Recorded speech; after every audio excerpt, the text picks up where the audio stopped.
time, but this is the second time they've capped first. It's not about capping first, it's about capping it last. Absolutely. And honestly, we're seeing Sire getting a little more comfortable on the Soldier, finding a little more value, and that is key. That is so key to get these players activated.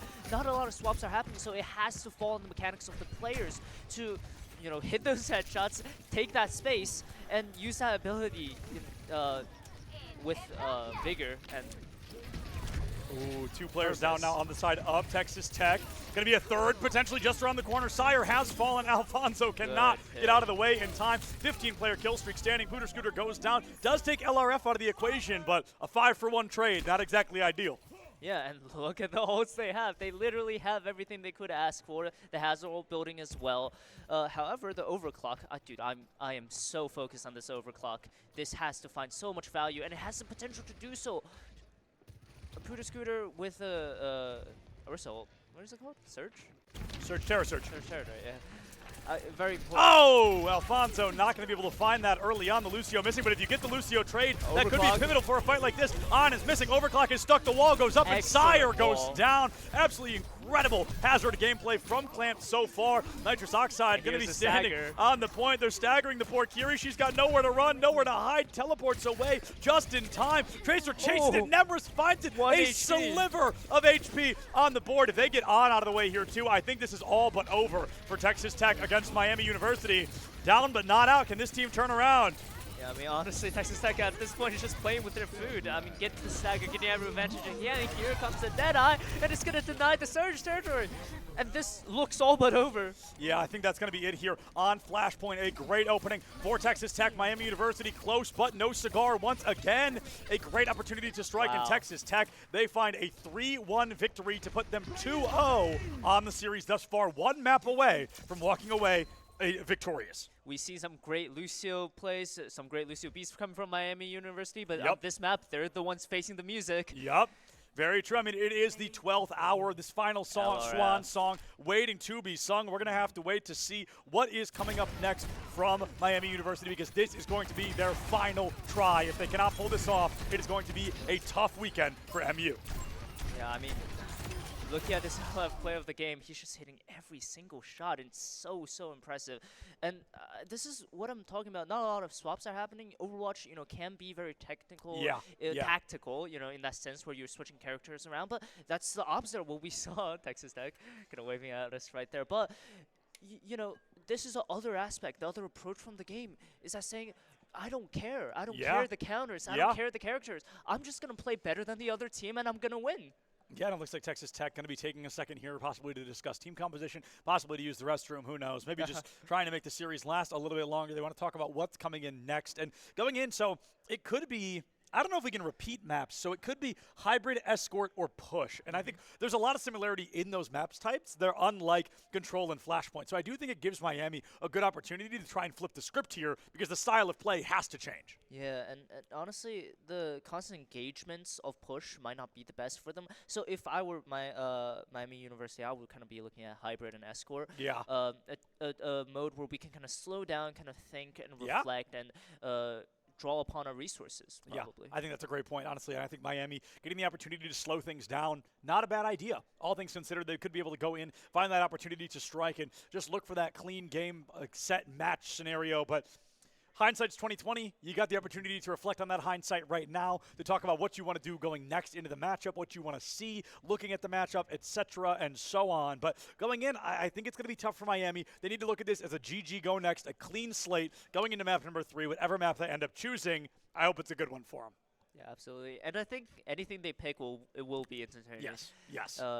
Very interesting storyline happening already so early on in the tournament. I mean, Texas Tech, so impressive.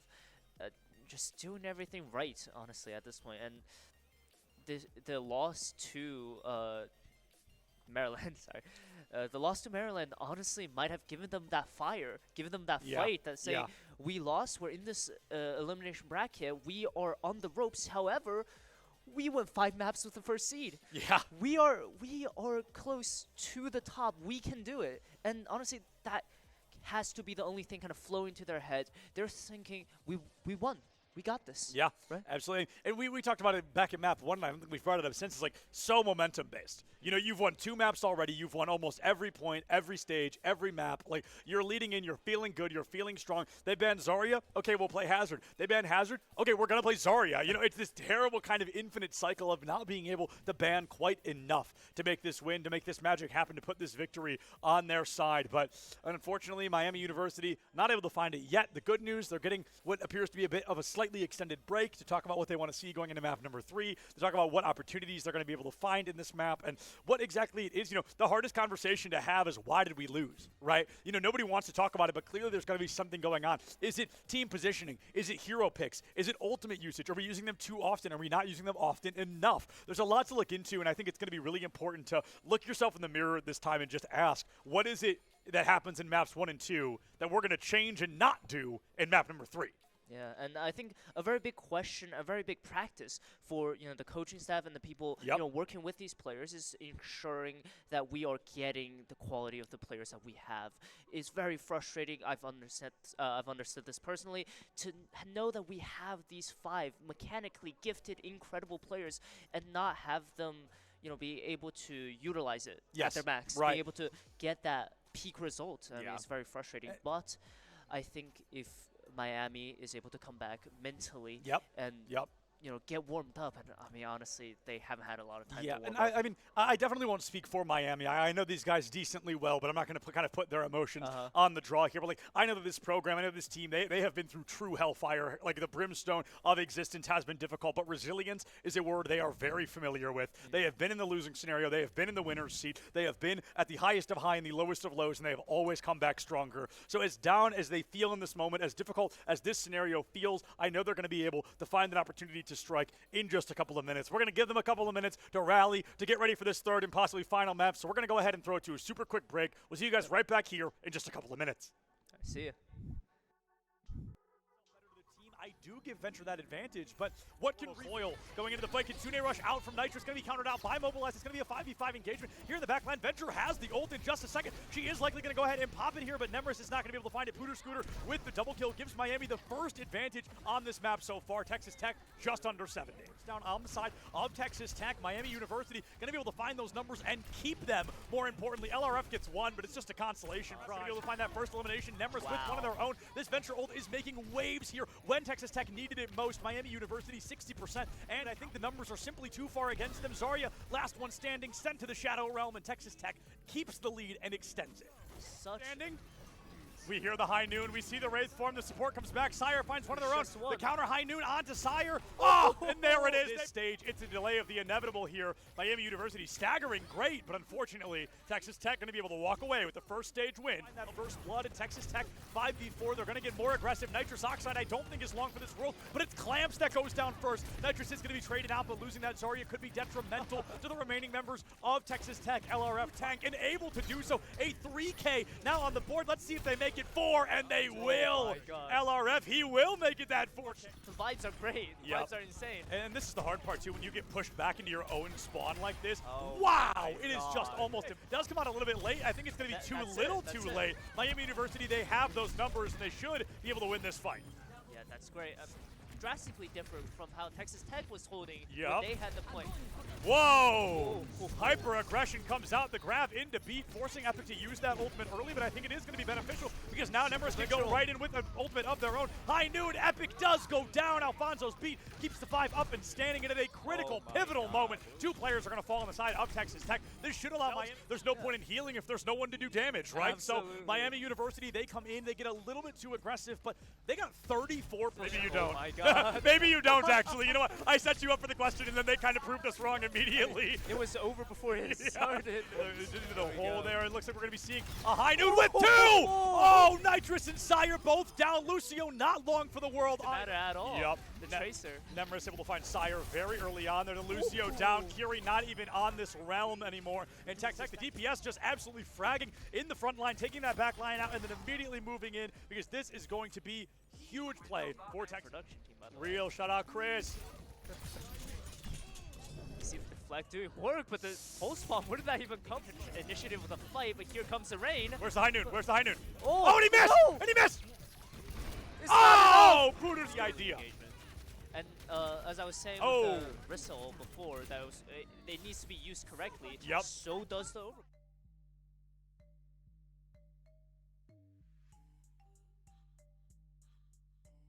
Going to lend itself better to the team. I do give Venture that advantage, but what can Royal going into the fight? Kitsune Rush out from Nitro. It's going to be countered out by Mobilize. It's going to be a 5v5 engagement here in the backline. Venture has the ult.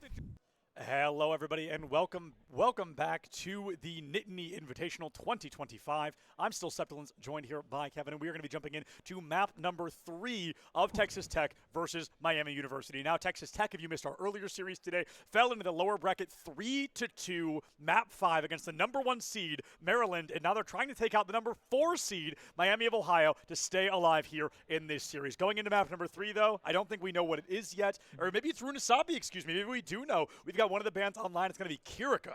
So Kiriko being taken out of the equation, how does that change momentum for this matchup? Yeah, absolutely. Kiriko has been played in every map so far. Yeah. And honestly, it's kind of a different style of ban. Usually you want to ban towards the DPS or the tank players, the real heavy hitters. But the Kiriko, honestly, I don't hate it. I think this is actually a really good idea. You know, cutting off the playstyle of the backbone kind of stop people from being so aggressive. You know, cut off that healing necessarily. You can't really pair it with a Lucio anymore. I really don't know what's the obvious fix to kind of sub in for this Kiriko here. Oh my goodness, I'm blanking on his name. The newest support. Wu Yang. Wu Yang, thank you. Yeah. I think he could be a very good substitution for Kiriko. I think his moveset and his utility are really different, but I do think he's a very effective support. I think he'd be really good here. I think you could also, depending on how frisky our players are feeling, we could see like a Brigitte. That's not impossible to me. I think a Brigitte is not off the table. I think we won't be seeing Mercy, Zenyatta, or Moira. I think you can kind of scratch them out pretty aggressively. Oh, we could see a Baptiste as well. I think Baptiste is, again, a personal favorite support of mine, so I'm always excited to see him. But I really do think it's going to be fascinating because we have Orisa ban on the other side. So the best tank that Pooter Scooter was working with just fully removed from the equation. And this is such a different style of play that we're going to see here. It has to be slower. Like, it has to be. Absolutely. And we're going to push as well. So it's really going to get more strategical and less like in the moment, I would say. But on the note you were saying about Wu Yang, I would say Wu Yang is a great alternative, however, not necessarily that much healing compared to Kiriko. So pairing it with a Lucio might not be the best idea. I really like that Baptiste. Yeah. So maybe like a Baptiste Lucio or like a Baptiste Wu Yang would be very nice. But honestly, since the tank game is kind of changing up a little bit, it might be adaptive based off of that. True.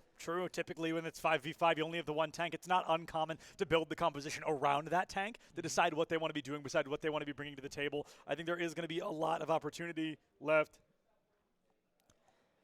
Yeah, absolutely. And the teams are just getting set up here. We'll be getting into that in a little bit.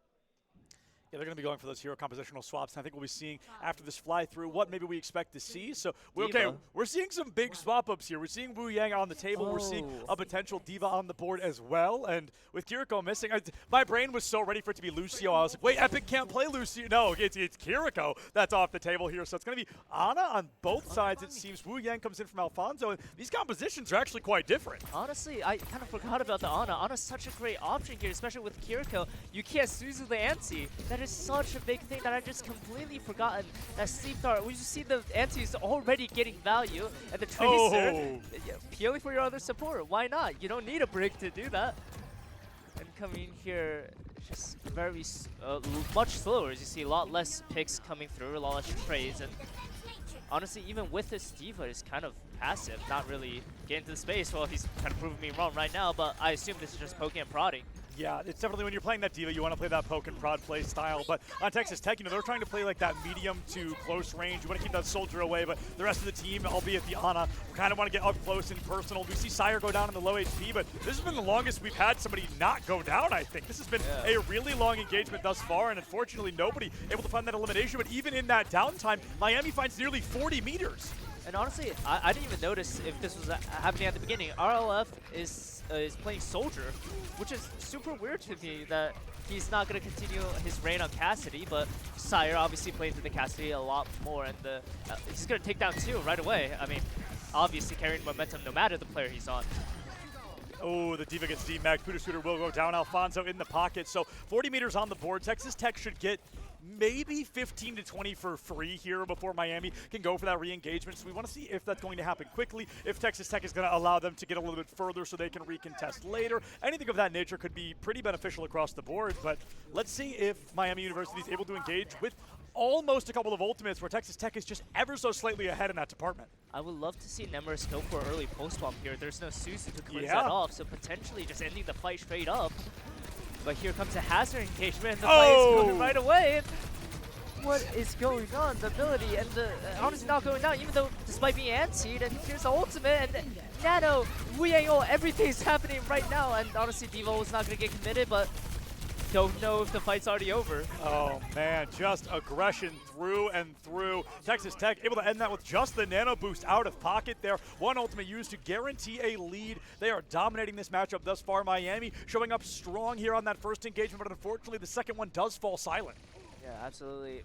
And honestly, it was looking great for Miami there. Poodoo Scooter is going to have that Diva Bomb. Don't know how useful that will be, but look at this. This is the benefit of the Ana without any Kiriko. The Hazard just gets forced off with one ability. It's not a lot of contention, and when they are engaging, they don't have to engage in a far-off quarter. They can just engage straight onto the robot. 55 meters and counting now on. Already gets taken off the battlefield early on. Poodoo Scooter loses that mech, has the bomb, but the Baby Diva goes down. Bomb finds nothing, and Texas Tech with just those two ultimates are going to be able to guarantee a lead once again. Deep into the back line, Wuyang nowhere to run. The mobility just not enough, and Clamps getting a little over-aggressive there, barely going to be able to stay alive.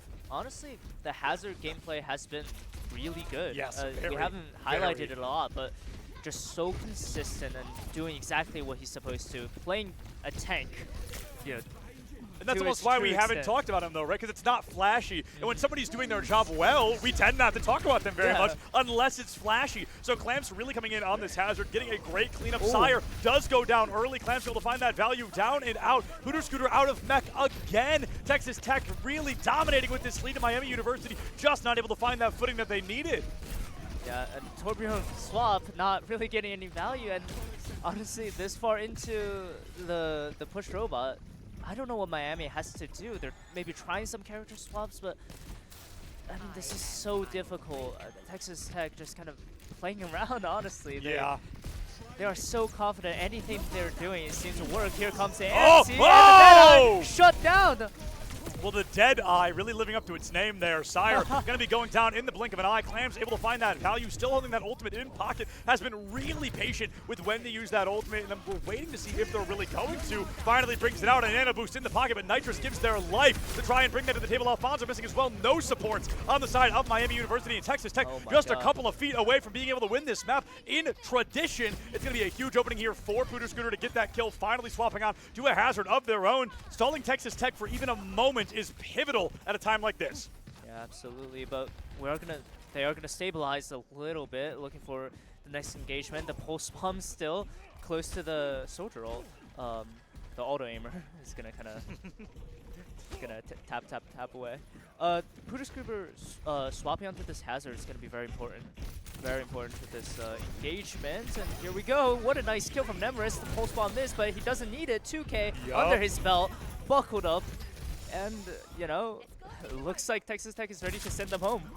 5 minutes left on the clock here, so as long as Texas Tech doesn't fully cap, Miami can truly win this up into the last second, if not further beyond it in an overtime. As long as they can prevent that third-point cap from happening, it's not as over as it may seem at a time like this. But it's when Texas Tech gets this cart, what is that, maybe a little over 20 more meters, that's when it really does come to a close. The spawn advantage for Miami University is going to be critical in playing that hyper-aggressive defense. They can get a little angrier with it, they can get a little meaner with it, they can force Texas Tech to play a little more passively on that performance.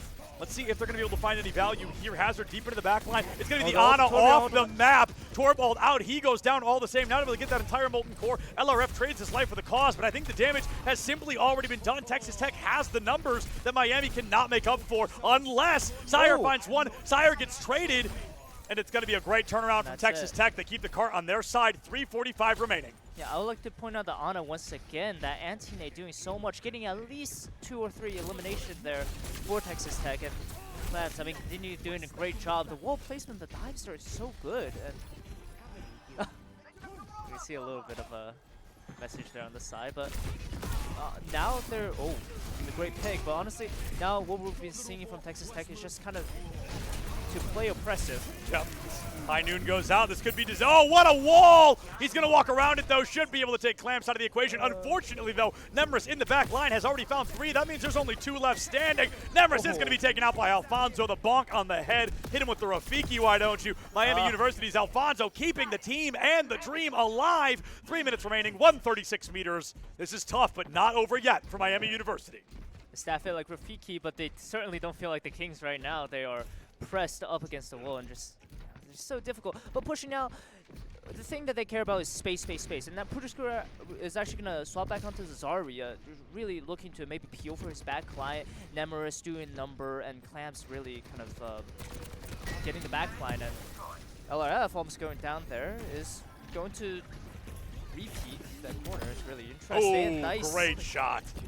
Alfonso took a little bit of time to get warmed up, but clearly this is starting to work out pretty darn well here. Able to get into the back line, keep the team and the dream alive once again. Ooh. Lucio low, but unfortunately just not able to find it. Looking for the stray pick. Clamps has fallen, and for the first time, Miami's beginning to break new ground. They're going to get this card moving further into the backline territory of Texas Tech. This is exactly what we need to see from Miami. We need to see confidence. We need to see that potential. We need to see star plays. And honestly, whether it be Sire, Alfonso, or Puduskura, it doesn't matter. They need something, and this is exactly what we're seeing right now. They're going to get that forward spawn, and they're going to look to keep contending. However, Texas Tech having ultimates coming into this, it's going to be very difficult. It depends on whether they want to invest this or necessarily engage in this right now. Turret's going to end up getting taken down, but Clamps involving the rain.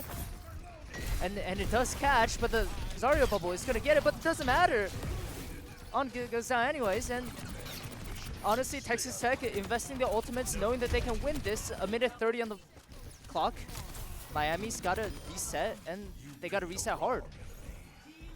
Miami able to go for that reset here. There's only 75 seconds left. They need to get that cart twice as far as it's standing right now. This is going to be a devastating scenario if they're not able to turn this around, but they're going to have to try. They do get close spawn, though. That is the one nice thing. That's true. This is big. All right, Torbjorn ults. If they want space, that's the ultimate you want, but how much can it do for you? Going to the Zarya, poking prodding, no engagement found. He has 0 charge. I mean, honestly, very peculiar. Saving both bubbles. Very conservative. Putting both bubbles down here, trying to find that strike early on, just not able to put it up. The High Noon comes out. Not able to find anybody, but it's more about zoning than it is finding that opportunity to strike here. Yeah, and the anti-nade is so oppressive, and we haven't been seeing it as much from the Miami side, and I think that's what's really giving Texas Tech the ability. But Puduskura is going to take it out through a 3K and a 4. He'll do it all by himself. Yep, I mean, it's just another moment. It's the Alfonso moment we saw earlier. Puduskura able to finally come through. Not even really that high of charge. I think maximum of 50 during that engagement. 10 seconds left. They have to win this in overtime if they want to take this series any further. But all Texas Tech has to do is win one fight, and this is over. Yep. Miami does have the ultimate advantage, though. Yep. And it looks like the nano has been invested already. On Alfonso, though. They put the nano onto Wu Yang. I'm not sure why. Pulse Bomb goes out. It's going to be a bit of a Hail Mary play. They do get that second point cap coming through. It's going to be one elimination now turned into 2 in favor of Texas Tech. They're going to be able to find just one more, and it's pretty much going to seal the deal. That's going to be Alfonso down and out. The beat drop from Epic has all but sealed the deal against Miami University. It looks like Texas Tech, they have fallen into the lower bracket. They have taken it personally, and they have won this series 3-0 over Miami University. They live another day here at the Nittany Invitational 2025. What a team to start off this tournament. 8th seed coming in, just steamroll the 4th seed. Yep. Yeah, sure, why not? Yep. So much steam coming in, and honestly, like so much flowers going to Clamps, the Penn player. And LRF, I mean, honestly, he's got my vote for MVP of the series. Without a doubt. I mean, a player that has almost single-handedly kept this team alive, kept this dream alive, and just done a phenomenal job at that thus far. It has been nothing but impressive going through, and you got to give it credit. Miami, they come out, they play strong, but unfortunately, just not able to find that victory here this weekend. Texas Tech staying alive, that 8th seed, not the first team to go out. Yeah, and we're seeing the show of sportsmanship, just to remind everyone yes, that we're all friends in the server. Although, you know, lots of emoting. Of course, of course. I mean, it's a lot of high emotions on the battlefield, but it's about how you handle it when the game is said and done. That matters most. So we've definitely seen a great performance so far, and I believe we're going to be joined for an interview here in just a minute or two. I don't actually know if they've told LRF that yet, but we're trying to get him perfect. So I'm going to snatch this from you, Kevin. We're going to go ahead and interview LRF with a couple of questions about, we're going to talk about both series, because why not, right? So first and foremost, my man here, come join me, smack in here. Beautiful. First and foremost, congratulations. Thank you. You're welcome. So coming into this, you guys have come far. West Texas, all the way up here to Pennsylvania. Coming in at the 8th seed, what was the initial thought process? How did that feel kind of going into this? I think it was kind of a blessing in disguise for us because there's no pressure. Right. We're playing with nothing to lose, Yeah. no pressure. We're fully relaxed, and I think that really helped us just get in the right mindset for these series. Absolutely. And coming into this, you know, nothing to lose, everything to gain. You go into Lijiang Tower, and it's close, but unfortunately it doesn't work out. We're talking this first series. Yeah. It doesn't work out super well. What was the mentality on that? You know, the first map kind of sucks. We're not feeling great. Like, it's going to be a rough start. How do you guys stay positive in a time like that? I think we just look towards what we did right. Yeah. Look towards what we can improve. Yeah. We don't need to dwell on everything we did wrong and like, oh my gosh, we just lost map one. Like, we just got to stay. We've played a ton of games. You know, we know sometimes you lose the first map. It happens. Even if it's against a really good team like Maryland, you just got to focus on what you did right and what to change for next map. Yeah, I like it a lot. And is that kind of the same mindset you share? Because you personally got targeted a couple of times with some bans. You know, we saw an intentional Cassidy ban just so you could not play Cassidy. How do you feel going into that? Because, of course, he's not your only hero. But how do you feel knowing, like, oh, I'm playing that well? It is a little bit of a boost, you know. Maybe it's a little ego, but when you get target banned, yeah, it's kind of like, oh, okay, I was really putting in work, but you know, I play a lot of heroes. It's not just Cass. Right. But yeah, it's kind of a good feeling. Yeah. And then going in, you guys did the Torbjorn ban. Was that against On? Was that a meme? What was kind of the mentality there? No, we've done a little scouting. We know they like to play the Torb, so that was all that was. We just know it's a pick they like to play. So. Yeah, absolutely. Well, you're 1-1 right now, still in the winner's seat, but not done yet. Good luck to you guys in those future games. And we're going to go ahead and throw it to a break here, so we'll see you guys right back here with the Nittany Invitational in just a bit.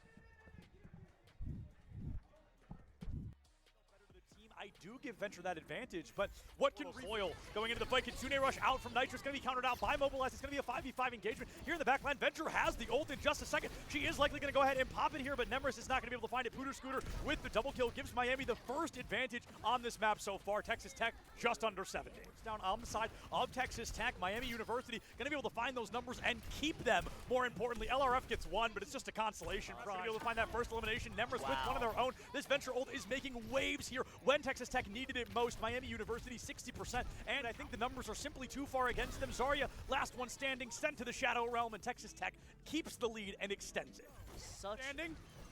We hear the High Noon. We see the Wraith form. The support comes back. Sire finds one of their own. The counter High Noon onto Sire. Oh, and there it is. This stage, it's a delay of the inevitable here. Miami University staggering great, but unfortunately, Texas Tech going to be able to walk away with the first stage win. That first blood in Texas Tech 5v4. They're going to get more aggressive. Nitrous Oxide I don't think is long for this world, but it's Clamps that goes down first. Nitrous is going to be traded out, but losing that Zarya could be detrimental to the remaining members of Texas Tech. LRF tank and able to do so. A 3K now on the board. Let's see if they make it 4, and they will. LRF, he will make it that 4K. The vibes are great. The vibes are insane. And this is the hard part, too, when you get pushed back into your own spawn like this. Wow, it is just almost, it does come out a little bit late. I think it's going to be too late. Miami University, they have those numbers, and they should be able to win this fight. Yeah, that's great. Drastically different from how Texas Tech was holding when they had the point. Whoa! Hyper aggression comes out, the grab into beat, forcing Epic to use that ultimate early, but I think it is going to be beneficial because now Nemris can go right in with an ultimate of their own. High Noon, Epic does go down. Alfonso's beat keeps the 5 up and standing into a critical, pivotal moment. 2 players are going to fall on the side of Texas Tech. This should allow Miami. There's no point in healing if there's no one to do damage, right? Absolutely. So Miami University, they come in, they get a little bit too aggressive, but they got 34%. Maybe you don't. Oh my God. Maybe you don't, actually. You know what? I set you up for the question, and then they kind of proved us wrong immediately. It was over before it started. Into the hole there. It looks like we're going to be seeing a High Noon with 2! Oh, Nitrous and Sire both down. Lucio not long for the world. Doesn't matter at all. Yep. The Tracer. Nemris able to find Sire very early on there. The Lucio down. Kiri not even on this realm anymore. And Tech, the DPS just absolutely fragging in the front line, taking that back line out, and then immediately moving in because this is going to be huge play for Tech. Production team, by the way. Real shout out, Chris. See if the deflect doing work, but the pulse bomb, where did that even come from? Initiative with a fight, but here comes the rain. Where's the high noon? Where's the high noon? Oh, and he missed! no! And he missed! It's Oh! Pooter's the idea. Engagement. And as I was saying with Drexel before, that it needs to be used correctly. Yep. So does though. He's gonna take down 2 right away. I mean, obviously carrying momentum no matter the player he's on. Oh, the Diva gets D-Mag. Pooter Scooter will Engage in a far-off quarter, they can just engage straight onto the robot. 55 meters and counting now on. Already gets taken off the battlefield early on. Pooter Scooter loses that mech house. The bomb, but the baby Diva goes down. Bomb finds nothing, and Texas Tech with just those 2 ultimates are going to be able. They are so confident. Anything they're doing, it seems to work. Here comes the Oh! and the Deadeye shut down. Well, the dead. Very important for this engagement, and here we go. What a nice kill from Nemris. The pulse bomb missed, but he doesn't need it. 2K under his belt. Let's see if they're going to be able to find any value here. Hazard deep into the back line. It's going to be the Ana off the map. Torvald out. He goes down all the same. Not able to get that entire play oppressive. Yep. High noon goes out. This could be oh, what a wall! He's going to walk around it though. Should be able to take Clamps out of the equation. Unfortunately. On goes down anyways, and honestly, Texas Tech investing the ultimates, knowing that they can win this a minute 30 on the. We haven't been seeing it as much from the Miami side, and I think that's what's really giving Texas Tech the ability. But the Pooter Scooter is going to take out through a 3K. Lend itself better to the team. I do give Venture that advantage, but what can Royal going into the fight? Kitsune rush out from Nitro. It's going to be countered out by Mobilize. It's going to be a 5v5 engagement here in the back line. Venture has the ult in just a second. She is likely going to go ahead and pop it here, but Nemris is not going to be able to find it. Pooter Scooter with the double kill gives Miami the first advantage on this map so far. Texas Tech just under 7 days. Down on the side of Texas Tech, Miami University going to be able to find those numbers and keep them. More importantly, LRF gets 1, but it's just a consolation prize. Be able to find that first elimination. Nemris with one of their own. This Venture ult is making waves here when Texas Tech needed it most. Miami University 60%, and I think the numbers are simply too far against them. Zarya, last one standing, sent to the Shadow Realm, and Texas Tech keeps the lead and extends it. Standing. We hear the high noon. We see the Wraith form. The support comes back. Sire finds one of their own. The counter high noon onto Sire. Oh, and there it is. This stage, it's a delay of the inevitable here. Miami University staggering great, but unfortunately, Texas Tech going to be able to walk away with the first stage win. That first blood in Texas Tech 5v4. They're going to get more aggressive. Nitrous Oxide, I don't think is long for this world, but it's Clamps that goes down first. Nitrous is going to be traded out, but losing that Zarya could be detrimental to the remaining members of Texas Tech. LRF tank and able to do so. A 3K now on the board. Let's see if they make it 4, and they will. LRF, he will make it that 4K. The vibes are great. The vibes are insane. And this is the hard part too, when you get pushed back into your own spawn like this. Wow, it is just almost, it does come out a little bit late. I think it's going to be too late. Miami University, they have those numbers, and they should be able to win this fight. Yeah, that's great. Drastically different from how Texas Tech was holding when they had the point. Whoa! Hyper aggression comes out, the grab into beat, forcing Epic to use that ultimate early, but I think it is going to be beneficial because now Nemris can go right in with an ultimate of their own. High noon, Epic does go down. Alfonso's beat keeps the 5 up and standing, and at a critical, pivotal moment, 2 players are going to fall on the side of Texas Tech. This should allow Miami. There's no point in healing if there's no one to do damage, right? Absolutely. So Miami University, they come in, they get a little bit too aggressive, but they got 34%. Maybe you don't. Oh my God. Maybe you don't, actually. You know what? I set you up for the question, and then they kind of proved us wrong immediately. It was over before it started. Into the hole there. It looks like we're going to be seeing a high noon with 2! Oh, Nitrous and Sire both down. Lucio not long for the world. Doesn't matter at all. Yep. The Tracer. Nemris able to find Sire very early on there. The Lucio down. Kiri not even on this realm anymore. And Tech, the DPS just absolutely fragging in the front line, taking that back line out, and then immediately moving in because this is going to be huge play for Tech. Production team, by the way. Real shout out, Chris. You see the deflect doing work, but the pulse bomb, where did that even come from? Initiative with a fight, but here comes the rain. Where's the high noon? Where's the high noon? Oh, and he missed! No! And he missed! It's Pooter's the idea. And as I was saying with Drexel before, that it needs to be used correctly. Yep. So does though. He's going to take down 2 right away. I mean, obviously carrying momentum no matter the player he's on. Oh, the Diva gets D-Mag. Pooter Scooter will in a far-off quarter, they can just engage straight onto the robot. 55 meters and counting now on. Already gets taken off the battlefield early on. Pooter Scooter loses that mech house. The bomb, but the baby Diva goes down. Bomb finds nothing, and Texas Tech with just those 2 ultimates are going to be able. They are so confident. Anything they're doing, it seems to work. Here comes the and the Deadeye shut down. Well, the dead. Very important for this engagement. And here we go. What a nice kill from Nemris. The pulse bomb missed, but he doesn't need it. 2K under his belt. Let's see if they're going to be able to find any value here. Hazard deep into the back line. It's going to be the Ana off the map. Torvald out. He goes down all the same. Not able to get that entire play oppressive. Yep. High Noon goes out. This could be oh, what a wall! He's going to walk around it, though. Should be able to take Clamps out of the equation. Unfortunately. On goes down anyways, and honestly, Texas Tech investing the ultimates, knowing that they can win this a minute 30 on the. We haven't been seeing as much from the Miami side, and I think that's what's really giving Texas Tech the ability. But the Pooter Scooter is going to take out through a 3K. Lend itself better to the team. I do give Venture that advantage, but what can Royal going into the fight? Kitsune Rush out from Nitrous, going to be countered out by Mobilize. It's going to be a 5v5 engagement here in the back line. Venture has the ult in just a second. She is likely going to go ahead and pop it here, but Nemris is not going to be able to find it. Pooter Scooter with the double kill gives Miami the first advantage on this map so far. Texas Tech just under 7 days. Down on the side of Texas Tech, Miami University going to be able to find those numbers and keep them. More importantly, LRF gets one, but it's just a consolation prize. Going to be able to find that first elimination. Nemris with one of their own. This Venture ult is making waves here when Texas Tech needed it most. Miami University 60%, and I think the numbers are simply too far against them. Zarya, last one standing, sent to the Shadow Realm, and Texas Tech keeps the lead and extends it. Standing. We hear the High Noon. We see the Wraith form. The support comes back. Sire finds one of their own. The counter High Noon onto Sire. Oh, and there it is. This stage, it's a delay of the inevitable here. Miami University staggering great, but unfortunately, Texas Tech going to be able to walk away with the first stage win. That first blood in Texas Tech 5v4. They're going to get more aggressive. Nitrous Oxide, I don't think is long for this world, but it's Clamps that goes down first. Nitrous is going to be traded out, but losing that Zarya could be detrimental to the remaining members of Texas Tech. LRF tank and able to do so. A 3K now on the board. Let's see if they make it 4, and they will. LRF, he will make it that 4. The vibes are great. The vibes are insane. And this is the hard part, too, when you get pushed back into your own spawn like this. Wow, it is just almost. It does come out a little bit late. I think it's going to be too late. Miami University, they have those numbers, and they should be able to win this fight. Yeah, that's great. Drastically different from how Texas Tech was holding when they had the point. Whoa! Hyper aggression comes out, the grab into beat, forcing Epic to use that ultimate early, but I think it is going to be beneficial because now Nemris can go right in with an ultimate of their own. High Noon, Epic does go down. Alfonso's beat keeps the 5 up and standing, and at a critical, pivotal moment, 2 players are going to fall on the side of Texas Tech. This should allow Miami. There's no point in healing if there's no one to do damage, right? Absolutely. So Miami University, they come in, they get a little bit too aggressive, but they got 34%. Maybe you don't. Oh my God.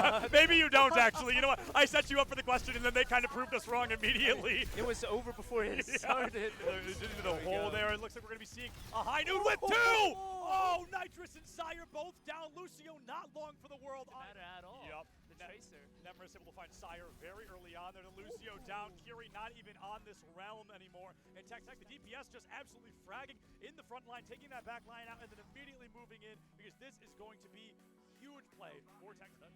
Real shout out, Chris. Flag doing work, but the pulse bomb, where did that even come from? Initiative with a fight, but here comes the rain. Where's the High Noon? Where's the High Noon? Oh, and he missed! No. And he missed! It's oh! Pooter's the idea. And as I was saying with the Drexel before, that was, it needs to be used correctly. Yep. So does though. He's going to take down 2 right away. I mean, obviously carrying momentum no matter the player he's on. Oh, the D.Va gets D-Mag. Pooter Scooter in a far off quarter. They can just engage straight onto the robot. 55 meters and counting now on. Already gets taken off the battlefield early on. Pooter Scooter loses that mech house. The bomb, but the baby D.Va goes down. Bomb finds nothing. In Texas Tech with just those 2 ultimates are going to be able. They are so confident. Anything they're doing seems to work. Here comes the MC. And the shut down. Well, the dead. Very important for this engagement. And here we go. What a nice kill from Nemris. The pulse bomb missed, but he doesn't need it. 2K under his belt. Let's see if they're going to be able to find any value here. Hazard deep into the back line. It's going to be the Ana off the map. Torvald out. He goes down all the same. Not able to get that entire play oppressive. Yep. High Noon goes out. This could be oh, what a wall! He's going to walk around it though. Should be able to take Clamps out of the equation. Unfortunately. On goes down anyways, and honestly, Texas Tech investing the ultimates, knowing that they can win this a minute 30 on the. We haven't been seeing as much from the Miami side, and I think that's what's really giving Texas Tech the ability. But the Pooter Scooter's going to take it out through a 3K. Lend itself better to the team. I do give Venture that advantage, but what can Loyal going into the fight? Kitsune Rush out from Nitrous, going to be countered out by Mobilize. It's going to be a 5v5 engagement here in the backline. Venture has the ult in just a second. She is likely going to go ahead and pop it here, but Nemris is not going to be able to find it. Pooter Scooter with the double kill gives Miami the first advantage on this map so far. Texas Tech just under 7 days. Down on the side of Texas Tech, Miami University going to be able to find those numbers and keep them. More importantly, LRF gets one, but it's just a consolation prize. Be able to find that first elimination. Nemris with one of their own. This Venture ult is making waves here when Texas Tech needed it most. Miami University 60%, and I think the numbers are simply too far against them. Zarya, last one standing, sent to the Shadow Realm, and Texas Tech keeps the lead and extends it. Standing. We hear the High Noon. We see the Wraith form. The support comes back. Sire finds one of their own. The counter High Noon onto Sire. Oh, and there it is. This stage, it's a delay of the inevitable here. Miami University staggering great, but unfortunately, Texas Tech going to be able to walk away with the first stage win. That first blood at Texas Tech 5v4. They're going to get more aggressive. Nitrous Oxide, I don't think is long for this world, but it's Clamps that goes down first. Nitrous is going to be traded out, but losing that Zarya could be detrimental to the remaining members of Texas Tech. LRF Tank and able to do so. A 3K now on the board. Let's see if they make it 4, and they will. LRF, he will make it that 4. The vibes are great. The vibes are insane. And this is the hard part too, when you get pushed back into your own spawn like this. Wow, it is just almost, it does come out a little bit late. I think it's going to be too late. Miami University, they have those numbers, and they should be able to win this fight. Yeah, that's great. Drastically different from how Texas Tech was holding when they had the point. Whoa! Hyper aggression comes out, the grab into beat, forcing Epic to use that ultimate early, but I think it is going to be beneficial because now Nemris can go right in with an ultimate of their own. High Noon, Epic does go down. Alfonso's beat keeps the 5 up and standing, and at a critical, pivotal moment, 2 players are going to fall on the side of Texas Tech. This should allow Miami. There's no point in healing if there's no one to do damage, right? Absolutely. So Miami University, they come in, they get a little bit too aggressive, but they got 34%. Maybe you don't. Oh my God. Maybe you don't, actually. You know what? I set you up for the question, and then they kind of proved us wrong immediately. It was over before it started. Into the hole there. It looks like we're going to be seeing a High Noon with 2! Oh, Nitrous and Sire both down. Lucio not long for the world. Doesn't matter at all. Yep. The Tracer. Nemris able to find Sire very early on there. The Lucio down. Kiri not even on this realm anymore. And Tech, the DPS just absolutely fragging in the front line, taking that back line out, and then immediately moving in because this is going to be huge play for Tech. Production team, by the way. Real shout out, Chris. See the deflect doing work, but the pulse spawn, where did that even come from? Initiative with a fight, but here comes the rain. Where's the High Noon? Where's the High Noon? Oh, and he missed! No! And he missed! It's Oh! Pooter's the idea. And as I was saying with the Drexel before, that it needs to be used correctly. Yep. So does though. He's gonna take down 2 right away. I mean, obviously carrying momentum no matter the player he's on. Oh, the D.Va gets D-Mag. Pooter Scooter In a far-off quarter, they can just engage straight onto the robot. 55 meters and counting now on. Already gets taken off the battlefield early on. Pooter Scooter loses that mech house. The bomb, but the baby D.Va goes down. Bomb finds nothing in Texas Tech with just those 2 ultimates. Are going to be able. They are so confident anything they're doing, it seems to work. Here comes the Oh! and the Dead Eye shut down. Well, the dead. Very important for this engagement, and here we go. What a nice kill from Nemris. The pulse bomb this, but he doesn't need it. 2K under his belt. Let's see if they're going to be able to find any value here. Hazard deep into the back line. It's going to be the Ana off the map. Torvald out. He goes down all the same. Not able to get that entire. Play oppressive. Yep. High Noon goes out. This could be oh, what a wall! He's going to walk around it though. Should be able to take Clamps out of the equation. Unfortunately. On goes down anyways, and honestly, Texas Tech investing the ultimates, knowing that they can win this a minute 30 on the. We haven't been seeing as much from the Miami side, and I think that's what's really giving Texas Tech the ability. But the Pooter Scooter is going to take it out through a 3K. Lend itself better to the team. I do give Venture that advantage, but what can Loyal going into the fight? Kitsune Rush out from Nitrous, going to be countered out by Mobilize. It's going to be a 5v5 engagement here in the backline. Venture has the ult in just a second. She is likely going to go ahead and pop it here, but Nemris is not going to be able to find it. Pooter Scooter with the double kill gives Miami the first advantage on this map so far. Texas Tech just under 7 days. Down on the side of Texas Tech, Miami University going to be able to find those numbers and keep them. More importantly, LRF gets 1, but it's just a consolation prize. Be able to find that first elimination. Nemris with one of their own. This Venture ult is making waves here when Texas Tech needed it most. Miami University 60%, and I think the numbers are simply too far against them. Zarya, last one standing, sent to the Shadow Realm, and Texas Tech keeps the lead and extends it. Such Standing. We hear the high noon. We see the Wraith form. The support comes back. Sire finds one of their own. The counter high noon onto Sire. Oh, and there it is. This stage, it's a delay of the inevitable here. Miami University staggering great, but unfortunately, Texas Tech going to be able to walk away with the first stage win. That first blood at Texas Tech 5v4. They're going to get more aggressive. Nitrous Oxide, I don't think is long for this world, but it's Clamps that goes down first. Nitrous is going to be traded out, but losing that Zarya could be detrimental to the remaining members of Texas Tech. LRF tank and able to do so. A 3K now on the board. Let's see if they make it 4, and they will.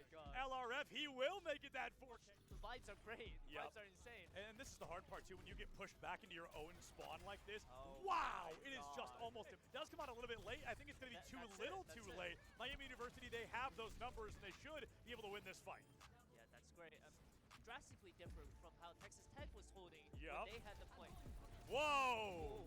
Hyper aggression comes out. The grab into beat, forcing Epic to use that ultimate early, but I think it is going to be beneficial because now Nemris can go right in with an ultimate of their own. High noon, Epic does go down. Alfonso's beat keeps the 5 up and standing, and at a critical, pivotal moment, 2 players are going to fall on the side of Texas Tech. This should allow Miami. There's no point in healing if there's no one to do damage, right? Absolutely. So Miami University, they come in, they get a little bit too aggressive, but they got 34%.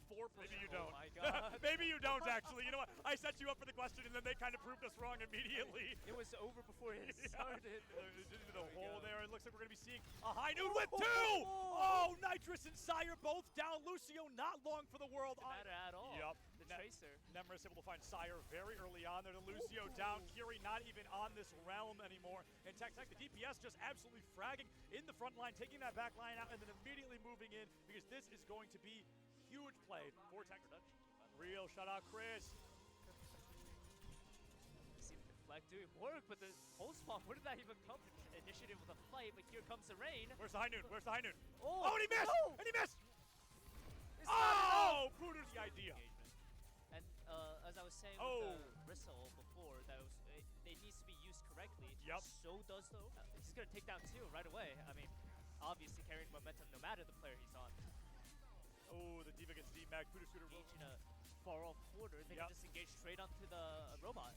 55 meters and counting now on. Already gets taken off the battlefield early on. Puder Scooter loses that mech house. The bomb, but the baby D.Va goes down. Bomb finds nothing. In Texas Tech with just those 2 ultimates are going to be able to. They are so confident. Anything they're doing, it seems to work. Here comes the MC, and the Deadeye shut down. Well, the dead. Very important with this engagement, and here we go. What a nice kill from Nemris to pulse bomb this, but he doesn't need it. 2K under his belt. Let's see if they're going to be able to find any value here. Hazard deep into the back line. It's going to be the Ana off the map. Torvald out. He goes down all the same. Not able to get that entire play oppressive. Yep. High noon goes out. This could be oh, what a wall! He's going to walk around it though. Should be able to take Clamps out of the equation. Unfortunately, on goes down anyways, and honestly, Texas Tech.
ready for this.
Alright, progress! That's what I like to see!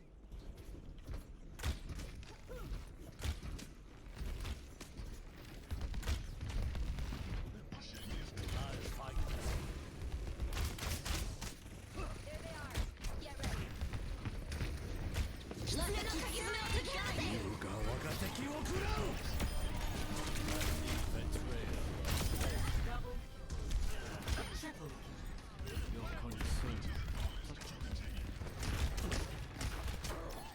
How many was that? The robot is moving the barricade.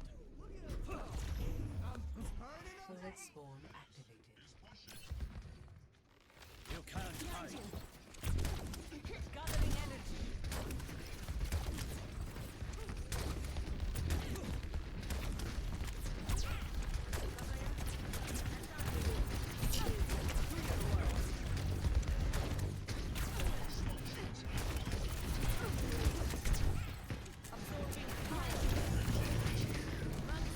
Огонь по готовности!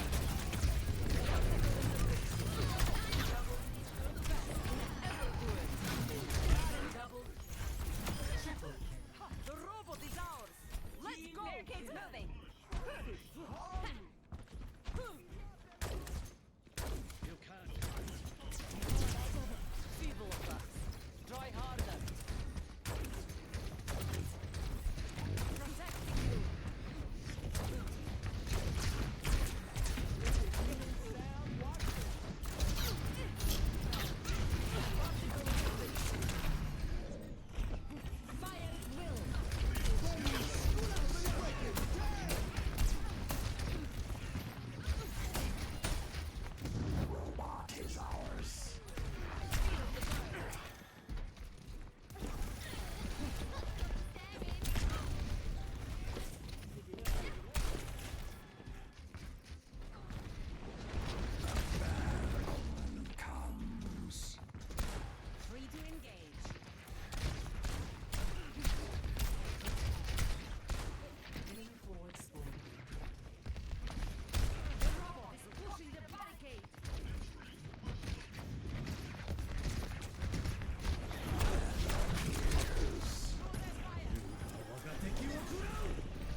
Personne n'échappe à mon regard.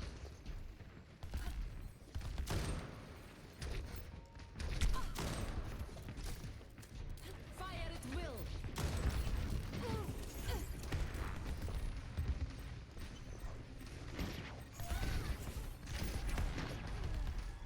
We are outnumbered.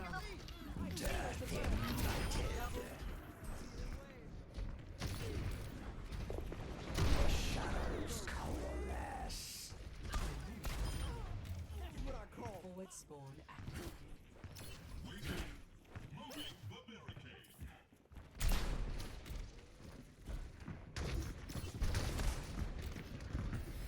The sunlight soothes.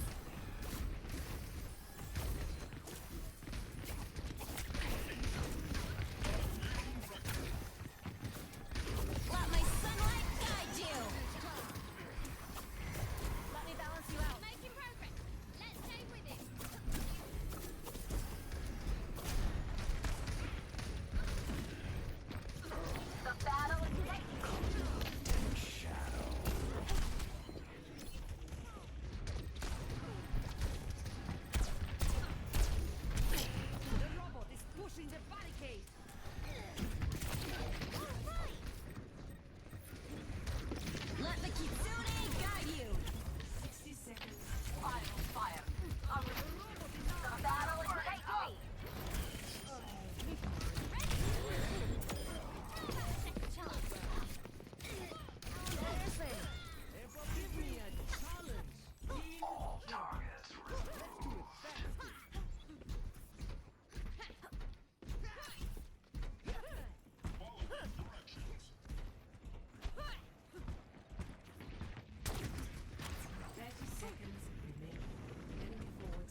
All right, everyone, hello and welcome back to the PSU Nittany Invitational. I'm Cabbage, joined here by Issa to round us out on our Group A stage.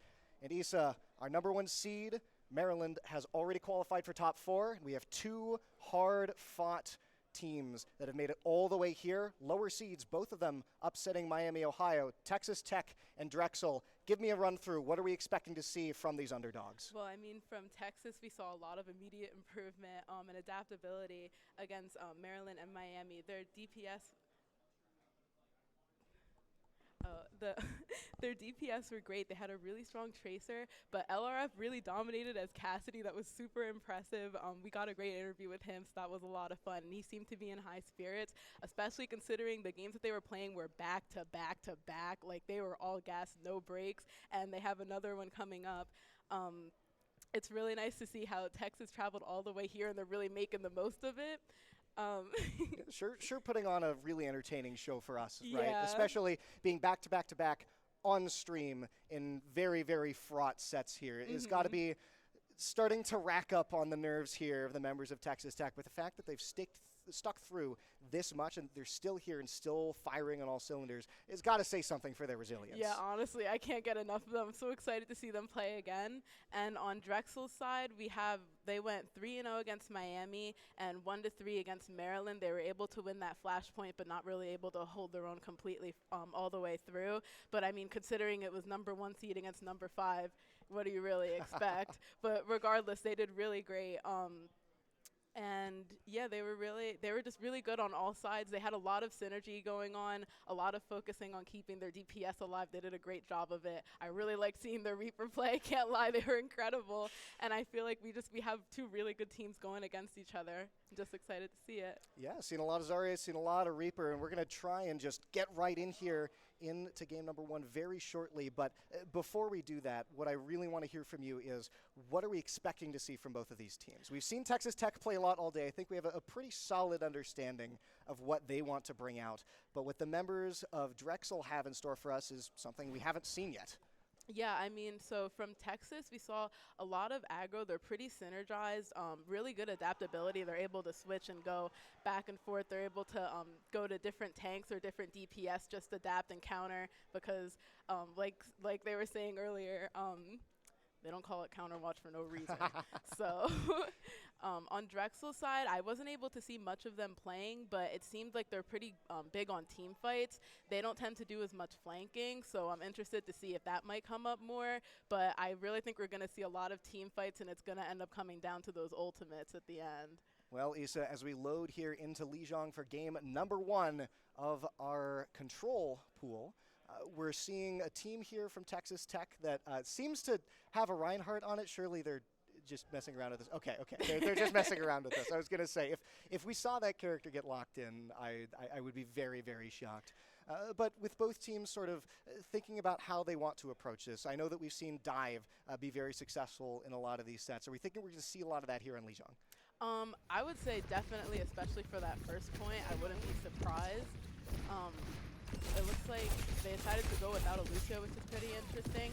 A Hazard against a Hazard, so it's a pretty even matchup, and of course we have a Tracer. Yeah, very similar teams, but immediately we're going to get rid of one of the DPSs here for Drexel. Nemris showing up on this Tracer that has been present in pretty much every single game that it's not banned here at the Nittany Invitational. Members of Drexel just going to have to back up after losing one of their members. And now Hazard caught out, low HP, somehow able to make it out just barely. Drexel, they lost one early, and despite losing the point, they're still holding on a little bit in these fights. Yeah, also, I'm not surprised to see those Tracer bans. It seems like everybody wants to play her, nobody wants to sacrifice her. Yeah, well, if a character's that strong, honestly, I really don't blame you. It's always just a battle of who's able to get the angles properly. On feature, though, taking out LRF, that's a star player here for Texas Tech going down, and that's a second one as well. Drexel lose one in trade, but with Texas Tech losing 2 players, it's going to be very hard for them to stop Drexel from contesting this point, stop them from getting in and taking it away. Nemris tries to push them off, but instead, they're just going to take damage for the trouble. Trying to run back here, gets the pulse bomb, doesn't get a kill with it. Instead, Nemris just forced to back away to the safety of the rest of the team. That's going to be 2 kills dropping both ways here as the point still remains contested. Yeah, it's a pretty even fight so so far. We have some ultimates starting to build up, even though we lost the Tracer one. We have a Kiri ult on both sides, almost ready. And we know that those Kiri ults, its first one to use it tends to be the ones to win the fight. One of the things that really has me curious here, Issa, is whether or not LRF is going to start being able to get a little bit more value on this Cassidy. Seems to be getting focused out early, and I think seeing the performance that he's had in the previous games, it's pretty obvious why. Again here, it's Hazard jumping in immediately on top of that Cassidy as LRF just forced to back away. That's the tank down now for Drexel. They're going to have to be careful. Texas Tech now starting to push them off the point. They're running down with the Venture, crucially coming up to try and create some space here for the members of Drexel to escape, and it looks like it will be enough. Texas Tech, though, are going to get the point. They're going to take out Venture as well on the way towards it. Yeah, running out of time, not really able to touch the point. Let's see if we can get one more. They got a few ults ready. Hopefully they'll be able to touch and contest and stall out a little bit.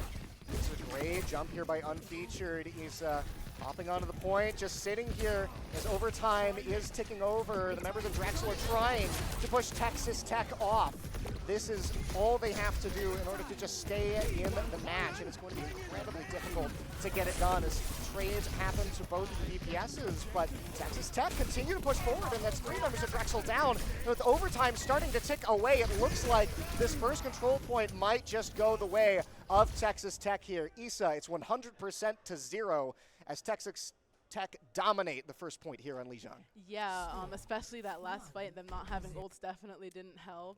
They weren't able to really rely on anything else, and that last Hazard ult just wasn't enough to keep them going, but I mean, we'll see how it goes in the next round. And I was really curious that game because I didn't see a lot of extremely impactful ults from either team that really had me saying, oh, this is exactly something that's going to turn a fight, right? It seemed like it was just slow, positioning-paced play. Looking at the 2 comps then that we saw in that initial phase, do you think that just favored the team without the Venture? I mean, I'm not really sure. I feel like it all just happened so quickly. That's fair enough. Because I am surprised that there's I haven't seen any Wrecking Ball yet, which is a little bit surprising. But now we have a Zarya on Drexel's side, so that's always interesting. We've been seeing a lot of her recently. Yes, a lot. This is probably the most common tank here. At the Invitational, Clamps, though, now swapping in to the tank role here for Texas Tech. Coming on the Hazard once again. Seems to be a recent favorite pick here for Texas Tech as they start to walk over to this control point. Right now, Drexel, though, have the manpower on it. Venture going for the 1v1 against LRF, forced her to back up now. Realizing the members of Texas Tech have him surrounded, but LRF just going to walk on in, take out that Venture, and Drexel now trying to hold on to the point, but Texas Tech, they're just walking in, trying to clear some area. It's tough to do it, though, especially when the members of Drexel have this Zarya shield. That's why the Zarya pick ends up being so common. Yeah, just being able to really cap that point and hold it, even though they're fighting right outside. Clamps going to get the kill here onto the Kiriko on the other side. Drexel now without one of their healers. Texas Tech, they have to sustain through this fight and be able to brawl it out. Unfeatured, getting low, but Clamps is getting lower, and that's going to be a finish by the Venture. Both tanks now down. It is just the squishies left as LRF showing why this Cassidy pick has been such a calling card. However, not going to be able to do much against the Genji, and this time the Genji seems to be getting quite good value here. Yeah. Close to the ultimate as well. They're able to adapt to LRF pretty easily, which is pretty interesting. He was really doing well in those last few games. I love seeing him play. Hoping to see a little more. He has a Deadeye ready, so we'll see how that goes. 2 support ults ready. 2 support ults ready, so expect Texas Tech here to try and start a fight here. Here comes the 2 ultimates here, both from the Kirikos. There's the Genji ultimate, though, chasing down LRF. Is LRF able to get to safety? The answer is no. Gambler running through the backline now on the Genji. You heard him call, and that's 2 kills in answer. They're really targeting on LRF, and it's interesting seeing Gambler. He was playing Reaper, and now he's playing Genji, just doing really, really well. It seems like it's just a big fight against those DPS trying to dip each other. Yes, exactly. And there is a reason, Issa, that LRF has been the one that gets focused out in a lot of these fights. You got to get that hit scan out of the way here. And there's an ultimate now from Clamps to try and open up the center point here for the members of Texas Tech. They're pushing Drexel inside, but it's a great ultimate here from the Zarya to keep Clamps in place. However, the sustain from Texas Tech renders that ultimate moot as Texas Tech hop on to the point. Watching as Drexel try to isolate members here, and they're going to get that 1v1 here. Venture gets the other Venture. Likely maybe some hurt feelings there. However, the game continues as LRF is going to get rid of Decepticube.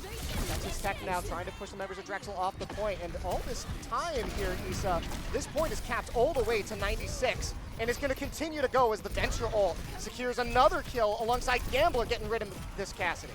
Yeah, these fights are just constant, they're never ending. It could be because Texas might just be tired and after all those games back to back, but these fights just never ending. I think you're right, honestly, when you're playing for that long. Oh, great push there to seal out the final remaining seconds of that point. But I think you bring up a good point here, Issa, that Texas Tech, they have been constantly playing on stage, nerves are high, and it gets really easy to fall into those pit traps. And last game I brought up sort of the pace of game being sort of a slow pace where you had just big fights happening, where they were methodical, slow trades, no real big ults to change things. That second control point looked nothing like that. Yeah, the complete opposite, honestly. Yeah, it was like every single time they had so many fights happening so frequently and just non-stop, but they were just popping off ult after ult and just weren't able to hold it. I mean, that damage is crazy. Well, and the Venture, I think, as well, pairing pretty well with the Genji to just cause complete backline disruption. And hey, if you're trying to shut down the DPSs, Issa, maybe that's the way you go. Yeah, I mean, I just realized I think this is the first time I've seen no Tracer in a while. So nice change of pace. Tracer's not even banned, is the thing, right? Both teams just kind of realizing, maybe not the best pick here. Yeah. Still, this Zarya is going to be a little bit of an X factor here for Drexel, keeping members alive that really shouldn't be, as Z5 going to get taken out. That's your Venture gone, and that's a tank as well. Still, though, trading 2 for 2. It's just a tank and some healers, but, I mean, the tank is probably the most valuable member of your squad. Look at this Hazard just running down the members here of Drexel. Catches Gambler climbing up. No, sir, you're not going to slip away this time. Yeah, I mean, those first fights are just crazy. It's completely melted, but I feel like each team just comes back and wipes them out, so I'm looking forward to seeing what happens next. Really curious whether or not we're going to see the Zarya get something into a good ultimate into maybe a hallway here, because it seems like it's a little bit easier to sort of grab people, pull them all in, but you have to get that ultimate charge first, and I mean, Texas Tech is just denying any opportunity to be able to do that. The Zarya bubble just has to be popped immediately. Gambler now running here at the members of Texas Tech, as they're just taking a slow, methodical pace that we've seen favors Texas Tech. Jump in now from Clamps. Running here at the members of Drexel, trying to just push them off the point, create space, and crucially create time as Unfeatured and NumNums both are going to fall. Clamps with a double kill, and he wants more. Diving now for the remaining members of Drexel, who have to run away with their tail between their legs here, Issa. So it looks like we're going to have another regroup. That second fight was really interesting. I let them keep the point up to over 50%, just letting it tick up now. So we'll see if they're able to get another fight off before it'll go into overtime. But Texas Tech has some ults on the board, and so does Drexel. Crouching Tiger, Hidden Venture coming from the side here. Is it going to be able to get anything? Pops the ultimate in the back line, chasing down the DPSs, but oh no, there's way more people here than Nemris had bargained for. Instead, has to try and just tunnel away, tries to get the re-engage, dead on rising out of the earth. Yeah, a little bit of an overextend. I was just going to say they're going so far back, we really don't even want them to get close. But that was a valiant attempt here, and there's the ultimate coming now from Mobilize, but you can lose 2 in trade here. Gambler with another double kill. This Genji has really been putting in work here for the members of Drexel, as it looks like they're finally going to be able to take this point away from the members of Texas Tech, stopping the end of the game, but it's going to take them a long road to be able to get this game in their pocket. Yeah, I mean, unlike that first round, these ultimate fights are really just the deciding factor. Coming up now on this hallway fight as members of Texas Tech now are the ones who have to go on the offensive. Drexel have a pretty good position here. Pretty good angle to be able to just keep the members of Texas Tech bottled up. LRF needs to be kept safe. And look at this, Clamps coming up from the high ground, trying to isolate now the members of the backline on Drexel. Instead, though, LRF to start the fight is going to fall as Drexel gets yet another kill, taking out Mobilized. Texas Tech running away. They have to rest and regroup here as Drexel repel them from the point and bring themselves a little bit closer to winning game number 1. Yeah, we're seeing a lot of mirroring, so they're just having the opposite happen to them, a little bit taste of their own medicine. I'm also seeing a lot of the first pick rolls. That first person to go down tends to dictate the rest of the fight, especially if it's LRF. So they're doing a making smart choices. Oh, on LRF. that's a huge kill to get off the fight here. Num Num goes down. However, Never's going to fall on the other side. Gotta be careful though. Drexel immediately are going to lose 2 more members. And that might just be the death knell here for the members of Drexel. As their members fall, Texas Tech takes the point and win game number 1. Saw a lot of dive on both ends, a lot of aggression on both ends. So it's pretty interesting to see 2 teams that just don't give up. A lot of high energy from both, especially impressive from Texas. Yes, yeah, very impressive from Texas. And I think that goes back to sort of what we discussed earlier, right? That pace of game dictating who is going to win. And longer, more drawn-out engagements where it's just people poking and prodding until they find an opening. It seems like Texas Tech has the edge, but Drexel, when they're able to get you off balance, when they're able to find your back line and just ram it straight between the gap, that's when they make their money. Yeah, really. I liked seeing the DPS on both sides. A lot of high damage. I didn't see as much like tank fights as I was expecting. I felt like a lot of these last few games have been really focused on either their main tank or whoever they have. It's usually a Zarya. I was happy to see a Hazard that's a little bit different, but.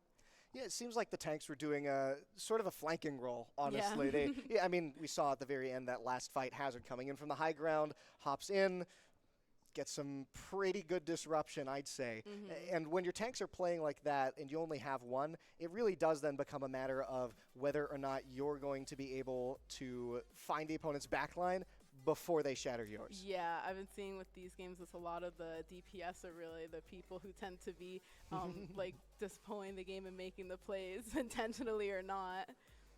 Oh yeah, well, and especially when we see individual players have such an outsized effect on the match, people really do try and target down those individual players. I think something that shouldn't go unmentioned is Gambler's performance here on Genji.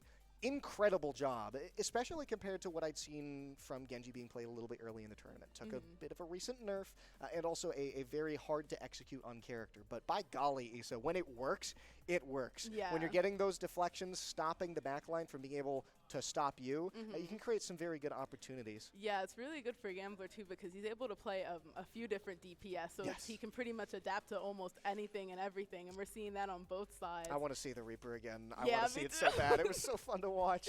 Yeah. Give me some Death Blossoms on screen. Well, for sure. Then as we think about the next map, right, we saw that Drexel was able to get some good ground when they were able to accomplish dives, but that was mostly because they had a Venture on their team, right? That's kind of the name of the game.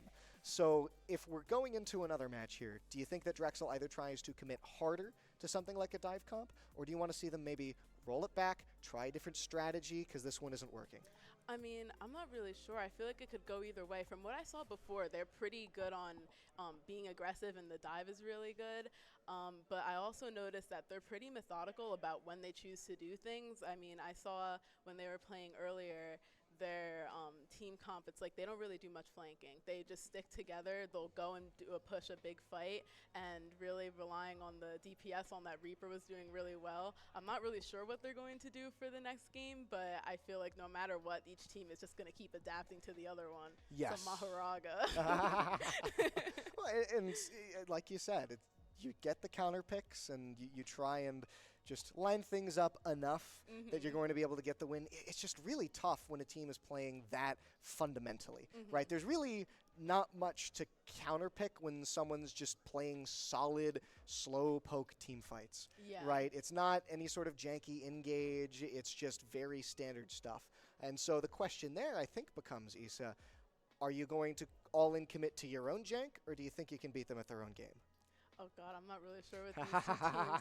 I'm looking forward to seeing it, but I think it would depend on how if Texas is able to defend themselves. I've just been seeing a lot of like attack, a lot of offense on both sides, so I'm not really sure yet. Yeah, when we're gonna see forgive me for the pun, Hazard being a bit of a thorn in the side of the members of Drexel here. I'm wondering if we see something like the Reaper come out in order to help deal with that tank a little bit more, right? Just something to maybe, if you're not going for the back line, something to help just shred that front line a little bit more, maybe a bit of a change in strategy, or you run the Venture and the Reaper, and you have the Reaper play sort of a flex role. There's a lot of different ways that this can go. However, I do hear from our production, it seems that we will be going to Saravasa, if I'm not mistaken here. Let me just double check here, make sure I'm on the right page, understanding my maps correctly. So, Saravasa, Flashpoint. Interesting that we're doing it this early. Yeah. It's typically one that people save for last, at least in pretty much all the sets that we've seen. I'm a little surprised to see it go here, but then again, if you do want a bit more of a fast pace, maybe this is exactly what Drexel's trying to go for. Knock you off balance, and that initial engage is enough to get you the rest of the way. Yeah, I mean, and Flashpoint was the match that Drexel was able to win right before in their 1 and 3. So I'm wondering how that's gonna go. And I'm noticing that I mean, that last game was pretty fast too. So they just want to go back to back, just make them tired and see what happens next. Well, I wonder then, are we seeing Flashpoint with the Reaper again? Do I get to see the Reaper that I want to see so much here? It remains to be seen. Either way, though, I think for an initial game, still, although Texas Tech won, especially with a decent lead on that last point, it was still 2-1 in the point count, right? So Drexel didn't get blown out. And I really want to emphasize that maybe it is just hit a couple more of your shots. Because sometimes it's really all you need. So I am hearing from production that we have Tracer being banned out. That's something that we've seen being picked quite a bit. I didn't quite catch the second one here, though, so I'll get that in just a second for you over at home. But with the Tracer banned out, it leaves us in a bit of a weird spot because initially both teams had Tracer, right? Fast forward to the last point, neither team had Tracer. Yeah. So how effective is this going to be? I'm not exactly sure. I'm definitely interested to see. I mean, those last few games, almost every single team, they had a Tracer. Like, they had a Tracer and then another flank DPS. So that was really interesting. And I'm wondering what was going on, why they decided to ban Tracer. So we have an update on the second ban here. It's actually going to be Zarya, which was a very, very big tool in the chest of Drexel. Yeah. So seeing that getting taken away, I'd expect them to have a bit larger of a hero pool than just Zarya as a tank, but still, it's not a phenomenal position to be put in if you're Drexel right now, because you want to have your pick of the litter when it comes to what you're building here, because this is your counter pick, right? You have to win this, otherwise you're going to have to win the next 3 games straight, and that can be a bit of a slog. Yeah, and even Texas had a really good Zarya too. Their gameplay was really impressive. I'm just disappointed because I love seeing Zarya, but because they banned them, it looks like we have 2 hazards on the board, so I'm interested in how that's going to go. And no Tracer, of course, with a double sim. And, of course, Kyria and Lucio. Both teams have really been playing. Always Kyria on at least one of them. I'm incredibly surprised to see Kyria and Lucio on my screen yet again. Never before seen. Yes, never before seen. It's not like going really fast is incredibly good. Sonic speed. Gambler on Reaper, all right. And here's the Venture as well to couple with that Reaper. So very, very strong comp at just getting in your face and getting in your face. That's pretty much all it does, actually. Getting behind you and then getting in your face. Sometimes that works better. But Stir Fry eliminating LRF. That's a huge kill to get right off the back. Texas Tech put on the back foot. Nemris actually here on the Genji. I'm a little surprised to see that. We'll see if it's able to get the value people want. Might be able to help chase down some of these targets like the Reaper, like the Venture. I'm just a little curious if we can actually win those fights as unfeatured now. Starting to drop low, but the sustain is enough to keep the tank of Drexel still in the game. Gambler and Stir Fry combo together to take out 3, make that 4 members now of Texas Tech, as Drexel now are going to have their time to get this point captured up and set up their defense. Interesting to see LRF just playing Cassidy. Always happy to see that. We got 2 on Genji's flank DPS. wondering where that's going to go. And if we'll be able to outdamage Reaper. It's pretty interesting because Reaper's pretty mobile. Yeah, well, immediately able to knock out Beef Stir Fry. That's one of your supports down. That's the second too. Nemris, the assassin in the back line, coming through, and the members of Drexel are none the wiser as to what to do. Texas Tech, they swoop in, and in a very clean fight with only one dropped member, are able to take the point right back away from the members of Drexel. Yeah, that same first pick rule, whoever's down first tends to dictate the fight, especially if it's a support.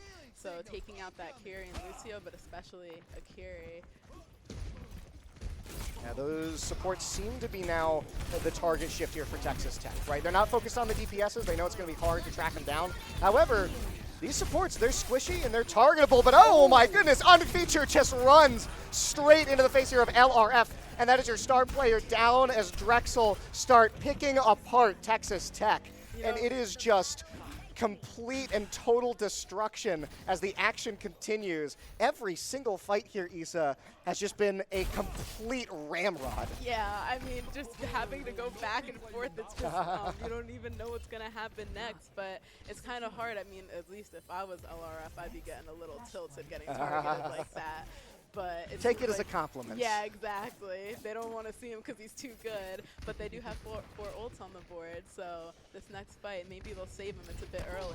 Yeah, LRF saying they hate me because they ain't me. Up into the back line comes Reaper, realizes that this is probably not where I want to be in front of 4 members now of Texas Tech. However, Mobilize does go down, but you're going to lose your tank in trade. That's not great. Beat dropped by Drexel. We'll see if it's enough to carry them through the rest of this. Sustain, not enough to get LRF through that fight, and Clamps combines with Nemris in order to finish off the rest of these Drexel players. So the point now, initially captured by Texas Tech, hoping that they can get a little bit closer to those 3 points that they need. Yeah, it was an interesting beat drop on both sides too. We got one ult on both DPS, but I'm not sure if they'll be able to pull it off by themselves. Probably have to see more synergy, but we'll see what happens. Looks like they're grouping up, going around for a fight. Oh, this hazard on hazard action here. Both of them trapped in the corner by the wall, but look at this. Venture able to come all the way up from behind. Ultimate is going to get Nemris, and still coming from behind into LRF. That's both the DPS down as Drexel turn what was a losing fight into a winning one, thanks to 2 great kills on the damage dealers here of Texas Tech as they hunt down now the rest of the members and capture the point behind their backs. That was honestly really incredible. I'm so happy to see more flanking now. Well, it's flanking that does seem to be working quite a bit, too, because Texas Tech, they were doing a good job when the fights were honorable duels, right? Standing in front of each other, trading damage, finding a good angle to engage. Drexel's not playing by those rules. They're playing dirty. They're coming up behind you, shanking you in the back, and then stealing your wallet, right? And sometimes, honestly, at a LAN, it's fair game. High noon not going to go off. LRF tries to stay long enough to get that off. Not quite. Texas Tech, their members falling one by one. Drexel maintain their stranglehold on this point. Texas Tech are pretty much at a loss, Issa, for how to come back. Yeah, I mean, really seeing that for LRF, every time he gets targeted, it's just kind of out for the rest of them. I was really happy to see a new strategy from Drexel. It seems like because they're both kind of playing the same way, Drexel decided to change it up, and it works out in their favor. Akiri ult coming. Kitsune comes out as the members of Drexel get low. Z5 is going to fall, and that's a trap here onto Gambler, who cannot escape. Somehow makes it out thanks to some help from the rest of the team. However, there's going to be an overtime recapture by Texas Tech as Drexel smartly back off. Not going to win that one, Issa, without your tank. Yeah, it was a really close fight. It's getting close as a game, too. It's a good kill here for Texas Tech. Oh no, but it's a Reaper ult, but he gets killed before it can get enough value. And now LRF just walking down the hazard. Drexel, they extend a little bit too far trying to take this point back, and instead Texas Tech are going to finish that one off 1-1. Next flashpoint coming up right now. That's the second ult cancel that we saw too. What was the first one, the boop? Or are you talking this set? No, this set. I saw okay. McCree lost his, Gambler lost his. We could see the boop off the map mid Reaper ult this time as well. Maybe. Alrighty, Nemris is going to pop the ultimate here, trying to find some value. Instead, though, just has to use it to get out as the rest of his teammates die. And he's not long for this world either, unfeatured. Hit him real hard. Drexel just clear out the members of Texas Tech. They got to run for the hills. The second point, initial capture going the way of Drexel. Yeah, I mean, we have two really aggressive teams. Seeing Drexel alter their strategy is really starting to work in their favor. I'm wondering if they'll be able to keep it up, but these fights are just non-stop. Nobody's getting a break. It is non-stop action, and honestly, it seems to favor Drexel a little bit. The high noon is canceled instead in order to throw a flashbang, get 2 kills right off the back of it, and that is Texas Tech eliminating all but one as the Venture sits under the ground, tries to buy their team time, but with 5 members on this point, Issa, it's going to go back to Texas Tech now. They're the ones who've got to defend. Drexel have to make their way back in. Yeah, I mean, they just defended it and they're already ready to start fighting again. LRF is not giving up, which is really good to see. They're really adjusting, learning from their mistakes almost immediately. Like the next fight, they just try something different. Jump in here from unfeatured. Couples here with the beat drop. As EF trying to look for some kind of action, not able to find anything. Instead, it is this constant damage output from LRF. That's a triple kill and a total team wipe for the members of Texas Tech. They're able to keep their stranglehold on this point, and Drexel have to go right back to the drawing board. They're going to keep the same comp, maybe try a different approach. Yeah, I'm hoping so. I mean, the damage output here is just insane. All of it happens so quickly. Oh my word, look at how much damage the Hazard took immediately to start off that fight. Genji trying to deflect, but it's only buying time now as Drexel do manage to force Texas Tech back into the point. However, they lost a key piece, their tank, in order to do it. 96, point coming close. Someone's gonna have to jump on in. Overtime coming out. Here's the ultimate though. You hear it coming, but it's not gonna be enough. LRF just running through on this Cassidy. There is just nothing that Drexel can do to stop the revolver. Yeah, I mean, LRF's focus is crazy. The way that he saw that Genji ult and he just stood still and was focused on shooting him, that was really impressive. No boot, not quite going to send Hazard off So close. the edge there. So close. It would have been very funny. Yes, it's very true. But now Texas Tech find themselves 1 flashpoint away from going up 2-0 in this set. That's a boot, but hey, it's Lucio. He'll be fine. Ultimate now popped by Namris. Oh no, he's going to fall and doesn't quite clamber back up the wall in time. That is a massive boop to be able to get. You cancel like Genji ult, and it costs you pretty much nothing now. Texas Tech have to back up. This flashpoint looks like Drexel should have it as LRF is going to fall thanks to another boop. Beef Stir Fry is just on point with this displacement. Yeah, I mean, he's really taking advantage of the environment for real. Love to see that. Careful here if your Hazard. Clamps goes down, and Texas Tech certainly now has to give up this point, has to run away. Drexel have forced them off. They're holding on to 1 ultimate as Texas Tech have 2 with 1, basically 1 shot away from coming back up. Yeah, I mean, it's really anyone's game so far. Expect Clamps to try and start this fight off here. At the very least, with some assistance here from the mobility increase from Mobilized. Get that, the Kitsune ultimate, great. Yep, here it comes. Yeah, but who's gonna get the better end of it? It's High Noon, and look who's locked in place. It is Z5. However, with 3 members going down here for Drexel, Texas Tech now have to try and make this team fight work. Can they outdamage the healing of Lucio? It looks like they can. However, Unfeatured is going to jump off, realizes that, look, I'm just going to regroup, get in with the rest of my team. We got some good progress on this capture point, but it's not worth staggering to death. Yeah, I mean, they're sacrificing a little bit of time, but yeah, exactly. It doesn't make sense to just keep staggering. It's better to just group up, try again, and capture it back. Drexel looking for an angle here. Members of Texas Tech pretty far pushed up, all things considered. They move back on to the point, and there comes the beat drop. Drexel using this to try and make their way in. Unfeatured tries to jump now after the Cassidy. No dice as he's losing HP at a rapid pace, and the HP bar is depleted as Texas Tech also dropped the beat, and that beat is going to drop alongside the members of Drexel. It's 4 deaths of Beast Stir Fry, the only one left. The point coming ever so close here. here, Issa, to being captured in the game, to being won by Texas Tech. Yeah, I mean, they've really just got that confidence back, that energy back, just capturing the point. We'll see if they can make one more push and if Texas will be able to hold their own against it. This one push has to be it, but with the stir fry gone and your Genji falling as well, it is not enough. Texas Tech are going to take game number 2. Started off a little rocky, but Issa, they were able to find their footing, find that pacing, and Drexel just, they were the ones left off balance. I am honestly so impressed with Texas. Just game after game, they're doing so good. Really high energy. I mean, they came a long way. They don't want to give up. Oh, look at this. Gets a great angle, threatens pretty much the entire team here, and that causes the entire team to go into panic mode because, hey, we have to target LRF here, but guess what? Cassidy's not the only one left on the team. Yeah, it's really fun seeing him play, and once he's like in his element, he's just back into it. It's great.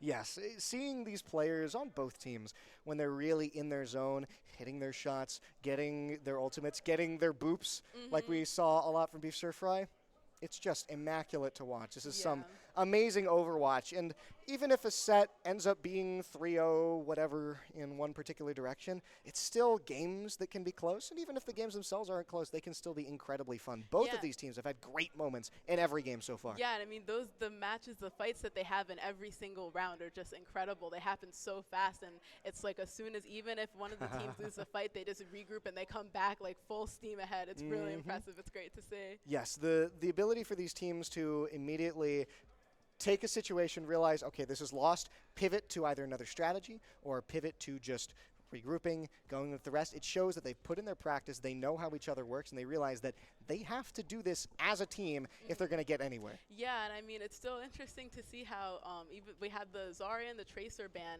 They did not change their characters once. And it's kind of like, well, who else are you going to switch to at that point? Because we know the healers aren't changing. They were committed to the choices that they made. And honestly, sometimes it's really what you need, right, is to think that, look, I'm confident enough in my own ability to play this character, or we're confident as a team in our ability to play this comp, that we think that it wasn't the comp itself, it was our own issue. Maybe someone missed a crucial ult at a key moment and that turned a fight around. Maybe someone just was having some issue lining stuff up and there's some miscommunication. We really don't know unless we can be in the heads of the players here, which, well, that would be cool. I started to think of what other things that would entail, so we will end that train of thought there. Yeah, but I mean, rightfully so. It's like the two teams are just playing tug-of-war with each other when it comes to capturing, controlling the point. It was just back and forth, so it's all really good fights in there.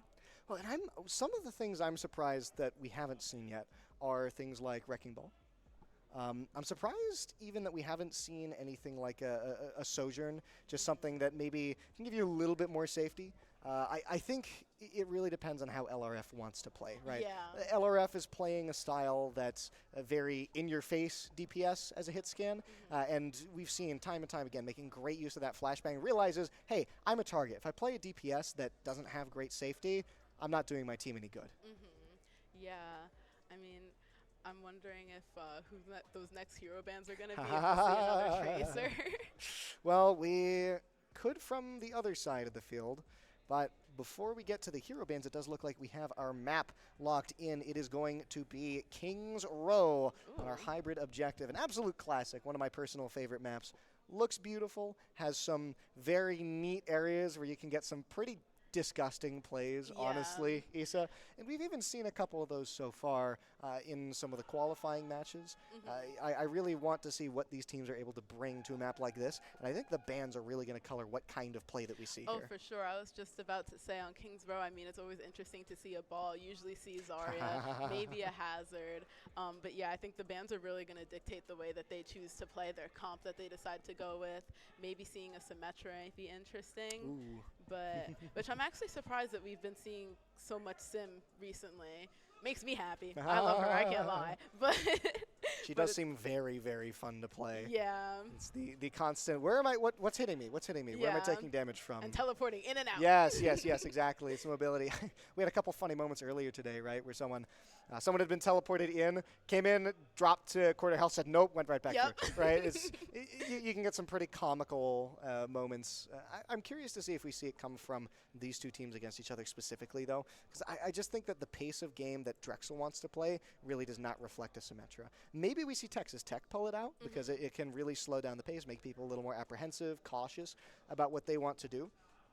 But whether or not that's the case, I really don't expect to see it from Drexel here. Oh yeah, definitely not. I mean, they've been playing pretty aggressive and pretty fast-paced for as long as I was watching them, so I'd be really surprised to see them slow it down. But I think that's what's helping them, giving them an advantage, is just that they're just full energy nonstop.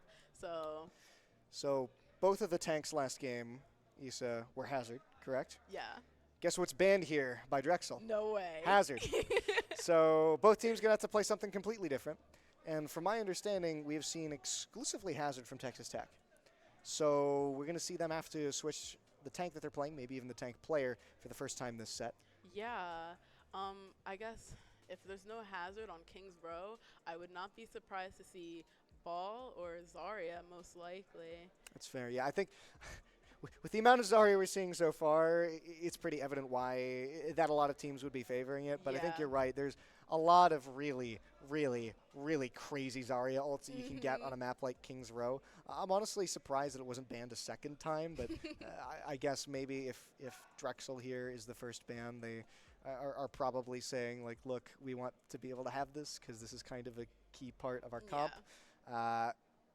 And banning Hazard, it's good, especially considering that Texas Tech have made a lot of hay both in this set and in the previous sets they've played off of that pick. Yeah, I mean, I haven't really, when we first started, there wasn't as much Hazard. It was a lot of Zarya and Ball, I want to say. Yes, yeah. So I'm interested in seeing Hazard, but honestly, okay, I can't lie, I'm not a fan of Hazard. I'm fine with him not being there.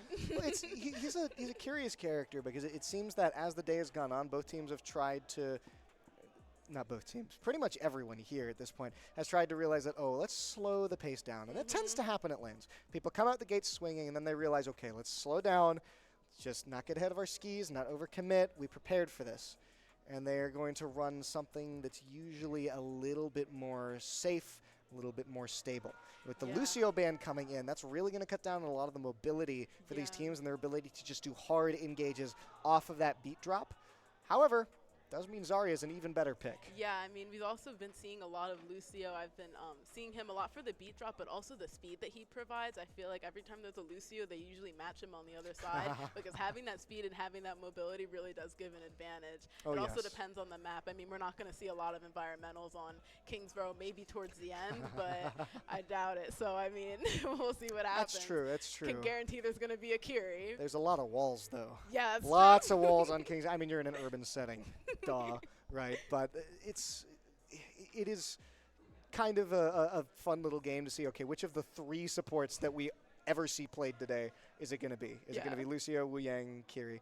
Haven't been seeing much Wu Yang, or at least as much as I expected from either of these teams. It seems to be the Kiri, Lucio. Of course, that's going to change. I wouldn't be surprised to see both teams pick up now Kiri, Wu Yang. But it seems that both teams do value the mobility and that AoE healing that's provided rather than the ability to kind of help one person get in and dive that Wu Yang really gives you.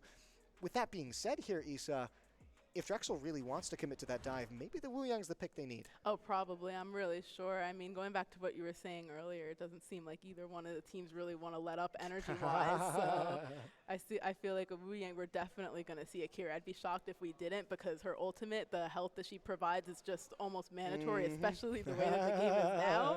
Like, that high damage just completely melting people like crazy. Yes. Well, and how many times have we seen just 2 stray headshots from a Kiri?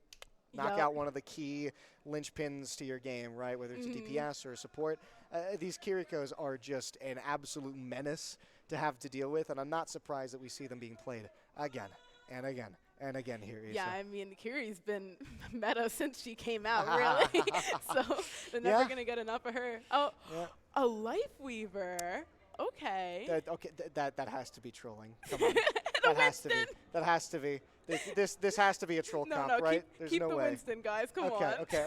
I'm more surprised by the Life Weaver. Surely that they just do this to start out and then okay, or they're just gonna switch. Thank you for making me believe that it would have been something a little But more we funny. do have a Sojourn, just like That's you said, correct. an LRF. That's interesting. I think it's that this map affords you a lot more wide angles where you're not going to get jumped on like LRF has been in the past, right? This could be an opportunity here for LRF to take a lot of long-range duels and really apply some damage. However, Gambler going to run up on Epic Z-Ray, and this is what you have to be careful of with the double dive here onto the backline. You're not going to have any time to be safe here if you're Texas Tech. You got to be aware of where these two are, and I mean, with how fast they move around, Issa, it's just incredibly hard. Yeah, and seeing Gambler back on Reaper is always fun. He's able to take them out, so he's really just back in his element. It's E5 on Venture, and of course we have Unfeatured on Zarya. Two supports we were expecting. Oh, and the Zarya as well really helps amplify the dive potential here of Drexel as they're able to just bubble whoever is trying to go in, cause some disruption. Nemris going to fall here to Unfeatured, and that means Texas Tech are once again having to back up. It just seems like Clamps is not really able to get that much done now on the Monkey as he's getting chased down right now by the Venture. He is actually going to get that kill. Texas Tech really struggling to find a good opening to the game here. Nemris, you can see, switches over to that Pharah. Might be a little easier seeing as the only easy way that Drexel has to deal with it are hard commitment from this Venture or some lucky shots from the Kiri. Yeah, and I mean, we do see Nemris switching to Reaper to mirror the other one, and LRF back on Cassidy. They're really Gambler, dang. Waiting behind in the shadow. Like I said, he gets behind you, shanks you in the back, steals your wallet. Nemris going to be penniless after this one. Might need to call the company and get their card deactivated for a little bit. Texas Tech unable to find any way in as Drexel continue to run down the clock here. Yeah, I mean, they're not even letting them pass that first choke point, just barely. They seem pretty grouped up, they're just not synergized enough.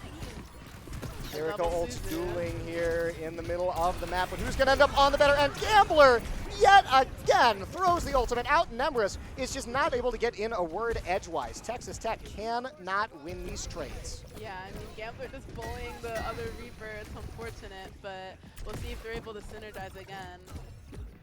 LRF has fallen, has to get back up as Drexel have the Zarya ult, crucially. Texas Tech, still their only ult that might be coming up soon here is the Cassidy ult. I don't think that's going to turn a fight as well as a Zarya ult will. However, coming from behind right now, you see Drexel diving now onto the backline here for Texas Tech. Nemris and Clamps go down. Drexel, they lose Gambler, but what do you get in trade? You got 3 members of Texas Tech, and you force the rest back to base. Yeah, another focus on LRF, which is really impressive to see. Once again, they don't want that guy doing anything. They hate him because they ain't him. Honestly, I really think here, Issa, this Wu Yang is enabling the members of Drexel to play this dive comp. They're just hopping onto the back line, they Zarya bubble, they Wu Yang, and they just create these unkillable dive characters that Texas Tech have no idea how to do with. They need to either slow the pace of the game down, isolate these people, change their comp, or just run it down harder. Gambler, though, going to die. LRF gets a good kill to start off the fight. Hold on here. Gets a little bit of a flank. There's a flashbang, but has to back away. Realizes doesn't want to take the 1v1 with the Venture. Careful behind as Num Nums is going to fall. Unfeatured, however, takes out LRF. Texas Tech are going to win the fight and finally start getting this point kept up. Yeah, and they have a few ults ready, too. On the other side, not as much. They have a Venture and a Wu Yang ult coming. Oh, last second. Drexel trying to contest here. This is a gamble, though. If they do end up failing on this attempt, that's going to get the members of Texas Tech a lot more time. High noon, here we come. What are we seeing? That's 2 kills off of the Deadeye. Look at that. Suddenly, Texas Tech find their way back into this game. They get the payload a-moving. I mean, no matter how much they focus LRF, he always comes through. You love to see it. Honestly, the little Reaper 1v1 too is pretty interesting. Cowboys come through in the end, honestly. It's really all that they need. Texas Tech are in a bit of a bind, though. Only about 2 minutes left to try and push this payload to the very end. Yeah, and we always see a lot Tall of order. choke points here too. Maybe not towards the beginning, if I'm not sure if they'll come up that far, but especially at this little turn right here, tends Yes. to be a pretty high contest point. So we'll see if they're able to make it all the way through, and if not, how far they can get. Yep, and you can see Nemris just tucked away in the little hidey hole here. On the higher side of the hidey hole, however, is Gambler, who jumps into the backline, does not crucially manage to find LRF. As Texas Tech regroup, they realize that all they need to do is fade back, wait for the members of Drexel to overextend. However, you're going to lose Mobilized, but in trade you get the tank. I'd call that worth it any day of the week. Look at the dive in. Aggressive here from Nemris as he tries to take the duel, going for the invincibility. Got to be careful now. Next to his backliners, though. Yeah, I'm noticing these teams like really seem to know each other. They know how they play and they adapt to it, but also they're really focusing on exploiting some weaknesses. So that's always fun to see, especially later in these games as they start to get to know all the other teams better. They're able to make it pretty far. Yeah, coming up on the checkpoint here. This has been a pretty darn easy push now for the members of Texas Tech. And after getting 2 kills here, thanks to Nemris, and make that a 3rd with the Death Blossom, chasing them down 4 kills, make that a complete and total team kill from Texas Tech. They're going to get this payload pushed to the checkpoint. They locked in. Oh, they did. They seriously did. Now, Another 2 minutes on the clock. oh, surely. Pushing this payload around the corners now becomes the task for Texas Tech. It's going to be a bit of a tall order, though, especially staring down Azaria. Yeah, I mean, it's been really, all of their games have been close so Freya. far. Just very, very tense. We have a DPS switch here for Z5, switching off the Venture onto the Freya. You're going to lose some dive, but it's going to be a little hard to get dive in such a channel as this, right? Everyone's funneled into a very, very close quarters. Drexel now trying to apply some damage to Texas Tech. However, just not able to get a kill quite yet. The payload pushes ever further forward. Gotta be careful. Epic Z-Ray is going to fall, but Drexel, they lose 2 in trade. 2 for 2. Texas Tech now, they want to push this in, and it looks like they just might. Unfeatured is the only tank here standing between the members of Texas Tech and getting this payload in.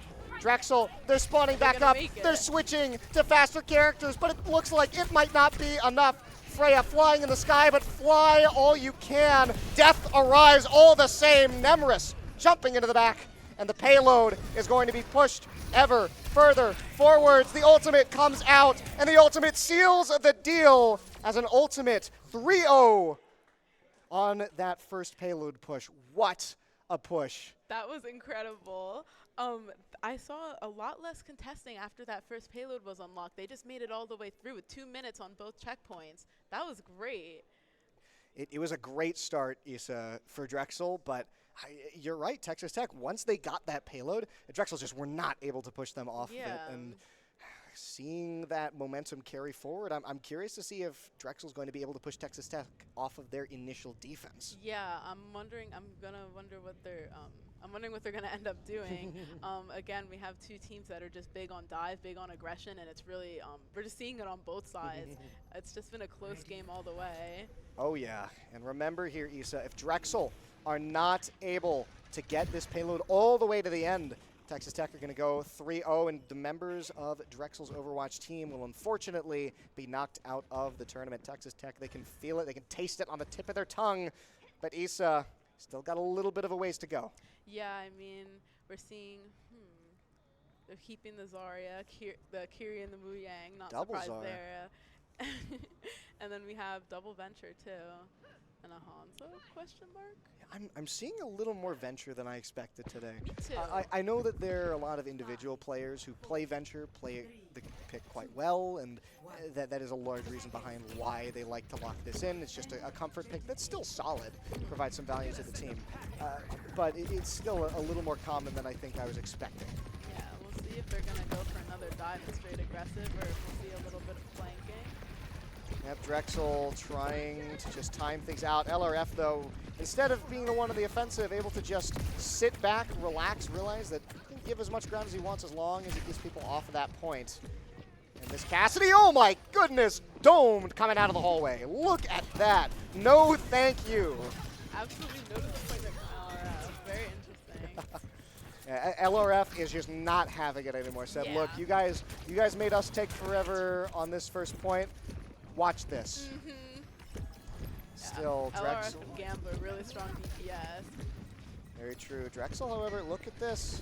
They're trying to get a little bit behind. You can see down the hallway the duel here between the DPSs. However, with some support trying to collapse now onto this Reaper. Here comes the Cassidy. No, not quite able to get the kill. And with some help from the Kiriko, instead able to get a kill on someone else. 2 DPSs now down as Texas Tech are starting to really run down the members of Drexel. 5-player kill streak. LRF is on fire, and it's a team kill here for Texas Tech. No one can unseat this Cassidy. Yeah, really. Looks like they're keeping the same comp. Pushed up a little bit high, but they still got a good 2 minutes left. Yeah, seeing the Zarya duel is always very funny, because it's just 2 metapods using Harden in front of each other. So you know that the interesting stuff is going to happen somewhere else. As Venture going to hop up top, Clamp's going to give the shield, and here you hear it. It's High Noon trying to eye up anybody.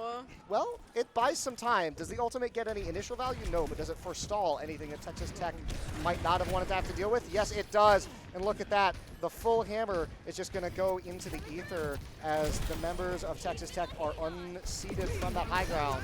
Members, though, picking off the back line. When your DPSs are away, who is protecting them? Beef Stir Fry getting some good chase down here on this Wu Yang. But with the comeback potential here from Texas Tech in the back end of the fight, Nemris on this Venture is looking mighty fine.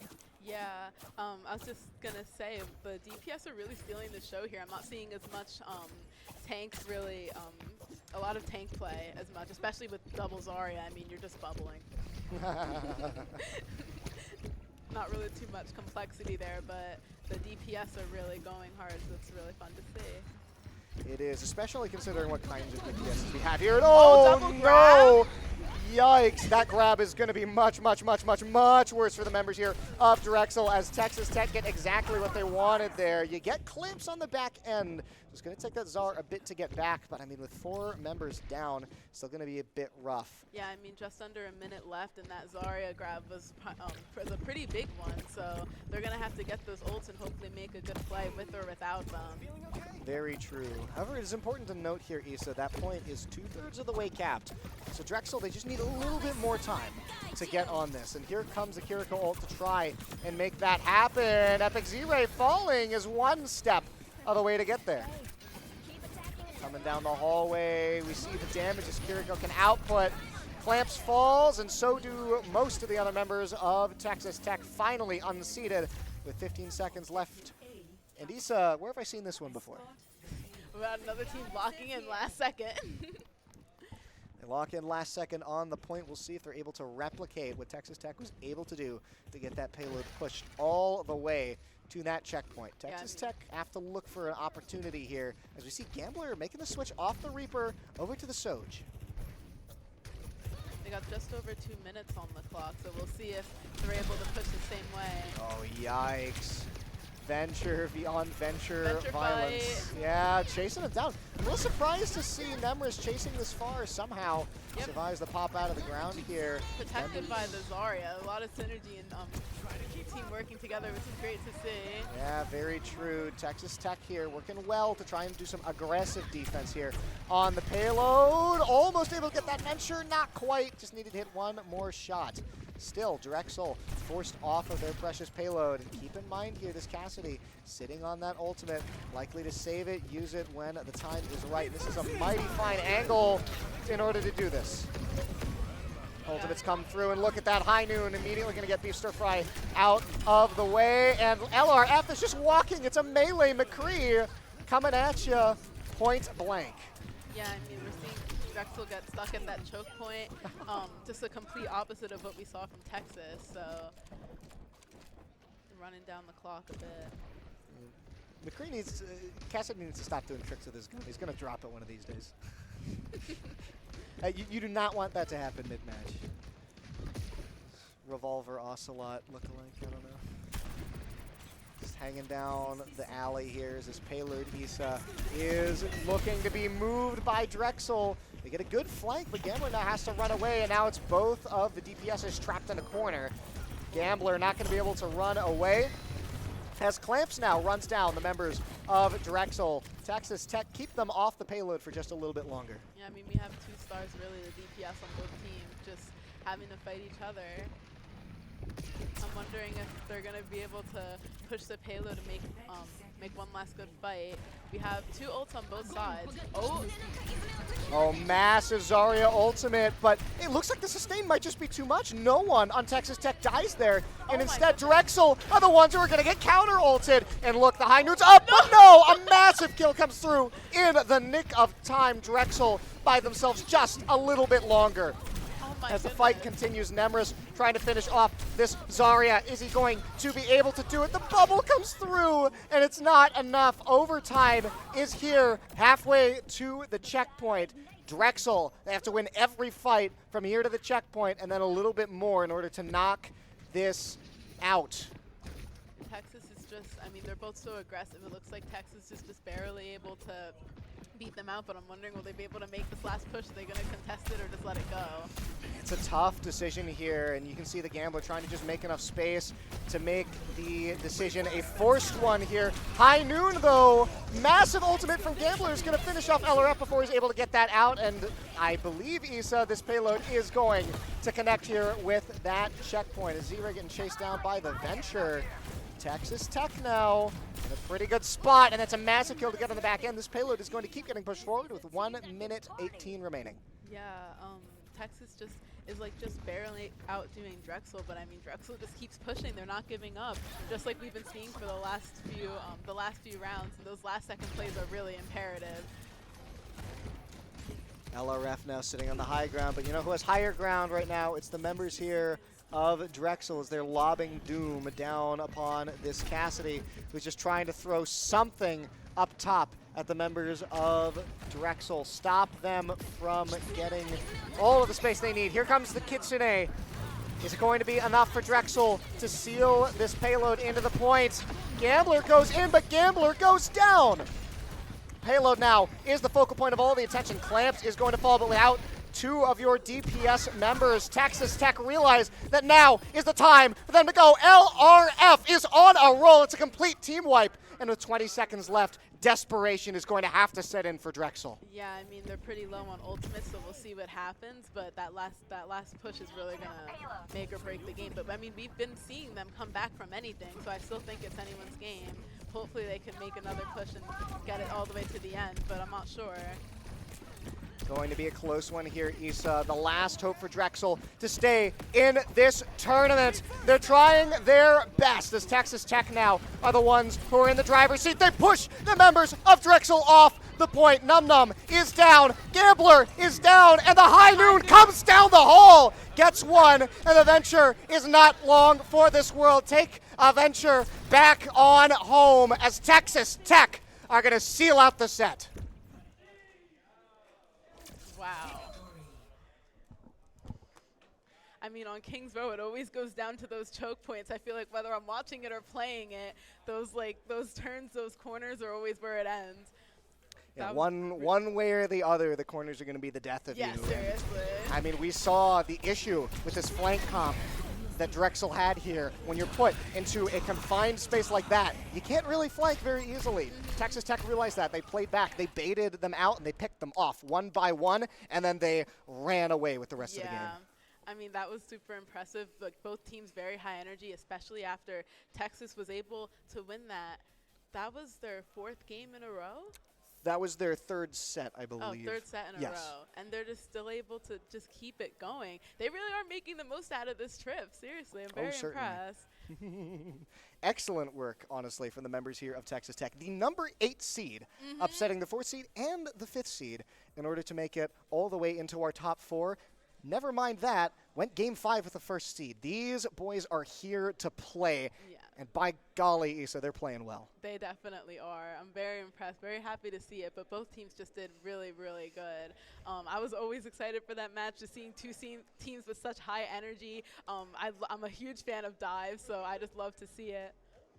Oh, yes. And it was Drexel had a comp that they knew worked for them, and we saw every game pretty darn close, right? Drexel, 3-0 but close is what we want to say, right? Because Drexel, whilst they weren't able to quite get any games, they came close enough every game that you can see how they said, look, it's not the comp, it's the way we're playing it. Yeah. And honestly, Issa, maybe it still is, and today just wasn't their day. However, what really matters when you're at a LAN is what you're doing here and now today. Yeah. And Texas Tech are the ones who came out on top. Yeah, and those bans are pretty interesting too. I was surprised, even when Tracer was out, we didn't even see her at all. It was really Venture, I feel like, who ended up taking the place of Tracer. Yeah, and then, of honestly. course, the Cassidy and the Reaper was always great to see. A little bit of Genji, which was nice.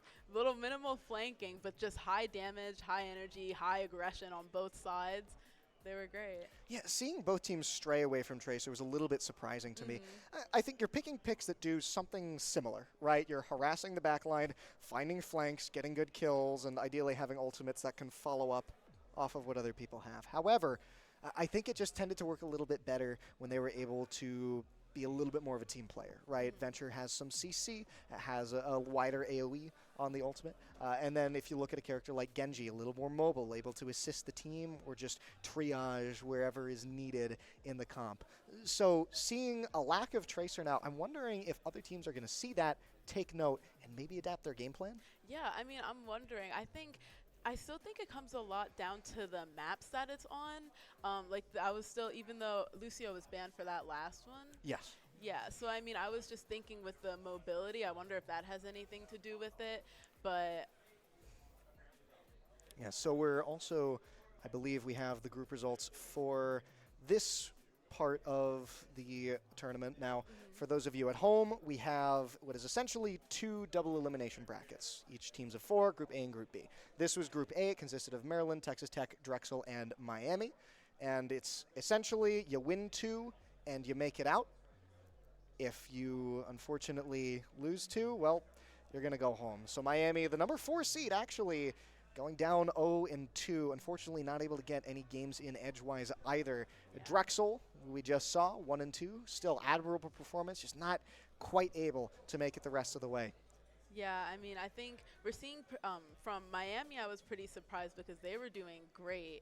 And Drexel, I feel like we're seeing kind of similar to what we saw before, or at least from their results before. So it's just about the same, but I mean, they really were doing pretty well. Even considering that it was 1-2, I feel like overall, all of their fights were really good. They were super, super close, just not able to tip over that edge. Yeah, I'm honestly thoroughly impressed with pretty much every team that's come here because I haven't really seen a game that's a legitimate actual blowout, right? I haven't seen a game where it's just one team destroying the other and you know it's a foregone conclusion at the end of the day. We've seen so many games turn around. We've seen so many games that have maybe started out one way, shifted back the other, and then gone back to who was initially winning. But it's enough to keep you on the edge of your seat, which, I mean, for me on the cast, I think it's a heck of a lot of fun. Yeah, it's definitely.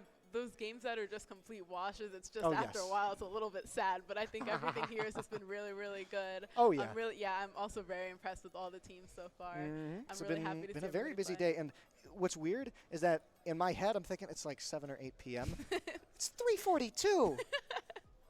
I mean, we've been here all day. Like, oh, yeah. We still got a ways to go. Yeah, exactly. Yeah, How many games we have going on we next? still have an entire group to go. Oh, goodness. Yeah, well, and guess who's up next? It's Penn State, our home university, the turf upon which this very tournament is taking place. Penn State. Thank you very much for that one.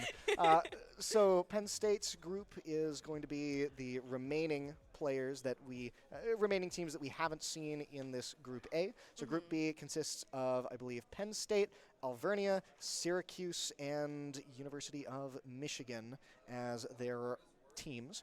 So I believe we're seeing Penn State versus Michigan on stream, and then on the side, I think going on actually right now is Alvernia and Syracuse. Yeah. We're a little bit staggered now, but we're going to start getting those matches through after this. But honestly, Issa, it's just been an absolutely incredible day so far. Every team seems to be bringing their A game, and that's really what you want to see at a LAN. Yeah, exactly. I mean, especially considering how far people have come from, and they must have gotten up. I know people were up early. I woke up at 6 o'clock, and I saw that somebody was already on the road. I was like, safe travels, guys. Oh, yeah. Yeah, so I mean, people didn't really seem tired. They just seemed people got here, and they were locked in. Like, they were ready to go. And I love to see it. It's really paying off. Everybody's doing great so far. Oh, yeah. when you're here, when you're with your friends, when you're with people who are passionate about the same things that you are, you can just feed off that energy, right? Yeah. Even if you got 3 hours of sleep, myself included. Even if you might be a little bit under the weather, myself included. It's still going to give you enough to go that extra mile and get it done. And that's really what the members of Texas Tech did. Remember, they took 3 gosh darn flights in order to get here. Yeah. Right? It was a rough road for them to actually be able to make it here in the first place, and then to be able to go from the 8th seed, usurping the role of now the 4th seed going into the bracket, going to be playing the person coming from winner's side in group number 2, or group B, I guess to use proper terminology. It's a much better position than they were in initially. Now, the prospective team to make it out winner's side of group B is Penn State, who has a very, very very stacked roster, and we can see them actually hopping onto the setup right now. But it's still going to be tough. I think that so far, Texas Tech has put in a pretty admirable performance, but I think their limits are really going to be tested like they were against Maryland, against a team like Penn State, assuming Penn State makes it out. Because as we've seen so far, being seeded well doesn't necessarily equate with how you get out of the pool. So still, a lot of matches still to be played here, the entirety of Group B. We're going to be right back with those after we go to a quick break. Don't go anywhere. We got more action coming right up. But instead, they're just going to take damage for the trouble. Trying to run back here. Gets the pulse bomb. Doesn't get a kill with it. 2 kills dropping both ways here as the point still remains contested. It looks like it will be enough. Texas Tech, though, are going to get the point. They're going to take out Venture as well on the way towards it. Time starting to tick away. It looks like this first control point might just go the way of Texas Tech here. Issa, it's 100%. Lamp's going to get the kill here onto the Kiriko on the other side. Drexel now without one of their healers. Texas Tech, they have to sustain through this fight and be able to brawl it out unfeatured. Getting low, but Clamps is getting lower, and that's going to be a finish by the Venture. Both tanks now down. There's the Genji ultimate, though, chasing down LRF. Is LRF able to get to safety? The answer is no. Gambler running through the backline now on the Genji. You heard him call, and that's 2 kills in answer. They're really targeting on LRF, and it's in 6. And it's going to continue to go as the Venture ult secures another kill alongside Gambler getting rid of this Cassidy. Yeah, these fights are just some healers, but I mean the tank is probably the most valuable member of your squad. Look at this Hazard just running down the members here of Drexel. Trying to just push them off the point, create space, and crucially create time as Unfeatured and Num Nums both are going to fall, rising out of the earth. Yeah, a little bit of an overextend. I was just going to say they're going so far back, we don't even want them to get close. That was a valiant attempt here, and there's the ultimate coming now from Mobilize, but you're going to lose 2 in trade here. Gambler with another double kill. This Genji, as it looks like they're finally going to be able to take this point away from the members of Texas Tech, stopping the end of the game. And that might just be the death knell here for the members of Drexel. As their members fall, Texas Tech takes the point and win game number 1. Saw a lot of dive. Tank of Drexel still in the game. Gambler and Stir Fry combo together to take out 3, make that 4 members now. Well, immediately able to knock out Beef Stir Fry. That's one of your supports down. That's the second too. Nemris, the assassin in the back line, coming through, and the members of Drexel are none the wiser as to what to do. Texas Tech, they swoop in, and in a very clean fight with these supports. They're squishy and they're targetable, but oh my goodness, Unfeatured just runs straight into the face here of LRF, and that is your star player in order to finish off the rest of these Drexel players. So the point now initially captured by Texas Tech. Thanks to 2 great kills on the damage dealers here of Texas Tech as they hunt down now the rest of the members and capture the point behind their backs. Sune comes out as the members of Drexel get low. Z5 is going to fall, and that's a trap here onto Gambler, who cannot escape. Somehow makes it out thanks to some help from the rest of the team. However, there's going to be an overtime recapture by Texas Tech as Drexel smartly back off. Just non-stop. Nobody's getting a break. It is non-stop action, and honestly, it seems to favor Drexel a little bit. The high noon is canceled instead in order to throw a flashbang and get 2 kills. Right, Unfeatured couples here with the beat drop. ZF trying to look for some kind of action, not able to find anything. Instead, it is this constant damage output from LRF. That's a triple kill. and a total team wipe. Point coming close. Someone's going to have to jump on in. Overtime coming out. Here's the ultimate, though. You hear it coming, but it's not going to be enough. LRF just running through on this Cassidy. There is just nothing that Drexel can do to stop the revolver. Comes. Yeah, but who's going to get the better end of it? It's High Noon, and look who's locked in place. It is Z5. However, HP bar is depleted as Texas Tech also dropped the beat, and that beat is going to drop alongside the members of Drexel. It's be able to hold their own against it. This one push has to be it, but with Beast Stir Fry gone and your Genji falling as well, it is not enough to fall here to unfeatured, and that means Texas Tech are once again having to back up. It just seems like Clamps is not really able to get that much done now on the Monkey as he's getting chased down right now by the Venture. He is actually going to get that kill. Texas Tech really struggling. Jericho ults dueling here in the middle of the map, but who's going to end up on the better end? Gambler yet again throws the ultimate out and never die. LRF gets a good kill to start off the fight. Hold on here. Gets a little bit of a flank, throws a flashbang, but has to back away. Realizes doesn't want to take the 1v1 with the Venture. Careful behind as Num Nums is going to fall. Unfeatured, however, takes out LRF. Texas Tech.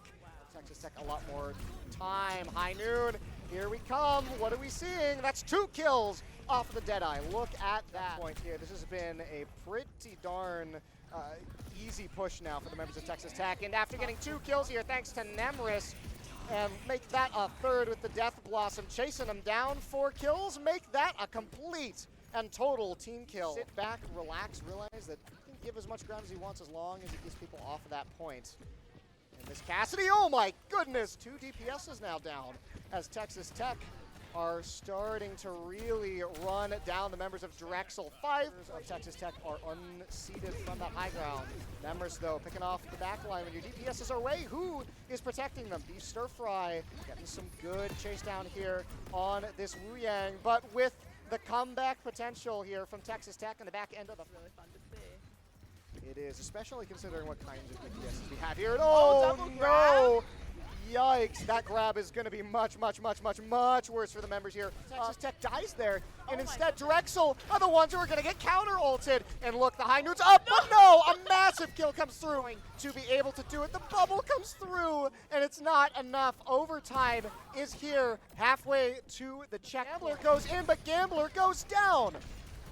Payload now is the focal point of all the attention. Clamps is going to fall, but without 2 of your DPS members, Texas Tech realize that now is the time for them to go. LRF is on a roll. It's a complete team wipe. The High Noon comes down the hall, gets 1, and the Venture is not long for this world. Take a Venture back on home as Texas Tech are going to seal out the set.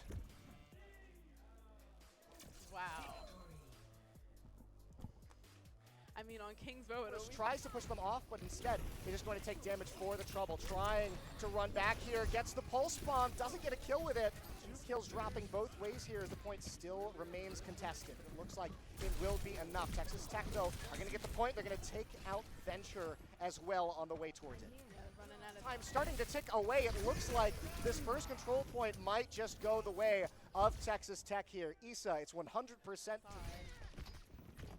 Lamp's going to get the kill here onto the Kiriko on the other side. Drexel now without one of their healers. Texas Tech, they have to sustain through this fight and be able to brawl out unfeatured. Getting low, but Clamps is getting lower, and that's going to be a finish by the Venture. Both tanks now down. There's the Genji ultimate, though, chasing down LRF. Is LRF able to get to safety? The answer is no. Gambler running through the backline now on the Genji. You heard him call, and that's 2 kills in answer.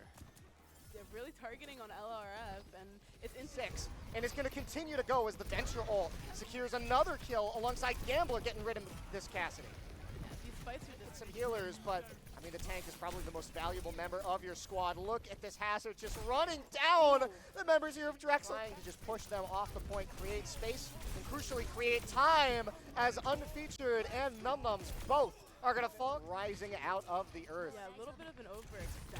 I was just going to say they're going so far back, we don't even want them to get close. But there's a valiant attempt here, and there's the ultimate coming now from Mobilize, but you're going to lose 2 in trade here. Gambler with another double kill. This Genji, as it looks like they're finally going to be able to take this point away from the members of Texas Tech. stopping the end of the game.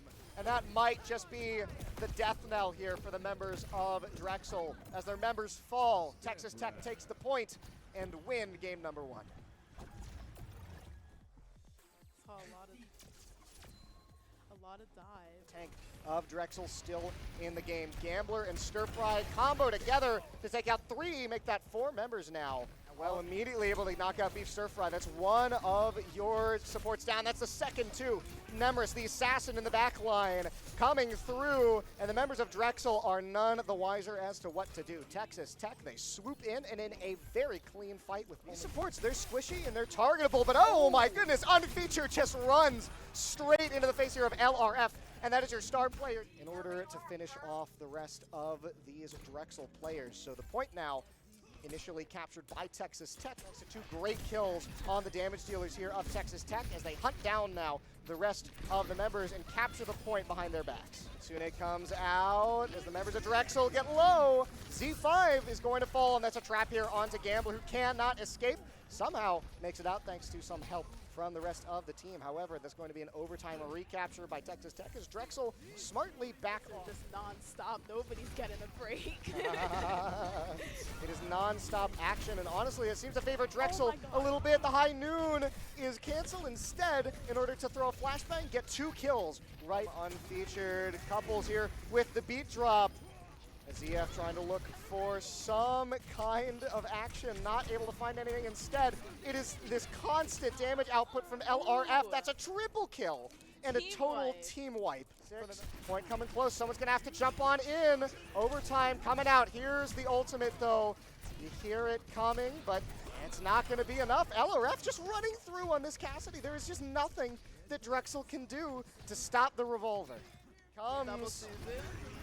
Yeah, but who's going to get the better end of it? It's high noon, and look who's locked in place. It is Z5. However, HP bar is depleted as Texas Tech also dropped the beat, and that beat is going to drop alongside the members of Drexel. It's able to hold their own against it. This one push has to be it, but with Beast Stir Fry gone and your Genji falling as well, it is not enough to fall here to Unfeatured, and that means Texas Tech are once again having to back up. It just seems like Clamps is not really able to get that much done now on the Monkey as he's getting chased down right now by the Venture. He is actually going to get that kill. Texas Tech really struggling. Jericho ults dueling here in the middle of the map, but who's going to end up on the better end? Gambler yet again throws the ultimate out and never die. LRF gets a good kill to start off the fight. Hold on here. Gets a little bit of a flank. Throws a flashbang, but has to back away. Realizes doesn't want to take the 1v1 with the Venture. Careful behind as Num Nums is going to fall. Unfeatured, however, takes out LRF. Texas Tech.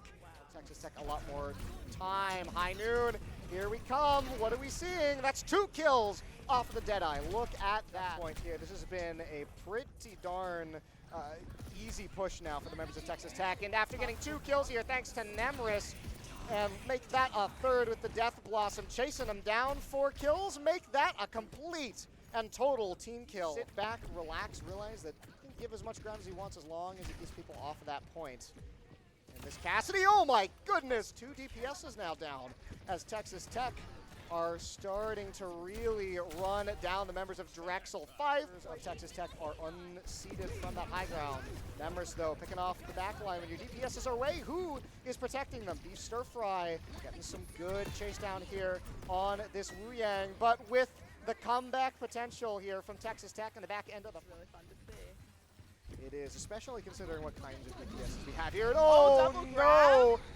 Yikes, that grab is going to be much worse for the members here. Texas Tech dies there, and instead Drexel are the ones who are going to get counter-ulted. And look, the high noon's up, but no, a massive kill comes through to be able to do it. The bubble comes through, and it's not enough. Overtime is here, halfway to the check. Gambler goes in, but Gambler goes down.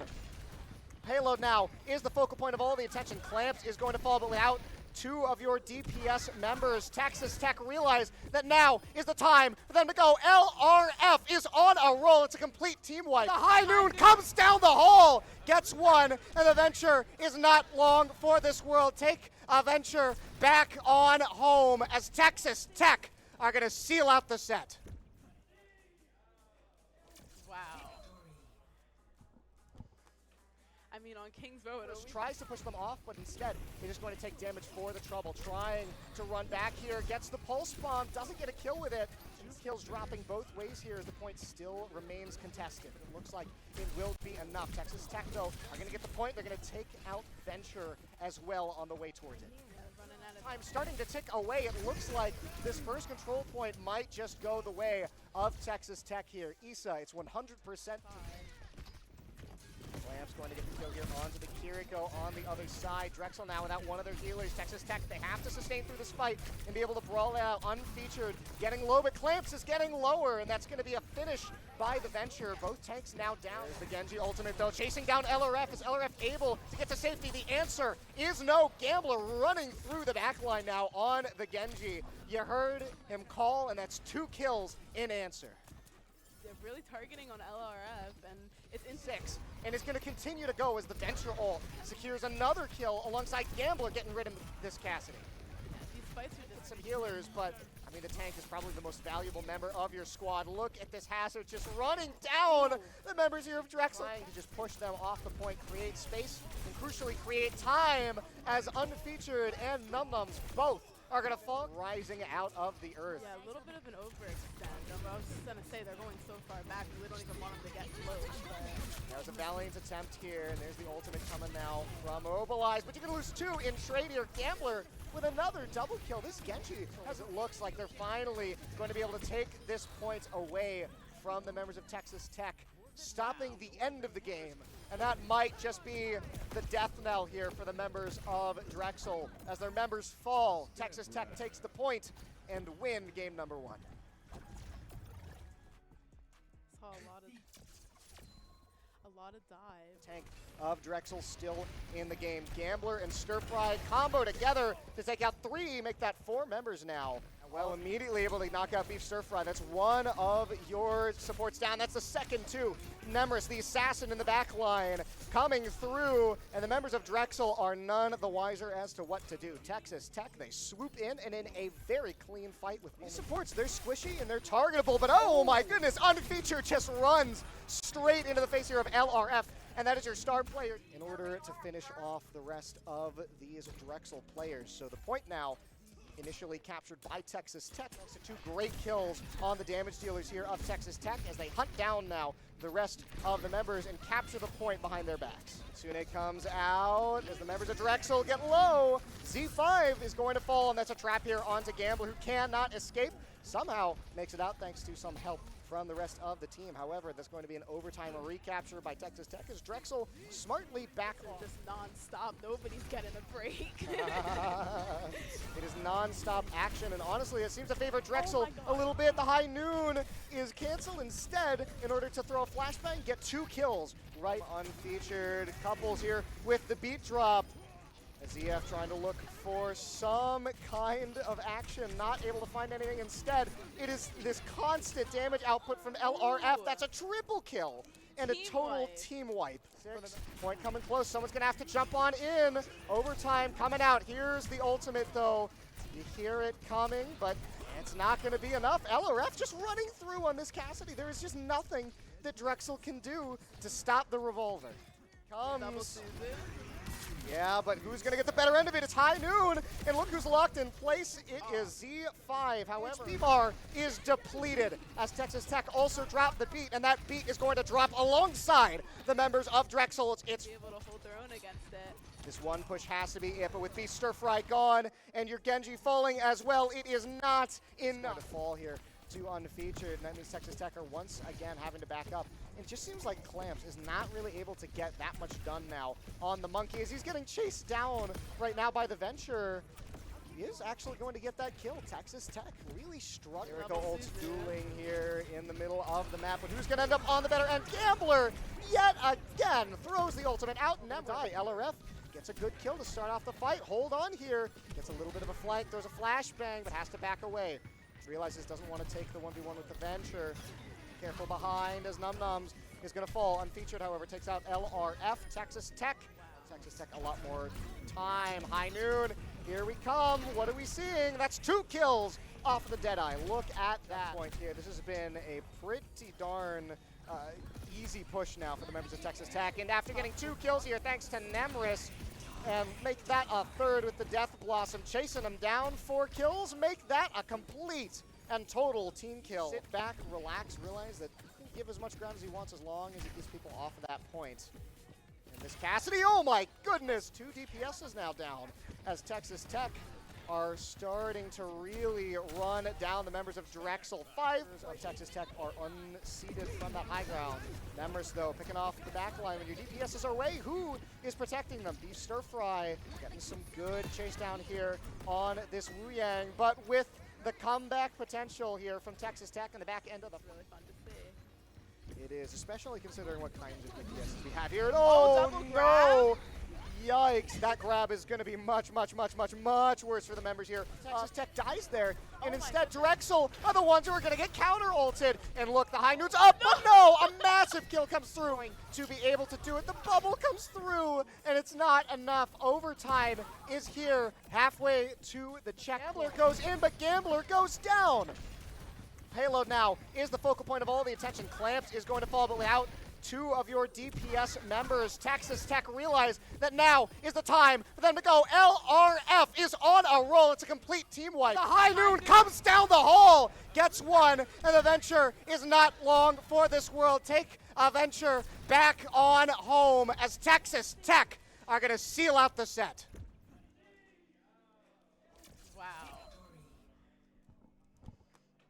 I mean, on King's Row, it always tries to push them off, but instead, it is going to take damage for the trouble. Trying to run back here, gets the pulse bomb, doesn't get a kill with it.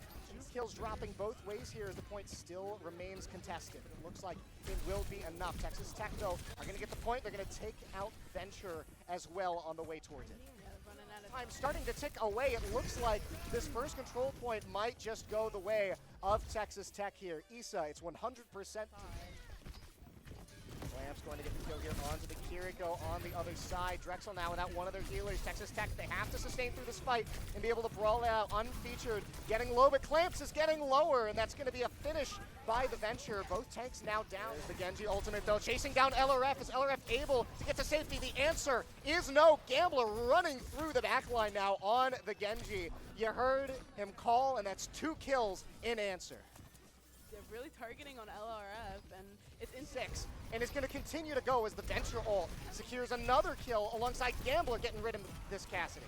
Yeah, these fights are just some healers, but I mean the tank is probably the most valuable member of your squad. Look at this Hazard just running down the members here of Drexel. Trying to just push them off the point, create space, and crucially create time as Unfeatured and Num Nums both are going to fall rising out of the earth. Yeah, a little bit of an overextend. I was just going to say they're going so far back, we don't even want them to get close. But there's a valiant attempt here, and there's the ultimate coming now from Mobilize, but you're going to lose 2 in trade here. Gambler with another double kill. This Genji, as it looks like they're finally going to be able to take this point away from the members of Texas Tech, stopping the end of the game. And that might just be the death knell here for the members of Drexel. As their members fall, Texas Tech takes the point and win game number 1. Saw a lot of dive. Tank of Drexel still in the game. Gambler and Stir Fry combo together to take out 3, make that 4 members now. Well, immediately able to knock out Beef Stir Fry. That's 1 of your supports down. That's the second too. Nemris, the assassin in the back line, coming through, and the members of Drexel are none the wiser as to what to do. Texas Tech, they swoop in, and in a very clean fight with these supports. They're squishy and they're targetable, but oh my goodness, Unfeatured just runs straight into the face here of LRF, and that is your star player in order to finish off the rest of these Drexel players. So the point now, initially captured by Texas Tech. So 2 great kills on the damage dealers here of Texas Tech as they hunt down now the rest of the members and capture the point behind their backs. Sune comes out as the members of Drexel get low. Z5 is going to fall, and that's a trap here onto Gambler, who cannot escape. Somehow makes it out thanks to some help from the rest of the team. However, there's going to be an overtime recapture by Texas Tech as Drexel smartly back on. Just non-stop. Nobody's getting a break. It is non-stop action, and honestly, it seems to favor Drexel a little bit. The high noon is canceled instead in order to throw a flashbang, get 2 kills. Right, Unfeatured couples here with the beat drop. ZF trying to look for some kind of action, not able to find anything. Instead, it is this constant damage output from LRF. That's a triple kill and a total team wipe. Point coming close. Someone's going to have to jump on in. Overtime coming out. Here's the ultimate, though. You hear it coming, but it's not going to be enough. LRF just running through on this Cassidy. There is just nothing that Drexel can do to stop the revolver. Comes.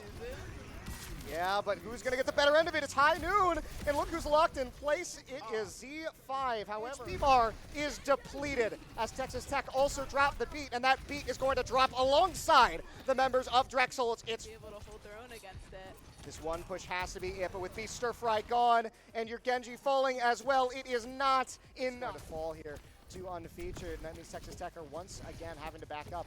It just seems like Clamps is not really able to get that much done now on the Monkey as he's getting chased down right now by the Venture.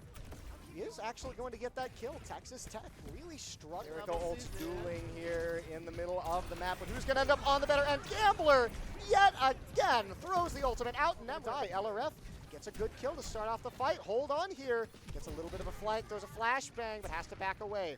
Realizes doesn't want to take the 1v1 with the Venture. Careful behind as Num Nums is going to fall. Unfeatured, however, takes out LRF. Texas Tech.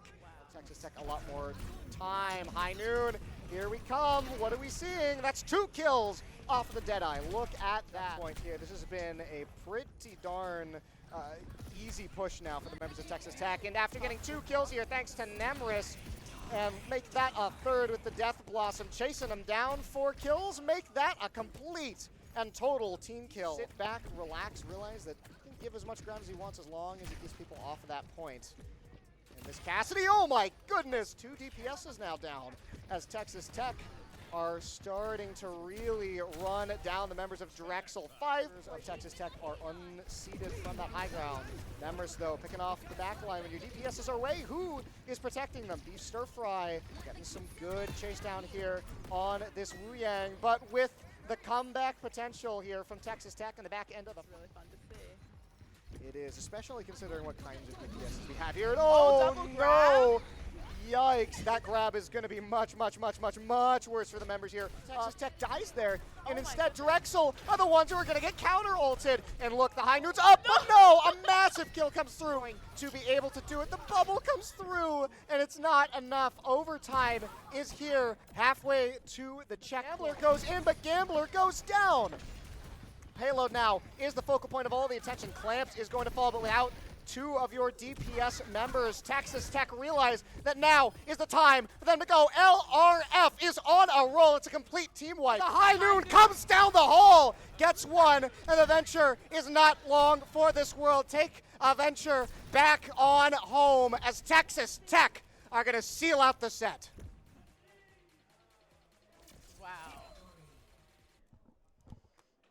I mean, on King's Row, it tries to push them off, but instead, it is going to take damage for the trouble. Trying to run back here, gets the pulse bomb, doesn't get a kill with it. 2 kills dropping both ways here as the point still remains contested. It looks like it will be enough. Texas Tech, though, are going to get the point. They're going to take out Venture as well on the way towards it. Time starting to tick away. It looks like this first control point might just go the way of Texas Tech here. Issa, it's 100%. Clamps going to get the kill here onto the Kiriko on the other side. Drexel now without one of their healers. Texas Tech, they have to sustain through this fight and be able to brawl it out. Unfeatured, getting low, but Clamps is getting lower. And that's going to be a finish by the Venture. Both tanks now down. The Genji ultimate, though, chasing down LRF. Hello, everybody. It is so good to see you again here at the Nittany Invitational 2025. I'm still Subtilins, joined by Issa, you guys just hung out with in that previous series. But now, Issa, we've finished one group, and we're heading into the other. We're getting the chance to see 4 brand new teams here today. How's that? How you feeling about that? I'm really excited. I mean, we've seen a lot of really good play from all of the teams. Cabbage and I were just saying earlier that we haven't really seen any wipes either way. All the teams have been putting up a really good fight so far, so I'm really excited for this next set. Up first, we have Penn State versus Michigan. So I haven't seen either one of them play. I'm not sure if you have. But not this year. I've seen both teams play outside, like previously in previous years, but it's definitely been a while since I've seen these teams. So I'm definitely excited to see. There's a lot of new players. I don't think I've really met a lot of players on these current rosters. So there's this legacy to live, especially being Penn State. We are at Penn State. So there's obviously that expectation coming into this. You've got those big shoes to fill. You are those hometown heroes. And Michigan, they're going to try to give Penn State a run for their money. Yeah. We also have, speaking of returning players, we do have some star players on the Penn State team. Wanston, who is a top-ranked Zarya, and we've been seeing a lot of Zarya today. So much. Personally, I'm a big fan. And then we also have QLM, Tier 1 player, peak rank 1 in North America on DPS, so that should be a lot of fun. And then for Michigan, we have Yumitra, who is a Tier 2 support. So we have a good mix of star players, and I think it's going to be a really interesting game. I'm excited to see what kind of meta they run or what kind of comp they want to have. Our last game, there was a lot of dive. We've been seeing a lot of high energy, especially towards the end, which is interesting because it tends to be the opposite. So I really think it could go either way. I don't know if they're going to want to slow it down, start off slow, and see where it goes from there, if it's going to be the opposite. But and I'm pretty sure a lot of these players, I know at least on the side of Michigan, I believe on the side of Penn State as well, we're looking at a lot of players that are master or champ or higher. This is really, we're kind of entering a new caliber of these players have been playing for a long time. These teams have existed together for a long time. They're feeling very confident with the play they're bringing to the table, but it's hard to be confident of, I woke up and walked here from my dorm. Like there is just that level of like, I'm here all the time versus, Texas Tech was telling me they've got on 3 flights to be here. It's really, you get that hometown advantage, you get that home field advantage, and I really wonder if that's going to give Penn State the opportunity to play well. Is it going to give them the opportunity to play lax? Maybe they're a little too comfortable. Maybe that becomes a problem. There's all these hypotheticals that really come into play at a time like this, and I'm eager to see which of these kind of stereotypes Penn State's going to lean into. Oh, yeah, for sure. But I feel like there's a lot of high energy just all around. Michigan all smiles, which always makes me happy to see. Penn State looks pretty locked in, so the vibes are definitely out there. The vibes are intense. Now, I don't know if we've gotten map confirmation yet, but it would be the first time it wasn't Lijiang Tower if it's not. So I think the odds of it being Lijiang Tower pretty darn high, but it's a new group. Maybe we begin a new trend. Maybe we see a different control map. We've got what? We've got Ilios, Oasis, and Antarctic Peninsula. I can tell you we're not going to see I was just about to say, I know which one we're probably not seeing, and that's probably Antarctic Peninsula. So it could be Lijiang. I do think it could be Ilios. I know that I believe Syracuse and Alvernia are playing or were playing recently. They went to Ilios. So it hasn't been Lijiang Tower across the board. We are seeing a little bit of alternatives in the sideline here, but on the main stage, Lijiang, just like Kings Row, it's a map we've all played thousands, if not tens of thousands of times, and I think it's a place these players tend to feel comfortable. Yeah, I think, isn't Lijiang also one of the top maps for the collegiate level, not the pro level? Oh, yeah. I think it's pretty fair to consistently you'll see that map, and if we see that map, I kind of hope we see a Lucio. I do like seeing that at the beginning. Lucio, who has been getting banned more today than I expected. Really? I thought maybe one time. I think he's been banned 4 times today, 3 times today. God. Yeah, I was like, he's getting banned at least once a series. And I was like, that's, I guess maximum once a series. But he's getting banned per series. And I was like, wow, that's maybe once or twice, but I was like, wow, everybody's targeting Lucio. And it's quite the opposite with Tracer. I saw her get banned in the last one, but before that, at least, I don't remember seeing her get banned. I think that was the first time today. Yeah, everybody's playing a lot of Tracer, and of course with the supports, if it's not Lucio, it's going to be Kiri every single time. I don't think she's been banned once. And Wu Yang, who, I don't know if he was banned, but people tend to switch between him and Lucio. Yep, exactly. I've seen. It seems to be like when Lucio's banned, they put in Wu Yang. When Kiri's banned, they put in Wu Yang. So it's like banning Wu Yang, they're just going to play the other two. It's like you have to kind of shake up that dynamic a little bit. You need to find out which support they're most comfortable with, and obviously you're going to want to target that one. But we've talked so much today, especially I know Cabbage and I have talked about this off stream as well. Like right now, this game exists in the air of like it really is up to the tank to kind of decide how the rest of the composition is going to fall. So if we're seeing that Zarya, we are more likely to see that Lucio. If we are seeing that Hazard, we are more likely to see that Kiriko. There is going to be this dynamic shift we see from these tanks and from these supports that support that tank a lot. So I think it's going to come down to who was it, Wanston, and I don't remember who his counterpart was, but these tank players on either side, it's going to be up to them to decide who they're playing, when they're playing it, and the rest of the team's going to have to fall in line. Yeah, even earlier when we were seeing less Zarya, we were seeing a lot more gameplay from the DPS. A lot of really fun DPS plays from Reaper was a big one. We just saw Cassidy, who was huge, and I think a lot of it comes down to depending on the tank, it might let the DPS shine instead of the tank always being the one who's calling the shots and all that. And I see Lijiang Tower loading up here in a minute. So the bans going into this, the first one that I'm really fascinated about, Penn State has chosen to ban Ramatra, which makes me think maybe they've done some work. Maybe Michigan's notable for their Ramatra. Maybe that's something they had in the back pocket, but it's going to be a ban of Ramatra on one side. In Michigan, they've gone and banned Reaper. Ooh. Okay, that's interesting. We were just seeing a lot of like really high-level Reaper Oh, play yeah. just across the Oh, board. yeah. Him and Cassidy are the two that I've been seeing a lot. So a Ramatra and a Reaper.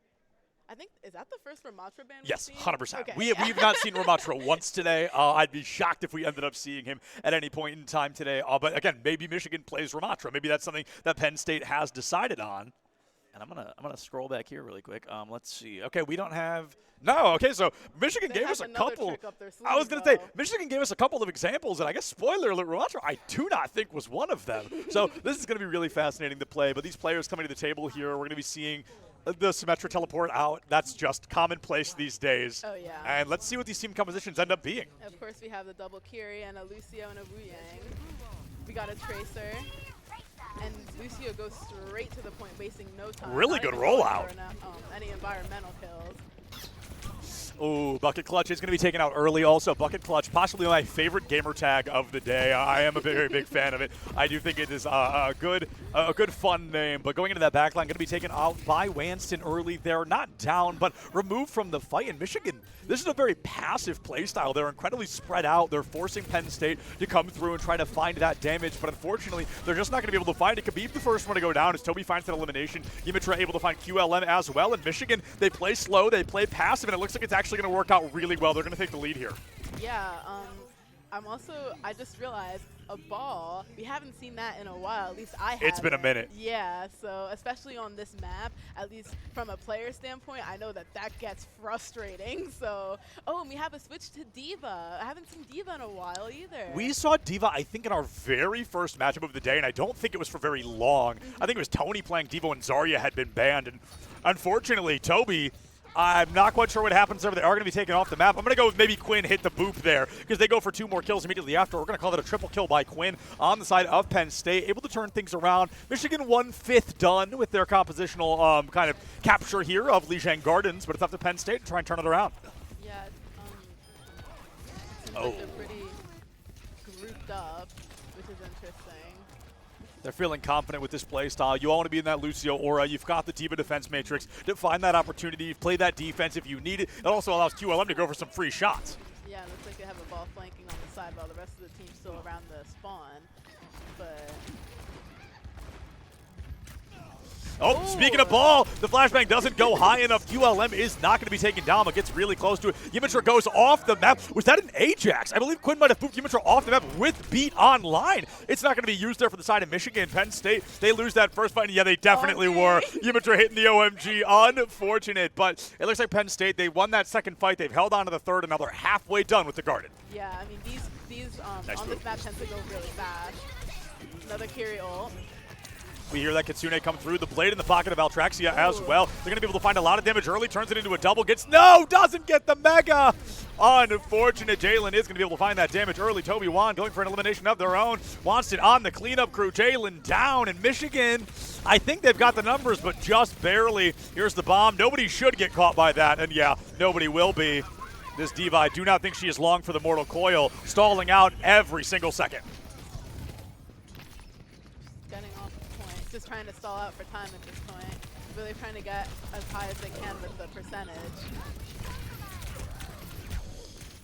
Oh, Wonston is going to take that damage out early. The tank has fallen, giving Michigan a huge opener here. Bucket clutch into a double, turns it into a triple, and now they see a lot of damage coming out. QLM on the turnaround, ranked #1 NA, I believe at some point in time. Not currently, but clearly the value is showing almost single-handedly, holding on to this point for the team. Beat drop from Quinn to keep QLM alive.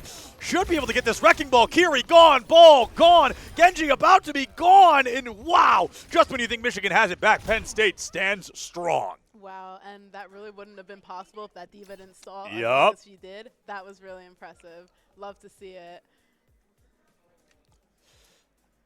A very good showing from Penn State thus far.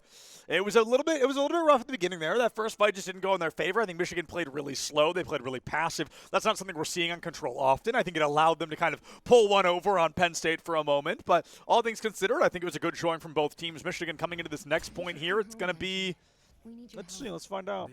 I don't know which stage this is. I'm going to guess Night Market. When I was a kid, you said you'd always. No, it's Control Center. 50-50, and I still lost it. Okay, well, if it goes to a next round. That's get it right. That's a guarantee. Hopefully I've got that one right. I think we could be seeing a pause here in just a moment, though. Watson going to call for it early. We're going to see what is going on with these teams. We're going to be seeing them come up in just a moment here. I guess better to pause before the map starts. We've seen it happen before where it's mid-fight, it's mid-game. It's a little bit uncomfortable because everybody has to slow down, but at least nothing happened yet. And throws them off their A game. Yeah. What was the pause for? I didn't catch. All Somebody might have had a hardware issue, might have been a comms issue. Somebody might have had to pee really, really bad. It could be anything. You know, they get. I think it's one allotted pause per map. It's only allowed to take. I think it's like 5 minutes, maximum 15. If it's over 15, that you forfeit the map. So we'll see what's going on. Sorry, I'm gonna lean right over here. It looks like. Yeah, I'm not sure. I didn't catch it, but I see the thing that says unpausing, and now the game's unpausing. So hey, here we go, right back into the swing of things here on Lijiang Control Center.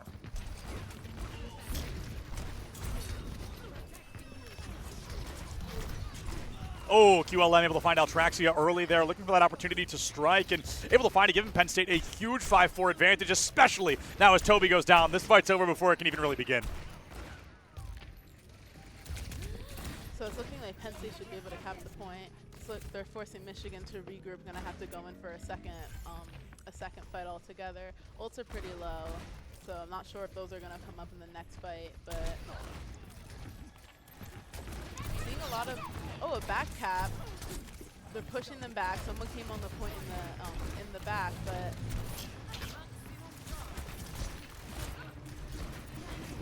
they're really just forcing right through the Zarya bubbles. Yeah, the Zarya bubbles have been super strong so far coming into this matchup, and Toby Wan falling once again. It's going to be the tank down, kind of a trade back, but as you lose that Kiriko, the matchup is pretty much going to end. They're just having somebody back cap the point. I mean, honestly, it's an effective method to have somebody go through. They go back, because then the whole team goes, wait a minute, and they look the other way, and then you kind of get to sneak up on them. Yeah, I already saw them. They were using that to their advantage just to get a little bit of a push. Yeah, that little bit of a push can go a really long way. Penn State comes into the matchup here, able to find some good value out the gate. They've got a lot of ultimates to work with, but unfortunately, nobody. Oh, wow, really aggressive grab from Winston there. We're going to be seeing that triple kill, turns into almost a near quadruple. This Kiriko able to find one Tracer, so I think that is going to be a good opening, but unfortunately, just not enough. Too many of the power players on the team have died. And Penn State, blink and you miss it. 70% down with point number 2 here. I mean, Michigan hasn't been able to cap the point once. I'm wondering how they're going to approach, if they're going to change anything up. They do have 2 support. The immediate Suzu counter. Yeah, I mean, the Kizune Clash comes in very early here. Wow, just up close and personal. Toby has nowhere to run, nowhere to hide, and this Genji goes down. 5v3, 5v2, 5v1. They just won't let them take it. Oh, that headshot would have been crazy. I might have thrown up if that hit. That would have been wild. An incredible performance out the gate here. Penn State pretty much has this in the bag, so we're going to be seeing Michigan. An unfortunate start here on Lijiang, but the good news about that is Control isn't really, you know, it's very unique. It exists in this microcosm of you can lose this, and then you can do great on the rest of the maps. Okay, yep. Wow. Nice. Hey, a record for Penn State. That might actually be the fastest control point we've seen today. And that's something against Michigan. I think they just really had a stronghold on that matchup. They were able to find some good advantage, stay early, some good damage out the gate, and I think it just was a good performance overall. That's also saying something, because these young maps have just happened so quickly every single time, over and over. Kiri play, let's go. Yeah, we've actually had a weird amount of support, gameplay of the game today. I'm all for it. That's why. What a Suzu on that pulse bomb. My goodness. Oh, that's when Yimatra got booped off the map. Oh, devastating. That's not even in the play, but it still made it. That's the worst. Oh, my goodness. What a great showing so far. So, Lijiang Tower going to end somewhat handedly in favor of Penn State. If you're Michigan going into this, do you think it was the map? Do you think it was the composition? Like, if you're kind of talking to Michigan, what do you change on the approach? It's hard to say. I think a lot of it came down to, I didn't really see a lot of really strong ult fights. I mean, I can agree. They weren't able to get that point back even once, so it could be just the strategy that they used. I'm thinking the flanking wasn't really working out. They had someone try to back cap, but it just wasn't seeming to work. Like, it could have just been bait, but I'm wondering if they're going to change up their strat, switch out some characters. But I mean, the Zarya is still always really strong. I'm always expecting to see a strong grab, and it just didn't work out for them. She's tough to beat. I think if we're looking at changes, we're not going to be looking in the tank department. I think you're kind of right on that. It's probably going to be Zarya. If it's not Zarya, it's probably Hazard. And then if it's not Hazard, probably back to Zarya. So it's like it's really not a huge concern across the board. But I do think you bring up a good point in that DPS department of just maybe what we're playing isn't working. And it's nothing against who we're seeing playing Genji. I'm just not a fan of Genji. I think he's really hard to play right now. I think he's really difficult to bring into the meta to do well. You look at so many characters that can get through his deflect, which is like his big thing, and it's really difficult to get value with him. So maybe Altraxia considers swapping to something else. I don't think that's impossible. And then in the support department, I think there's plenty of choices that you can really make. But I think Michigan is banning Kiriko here as we approach Suravasa as our next map. So the Kiriko ban, Wu Yang Lucio should be just around the corner. Yeah, I think this, correct me if I'm wrong, but is this our first Kiriko ban? I'm wondering, have you seen Kiriko get banned yet? If we have, it was like once. Okay. It hasn't been a super common, super often thing. Yeah, I think it was whatever our second series was. I think Kiri was banned in there because I remember seeing Lucio Wu Yang and being like, "Whoa," you know, like, "Oh, it's weird. It's weird. Kiriko's not in here." Yeah. But yeah, I mean, Kiriko has been strong. I was saying earlier, ever since she released, she has just been meta. She's pretty much a must pick. So having her banned is interesting to see what they're gonna do. But it's probably just gonna be Wu Yang and Lucio. Yeah, that is definitely interesting. Do you know what map we're on? Suravasa. We're on Suravasa Oh. next. Sorry, this monitor keeps going black. I'm gonna try to fix that really quick. But I mean, on Suravasa, Lucio's always a strong pick on there for sure. Yeah, 100%. Anything where your whole team needs to move Lucio, that's why he's so strong. It's not about his healing. It's about that speed boost. There's not another character in the game that can really replicate that kind of energy. And also, his ultimate making you essentially immune for a second or two is, excuse me, very powerful going into any matchup. Which could be why they banned Kiriko, because her... Suzu. Yeah, and like the speed rush that you got... So last I heard about Syracuse and Alvernia was up 2-0. So I want to bring that up as well because we just got confirmation that Syracuse has now tied that series 2-2. I was wondering where they were on cam. I was like, oh, is the series over? And then we just got word that they are going all the way to map number 5 in that series. This is exactly what I'm talking about with all of the teams here. Nobody is getting washed. Like, all of these fights straight are up, just straight so up. good. And even if a game goes like 2-0, 3-0, the fights within the game are so close. They're so good. Yep. Like, all of the teams here are just incredible. And I just feel like they should be really proud of themselves just so far. And I'm really excited to see where it's going to go because it really is anybody's game. Truly. I mean, and it's funny because Syracuse, they're a team that I've known for a long time, and one of their players, he loves to remind me that I've been commentating him since he was in high school. And every single time I see him, he goes, "Hey, Septulins, remember when you commentated me in high school and now I'm in college?" And I go, "Yeah, I'm Unk. I get it." I'm like, "Relax. Yeah. I've been playing this game longer than you've been alive, bro. Take a breath.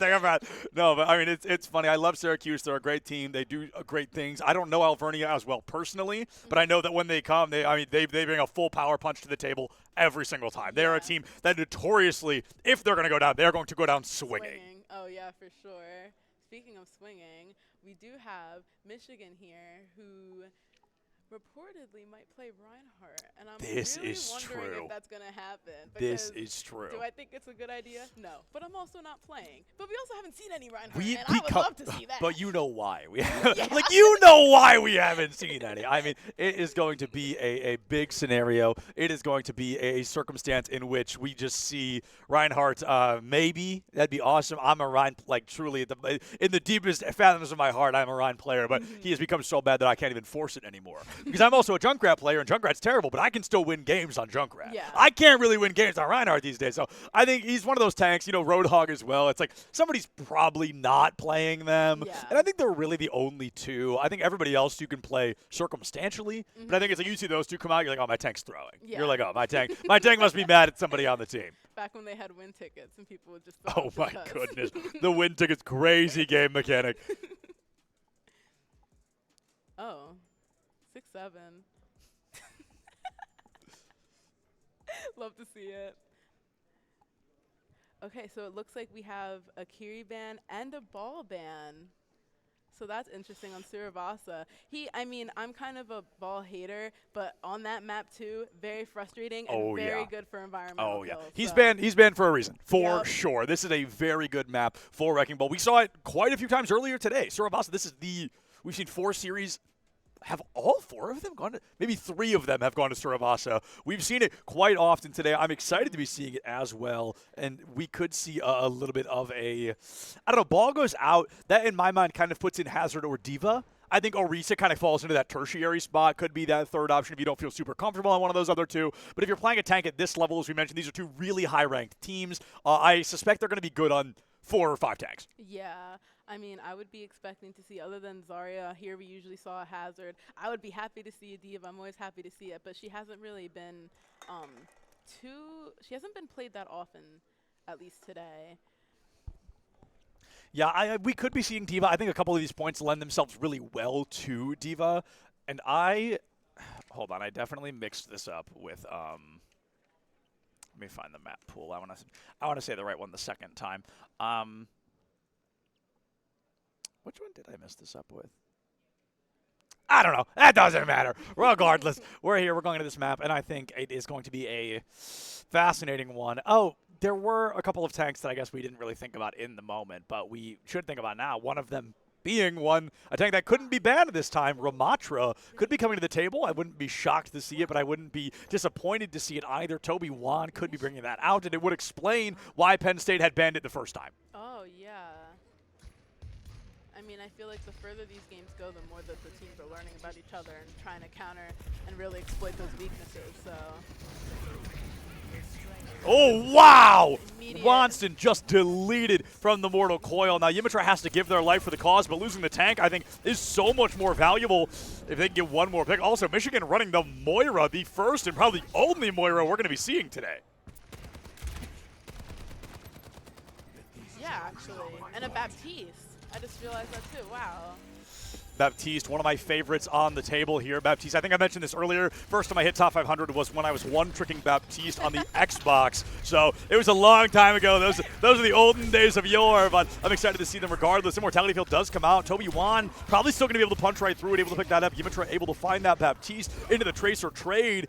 Michigan, though, sneaking out almost over a third now of this first flashpoint. Yeah, and even though Penn State has 2 supports down, but QLM has really been able to keep himself alive. I'm not surprised he's been, I believe he was one of the star players on that team. He's kind of a solo Avenger. I feel like every time they get a support kill, he gets revenge on He's got to get that counter pick every time. And it's such a valuable play as well, especially with a character like Soldier that's pretty consistently able to find those long-distance kills, but unfortunately gets a little bit too close quarters and goes down to bucket clutch there. 73% and counting now for Michigan on this first flashpoint. They chose this map. They need this win, and it looks like they may be able to start off strong on Surabasa. Oh, no. Nice. Go to reaction time. It is going to be a 2-2 trade. Khabib and QLM able to find a couple kills on their own. And the Zarya will go down, though. That almost guarantees Michigan an advantage state here. Quinn disappears into the Mortal Coil, and it looks like Toby doesn't even need to stand steadfast. He's going to find that flashpoint, whether the rest of the team is alive or not. Nice. Really good pick. I've noticed with the games, the longer they go on, the more I see them focusing the DPS. Oh, yeah. More than the tank. We are seeing some tank focuses here, but really getting rid of those DPS, I feel like all the players are just getting better and better, and they don't want to deal with them anymore. I don't even blame them. And it's definitely difficult to find out. Hold on, we'll talk about it in a minute. We got that grab into a beat drop here. Michigan going to be able to keep the team alive at least for a moment. Oh, and it's going to be Khabib, the first one to go down. And Michigan playing with a Moira doing so well. I mean, it is so surprising to see that. Moira just not a character we're running into very often these days. They've got the Zarya pinned in the corner. The Lucio may be going down as well. A little bit of a DPS Moira. Hopefully it doesn't end up costing them a teammate, as that Genji has already fallen. The Annihilation now online. Yimitra has fallen. Wanston is going to be traded, and the beat drop now from Quinn. Desperate to keep the remaining members of Penn State alive. They need this first point cap, and they should be able to find it now that Toby Wan has fallen. We can see the stats real quick. Chris, can you hit tab for me? See on the Zarya. Okay, 3 and 3. I mean, yeah. Noticing she's been getting kind of knocked out a few times now. Yeah, it's going to be tough. Toby, I mean, sitting at 9 and 1, Wanston only able to find that 3 and 3. It's a tough situation to turn around, especially because Zarya, I wouldn't say she's countered by Ramatra, but it's not easy to play into one. Yeah, oh, for sure, yeah. I think. Oh, here comes the blade out the gate. It's going to be a lot of damage early. All right, it's a 1-1 trade. You lose the Lucio for the Genji, but then, you lose your own Lucio. The Zarya missing the overclock now online for Penn State. QLM able to find T-Shark. That's going to be some damage out the gate early. And that might be, I can't imagine the Ramatra lives very long with just the Lucio in his pocket. Yeah. Gonna fall once again, and Penn State just one fight away from equalizing here. Jalen, fun fact, wearing my favorite Moira skin in the game. Wait, second favorite. I actually lied, sorry. What's your favorite? The one where she's got the crown on. Oh, yeah. Yeah, that one. Good Definitely my pick. favorite. I mean, thank you so much, Chris. Check out this skin. It's beautiful. I think it's a Diablo skin. I don't Yeah, actually play it looks Diablo. like it. I think the skin just looks very cool, and I think it's working well. After Jalen has swapped for this Moira, Penn State has been a lot more sustainable on point. It's got to be the skin for sure. 100%. Skin diff. It's going to be Coalescence coming in, one of my favorite ultimates in the game as well. Bucket clutch double kill gives Michigan the opportunity to get on to point. Can they stabilize it? I'm not going to be sure. It looks like they will. 99% for Penn. Michigan cannot make an ounce of error or they will lose this fight and they'll lose the point. Yeah. I'm seeing a lot of trades. I thought I would see a lot like big fights. You were seeing a few earlier, but now all these fights are just from one team, then the other. I think that's a great observation. Yeah, it seems like the fight almost happens like, okay, I'll get a pick, and then you get a pick, and then we'll actually fight. Like, it seems like both teams are kind of allowing that first pick to go through because nobody wants to overextend. And we've seen what's happening with overextending. I feel like Alvernia has a pretty consistent record of being the first player to die in these fights, being that first blood, and it gives Penn State typically an opportunity to collapse. Now, it's going to be a 4v3 in favor of Penn State. With the Annihilation, it could have been a moment, but if you lost your Moira, you just don't have that healing in the pocket to keep the Annihilation sustainable. This is going to be a fight win for Penn State, which should almost guarantee them this flashpoint and push us at least to a 4th point.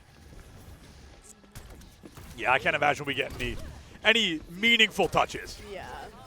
It's a little stall. I mean, we did see a really impressive stall last match. Yep. So, I mean, you never know. But these flashpoint maps go fast. In an like, instant. Seriously. I talk about it every time we're on a flashpoint map. When you're playing on control, you get 1%. I think it's per like 1.3 seconds. On flashpoint, it's per 0.7 seconds. So there really is this notable difference of how quickly that percentage seems to climb. And then, of course, the longer they stall, the higher that number gets. That's the whole point of the mechanic. This kind of captures the flag point. So going into this fight, you're Michigan. You lose that point. What are you looking for? How are you trying to win this? Yeah, I mean, it really does make every fight more meaningful. Oh! What? Amazing. Just not able to find that. They're coming into the matchup here. Alvernia may be the first one to go down again. QLM finds it. The Genji, an easy pick at a time like that. Sends out that slow field, and it is just a cleanup crew for Penn State. I was just going to say the Tracer will tend to be make or break. I'm surprised to see that stick and no kill. I was talking to our production team when I was on the break, and it was you and Cabbage up here. We've seen notably more pulse bombs miss than stick today. So it's nice to see some pretty decent consistency from Khabib and Bucket Clutch here. I think they've both got 2 sticks across the series so far, which is, hey, not bad. 2 more than I'd be getting, so. Yeah, for sure. Ooh, so close on that Moira. Popping Coalescence was risky because you had no idea how many bullets she had left in that clip, and you could have gone down. But Coalescence does take you up and through. T-Shark able to find some great value. Bucket Clutch going down with a double kill in their pocket. So it could be a turnaround from Penn State, but it feels like poor Bucket Clutch just can't do enough. I mean, just finding 2, 3, 4 every fight, but the rest of the team just seems to go down too early. Yeah. I mean, it does seem like, at least with these few fights on Michigan's side, it's the DPS that are going down first. Yes. And I'm wondering what they're supposed to do with that next, because a lot of the times you want to go for the tank first, but really not having any DPS and your only tank is a Ramatra, it's really hard to recover from that. It is definitely tough. And speaking of no Ramatra, There, there it is. Toby Wan taking out in the blink of an eye. They're going to be able to find 40% on the board, but Penn State already at this 70, just 1 fight away. This second flashpoint could be theirs. I love that Ramatra. It's a good one. It's a good one for sure. We see the grab into a blade, a phenomenal deflect from Alvernia, but it's going to be a 1-1 trade. Bucket Clutch and QLM both dismissed. Khabib has fallen as well. There's no DPS on the side of Penn State right now. It's actually hitting me that I believe this is our first series of the day. No Cassidy. Oh my God! It just hit me that he wasn't there because I was like, oh, he can deflect high noon. I was like, oh, there is no high noon. We haven't seen Cassidy this whole series. Yeah, especially after those last few games. That's a great beat. Maybe it's because we don't have Texas Tech this time. Maybe that's why. Yeah, because, we finally got the team that's off Cassidy. Yeah, all the Cowboys. All the Cowboys. They've left. Almost a flip here from Penn State, but it looks like Michigan barely going to be able to hold on to this point. 80% now on the board. Penn State still at that 99. They've got, I'll call it like half an attempt before Michigan's going to be able to put this flashpoint under their belt. They have a few ults coming up now, so I'm wondering if they're going to make it to that last fight. I think you just hard push with B if you really want to win this. Yeah, B comes in. You see that overclock online as well. But Annihilation Annihilation, Coalescence, nobody's going to be going down here. Altraxia will get singled out. First one to fall once again. Penn State needs to lose a player early, but instead they find another elimination. Michigan, I just don't think they're going to have what they need in the reserve tank to win this, and Penn State sneaks it out. 99-99 here. They've still got to win one more flashpoint. That was impressive. But this is what I've been saying every game. All the fights are just so close, and it really does come to those final fights, especially with the ultimates. I mean, if they're able to use them correctly, it could really be anyone's game. They're pretty spread out now. Yep. The Matcha pushing the point. No ult on any side. Zarya is actually gonna grab soon. I'm not sure if she's actually gonna use it. QLM finds Altraxia again. I believe that is the 5th fight Altraxia has been the first blood. Toby Wan not far behind. Penn State essentially guaranteeing this take of point number 4 here. Winston's not here to play. Winston got dogged on a little bit in these early fights and then said, I'm straight up never letting that happen again. Has just fully been going through, and they already banned Ramatra. They know that this Zarya is beating out this Ramatra. I mean, Penn State, they've got to feel a lot of momentum on their side. I've noticed a few back caps too. Yep. I haven't really been seeing that. I usually see flanks, but they're really just trying to, not sure if they're disorienting them, want to spread them, make them spread apart, or... T-Shark taken out by QLM early. That's a lot of healing off the table. It's up to Yimitra with the beat. Maybe you can kind of panic drop it, but I don't think that's going to be a good call, especially now that Altraxia has fallen. A really devastating stagger against the team. Penn State just one real fight away from winning this flashpoint. Yeah, I mean, you have 2 volts. Not sure if is the grab bomb still viable? Could be. There's no Kiriko. You know, if you wait out the beat for a second, you throw the bomb a little bit late, you should still pick up 1 or 2. I think that really could be likely, I guess, unless it gets deflected and then you're really in hot water with your team. So I feel like asking that just made me feel old. We used to do that 5 years ago. I swear it was viable. Oh, man. Before everybody had like 250 else. Yup. Like 300. Yimitra goes down. The beat got out, but I think this is going to be over before they can even really get the chance to begin. Wanston finds 3. Penn State finds 4, and Altraxia taken out of the fight too early to get back. Penn State now up in this series 2-0 over Michigan. That was really interesting. Another really close fight. It could have gone either way.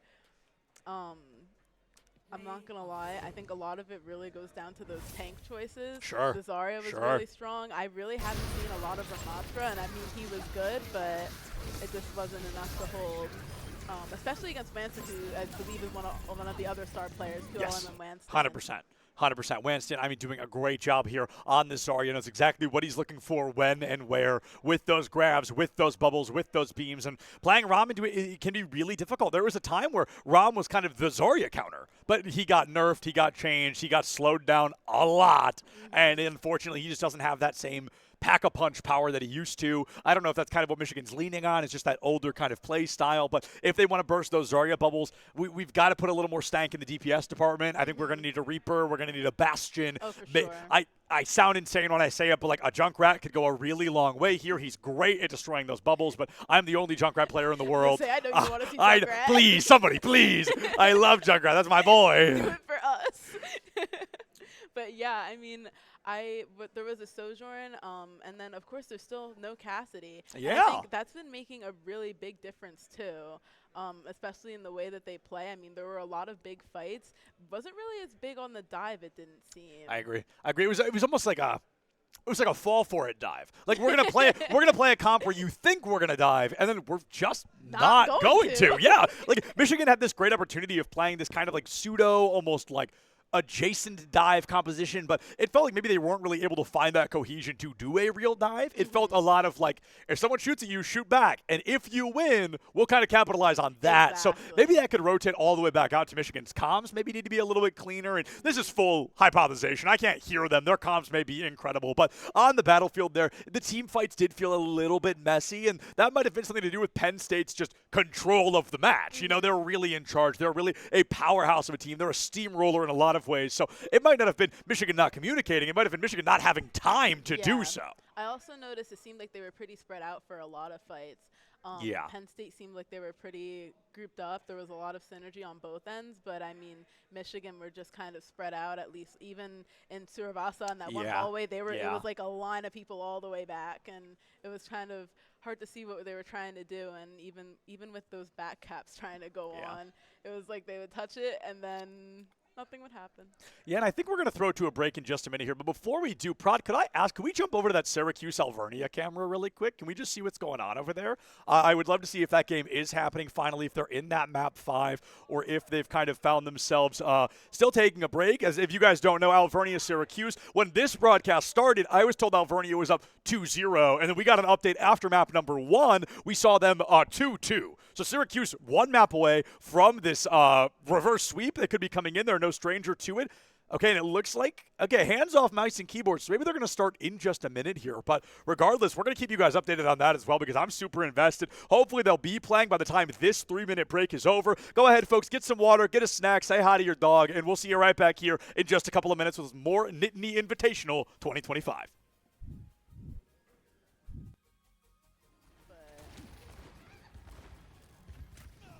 Oh, speaking of ball, the flashbang doesn't go high enough. QLM is not going to be taken down, but gets really close to it. Yimitra goes off the map. Was that an Ajax? I believe Quinn might have moved Yimitra off the map with beat online.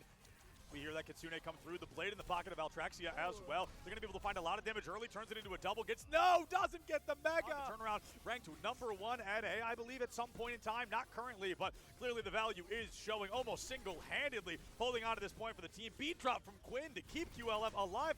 Should be able to get this wrecking ball. Kiri gone, ball gone. Genji about to be gone. It's going to be the tank down, kind of a trade back, but if you lose that Kiriko, the matchup is pretty much going to end.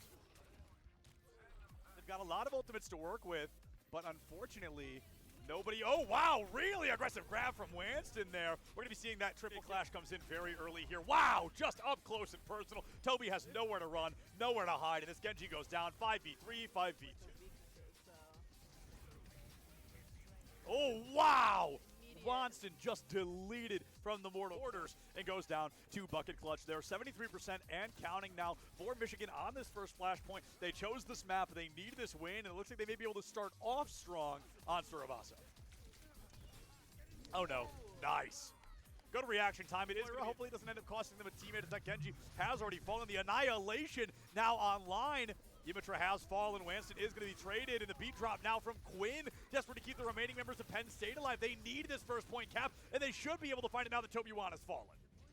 And that might be, I can't imagine the Ramatra lives very long with just the Lucio in his pocket. Gonna fall once again, and Penn State just one fight away from equalizing here. I can't imagine we get any meaningful touches. Yeah. It's a little stall.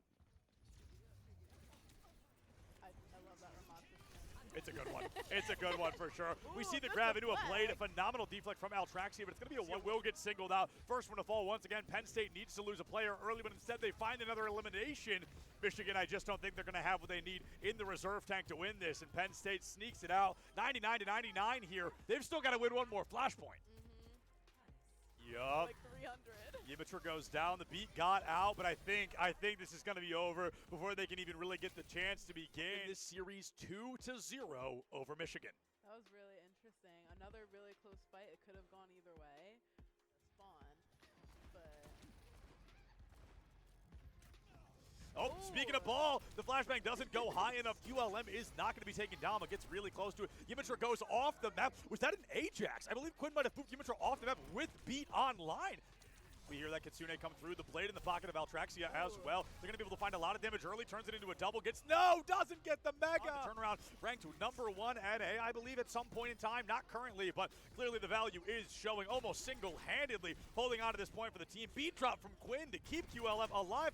Should be able to get this wrecking ball. Kiri gone, ball gone. Genji about to be gone. It's going to be the tank down, kind of a trade back, but if you lose that Kiriko, the matchup is pretty much going to end.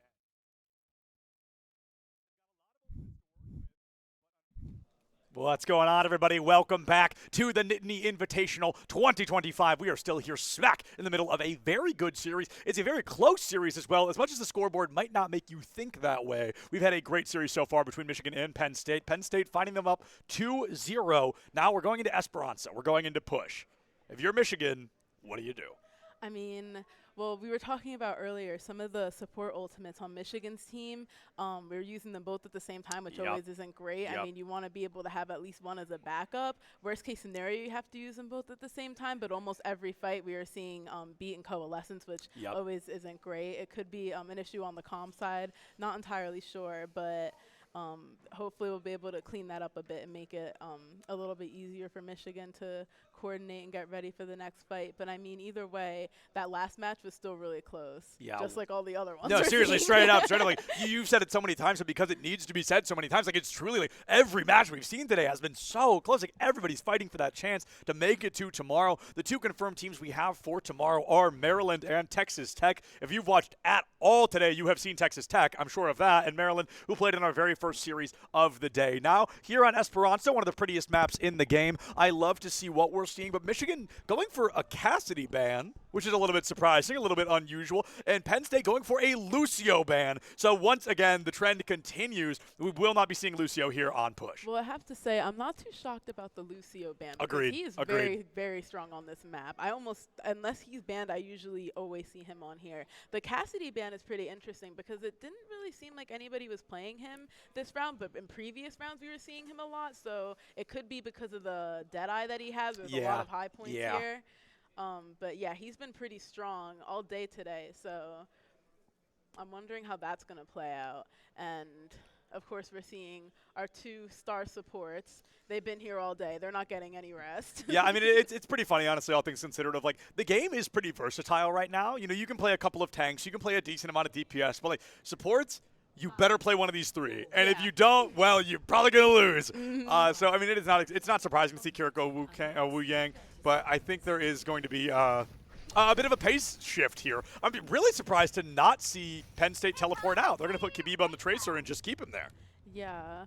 And we have been seeing a lot of Tracer today. I think she's just been so good in this meta in general. She's very entertaining to watch. The pulse bombs are always great, but even without them, I've just been seeing them make really, really good plays. And then, of course, we have a Genji and a Sojourn. Genji's been a little bit more popular, just creeping up. A little bit of a flank. And I think it's kind of like, we haven't really seen Tracer being banned a lot today. Like you said, because she is so good, nobody wants to not play her. Because if they ban her, the other team can't play her. But yeah, now you can't either. And it's like, nobody wants to not be able to play Tracer right now. So I think that is part of the reason we're seeing her so frequently. The Wrecking Ball, I'm really excited to see here from Toby Wan. They've played with a good aggressive play style thus far. And I think that lends really nicely into that Wrecking Ball play style, especially on a push map. Yeah.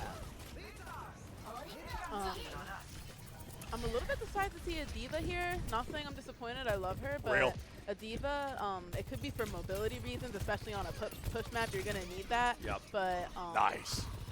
I mean, it's the same reason you said, you know, we don't want to see Cassidy here. Diva takes advantage of those same high grounds, those same opportunities, those same off angles, and going in, I think it really is going to help that mobility. Diva doesn't move as fast as Wrecking Ball, but she moves a little easier, a little cleaner than Wrecking Ball does. Yeah. And like you were saying earlier, if you're good at ball, you're probably going to be good on Diva. I'm the opposite. I can play Diva, I cannot play ball. I really haven't played ball for a long time. I have no clue if I could still do it today. I mean, I was never ideally a tank player, so that's kind of my real excuse. But I do think Toby Wan has been doing okay so far. A bit of an overextension there. They caught a lot of damage out the gate they weren't expecting. But Penn State right now, I mean, we're 2 minutes in, and they're almost halfway done with this map. Yeah. I mean, the pushes here have just been really strong.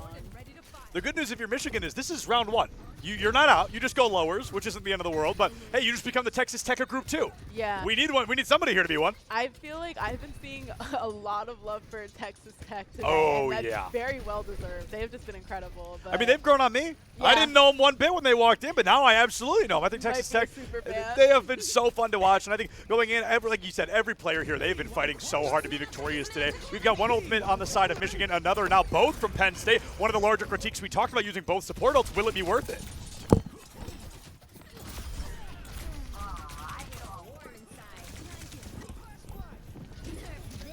Oh, a Diva Bomb.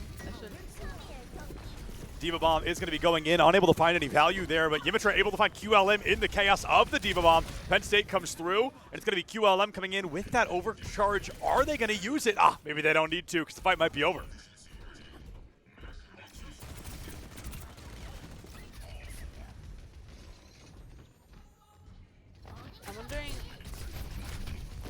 I mean, considering that Michigan was able to get the robot back and start pushing again now, I'm wondering how they're going to continue. Oh, that could have been a good pick with the blink out of the way. It's going to make that a little bit harder to get that follow through on.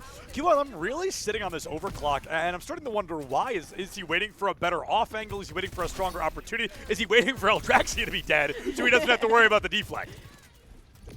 Rick saying Alvernia earlier is kind of the first victim Yeah. in these fights. A little unfortunate. But I mean, Penn State gets the robot back and just continues that push. Yeah, you know, this is definitely a tough scenario, too, because Michigan's sitting at 0. Penn State, obviously, they want to win this in tradition. They want to get to the 3rd point. You also don't have to. Your number just has to be bigger than the other person's at the end of the day. And right now, Penn State, damn near almost positively, going to be pushing that into triple digits unless Michigan can really turn this around. Oh, Trace the 1v1.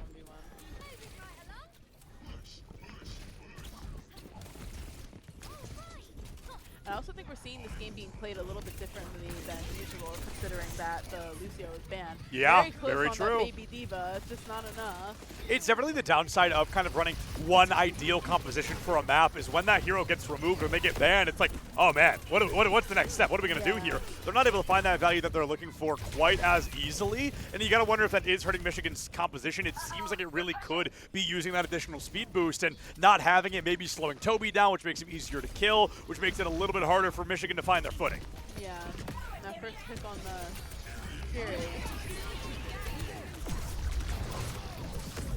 They really are focused on getting poor Alvernia, but they really are focused on getting that tank, which seems to be.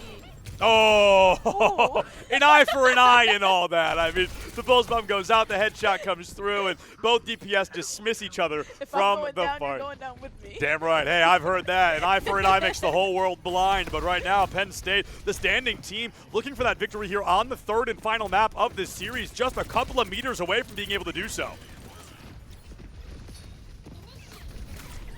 I'm surprised I haven't seen as much, or maybe a little bit of direct fighting between the two tanks.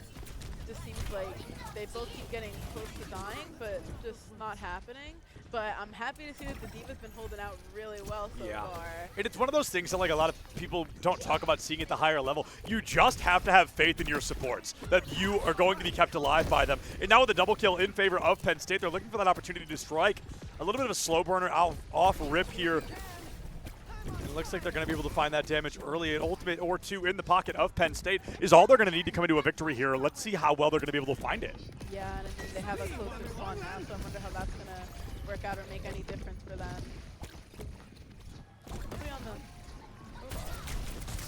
Oh, that's a huge find on that Kiriko in the back line. Now, Watson, I'm not sure they're going to be able to make it out with the mech. Do you drop the bomb to stay alive? The answer is yes. They go for the pick out of the Genji, who does not get back in time to remove them. Watson back full HP. Toby has fallen. Alvernia is gone. And QLM deciding to hit that Thanos snap. I'll do it myself. Get them out of the way, looking for that 3rd and final opportunity to call this series kaput.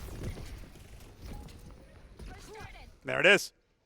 Penn State a 3-0 victory over Michigan here in the first round of Group B. Good news, as I mentioned earlier, Michigan not out, just going down to the lower bracket. As we've seen, that does not have to be a death sentence as Texas Tech. They've been down there all day and they're still here. They're still kicking. They're one of their 2nd team to qualify for tomorrow. Yeah, and I mean, they've been really memorable. I'm hoping to see the same from Michigan. It was a really good fight still. But I'm wondering what it was that just didn't let them tip over the edge to get that win. Yeah, I think it was a tough scenario. I think they've been waiting all day to play. I don't know how much warm-up time these teams have been able to get other than the 20 minutes or so they kind of set up there. So it could be a little bit of rust. We saw it with Texas Tech earlier today where they lost that first map, Lijiang Tower, and it badly. You know, it was a rough turnaround, and then we took a couple of minutes between that and map 2, and then all of a sudden things were looking golden. So we saw a very good scenario in that circumstance, and I'm hoping that we're going to be seeing a similar play style from Michigan as they enter into that lower bracket. Oh, yeah, for sure. I also noticed that with Texas Tech, especially after that first match, they were really able to adapt super quickly. Yes.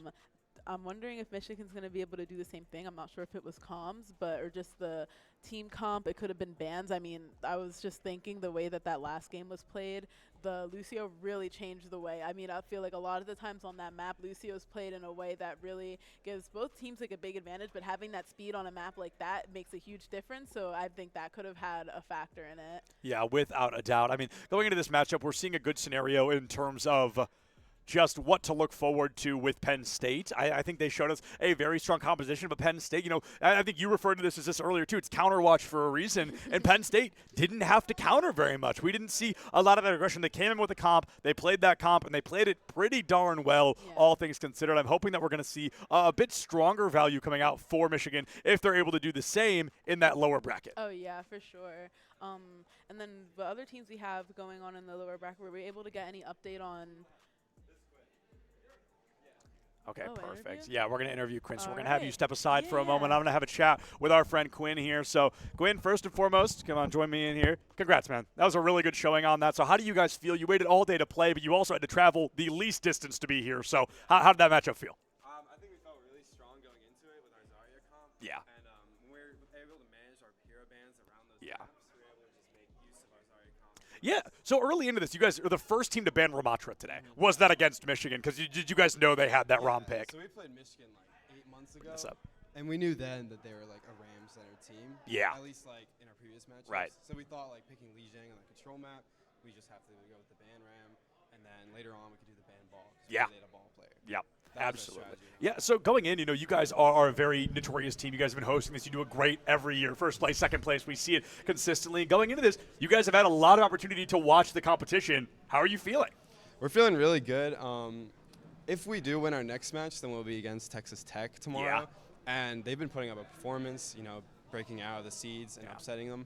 That's really like concerning, honestly, and it's a 10 a.m. match, so we're gonna have to get ready for that. And watching them, we're gonna have to like watch that back later too again. Yeah, without a doubt. So going into this, you know, you guys have those hero bans. Do you have a default set of like, when we go in, we'll just kind of ban this unless we have that knowledge? Are you guys going in and finding that knowledge every time? We pretty much just think of it like as a team-specific thing. We don't have like specific bans. We know the comps that most of these teams run and what our strengths play into, and that's usually what we ban.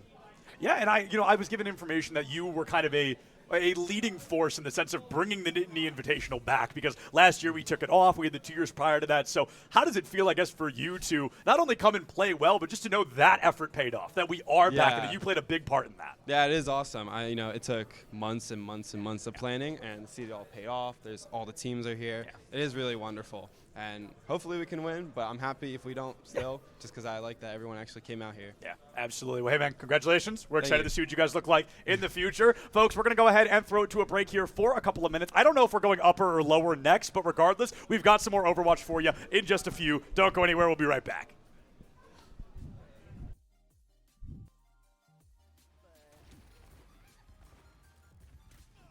Oh, speaking of ball, the flashbang doesn't go high enough. ULM is not going to be taken down, but gets really close to it. Yimitra goes off the map. Was that an Ajax? I believe Quinn might have pooped Yimitra off the map with Beat Online. We hear that Kitsune come through. The blade in the pocket of Altraxia as well. They're going to be able to find a lot of damage early. Turns it into a double. Doesn't get the mega. Turnaround ranked #1 at A, I believe, at some point in time. Not currently, but clearly the value is showing almost single-handedly. Holding on to this point for the team. Beat drop from Quinn to keep QLM alive. Should be able to get this wrecking ball. Kiri gone. Ball gone. Genji about to be gone. It's going to be the tank down. Kind of a trade back, but as you lose that Kiriko, the matchup is pretty much going to end. Got a lot of ultimates to work with, but unfortunately, nobody. Oh, wow, really aggressive grab from Wanston there. We're going to be seeing that triple clash comes in very early here. Wow, just up close and personal. Toby has nowhere to run, nowhere to hide, and this Genji goes down 5v3, 5v2. Oh, wow. Wanston just deleted from the mortal orders and goes down to bucket clutch there. 73% and counting now for Michigan on this first flashpoint. They chose this map. They need this win, and it looks like they may be able to start off strong on Surabasa. Oh, no. Nice. Good reaction time. It is. Hopefully it doesn't end up costing them a teammate, as that Genji has already fallen. The Annihilation now online. Yimitra has fallen. Wanston is going to be traded, and the beat drop now from Quinn, desperate to keep the remaining members of Penn State alive. They need this first point cap, and they should be able to find it now that Toby Wan has fallen. And that might be, I can't imagine the Ramatra lives very long with just the Lucio in his pocket. Yeah. Gonna fall once again, and Penn State just one fight away from equalizing here. I can't imagine we get any meaningful touches. Yeah. A little stall. I love that Ramatra spin. It's a good one. It's a good one for sure. We see the that's grab a into a blade, a flag. phenomenal deflect from Altraxia, but it's going to be a one. Will get singled out. First one to fall once again. Penn State needs to lose a player early, but instead they find another elimination. Michigan, I just don't think they're going to have what they need in the reserve tank to win this, and Penn State sneaks it out. 99-99 here. They've still got to win one more flashpoint. Yup. Like 300. Yimitra goes down. The beat got out, but I think this is going to be over before they can even really get the chance to begin this series 2-0 over Michigan. That was really interesting. Another really close fight. It could have gone either way, but Nice. oh, I mean, a it's the little same bit. reason you said, we don't want to see Cassidy here. Diva takes advantage of those same high grounds, those same opportunities, those same off angles. Poor Altraxia. But they really are focused on getting that tank, which seems to be Oh, Ooh. an eye for. nobody on the. Oh, that's a huge find on that Kiriko in the back line. Now Watson. Oh, speaking of ball, the flashbang doesn't go high enough. ULM is not going to be taken down, but gets really close to it. Yimitra goes off the map. Was that an Ajax? I believe Quinn might have pooped Yimitra off the map with beat online. We hear that Kitsune come through. The blade in the pocket of Altraxia as well. They're going to be able to find a lot of damage early. Turns it into a double. Doesn't get the mega. On the turnaround, ranked #1 at A, I believe at some point in time. Not currently, but clearly the value is showing almost single-handedly. Holding on to this point for the team. Beat drop from Quinn to keep QLM alive. Should be able to get this wrecking ball. Kiri gone. Ball gone. Genji about to be gone. It's going to be the tank down. Kind of a trade back, but as you lose that Kiriko, the matchup is pretty much going to end. Got a lot of ultimates to work with, but unfortunately, nobody. Oh, wow, really aggressive grab from Wanston there. We're going to be seeing that triple clash comes in very early here. Wow, just up close and personal. Toby has nowhere to run, nowhere to hide, and this Genji goes down 5v3, 5v2. Oh, wow! Wanston just deleted from the mortal orders and goes down to bucket clutch there. 73% and counting now for Michigan on this first flashpoint. They chose this map. They need this win, and it looks like they may be able to start off strong on Surabasa. Oh, no. Nice. Go to reaction time. It is. Hopefully it doesn't end up costing them a teammate as that Genji has already fallen. The Annihilation now online. Yimitra has fallen. Wanston is going to be traded, and the beat drop now from Quinn. Desperate to keep the remaining members of Penn State alive. They need this first point cap, and they should be able to find it now that Toby Wan has fallen. And that might be, I can't imagine the Ramatra lives very long with just the Lucio in his pocket. Yeah. Gonna fall once again, and Penn State just one fight away from equalizing here. I can't imagine we get any meaningful touches. Yeah. A little stall. I love that Ramatra spin. It's a good one. It's a good one for sure. We see the that's grab a into a blade, a flag. phenomenal deflect from Altraxia, but it's going to be a one. Will get singled out. First one to fall once again. Penn State needs to lose a player early, but instead they find another elimination. Michigan, I just don't think they're going to have what they need in the reserve tank to win this, and Penn State sneaks it out. 99-99 here. They've still got to win one more flashpoint. Yup. Like 300. Yimitra goes down. The beat got out, but I think this is going to be over before they can even really get the chance to begin this series 2-0 over Michigan. That was really interesting. Another really close fight. It could have gone either way, but Nice. oh, I mean, a it's the little same bit. reason you said, we don't want to see Cassidy here. Diva takes advantage of those same high grounds, those same opportunities, those same off angles. Poor Altraxia. But they really are focused on getting that tank, which seems to be Oh, an eye for. nobody on the. Oh, that's a huge find on that Kiriko in the back line. Now Watson. Oh, speaking of ball, the flashbang doesn't go high enough. ULM is not going to be taken down, but gets really close to it. Yimitra goes off the map. Was that an Ajax? I believe Quinn might have pooped Yimitra off the map with beat online. We hear that Kitsune come through. The blade in the pocket of Altraxia as well. They're going to be able to find a lot of damage early. Turns it into a double. Doesn't get the mega. On the turnaround, ranked #1 at A, I believe at some point in time. Not currently, but clearly the value is showing almost single-handedly. Holding on to this point for the team. Beat drop from Quinn to keep QLM alive. Should be able to get this wrecking ball. Kiri gone. Ball gone. Genji about to be gone. It's going to be the tank down. Kind of a trade back, but as you lose that Kiriko, the matchup is pretty much going to end. Got a lot of ultimates to work with, but unfortunately, Nobody. Oh, wow. Really aggressive grab from Wanston there. We're going to be seeing that triple clash comes in very early here. Wow. Just up close and personal. Toby has nowhere to run, nowhere to hide. And this Genji goes down 5v3, 5v2. Oh, wow. Wanston just deleted from the mortal orders and goes down to bucket clutch there. 73% and counting now for Michigan on this first flashpoint. They chose this map. They need this win, and it looks like they may be able to start off strong on Surabasa. Oh, no. Nice. Good reaction time. It is. Hopefully it doesn't end up costing them a teammate, as that Genji has already fallen. The Annihilation now online. Yimitra has fallen. Wanston is going to be traded, and the beat drop now from Quinn. Desperate to keep the remaining members of Penn State alive. They need this first point cap, and they should be able to find it now that Toby Wan has fallen. And that might be, I can't imagine the Ramatra lives very long with just the Lucio in his pocket. Yeah. Going to fall once again, and Penn State just one fight away from equalizing here. I can't imagine we get any meaningful touches. Yeah. It's a little stall. I love that Ramatra. It's a good one. It's a good one for sure. We see the grab into a blade, a phenomenal deflect from Altraxia, but it's going to be a one. Will get singled out. First one to fall once again. Penn State needs to lose a player early, but instead they find another elimination. Michigan, I just don't think they're going to have what they need in the reserve tank to win this, and Penn State sneaks it out. 99-99 here. They've still got to win one more flashpoint. Yup. Like 300. Yimitra goes down. The beat got out, but I think this is going to be over before they can even really get the chance to begin this series 2-0 over Michigan. That was really interesting. Another really close fight. It could have gone either way, but nice. I mean, it's the same reason you said, we don't want to see Cassidy here. Diva takes advantage of those same high grounds, those same opportunities, those same off angles. Poor Altraxia. But they really are focused on getting that tank, which seems to be. Oh, an eye for. Oh, that's a huge find on that Kiriko in the back line. Now Wanston on. Oh, speaking of ball, the flashbang doesn't go high enough. QLM is not going to be taken down, but gets really close to it. Yimitra goes off the map. Was that an Ajax? I believe Quinn might have pooped Yimitra off the map with beat online.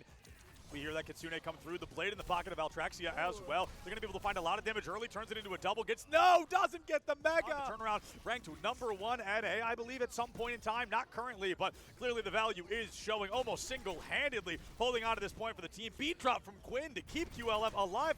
Should be able to get this wrecking ball. Kiri gone, ball gone. Genji about to be gone. It's going to be the tank down, kind of a trade back, but as you lose that Kiriko, the matchup is pretty much going to end.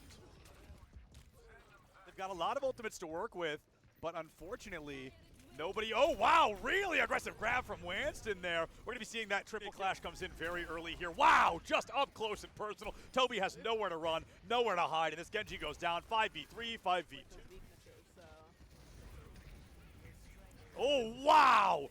Wanston just deleted from the mortal orders and goes down to bucket clutch there. 73% and counting now for Michigan on this first flashpoint. They chose this map. They need this win, and it looks like they may be able to start off strong on Surabasa.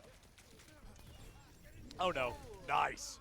Good reaction time. It is. Hopefully it doesn't end up costing them a teammate, as that Genji has already fallen. The Annihilation now online. Yimitra has fallen. Wanston is going to be traded, and the beat drop now from Quinn. Desperate to keep the remaining members of Penn State alive. They need this first point cap, and they should be able to find it now that Toby Wan has fallen. And that might be, I can't imagine the Ramatra lives very long with just the Lucio in his pocket. Yeah. Going to fall once again, and Penn State just one fight away from equalizing here. I can't imagine we get any meaningful touches. Yeah. It's a little stall. I love that Ramatra. It's a good one. It's a good one for sure. We see the grab into a blade, a phenomenal deflect from Altraxia, but it's going to be a one. Will get singled out. First one to fall once again. Penn State needs to lose a player early, but instead they find another elimination. Michigan, I just don't think they're going to have what they need in the reserve tank to win this, and Penn State sneaks it out. 99-99 here. They've still got to win one more flashpoint.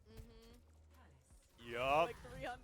Yimitra goes down. The beat got out, but I think this is going to be over before they can even really get the chance to begin this series 2-0 over Michigan. That was really interesting. Another really close fight. It could have gone either way, but nice.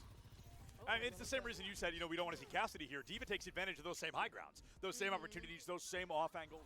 Poor Altraxia. But they really are focused on getting that tank, which seems to be. Oh, an eye for. Oh, that's a huge find on that Kiriko in the back line. Now Watson. Oh, speaking of ball, the flashbang doesn't go high enough. ULM is not going to be taken down, but gets really close to it. Yimitra goes off the map. Was that an Ajax? I believe Quinn might have pooped Yimitra off the map with beat online. We hear that Kitsune come through, the blade in the pocket of Altraxia as well. They're going to be able to find a lot of damage early, turns it into a double, doesn't get the mega. Turnaround ranked to #1 at A, I believe at some point in time, not currently, but clearly the value is showing almost single-handedly, holding on to this point for the team. Beat drop from Quinn to keep QLM alive. Should be able to get this wrecking ball. Kiri gone, ball gone. Genji about to be gone. It's going to be the tank down, kind of a trade back, but as you lose that Kiriko, the matchup is pretty much going to end. Got a lot of ultimates to work with, but unfortunately, nobody. Oh, wow, really aggressive grab from Wanston there. We're going to be seeing that triple clash comes in very early here. Wow, just up close and personal. Toby has nowhere to run, nowhere to hide, and this Genji goes down 5v3, 5v2. Oh, wow! Wanston just deleted from the mortal orders and goes down to bucket clutch there. 73% and counting now for Michigan on this first flashpoint. They chose this map. They need this win, and it looks like they may be able to start off strong on Surabasa. Oh, no. Nice. Good reaction time. It is hopefully it doesn't end up costing them a teammate as that Genji has already fallen. The Annihilation now online. Yimitra has fallen. Wanston is going to be traded, and the beat drop now from Quinn, desperate to keep the remaining members of Penn State alive. They need this first point cap, and they should be able to find it now that Tobywan has fallen. And that might be, I can't imagine the Ramatra lives very long with just the Lucio in his pocket. Yeah. Gonna fall once again, and Penn State just one fight away from equalizing here. I can't imagine we get any meaningful touches. Yeah. Little stall. I love that Ramatra. It's a good one. It's a good one for sure. We see the grab into a blade, a phenomenal deflect from Altraxia, but it's going to be a one. Will get singled out. First one to fall once again. Penn State needs to lose a player early, but instead they find another elimination. Michigan, I just don't think they're going to have what they need in the reserve tank to win this, and Penn State sneaks it out. 99-99 here. They've still got to win one more flashpoint. Yup. Like 300.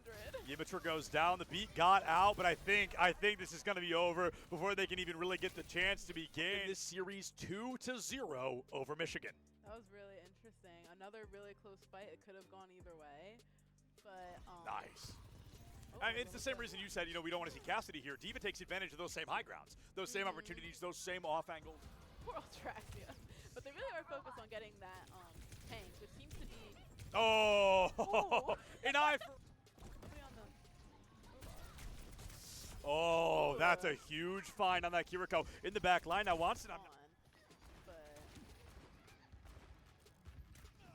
Oh, speaking of ball, the flashbang doesn't go high enough. ULM is not going to be taken down, but gets really close to it. Yimitra goes off the map. Was that an Ajax? I believe Quinn might have pooped Yimitra off the map with beat online.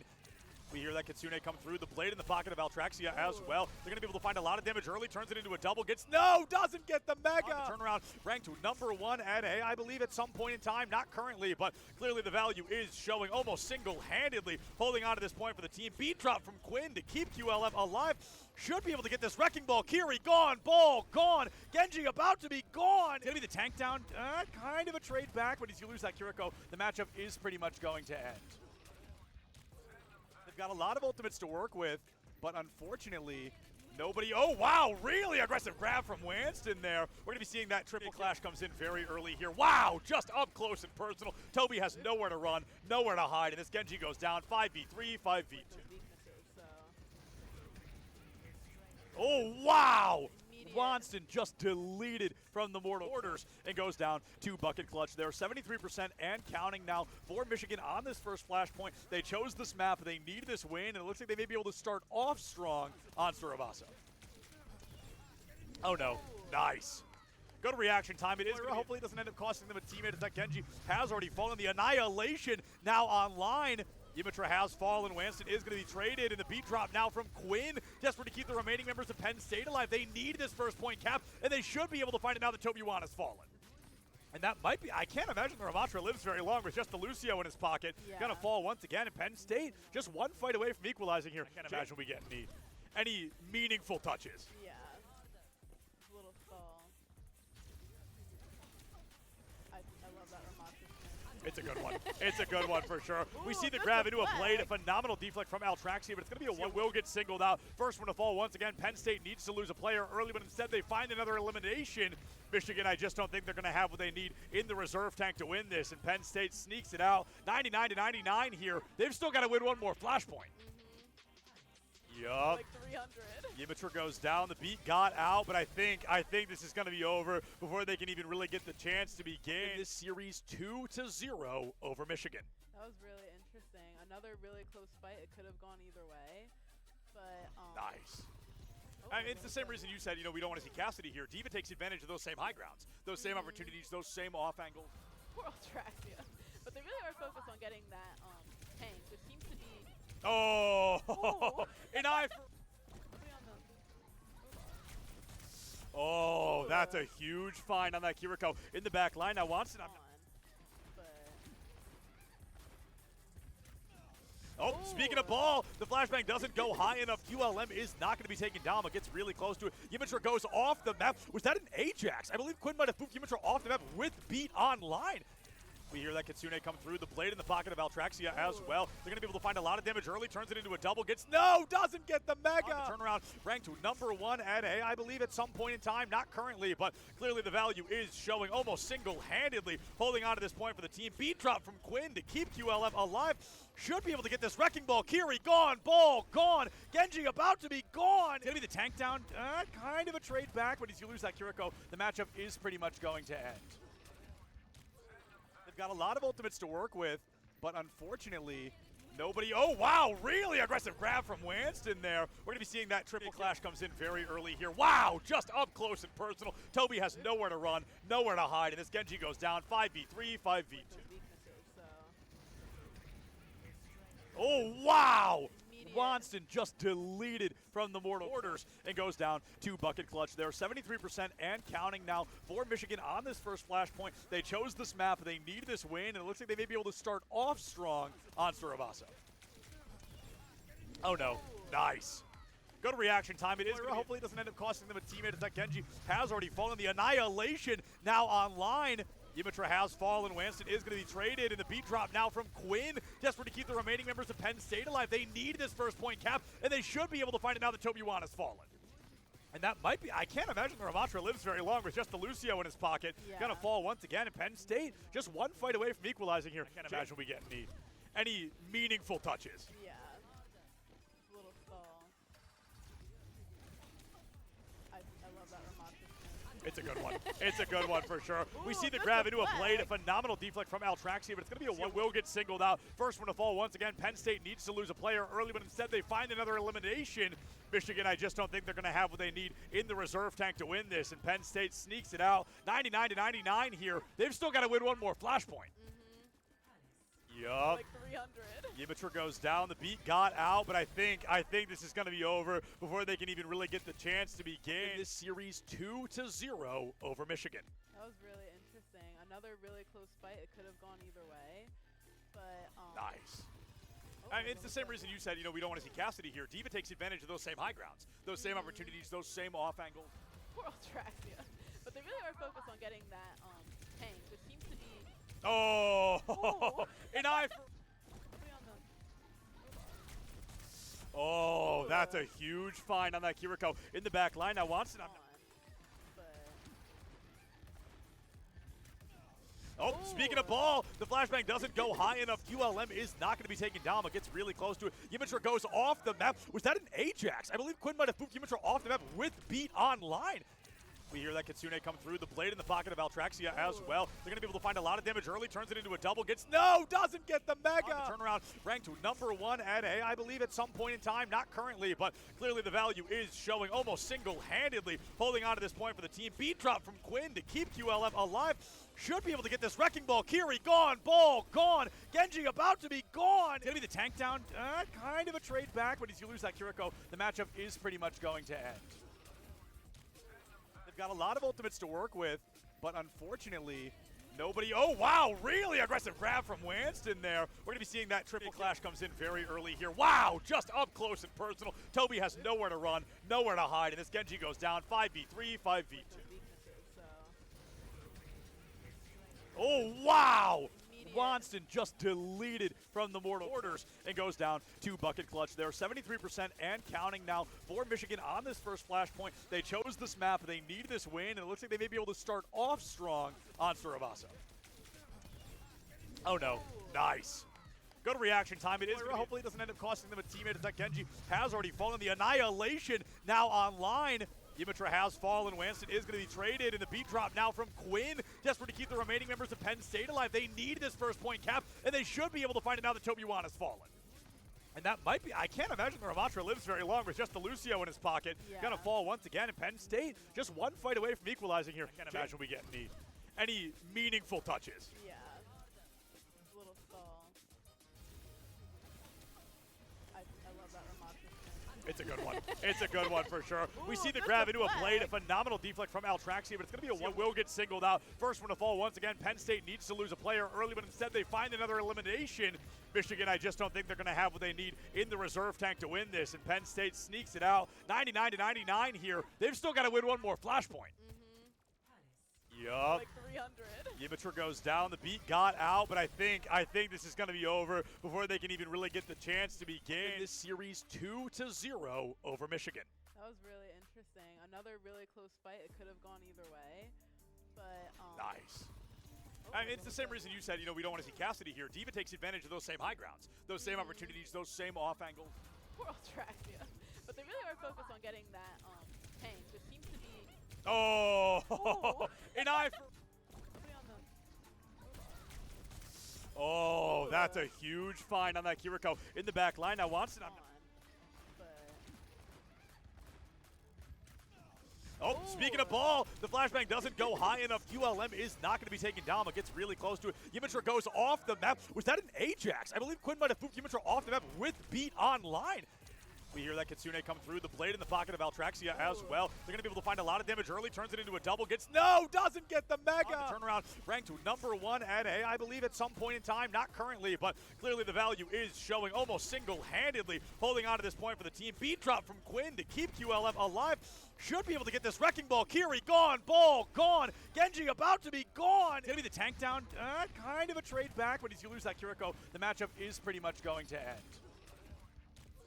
They've got a lot of ultimates to work with, but unfortunately, nobody. Oh, wow, really aggressive grab from Wanston there. We're going to be seeing that triple clash comes in very early here. Wow, just up close and personal. Toby has nowhere to run, nowhere to hide, and this Genji goes down 5v3, 5v2. Oh, wow! Wonston just deleted from the Mortal Orders and goes down to bucket clutch there. 73% and counting now for Michigan on this first flashpoint. They chose this map. They need this win, and it looks like they may be able to start off strong on Suravaso. Oh, no. Nice. Go to reaction time. It is hopefully it doesn't end up costing them a teammate, as that Genji has already fallen. The Annihilation now online. Yimitra has fallen. Wanston is going to be traded, and the beat drop now from Quinn. Desperate to keep the remaining members of Penn State alive. They need this first point cap, and they should be able to find it now that Tobyuan has fallen. And that might be, I can't imagine the Ramatra lives very long with just the Lucio in his pocket. Yeah. Gonna fall once again, and Penn State just one fight away from equalizing here. I can't imagine we get any meaningful touches. Yeah. It's a little stall. I love that Ramatra skin. It's a good one. It's a good one for sure. We see the grab into a blade, a phenomenal deflect from Altraxia, but it's going to be a one. Will get singled out. First one to fall once again. Penn State needs to lose a player early, but instead they find another elimination. Michigan, I just don't think they're going to have what they need in the reserve tank to win this, and Penn State sneaks it out. 99-99 here. They've still got to win one more flashpoint. Yup. Like 300. Yimitra goes down. The beat got out, but I think this is going to be over before they can even really get the chance to begin this series 2-0 over Michigan. That was really interesting. Another really close fight. It could have gone either way, but nice. I mean, it's the same reason you said, we don't want to see Cassidy here. Diva takes advantage of those same high grounds, those same opportunities, those same off angles. Poor Altraxia. But they really are focused on getting that pain, which seems to be. Oh, an eye for. Oh, that's a huge find on that Kiriko in the back line. Now Watson. Oh, speaking of ball, the flashbang doesn't go high enough. QLM is not going to be taken down, but gets really close to it. Yimitra goes off the map. Was that an Ajax? I believe Quinn might have pooped Yimitra off the map with beat online. We hear that Kitsune come through. The blade in the pocket of Altraxia as well. They're going to be able to find a lot of damage early. Turns it into a double. Doesn't get the mega. On the turnaround, ranked to #1 at A, I believe at some point in time. Not currently, but clearly the value is showing almost single-handedly. Holding on to this point for the team. Beat drop from Quinn to keep QLM alive. Should be able to get this wrecking ball. Kiri gone. Ball gone. Genji about to be gone. It's going to be the tank down. Kind of a trade back, but as you lose that Kiriko, the matchup is pretty much going to end. They've got a lot of ultimates to work with, but unfortunately, nobody. Oh, wow, really aggressive grab from Winston there. We're going to be seeing that triple clash comes in very early here. Wow, just up close and personal. Toby has nowhere to run, nowhere to hide, and this Genji goes down 5v3, 5v2. Oh, wow! Winston just deleted from the mortal orders and goes down to bucket clutch there. 73% and counting now for Michigan on this first flashpoint. They chose this map. They need this win, and it looks like they may be able to start off strong on Surabasa. Oh, no. Nice. Good reaction time. It is hopefully it doesn't end up costing them a teammate, as that Genji has already fallen. The Annihilation now online. Yimitra has fallen. Winston is going to be traded, and the beat drop now from Quinn. Desperate to keep the remaining members of Penn State alive. They need this first point cap, and they should be able to find it now that Toby Yuan has fallen. And that might be, I can't imagine the Ramatra lives very long with just the Lucio in his pocket. Yeah. Gonna fall once again, and Penn State just one fight away from equalizing here. I can't imagine we get any meaningful touches. Yeah. It's a little stall. I love that Ramatra. It's a good one. It's a good one for sure. Ooh, we see the grab into a blade, a phenomenal deflect from Altraxia, but it's going to be a one. Will get singled out. First one to fall once again. Penn State needs to lose a player early, but instead they find another elimination. Michigan, I just don't think they're going to have what they need in the reserve tank to win this, and Penn State sneaks it out. 99-99 here. They've still got to win one more flashpoint. Yup. Like 300. Yimitra goes down. The beat got out, but I think this is going to be over before they can even really get the chance to begin this series 2-0 over Michigan. That was really interesting. Another really close fight. It could have gone either way, but nice. I mean, it's the same reason you said, we don't want to see Cassidy here. Diva takes advantage of those same high grounds, those same opportunities, those same off angles. Poor Altraxia. But they really are focused on getting that tank, which seems to be. Oh, an eye for. Oh, that's a huge find on that Kiriko in the back line. Now Winston. Oh, speaking of ball, the flashbang doesn't go high enough. QLM is not going to be taken down, but gets really close to it. Yimitra goes off the map. Was that an Ajax? I believe Quinn might have moved Yimitra off the map with beat online. We hear that Kitsune come through. The blade in the pocket of Altraxia as well. They're going to be able to find a lot of damage early. Turns it into a double. Doesn't get the mega. On the turnaround, ranked to #1 at A, I believe at some point in time. Not currently, but clearly the value is showing almost single-handedly. Holding on to this point for the team. Beat drop from Quinn to keep QLM alive. Should be able to get this wrecking ball. Kiri gone. Ball gone. Genji about to be gone. It's going to be the tank down. Kind of a trade back, but as you lose that Kiriko, the matchup is pretty much going to end.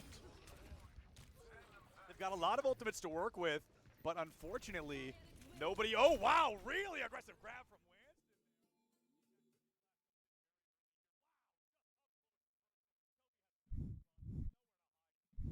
Hello, everybody, and welcome back to the Nittany Invitational 2025. I'm still Sepulence, joined by Kevin, and we're going to be jumping in to another series here at the Nittany Invitational. We've got a team that we just saw a moment ago, Michigan, going up against a team we have not seen yet, Syracuse. So last time we talked about Syracuse on broadcast, it was 2-2, Game 5, and Syracuse, unfortunately, loses in Game 5 overtime. So coming into this series, both teams coming in off of a loss.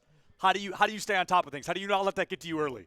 Yeah, and I believe that these two teams lost in very different fashions. Michigan lost a 3-0, and Syracuse lost a 3-2. And honestly, it's a difference between which one's better, because you would say that the team that won 2 maps is better off because they actually won things. However, mentally, does that not do something for you? Right. Thinking that maybe we should have won the last one. And I think a lot of it can be that mental hurdle of, losing a 3-2, you can at least go, it was close. But losing that 3-0, and honestly, as it was close visually, that score just seems a lot worse. It seems a little bit harder to climb out of. But Michigan, they're clearly a team that has that adaptation, that has the ability to succeed, and they have that opportunity to try and strike. So we're hoping Michigan can come in. They seem like they're in a good mood. They seem like they're excited to jump into this series. And now they've got one more chance. Can Michigan walk away with a victory here? Can they show Syracuse how it's done on the main stage? Yeah, we're going to Lijiang Tower, and it looks like Syracuse is going to ban the Genji, and the second ban is coming right here. Oh. And we get the bans as they happen. Lijiang Tower, shocker!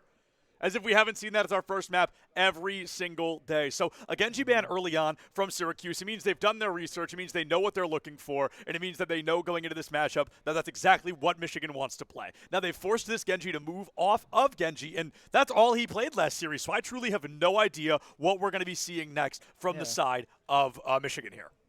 Yeah, and it's going to be really interesting, that off support. Yeah, I got nothing. I mean, we can see some cast or maybe like even Hanzo, maybe like some flexibility.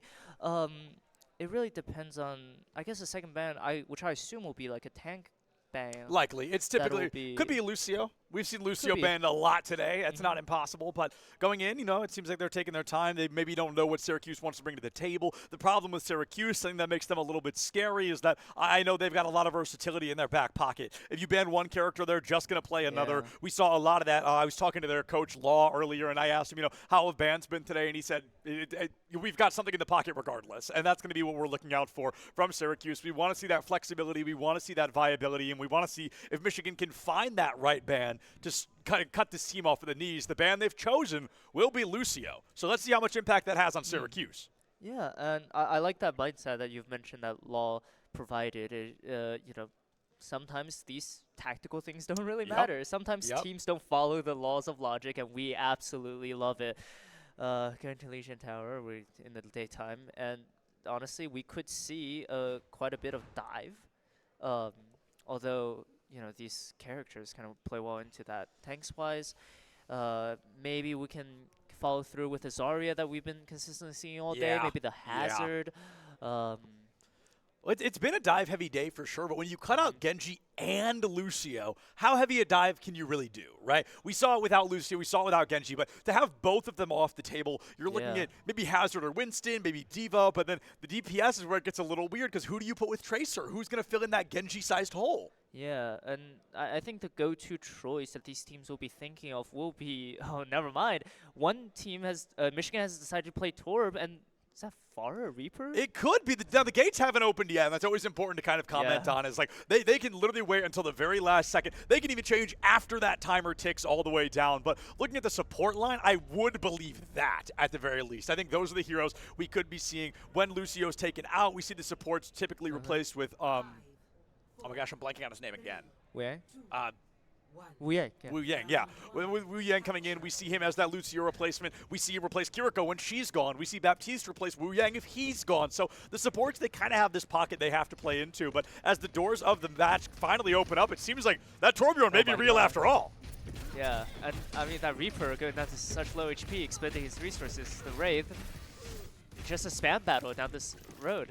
And Michigan kind of taking a little more early area. Yeah, and having the Zarya on both sides makes it really easy to get that damage up early, but Reaper and Torbjorn, they're both good at making those bubbles soda pop, and going into this circumstance here, they're going to try to find it if they can. Look for that bubble, look for the Zarya. They almost find it. Toby1 will go down. Syracuse 5-4 on the board. Yeah, and a lot of action going on here. It's actually a pick going on, taking down Mac, but this looks like a point going to Syracuse, as they're forced back into spawn. Yeah, Syracuse really hyper-aggressive here. Lunar, a power player on this roster as well. Very comfortable in that tank position, but even scarier, very good in several tank positions. Able to play that Zarya, can bring others to the table as well. Toby1, we saw playing Zarya, we saw playing Wrecking Ball earlier. We know that versatility is on the other side there, but right now Syracuse doing a great job keeping Michigan scattered, keeping them off point, and window already. The amplification matrix early. The Reaper goes through and is just deleted. Mac perhaps a little bit too confident about that amp matrix. Gives Michigan a great opportunity to try and win this back, but it's Saint drops that Kitsune rush. Can Syracuse find a pick of their own? It looks like they won't be able to find it, but the post bomb actually not hitting anything. The immortality field just is great backfield. But now here are the big ults, and it looks like Syracuse are getting 2 kills. Nice! Syracuse able to really start staggering these kills back up. Mac just going through, holding left click, getting pick after pick there, barely keeping things alive for Syracuse, but the point was never flipped, so it continues to rack up and stack up in the favor of Syracuse. That's a lot of points off the top of the back. And honestly, Michigan coming back, not a lot of resources. They have the grab here, but the ult usage, I've been finding these ults very fascinating. Yes. Yeah, the ult usage hasn't really been textbook. It's not what we're typically expecting to see. God. And thinking of great ult usage, Matt comes in with a 3K on the board, 75% and counting for Syracuse. Just one more fight to win it, but how do you win a fight with no ultimates? Yeah, exactly. But for that was such an unexpected time to use the ult. And that wasn't a necessarily orthodox ult. He was in the middle of the point, just wailing his arms around. The rest of his team was doing so much to keep the attention off him. So I think that's what you need. You need distractions. You need this uncertainty on the side of Syracuse, make them uncomfortable, but they're up for the challenge. Yep, Bucket Clutch almost has it, unfortunately just not able to do so. The Kiri goes in, keeps the Zarya alive, and lives to tell the tale. Syracuse first point on the board already, able to find that 5-4 advantage in the final fight to give them 100-0. They're looking very clean, looking, dare I say, golden here on that first stage of Li Zhang. Can they continue carrying that energy forward? Yeah, absolutely. And something I've noticed, because I watched the previous game, or I was, present when Syracuse played Alvernia, is that Syracuse has a lot of energy. Yes. And this is a team that's not afraid to get a little loud, get a little energetic. Yeah. And this is going to be big into playing the mentals. This is a team that wants to go all out, wants to win 100% to 0. Yep. They're going to be going into this matchup here. Michigan's still not able to play that Genji. And if you're on the side of Michigan, I think that's almost a blessing in a way, because you can kind of say, oh, we can't play the Genji. It's okay if this is a little bit more rough. It's okay if the edges aren't exactly ironed out at a time like this. And we're going to be watching to see if this pick on the side of Michigan here is going to be worth it. If Freya, if this Huntress is going to be able to get that damage that she's looking for. But Syracuse already, they're making a lot of noise, not a lot of damage yet. But hey, the round just started. Yeah, absolutely. And this Freya, I actually really like this pick, able to output a lot of damage, maybe put the Zarya in her place a little bit. But now look here, it's hard to find these shots. And it's just kind of a poking and prodding game. The ball not able to do so much range.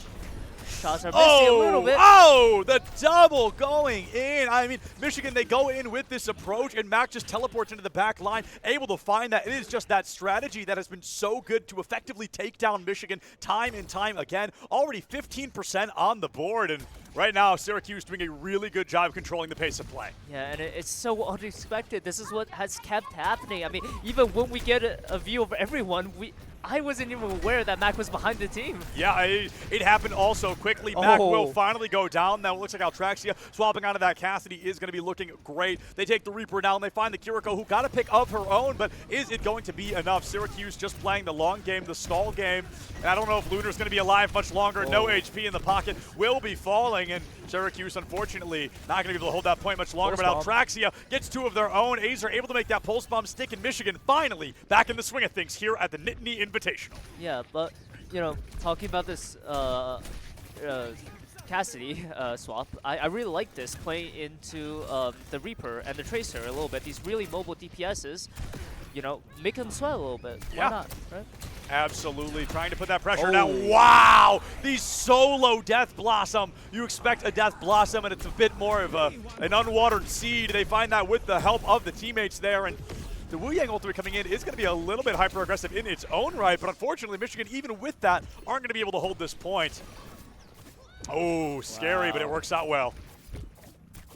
Yeah, and I mean, we're going to see the next fight with the double Kitsune, with the Path Collide, the intersecting lines, and the really big part is how would the Tracer kind of get affected by this, right? That opt firing time, just kind of firing away in that Kitsune rush is going to be so key, and the post bomb is going to miss once again. However, the space gained and the pick found.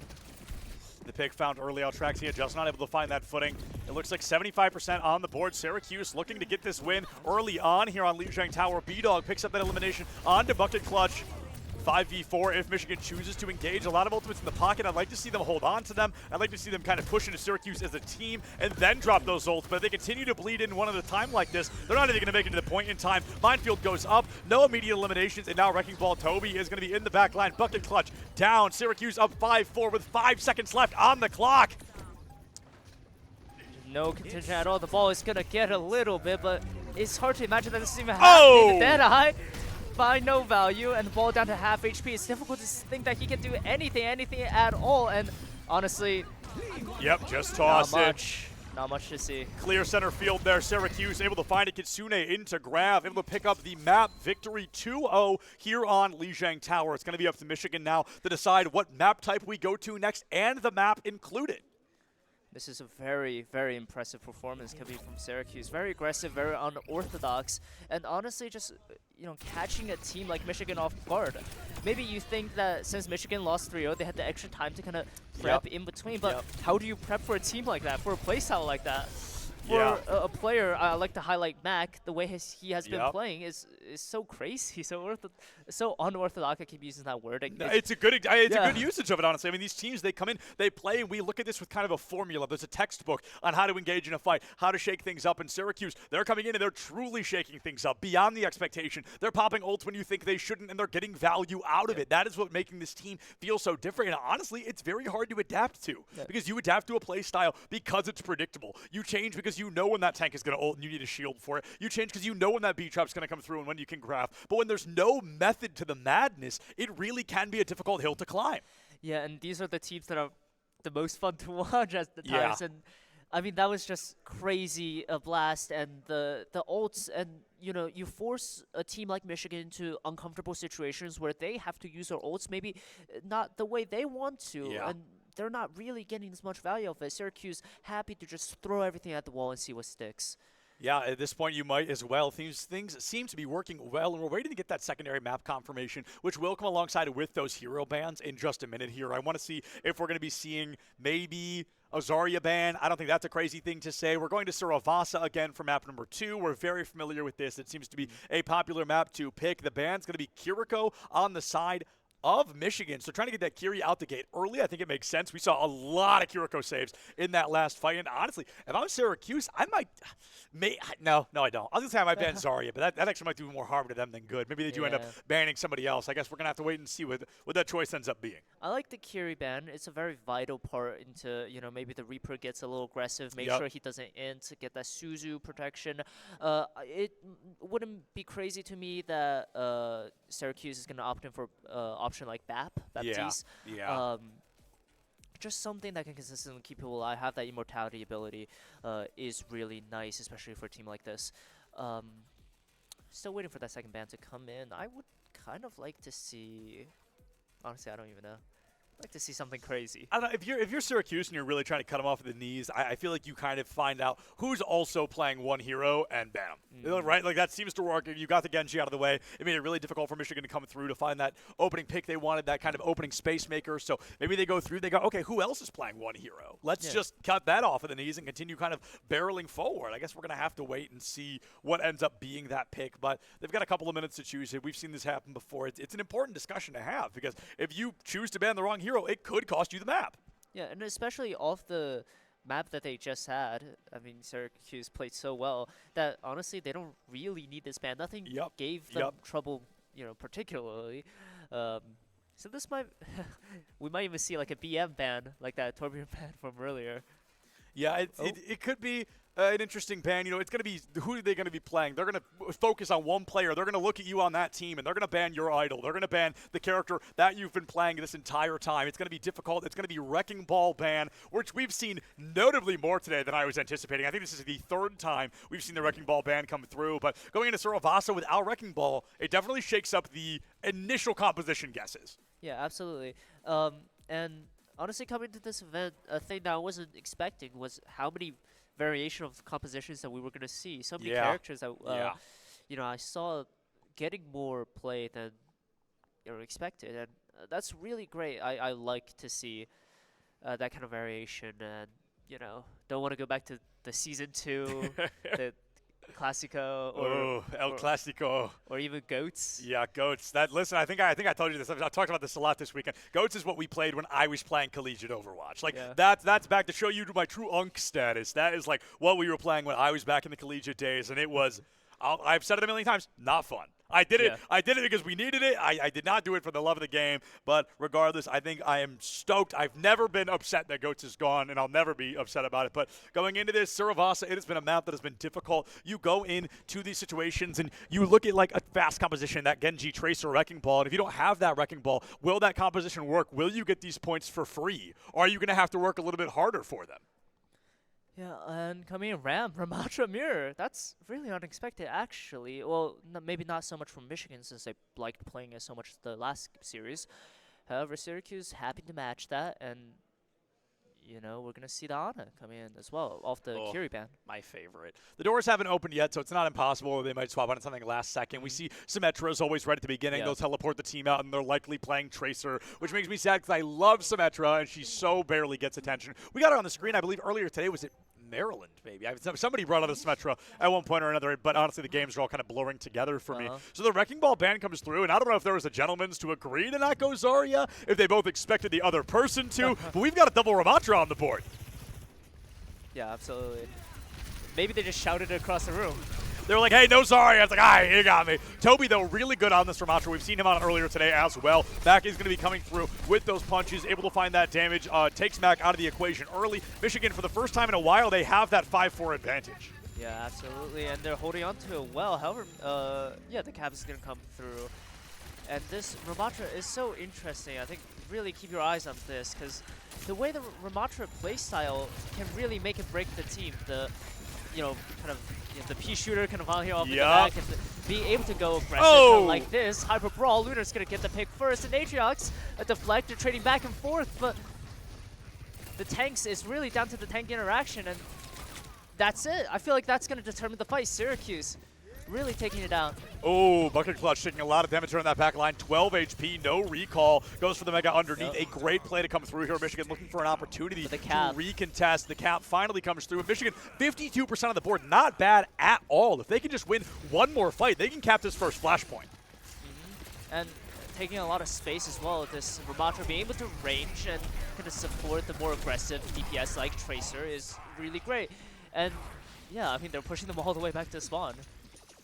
The spawn push is going to be great here because it's going to allow Syracuse to at least tie up the 52%. Likely to take a lead here as Michigan does have to recontest. They do have to come in a little bit slower. And B-Dog in the backline here, almost completely uncontested. It allows him to get a lot of that healing on early, a lot of that extra damage to farm the nano boost just like that. And I wonder, if you're wondering what a Ramatra nano boost annihilation sounds like, well, it sounds like winning. He might not even need it, actually. Just the nano boost. I thought the annihilation was going to come through, and they're going to hold on to it for another fight. I think that's a great play. Up to 72% now on the board. And the shield is actually so flexible to block the surge damage from afar. There we go. Here's that annihilation. I wonder if Toby's going to be using it. If you're wondering what 2 annihilation sounds like, this is what that sounds like. It's going to be a huge opportunity to find that value. Lunar falls, Saint falls, and now Michigan going to be able to find that strike early. The cap is not over yet. And honestly, really good cleanup from Michigan. This Moira coming out is actually, I was very perplexed when we saw Penn State and Michigan playing Mirror. I understood Penn State playing the Moira for the Genji, but really it's just kind of a floater to kind of make sure that your supports don't get picked off. And it's still a good bit of healing, so you can play Lucio alone with it for that extra bit as well. I would say a very big ult to keep your eyes on is Mac's overclock. And Mac was really getting hyper aggressive there, was peeking the corner without the team. I was really afraid they were going to get overextended and go down. B-Dog does fall, overclock in the back pocket. Altraxia able to find a double kill, a triple with the help of Toby Wan. The first flashpoint is going to come to a close, and it looks like it is going to be in favor of Michigan. A very rough start of it, but better late than never to turn around a possible point victory. I do not think Lunar has the HP to do it by himself, and Michigan able to find this. This is important. That was a 4v5. They decided to pop the beat and then rush in after Lunar had actually found a pick. That was such a ballsy play, but it worked so well. And you know, because all you care about is the score at the top of the on the top of the screen, and they're 1-0. And it's really surprising. They have Blade coming here. Not saying that Blade is going to get that much value, but you never know. Anything is anything. Hey, listen, we see some 2Ks. The song of victory is still a song you want to hear. Who cares what it sounds like? This could be a big opportunity for Michigan to find that opportunity. Oh, not able to get Saint out early because that Lucio has to go down if you want to pull that Blade out in time. The second point going to be opening up at Syracuse for the first time this series, finding themselves in a mild deficit. And Mac actually looking dangerous and get picked off. Looks like he's in danger. Oh, B-Dog, can you hit the sleep? Nope, not able to find it, but the beat into Boop does essentially negate the blade in its entirety. Gonna get the pick onto Azer. The recall comes through. B-Dog does still go down to Bucket Clutch in the back line. Here's an annihilation from Lunar, but Toby1 has one to answer, and I just don't think Lunar can stay standing by their lonesome. Michigan really coming together strongly here on Flashpoint. Such great cleanup. They are able to follow up on the picks that they have, and honestly, once they get rolling, it's so hard to stop them. And it's just so impressive. Coming here, a big reset for Syracuse. And I have to say, I love maybe the idea that Michigan just plays whoever they want. They're going to be playing the Genji because they're good at it. They're going to be playing the Moira because they're good at it. And I think that is a much more important version of this game than just playing what you're told is meta. Because you're going to play better with the heroes you know, and Michigan proving that really well on this Flashpoint. Yeah, and I think it's a message that we've learned from both teams, since Syracuse was doing that all last map as well, and Mac under pressure once again. However, he's still going to live. And Michigan, look, we didn't see Mac do anything crazy, and Michigan just won.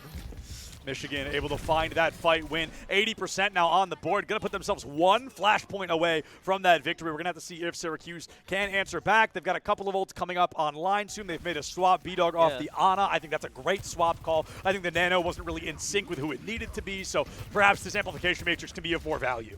Yeah, absolutely. And honestly, this is Michigan's way of paying it back. Saying that you want to 100 OS the last map. Here it is again, right? Don't dish out what you can't take. Real, I mean, absolutely. They're throwing it back and forth. Going in, though, this could be, I mean, it's honestly very dominant in favor of Michigan right now. 14-2, 14-1. You're looking at the side of Syracuse. We're seeing 5-4, 4-4, 9-4. So a lot more deaths on the side of Syracuse. But the good news is Flashpoint, each and every individual Flashpoint is its own battle. It doesn't matter how you did in the first two. You've got that third one, and now you're up a number for the first time in a long time. Lunar may give their life here, but instead it's going to be Toby1 that has to rush out of the fight, trying to stay alive, not able to do so. Syracuse coming out in troves, almost a complete and total team kill. They're going to choose an alternative path, but this one's going to work well to get them to that third point. And Mac finally waking up this Sojourn. I keep talking about Sojourn. I love Sojourn so much. So high potential. And I love to see it on the highest level of competition. Yes. And this is great. I want more of this, right? Absolutely. The engagements are not the tracer dashes going in because of personal. It's really, truly just a skill shot. And here's the overclock. Speaking of the railguns, I love Michigan's boatload of I love Michigan's intelligence on that, though. She overclocked, and they were like, dude, just back up. Like, literally just get out of the way. Now, unfortunately, Mac was able to chase, was able to get a couple of eliminations there. Going to be able to turn it into a three-piece, though. Syracuse, a team notorious, down but not out. Almost a complete reverse sweep in their last series. Mac nearly overstays their welcome, but they are going to be able to find that value enough to keep Michigan pinned in spawn even longer. This looks like a different team than earlier this map. 70% capped already, and 3 ults. They have the severe ult advantage, and maybe Michigan can get the coalescence soon, but a pick, but trades back and forth. Both Ramatra, Lunar has been getting a lot of the first kills, playing a lot more aggressive than his counterpart. Azer finds one. Altrexia, unfortunately, not able to get out of the way in time with the Annihilation. Now online from Toby. Does put on B-Dog, but here's the sound of another one. Luna brings out that Annihilation later. Nobody there to heal Toby when they needed it, and it is going to make that a disaster for Michigan. The good news is you lost one. You have to lose 2 more. You've got plenty of time to find that steam again, to get back into the engagement. You've got the ults to work with. You can get a pick offline. You want to try to find that value early, but I don't know if we're going to be seeing it quite yet. This will be a crazy comeback coming from 2-0 down a Flashpoint. And Syracuse really amping the beat up, being a lot more aggressive, being a lot more confident. Lunar, I mean, even on the points they were losing, he was performing well, getting the picks, and you know, often Michigans were just winning the 4v5s. But now they figured it out, denying this. However, here are the big ult points. 3 ults, 2 ults. That's going to be big. Now, Saint and Lunar have both fallen. Bucket Clutch is able to find that 2K early. I talked about Michigan needing to reconvene, needing to reassess a little bit. They're going to be able to do so in troves here. T-Shark finding 2 of their own to match that Tracer. Nearly the entire team of Syracuse going down. Michigan now just percentages away from winning this Flashpoint and tying the series up 1-1. Man, these 2 teams are so back and forth. Truly. In just a sense of their you know, the score line's close, and if Michigan wins this, it will be 1-1. But their trades in every fight, down to every element, they are so close, neck to neck, 1 for 1, eye for an eye. And honestly, the whole server might be blind at this point if we do keep trading like this. Honestly, we're having one of those series where like it truly doesn't matter who wins or loses. You're going to end being happy that you got to watch it. You're like, oh, what was the score? Sweet. You know that you had a great series regardless. And going into this engagement, Altraxia able to find Mac. It looks like Lunar isn't going to be long for the Mortal Coil either. With 60% on the board, a 3K from Altraxia rips the door clean off its hinges for Michigan, who are now at 70% on their third and final flashpoint. Oh, that's devastating. Oh my god. The Blade getting so much value there, and they're really feeling it, Michigan. This is a scene that they need. They need to tie it up 1-1 for a chance. Mac really coming out in troves here, able to find a double kill before giving their life for it. Lunar and Annihilation of their own. Can anybody even touch? That's going to be the question. 99 to overtime, just barely able to make it. Lunar giving their life for the cause. It's going to be Toby that goes down first. T-Shark able to find that trade. Now it is Syracuse fighting for their lives. They're down to support. Michigan down one of their own, and Syracuse, they have to win every single fight from here on out to stay alive here on Surabasa. They can definitely do it, though, with the confidence that they're doing. Lunar, I just have to highlight, we've been seeing his name in the kill feed so much, and he's been playing this ramp really well, and you kind of have to think, where has this been the entire time? This is insane.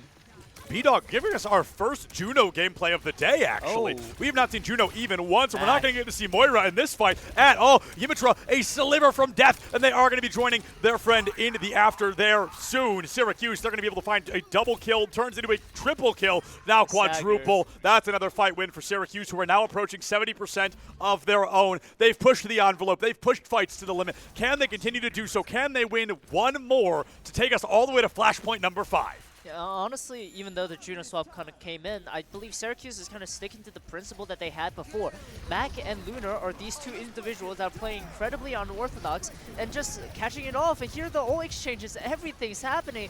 They really want to win this point, and Michigan definitely not giving it up. Here's the trace-on-tracer action, but Lucy is going to catch in, and is the pulse bomb going to get invested? If Lunar goes down, this could be over for Syracuse. Pulse bomb goes in. Nobody goes down. It's going to be Altraxia, the first one to fall, the first blood once again. Not able to get out of the way in time. In Michigan, they're going to be down that player. It's a 5v4 disadvantage state. One more elimination could really seal the deal against them. But the same to be said for Syracuse, who are just not able to find that second elimination when it matters most. The Annihilation comes out. The pulse bomb's in the back pocket, but nobody is going down. Everybody refuses to go down without fighting tooth and nail until the bitter end. But Toby meets the bitter end. Yimitra not far behind, and Syracuse keeps it alive, takes us all the way to flashpoint number 5, the 5th and final flashpoint. Can Michigan tie up the series, or can Syracuse send us to series point? They do not want to lose at all. Mac and Lunar holding on to their life. These guys have been getting pretty much all of the first picks in all the maps.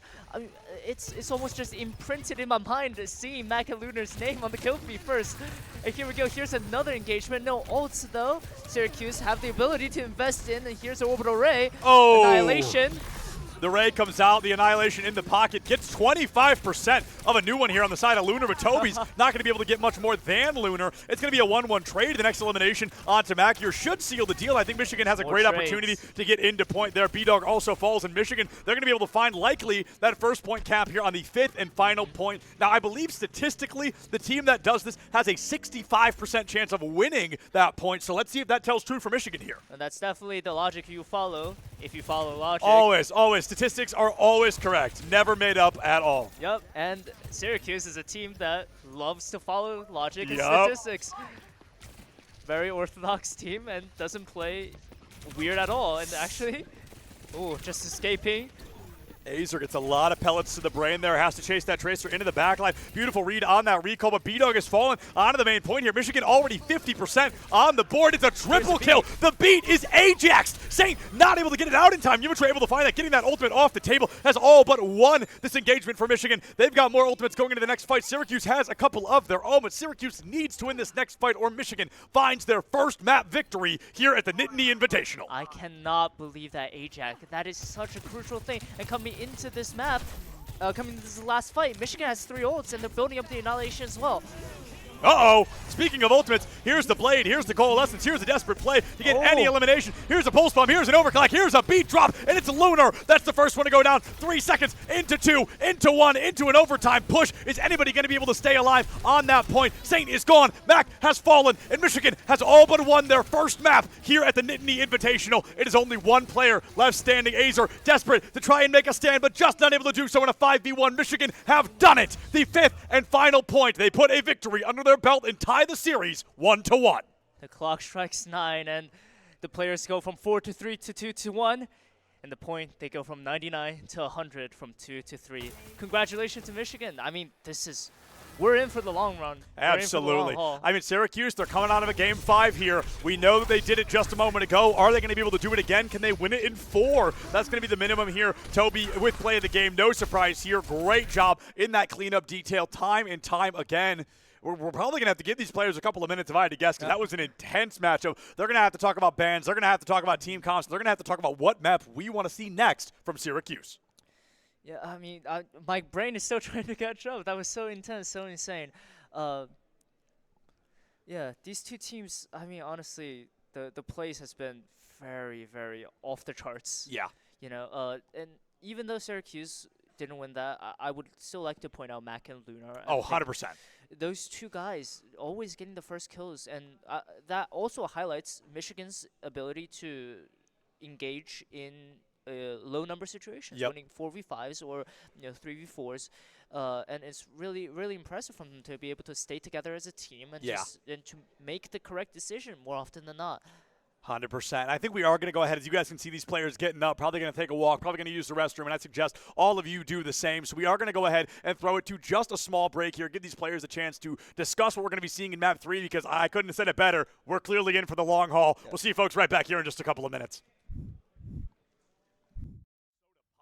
going into this circumstance here, they're going to try to find it if they can. Look for that bubble. Look for the Zarya. They almost find it. Toby Wan will go down. Syracuse 5-4 on the board. Yeah, and a lot of action going on here. It's actually a pick going on, taking down Mac. It looks like Syracuse are getting 2 kills. Nice. Syracuse able to really start staggering these kills back up. Mac just going. Ult's very fascinating. Yes. Yeah, the ult usage hasn't really been textbook. It's not what we're typically expecting to see. God. Thinking of great ult usage. Make them uncomfortable, but they're up for the challenge. Yep, Bucket Clutch almost has it. Unfortunately, just not able to do so. The Kiri goes in, keeps the sword. Pokemon prodding game. The ball not able to do so much range. Shots are missing a little bit. Oh, the double. I don't know if Lunar's going to be alive much longer. No HP in the pocket. Will be falling, and Syracuse, unfortunately, not going to be able to hold that point much longer. But Alvernia gets 2 of their own. A's are able to make that pulse bomb stick in Michigan. Finally, back in the swing of things here at the Nittany Invitational. Yeah, but, down to half HP, it's difficult to think that he can do anything at all. And honestly, yep, just toss not it. Much. Victory 2-0 here on Lijiang Tower. It's going to be up to Michigan. While they have that 5-4 advantage. Yeah, absolutely, and they're holding on to it well. However, yeah, the cap is going to come through. Down to the tank interaction, and that's it. I feel like that's going to determine the fight. Syracuse really taking it down. Oh, Bucket Clutch taking a lot of damage on that back line. 12 HP, no recall. Goes for the Mega underneath. A great play to come through here. Michigan looking for an opportunity to recontest the cap. Wondering what a Ramatra Nano Boost Annihilation sounds like. Well, it sounds like winning. He might not even need it, actually. Just the nano favor of Michigan. A very rough start of it, but better late than never to turn around a possible point victory. I do not think Lunar has the HP to do it by himself, and Michigan able to find this. This is important. That was a 4v5. They decided to pop the beat and then rush in. Fine. Here's an annihilation from Lunar, but Toby Wan has one to answer, and I just don't think Lunar can stay standing by their lonesome. Michigan really coming together strongly. Swap call. I think the Nano wasn't really in sync with who it needed to be, so perhaps this amplification matrix can be of more value. Yeah, absolutely. And honestly, and here's the overclock. Speaking of the railguns. I love Michigan's boatload. I love Michigan's intelligence on that. Though she overclocked, and they were like, "Dude, just back up! Like literally, just get out of the way." Now, unfortunately, Mac was able to chase, was able to get a couple of eliminations there. Gonna be able to turn it into a 3-piece though. That annihilation later. Nobody there to heal Toby, when they needed it, and it is going to make that a disaster for Michigan. The good news is you lost. Now they figured it out, can deny this. However, here are the big ult points. 3 ults, or 2 ults. That's going to be big. Now, Saint and Lunar have both fallen. Bucket Clutch is able to find that 2K early. I talked about Michigan needing to reconvene, needing to reassess a little bit. They're going to be able to do so. Sweet. You know that you had a great series regardless. And going into this engagement, Alvernia able to find Mac. It looks like Lunar isn't going to be long for the Mortal Coil. That's going to be the question. 99 to overtime. Just barely able to make it. Lunar giving their life for the cause. It's going to be Toby that goes down first. T-Termination when it matters most. The Annihilation comes out. Nobody's the Bull Stomp's dying. in the back pocket, but nobody is going down. Everybody refuses to go down without fighting tooth and nail until the bitter end, but Toby meets the bitter end. Yimitra not far behind, and Syracuse keeps it alive, takes us all the way to flashpoint number 5. It's a lot of pellets to the brain there. Has to chase that Tracer into the backline. Beautiful read on that recall, but B-Dog has fallen onto the main point here. Michigan already 50% on the board. It's a triple kill. The beat is Ajaxed. Saint not able to get it out in time. Yimitra able to find that, getting that ultimate off the table, has all but done it. The 5th and final point. They put a victory under their belt and tie the series 1-1. The clock strikes 9, and Bubble soda pop, and going into this circumstance here, they're going to try to find it if they can. Look for that bubble, look for the Zarya. They almost find it. Toby Wan will go down. Syracuse 5-4 on the board. yeah, and a lot of action going on here. It's actually a pick going on, taking out Mac. It looks like Syracuse are getting 2 kills. Nice. Syracuse able to really start staggering these kills back up. Mac just going. Ult's very fascinating. Yes. Yeah, the ult usage hasn't really been textbook. It's not what we're typically expecting Oh to my see. God. And thinking of great ult Make them uncomfortable, but they're up for the challenge. Yep, Bucket Clutch almost has it. Unfortunately, just not able to do so. The Kiri goes in, keeps the Kind of a Pokemon prodding game. The ball not able to do so much range. Shots are missing a little bit. Oh, the double. I don't know if Lunar's going to be alive much longer. No HP in the pocket. Will be falling, and Syracuse, unfortunately, not going to be able to hold that point much longer. But Altraxia gets 2 of their own. A's are able to make that pulse bomb stick, in Michigan finally back in the swing of things here at the Nittany Invitational. Yeah, but, you know, down to half HP, it's difficult to think that he can do anything at all. And honestly, yep, just toss not it. much. Victory 2-0 here on Lijiang Tower. It's going to be up to Michigan. While they have that 5-4 advantage. Yeah, absolutely, and they're holding on to it well. However, yeah, the cap is going to come through. Down to the tank interaction, and that's it. I feel like that's going to determine the fight. Syracuse really taking it down. Oh, Bucket Clutch taking a lot of damage on that back line. 12 HP, no recall. Goes for the Mega underneath. A great play to come through here. Michigan looking for an opportunity the cap. to recontest the cap. Wondering what a Ramatra Nano Boost Annihilation sounds like. Well, it sounds like winning. He might not even need it, actually. Just the nano favor of Michigan. A very rough start of it, but better late than never to turn around a possible point victory. I do not think Lunar has the HP to do it by himself, and Michigan able to find this. This is important. That was a 4v5. They decided to pop the beat and then rush in. Fine. Here's an annihilation from Lunar, but Toby Wan has one to answer, and I just don't think Lunar can stay standing by their lonesome. Michigan really coming together strongly. Swap call. I think the Nano wasn't really in sync with who it needed to be, so perhaps this amplification matrix can be of more value. Yeah, absolutely. And honestly, this. And here's the overclock. Speaking of the railguns. I love Michigan's. There's a boatload of I love Michigan's intelligence on that. That she overclocked, and they were like, "Dude, just back up! Like, literally, just get out of the way." Now, unfortunately, Mac was able to chase, was able to get a couple of eliminations there. Going to be able to turn it into a 3-piece, though. That annihilation later. Nobody there to heal Toby, excuse me, when they needed it, and it is going to make that a disaster for Michigan. The good news is you lost. Now they figured it out, can deny this. However, here are the big ult points. 3 ults, 2 ults. That's going to be big. Now, Saint and Lunar have both fallen. Bucket Clutch is able to find that 2K early. I talked about Michigan needing to reconvene, needing to reassess a little bit. They're going to be able to do so.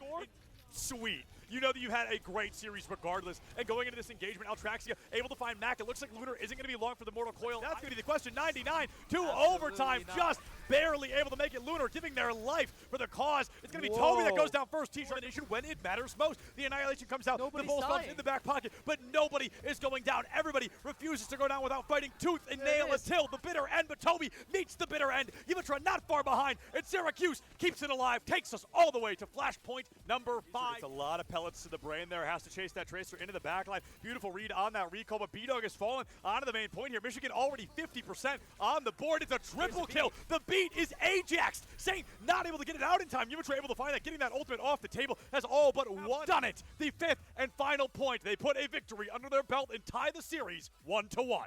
The clock strikes 9, and bubble soda pop, and going into this circumstance here, they're going to try to find it if they can. Look for that bubble, look for the Zarya. They almost find it. Toby Wan will go down. Syracuse 5-4 on the board. Yeah, and a lot of action going on here. It's actually a pick going on, taking out Mac. It looks like Syracuse are getting 2 kills. Nice. Syracuse able to really start staggering these kills back up. Mac just going. Ult's very fascinating. Yes. Yeah, the ult usage hasn't really been textbook. It's not what we're typically expecting to see. God. Thinking of great ult Make him uncomfortable, but they're up for the challenge. Yep, Bucket Clutch almost has it. Unfortunately, just not able to do so. The Kiri goes in, keeps the sword. Poking and prodding game. The ball not able to do so much range. Shots are missing a little bit. Oh, the double. I don't know if Lunar's going to be alive much longer. No HP. Yo, what's going on, everybody? Welcome back to the Nittany Invitational. I'm still Septilence, joined by Kevin here on the mic. We're jumping in to map number 3 of our series. Going to be going to Esperanza coming in just a second here. Syracuse versus Michigan, now tied up. Michigan, the first win they've had this weekend under their belt. We've got Syracuse on the other side, 1 point on the board. So going into this, we've got our bans already. How do you think those are going to be affecting Esperanza? Lucio is a staple push. Yep. So not very surprised right there. But Sojourn, honestly, I don't hate this pick. I think Mac on that Sojourn was getting a lot of first picks. The other viable option was really banning Ram, but Michigan kind of likes playing that exactly. themselves. So that's the double-edged sword. You have to decide, is it worth not letting them play it if you also don't get to? And I think it definitely wouldn't be. I think Michigan wants to play that Ram. I think taking Sojourn off the table is interesting because in terms of like a map, it makes sense because this is a great Sojourn map. But has Syracuse really been playing that much Sojourn? I guess not really, but have they been playing much of anything? That's true. It is pretty spontaneous. You know, I talked about earlier both these teams, incredibly flexible, incredibly viable, and really looking for those opportunities to reset the meta, to kind of play the composition they want. And I do think banning Kiriko last map is a huge part of the reason that Saravasa was able to be won by Michigan. But the problem with that is you can't do it again. Yeah, now we've got Kiriko back online for Syracuse. Are you going to be able to win this matchup? I mean, the Syracuse Kiriko kind of babysitting like maybe a Winston. Not yet. Maybe. Let's see if they stick to it. You always got to wait out on it. But it also looks like we're seeing a role swap here. We see T-Shark on the tank and Toby Wan on the support. So that's a swap for Michigan. And at this point, now you can say it, Kevin, because we're a couple seconds in. So I think Lunar may actually be giving this a try. I love this Winston. However, he's going to be playing it out of spawn into a Reaper. So maybe not going to have that much fun here. However, willing to give it a try into the Zarya, I'm guessing. Yeah, I think that is going to be the effort here, trying to bring that Zarya to the table, just get her a little bit shakier. I think also Altraxia on the Reaper. Reaper is not as much of a Winston counter as people kind of think that he is if you know how to play Winston. So it really does come down to that knowledge gap. And we see Yimitra taken offline, Toby Wan not far behind. And it looks like, look, Altraxia's got the bubble. Lunar knows that they have to disengage. They have to get out of that fight early. And it looks like this is going to be a 5-3 advantage for Syracuse. Yeah, I love this kind of play style, and I think Syracuse fits it perfectly. And coming into here, a little bit of a stagger onto the tank, and just very comfortable, it looks like. They play very weird, but very comfortable. What a oxymoron you can say this team is. Spoken prodding here, taking control of this room, looking like this is where Michigan wants to take the fight, where the Reaper can get close and personal, maybe find a pick or two, but the Tracer coming to annoy, but Winston is still not forced off this point. The Reaper has to come and do it himself, and now he's under fire. Now you see Michigan, they're going for that recontest, they're going for that engagement, but unfortunately they don't find it. Now your tank has fallen by herself. Post bomb out, Zarya down, and that is going to be a huge pick. There's not even really a fight left to be had. You cannot go in without that Zarya online. Altraxia getting really aggressive on that play, but Azer has fallen to Toby, so maybe Syracuse has to reel it in a little bit on their own. Lunar goes in, though, quite the opposite of my advice. Let's see how well it works. However, it doesn't take him down. Oh, man, Winston just too much HP in the pocket. Lunar still left standing. The bubble there was really good at keeping him alive. Ant Matrix up, Kitsune in the back line from Saint. Here comes the Ant Matrix. Altraxia has gone down 5v4 in favor of Syracuse. Toby Wan able to find a pick of his own. 1 DPS down on both sides. Getting out of the LOS there, making the Amplified Matrix as useless as it can be. And here's a re-engage. And the way Syracuse fight is so interesting. And now there's a big pause where no big utility is being used. However, wow. Well, he's still alive, but another pick happened. Toby Wan is going to take down Saint. And no way! Oh my goodness, Syracuse really trying so hard to stay alive, but unfortunately it's the players that needed the healing are the ones that still went down. B-Dog falls, Saint falls, and Michigan, they get a huge opportunity to come in. They find a 5K, complete a total team kill across the board. Only 76 meters, it sounds like a lot, but in a map like Esperanza, it's very often we see both teams get into triple digits before it is over. So Syracuse, they get a decent lead, but there are still 7 minutes left on the clock. Yeah, a lot of action, and the way these two teams are taking fights, and the way Syracuse is taking fights in particular, is that they like to do this first wave of engagement. They like to take a pause before any major utilities being invested, and then they hit again. It's so weird, the timing. It's a song and dance. It's a battle of rhythms. And speaking of song and dance, a couple of folks, they danced to death here. Toby Wan and Invitational, both supports missing for Michigan, which is the green light for Syracuse to get hyper aggressive. Altraxia in the back line will go down. A bolt and a punch to the face will dismiss you from that fight. Syracuse, they lose one fight. They give up 15 meters, but they should be able to find 10 to 15 more before Michigan can fully re-engage. Man, am I glad this Whistle is working. Honestly, I thought it was going to be rough. I really did. So I'm glad that Lunar is able to pull out this, I hate to call Winston unconventional, but we'll say uncommon pick and still able to make it work. Yeah, and maybe even the Reaper here coming, kind of struggling a little bit in these kind of positions that they end up in. Not a lot of corridors that they're kind of fighting in, and there's actually pick happening, support on support. Yep. And maybe an ult here. Nice. Nice. Really good teleport from Altraxia there. Takes B-Dog down, stabilizes the fight a little bit, and allows the team to try and find more opportunities to strike. Azer with the blade, T-Shark with the grav, and neither of them are going to find a darn thing. So 2 ultimates down the drain there, but at least it's one on both sides. Azer will go down, caught out by T-Shark in that moment. And Michigan, once again, they break the seal. They continue moving. They get 15 more. The lead has been cut even further. It's that slow and steady winning the race here. If Michigan can continue this level of play, they may be able to break down Syracuse. Yeah, and I mean, Michigan being able to do this, I think the Tracer is a very big part of it. Bucket Clutch is able to get into the cracks that is formed by Syracuse taking long pauses and, you know, attacking at unconventional times.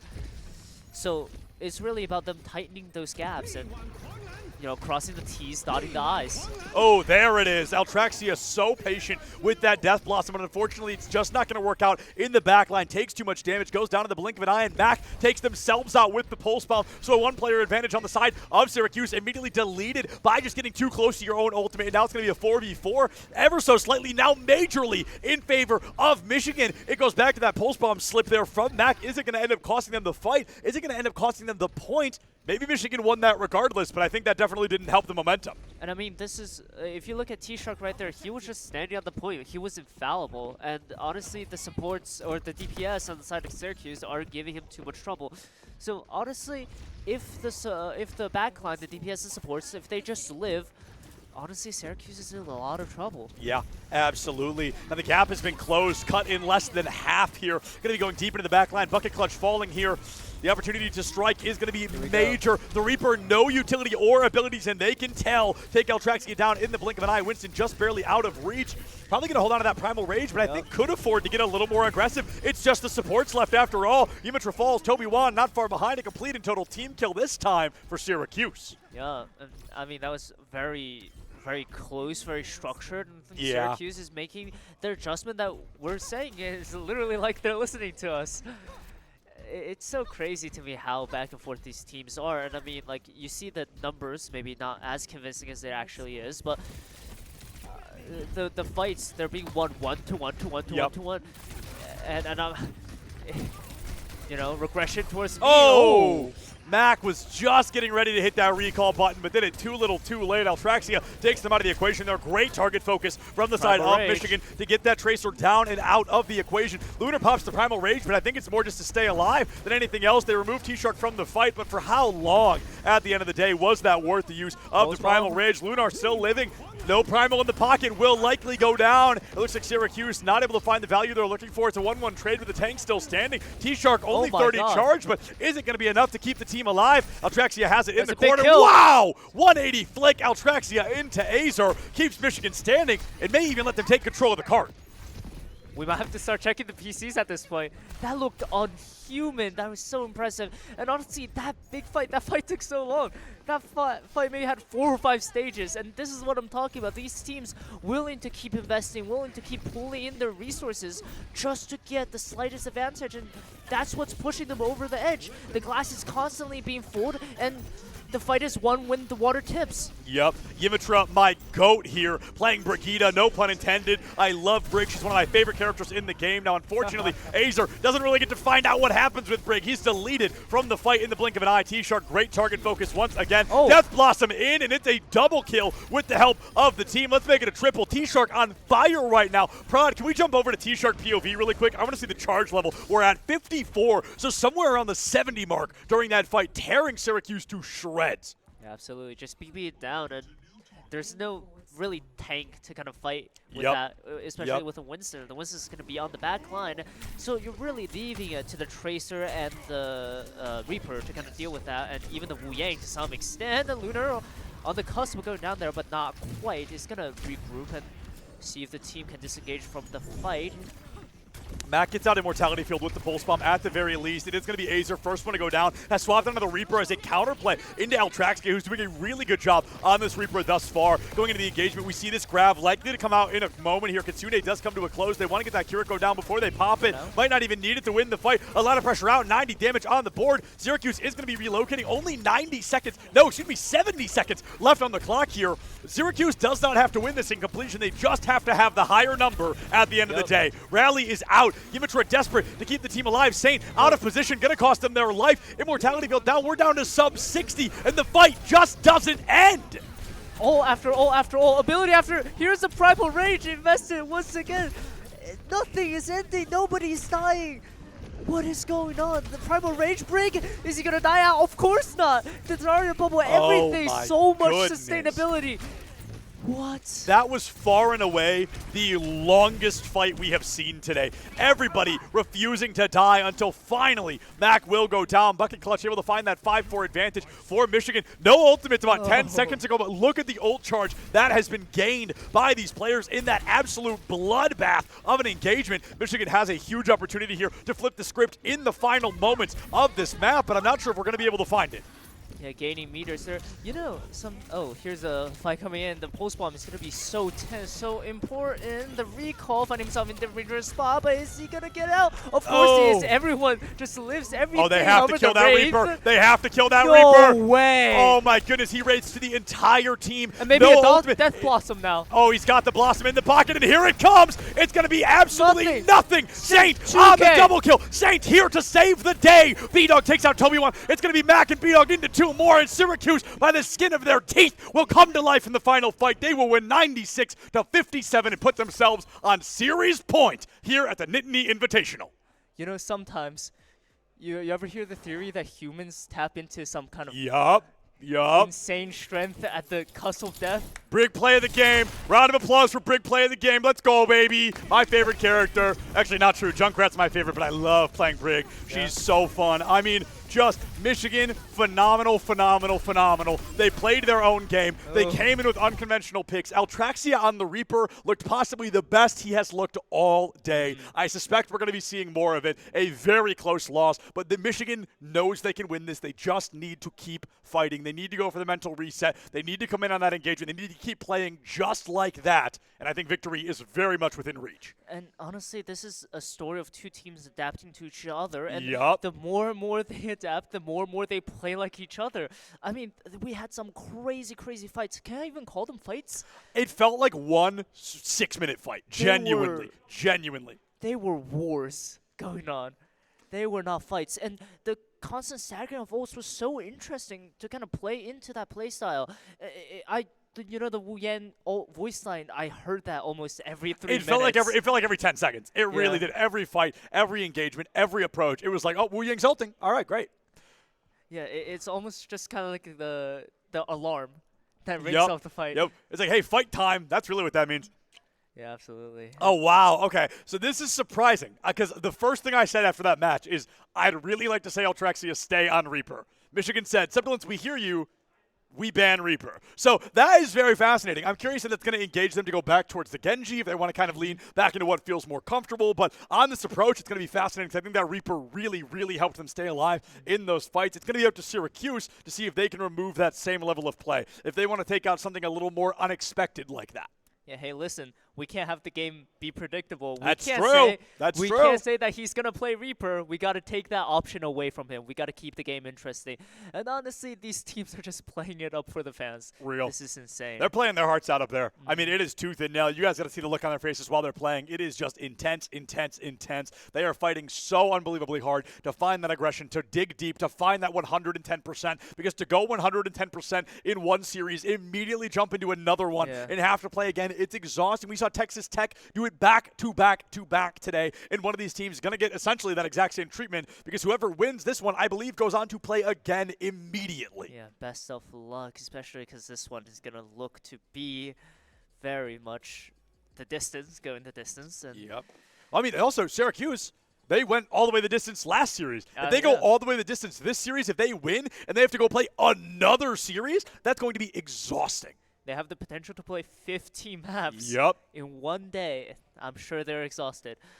However, they can't give out just yet. Not yet. Can't stop, won't stop, never back down, never give up is definitely the name of the game here. I believe we're still waiting on the Syracuse ban, so they are putting a lot of thought into this. They're putting a lot of discussion because they know this series has been close. These maps have been close, but they need to make sure it is the right ban choice because if it hurts them more than it helps them, there's a very real chance we are going to map 5. Yeah, absolutely. And we kind of talk about how this team preys on the chaos, but chaos isn't enough for us. My ranked teammates would be, you know, tier 1 pros. Real. However, this planned chaos is so difficult to manage. It's so impressive that they're able to pull something like this off. Huge props to, you know, the in-game leadership and the coaching staff as well. Yeah, I actually don't know who the IGL is on either team. I believe Exer is the team captain for Syracuse. I don't know if that means he's the IGL as well. I know he's a DPS player, so I kind of doubt it. That's not something we're typically seeing. And on the side of Michigan, I don't even know who their team captain is. But if I had to guess off of play style alone, I think it's very likely that Toby Wan is the one calling the shots. I think it is Toby that's leading that engagement. Traditionally, I think it is Toby that's going in and calling the shots and the approaches, who to dive, who to tackle. It seems like Toby's usually kind of the head honcho on that, so I wonder if I am correct in that guess. And he's kind of one of the players that's getting a little creative, too. Yes, swapping off the definitely. Roles. Yeah, I like that guess. I believe happening. Okay, so Syracuse, they're going to ban Ram. They're going to go full Ramatra ban, which on Kings Row, I think makes a little bit of sense. I do think we're much more likely to see Zarya here, but maybe that's what they want to do, and they want to make sure Ram's not there to get in the way. Yeah, absolutely. And, you know, unfortunately, I don't think we're going to see any Reinhardt. I was thinking that as well. But if Zarya's being played, you probably can't play Rein. Yep. But if you're going to play Rein, this is the map to do it. This is Rein's Row, King's Rein. Like, this is the place where we're going to be seeing him come through. And I believe that what we're looking at right now is Penn State versus Alvernia. I have no idea what the score is. I have no idea how well anybody's doing. Oh, wait, just kidding. I see a little note right here that says Penn State leads 2-1 versus Alvernia. Perfect. So Penn State, not exactly the 3-0 clean sweep they're looking for. Alvernia able to get beneath them a little bit. But clearly that series not over. Is that one going to go all the way to 5 as well? Who knows? I sure hope so. Me as well. That would be our 4th series today to go all the way to map 5. It's just crazy, and like, you know, when I was up here earlier casting Texas Tech, who's the 8th seed, who is able to flip one on the 4th seed, it just kind of shows that every single team in this Invitational is in it to win it, and it just makes everything so exciting. We've seen both sides of the coin. We've seen clean blowouts that demonstrated that some of the teams are just insane, but very close back-to-back, the adaptive game, really, and the mental game. 100%. So we're finally jumping into Kings Row here. As a reminder, to take a couple of minutes, our bans are Reaper and Ramatra. If your name begins with the letter R in this game, you simply are not allowed to be played right now. I guess Reinhardt actually could still be played. You get the point. You guys get what I'm talking about. Reaper and Ramatra not playable here on Kings Row, and I wonder if that is going to impact the team composition of either of these teams going in. 100%. However, we might just see them fall back to default a little bit. Maybe seeing the Kiri get a little more active, the Genji getting a little more active, the Zarya's. Mirror. I would be surprised to see anything other than a Zarya mirror, to be honest, and kind of looks like that way too. I mean, the teams are playing around with their character swaps in the ban, but I think we are gonna fall back to tradition. Right about here. Love this preview. Kings are such a beautiful map. it is without a doubt my favorite map in the game. There's a couple maps that come close. Like, I'm a huge Lijiang Tower fan. We're talking in terms of playing, by the way. We've watched a lot of it today. It does get a little bit stale, but when I'm playing, I love playing Lijiang. I love playing King's Row. I really like playing Eichenwald. You and I talked about that earlier, but we're not seeing a lot of that here today. It's a lot of just repeat maps because those are the maps we know best. You know, we know that about these teams. And Syracuse choosing to be on the attack first. An uncommon choice, but one that I really do think is going to be valuable here. It's going to be able to set their own win condition. We got the cart this far. Let's see if we can prevent them from doing that. Mac on the Bastion. I believe our first Bastion of the day. Let's see if that's a worthwhile pick after all. Perhaps. Goes in, sees the turret. A beautiful pixel read there Machine on on the machine. turret. Machine on machine here going in, and let's see if Bastion can make the waves necessary for Syracuse to get on the point early. Maybe this pick was made in anticipation with a Reinhardt in mind. True. Maybe they Very wanted to get- Also, Zarya bubbles? Yeah. Like, they're just just gone. gone. Oh, And the T-Shark. Zarya herself. T-Shark just deleted. That bubble is popped, and that's going to be the tank going down. Syracuse coming in loud here on this engagement. Lunar finds one. The turret and Immortality Field both down as well. Now, Saint has fallen, but I fear that's not going to matter. Ooh. I think this is going to be a huge window for Syracuse to walk away with an early first-point cap on King's Row. And Lunar farming up the charge there, doing a lot. And, dude, these teams, they seem to have infinite energy. They just doesn't stop, and they keep pressing forward. Reinhardt! Here Reinhardt! Yes, thank you, T-Shark. Let's see a 5-man shatter. Gonna be going in early. Immortality Field has it online, but the shield just deleted. It is so hard to play around on a map like this. You've got to play those corners. You've got to play a little bit slower because that shield with a Bastion on the other side will be deleted from the Mortal Coil. We've got the Rhine Brig, a great Bastion counter, but not when you can't stop him from moving. A huge opening for Syracuse. Mac, I kind of want to see you on this Bastion more often, my man. Yeah, come on, this looks insane, and it's really surprising to see T-Shark pick the Reinhardt into the Bastion, especially against the Zarya Bastion. This looks very disadvantaged, but Mac already have his ultimate online, probably looking to expend this as we are speaking right now. Here we go, and onto the Reinhardt, and just taking so much space. The Reinhardt really can't peek, and the shield is going to come out. Amplification Matrix Mac! forcing it back. I thought Mac was going down there. I'm amazed that he's able to make it out alive. A huge opportunity here for Syracuse to re-engage a lot earlier than they were almost able to. I think maybe hit that Kitsune along the long wall here, the secondary corner, going in for that time to strike and just allowing that Bastion to go full throttle. Here just like this. A phenomenal combination from Syracuse. One of my personal favorites. It's just enabling that Bastion to fire as fast as possible. Acer, we'll pretend we didn't see that. We'll let that one slide. Mac is going to get caught out by that counter pulse, though. Bastion finally going down. A lot of Syracuse's damage, biting the bullet. Acer at 8 HP, going to be cut in half and turned into a big fat goose egg gang. Yimitra on to Saint, back onto the Lucio as well. Lunar gets a consolation prize, but Syracuse finally going to be halted in their tracks. Beautiful fire strike. Nice snipe. I assume we'll be seeing a lot more of that. However, I feel like this game, in the composition that we are now, we're just going to see this is a game of living. Yep. Right? The Reinhardt, you like to brawl, but you have to live. Not only yourself, but your shield. Your shield has to live against this Bastion, which is going to be so annoying. For the Bastion, you have to be cognizant of the Tracer. So you can get caught up, you don't have a lot of mobility, and these post bombs, they are way more likely to get hit on you. Yep, a Bastion, one of the, so the big. largest hitbox in the game for a DPS. Like, the largest DPS by a mile. So, going to be going in here, able to take down quite a lot of damage. It's the rotation for Syracuse. Kiriko gets interrupted, has to teleport back to the rest of the team. Syracuse quite literally giving Michigan the runaround here. Jump the corner and shatter. Oh, I thought it was going to happen. Yes! Yes! No! I love Reinhardt. Oh, my goodness. What a shatter from T-Shirt. I literally jumped out of my seat, but then I knocked my chair to the ground. A beautiful performance there. A 4-man Earth Shatter. T-Shark wins the fight single-hammeredly. Syracuse going to be caught out in that spawn once again. Honestly, when I was watching that POV the entire time, I was just thinking shatter, shatter, shatter. I felt it in my bones. Absolutely. That was... I mean... You know, some things transcend language. Yep. Amen. Amen to that. Mac and Saint both going to be going down, and it's going to be Syracuse getting caught out a little bit here. Good news is they capped first point so fast. They have 2.5 minutes still to try and re-engage. Michigan doing a great job stalling this team out. Lunar gets caught out in the hammer there. T-Shark just opening up, coming to life on this Reinhardt. We're back. Rise back. Oh my god. And we can see Lunar swap out to the hazard here. He's been so flexible. He's been playing everything. And Mac's actually going to swap off the Bastion. He's going to play the Sojourn. Chris, can we hit tab really quick just for 1 second? Okay, so yeah, all the way up to 12 eliminations. Thank you, Chris. On T-Shark there. Went from, I think, 1 before swapping, 0 maybe even, to 12 now on this Reinhardt. A beautiful performance. Another shatter damn near just around the corner. And Michigan, I mean, they started a little bit rough. Things got a little bit sloppy, but they have really begun to play a hard-steaded defense. There's the beat to counter the blade from Altraxia. Not going to be able to find much. Kitsune comes out from Syracuse. In Earth Shatter, going to be able to find 2 more. Saint is missing. There goes 2 more, and T-Shark just having a field day here on the Reinhardt. These shatters, I mean, they don't really know how to deal with this. They have to LOS this, but the way T-Shark is doing, it's just a looming cloud over Syracuse. That threat with the shatter is so intimidating, but they have to push, so they end up pushing into the shatter. It's a mental game. Yep. The Rhine is a mental big. Yep. I mean, T-Shark should just change their name to T-Shatter at this point because it has been crazy. This Reinhardt getting so much more value than I ever would have anticipated.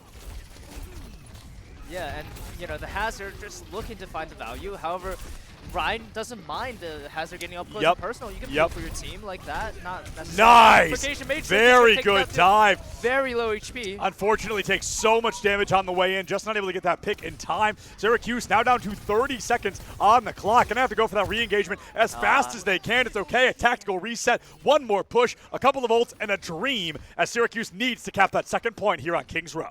Lunar's definitely not going to swap off this Hazard since he's so close to the ultimate. However, you know, T-Shark building up the shatter, again, is just such a looming threat over Syracuse. None of the characters can really recover from the shatter, except for maybe the Suzu, but it's just, we haven't seen them do it. They need to recover from a fight where T-Shark uses his shatter. And I wonder if it's this one here. The rain is going to get invested, but it doesn't look like it's hit anyone. It made a lot of space, but unfortunately just did not do the damage necessary. T-Shark in the back line. 1 turns to 2, possibly turns to 3 with the help of Yimitra. And I believe Michigan has stalled this train on the tracks. The wheels have fallen off, and Syracuse 99 meters towards the 2nd point. Does biff the final shatter, but we'll let it slide. A good performance from Michigan to clean it up, and a good showing at that. Wow. The Reinhardt is such an unorthodox pick. And what other map to see it than on King's Row? That was almost like it was scripted. That was so cinematic. I can't lie. I mean, we call it King's Rhine for a reason. We know where he belongs. We know where he loves to play. And we know how valuable it can be at a time like this. So, Michigan, they tie the series up. Is that 2? No, not 2-2. I'm jumping the gun, excuse me. Syracuse, very much still winnable for the team here. They're going to be able to find a large opportunity. All they have to do is stall out the 1st point cap and then those 99 meters right after. Yeah, although I don't blame you. That kind of felt like it was the pop. Game right pop-off like sold me. The pop-off, I was like, oh, that must be game. There was so much impact happening from the Ryan as well, and he's certainly not swapping off of it this time. I mean, well, remember when I said 12-2, and now T-Shark is 23 and still 2? God. Every fight, his kill, he just pops up on the kill feed, and he gets 2 kills, and so much impact. Yep. It's mental, and I mean, nothing makes sense in this game anymore. Everything you know about traditional Overwatch, traditional gameplay, throw them out of the window. Neither of these teams want them. Neither of these teams need them. Lunar is going to fall back to a little more comfortable pick on the Winston, hoping to make it work. And yeah, I mean, that's a Hanzo, actually, coming out. Yeah, I mean, it definitely could be. Again, it's the attacker side, so they can go for whatever they want here. A great Sonic Arrow, though. It gives away Azer on the Genji. You get a little bit of additional information, but that's not necessarily game-breaking or game-making. You know, you knew they were going to have a Genji. And Mac back on the Tracer, and this Tracer Genji comp, they're looking to do a lot more dives, and it's certainly working. W1 actually taken down by Azer. Very well done, and he can just get out. Yes, wow, he can. Barely. Fire Strike coming down. Not many snipes that we've seen so far. However, he doesn't really need to. The dive's really working here. And just pressure, but a swing around the corner is going to take Mac down. Mac gets caught on the corner. That's going to be the green light for Michigan to get really hyper-aggressive. However, if they can take the Reinhardt down, they can stall it out in its tracks, but unfortunately, it's Saint that goes down next. Azer misses the dash up, has to recontest. It's going to be chased down into the bottom line here. Not able to find it. Altraxia wins the Genji 1v1, and Syracuse, like dominoes, have begun to fall. Absolutely, and Altraxia, I would like to point out, just followed him instantly. It was like they dashed at the same time, read each other's minds. It was a great read. Yeah. It is incredible. The Tracer not going to do anything against a big, scary Ryan here. They got to get the bat, man. They got to go to the Baptiste. They're trying to go through the Reinhardt. They got to get the bat down. It's the only reason Ryan is still standing. So much trust in between T-Shark and Toby1. I mean, you know, if he is the caller of the team, that's insane. Again, once again, just 2 kills on the kill feed, make it 3. Heck, oh my god, he's charging in and he's trying to take it all for himself. At this point, why wouldn't you? Yeah, I mean, it's Ryan City. It's truly Ryan City. I mean, he is going through. You've got the ultimates coming up in just a fight here. Syracuse, they've been holding on to a little bit of theirs. They need that energy on the engagement. But 4.5 minutes, it sounds like a lot. Michigan just stalled Syracuse for that same amount of time. We've seen it happen 4 minutes ago. We need to see if it's going to happen again, or Syracuse is going to be taken all the way to map 5 again. Yeah, and honestly, I kind of feel bad for the other casters that they haven't gotten to see this Ryan gameplay in a game like this, and the Suzu actually going to nullify Bucky Clutch's pulse bomb. The problem is now you've used Suzu. Yes, absolutely. Oh! Lunar does get the pick. We might get a primal if we're lucky. You got. Oh, no way you survive. Absolutely insane. And a what sniper a snipe onto Altraxia as well. Syracuse doing exactly what Michigan did to them, staggering those picks, getting them forced back into spawn, and stalling out already a full minute off the clock. And honestly, I think they're set for a bit. Look how many ults they have. They can use these ults in whatever coordination they want. They can use them all at once like a traditional team fight, or they can do the things that they did on Esperanza and stagger them. It's up to how Michigan responds. However, they have got 4 ults of themselves, and it looks like the fight's actually going to come in. Azer's going to get taken out by the Brigida, and the rally is going to do work. The Reinhardt pin is not hit, but the Primal, everything is going on. Everybody's getting knocked back, and here it is. Here's the stagger kind of playstyle, but the Firestruck. Michigan has won this team fight. Oh my god. Pause, Kevin. Michigan did not win that team fight. T-Shark won that team fight. Oh my goodness, what a door opener. Just Firestruck the door clean off its hinges. And I would like to mention that Michigan had won that fight only using 1 ultimate. They've only used a Briggle. They still have 3 ults for this. Luna had just swapped.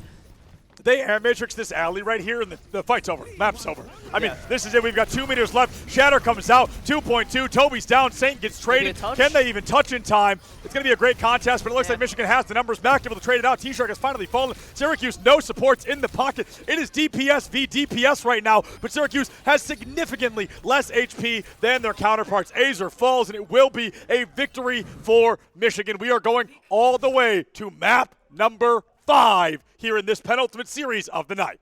And that is, I wouldn't have it any other way. That is the correct way that this series should play out. Whoa, what a surprise. Whoa. Come on. The question is which play? Yep, we know this one.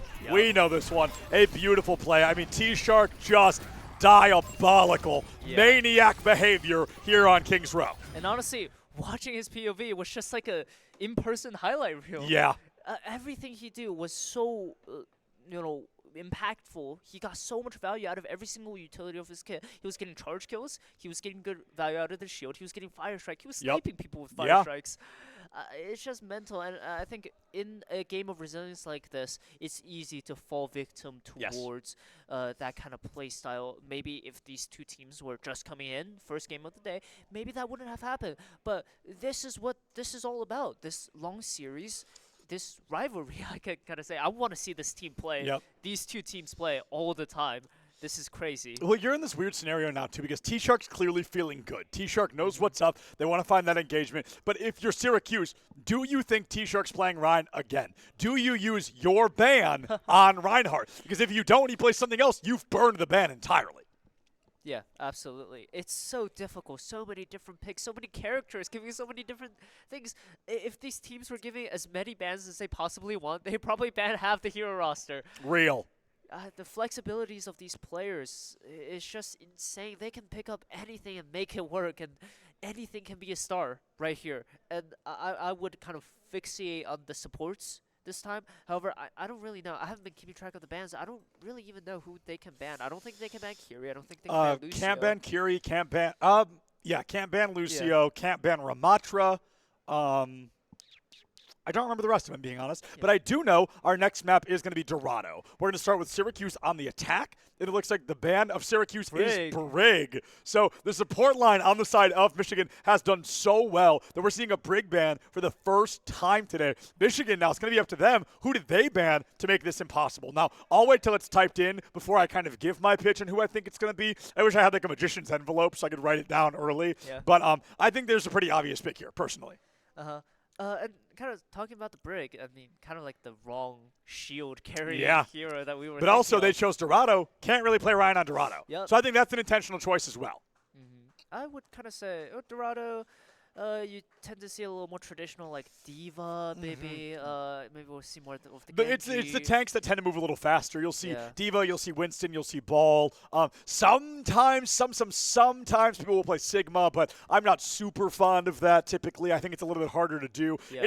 That depends more on how well you can play Sigma than how well Sigma plays the map.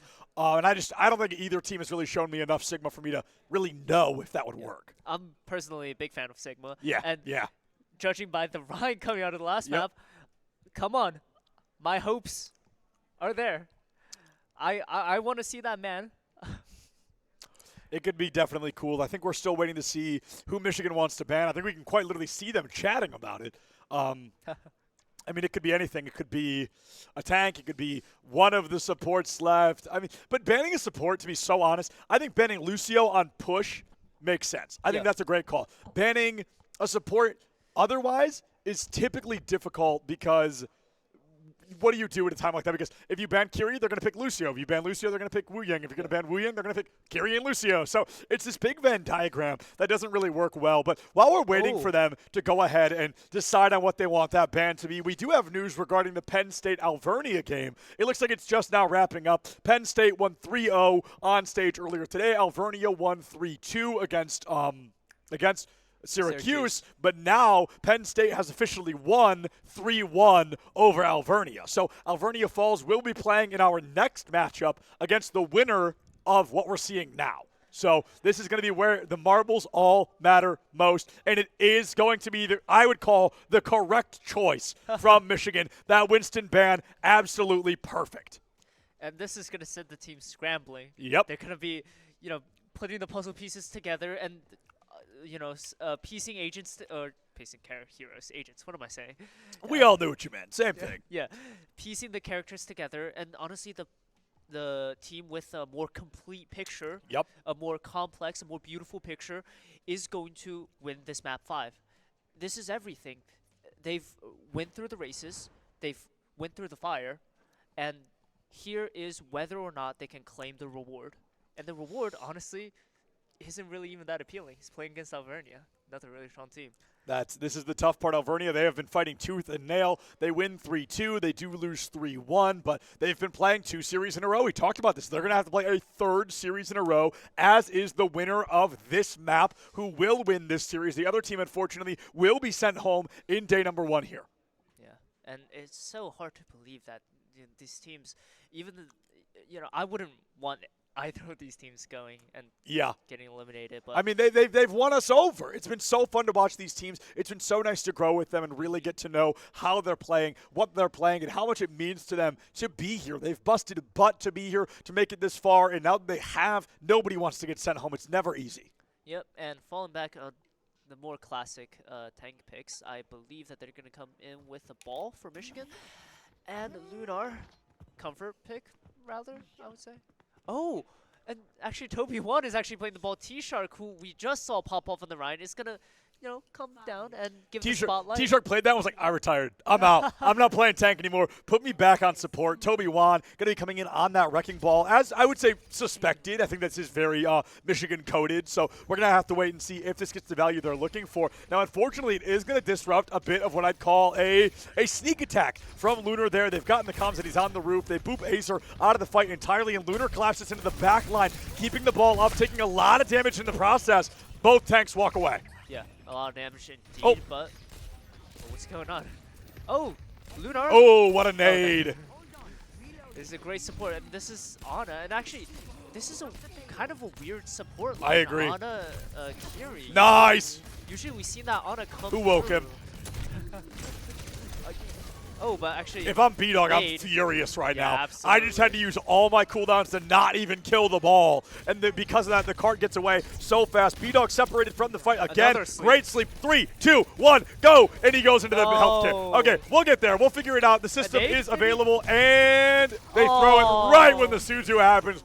A series of fall as well. Somebody call Lemony Snicket because that was a series of unfortunate events if I have ever seen one. Syracuse, they try to make it happen. It gets a little awkward. They lose B-Dog, and finally they collapse in off the top of it. The worst part is B-Dog is going to take an hour and a half to get back. Yeah, and dude, B-Dog, even though the unfortunate things happen to him, I really think the honor is going to work here. And I agree. Taking it into the ball is really good. And nice, good dive. Going to be able to get that wrecking ball off the high ground, force the team to kind of congest here under that choke. It's going to be a great attack onto the Genji, who hasn't gone down quite yet and will likely live to tell the tale. Now it's Lunar that's out of position. He gets collapsing on multiple sides, makes it back to the team. This fight could be a messy one. Nothing crazy so far, but here comes the cure goal, and T-Shock doesn't even have his online yet, so this is going to be a hard LOS moment for Michigan. Altraxia was able to get one pick there, and it looks like it's not going to be able to really kind of give them the open door they're looking for, but there's definitely still that momentum in the back line. Kitsune from T-Shirt. We hear the pulse bomb. We hear the nano come out from B-Dog, and it's Dimitra who goes down. Azer doesn't even need that blade with the nano boost. Going to be able to find a great opening. Toby gets one. Altraxia ties it up. They've got to get that wrecking ball, and they finally do take out the Genji for good measure. Syracuse stops the bleeding once again. Azer, such beautiful movement with the Genji, and honestly, I think if he bladed, he wouldn't have gotten quite the value that he did right there. And now he has it for the next fight. The Genji is going to be really important. We've seen Michigan and Syracuse, or necessarily just Michigan, like to take out the, I'm blanking on the name, Moira, for a little bit of Genji annoyance. However, don't really think it's beneficial to swap off either one of your supports. Here comes the ball. He's going to waddle himself right into the middle of the map. Azer might go down here.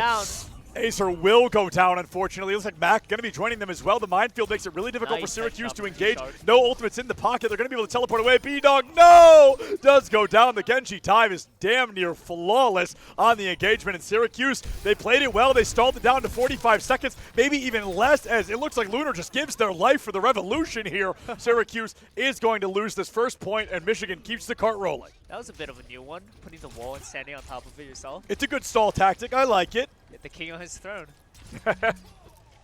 Alright, both Genji having the blade come into this fight, poking and prodding. This is a really weird, really awkward point, I would say, with Dorado. After a lot of close affairs in the first point of Dorado, you're forced to take a step back and to kind of take a look at things from a long-range perspective and a high-ground perspective, per se.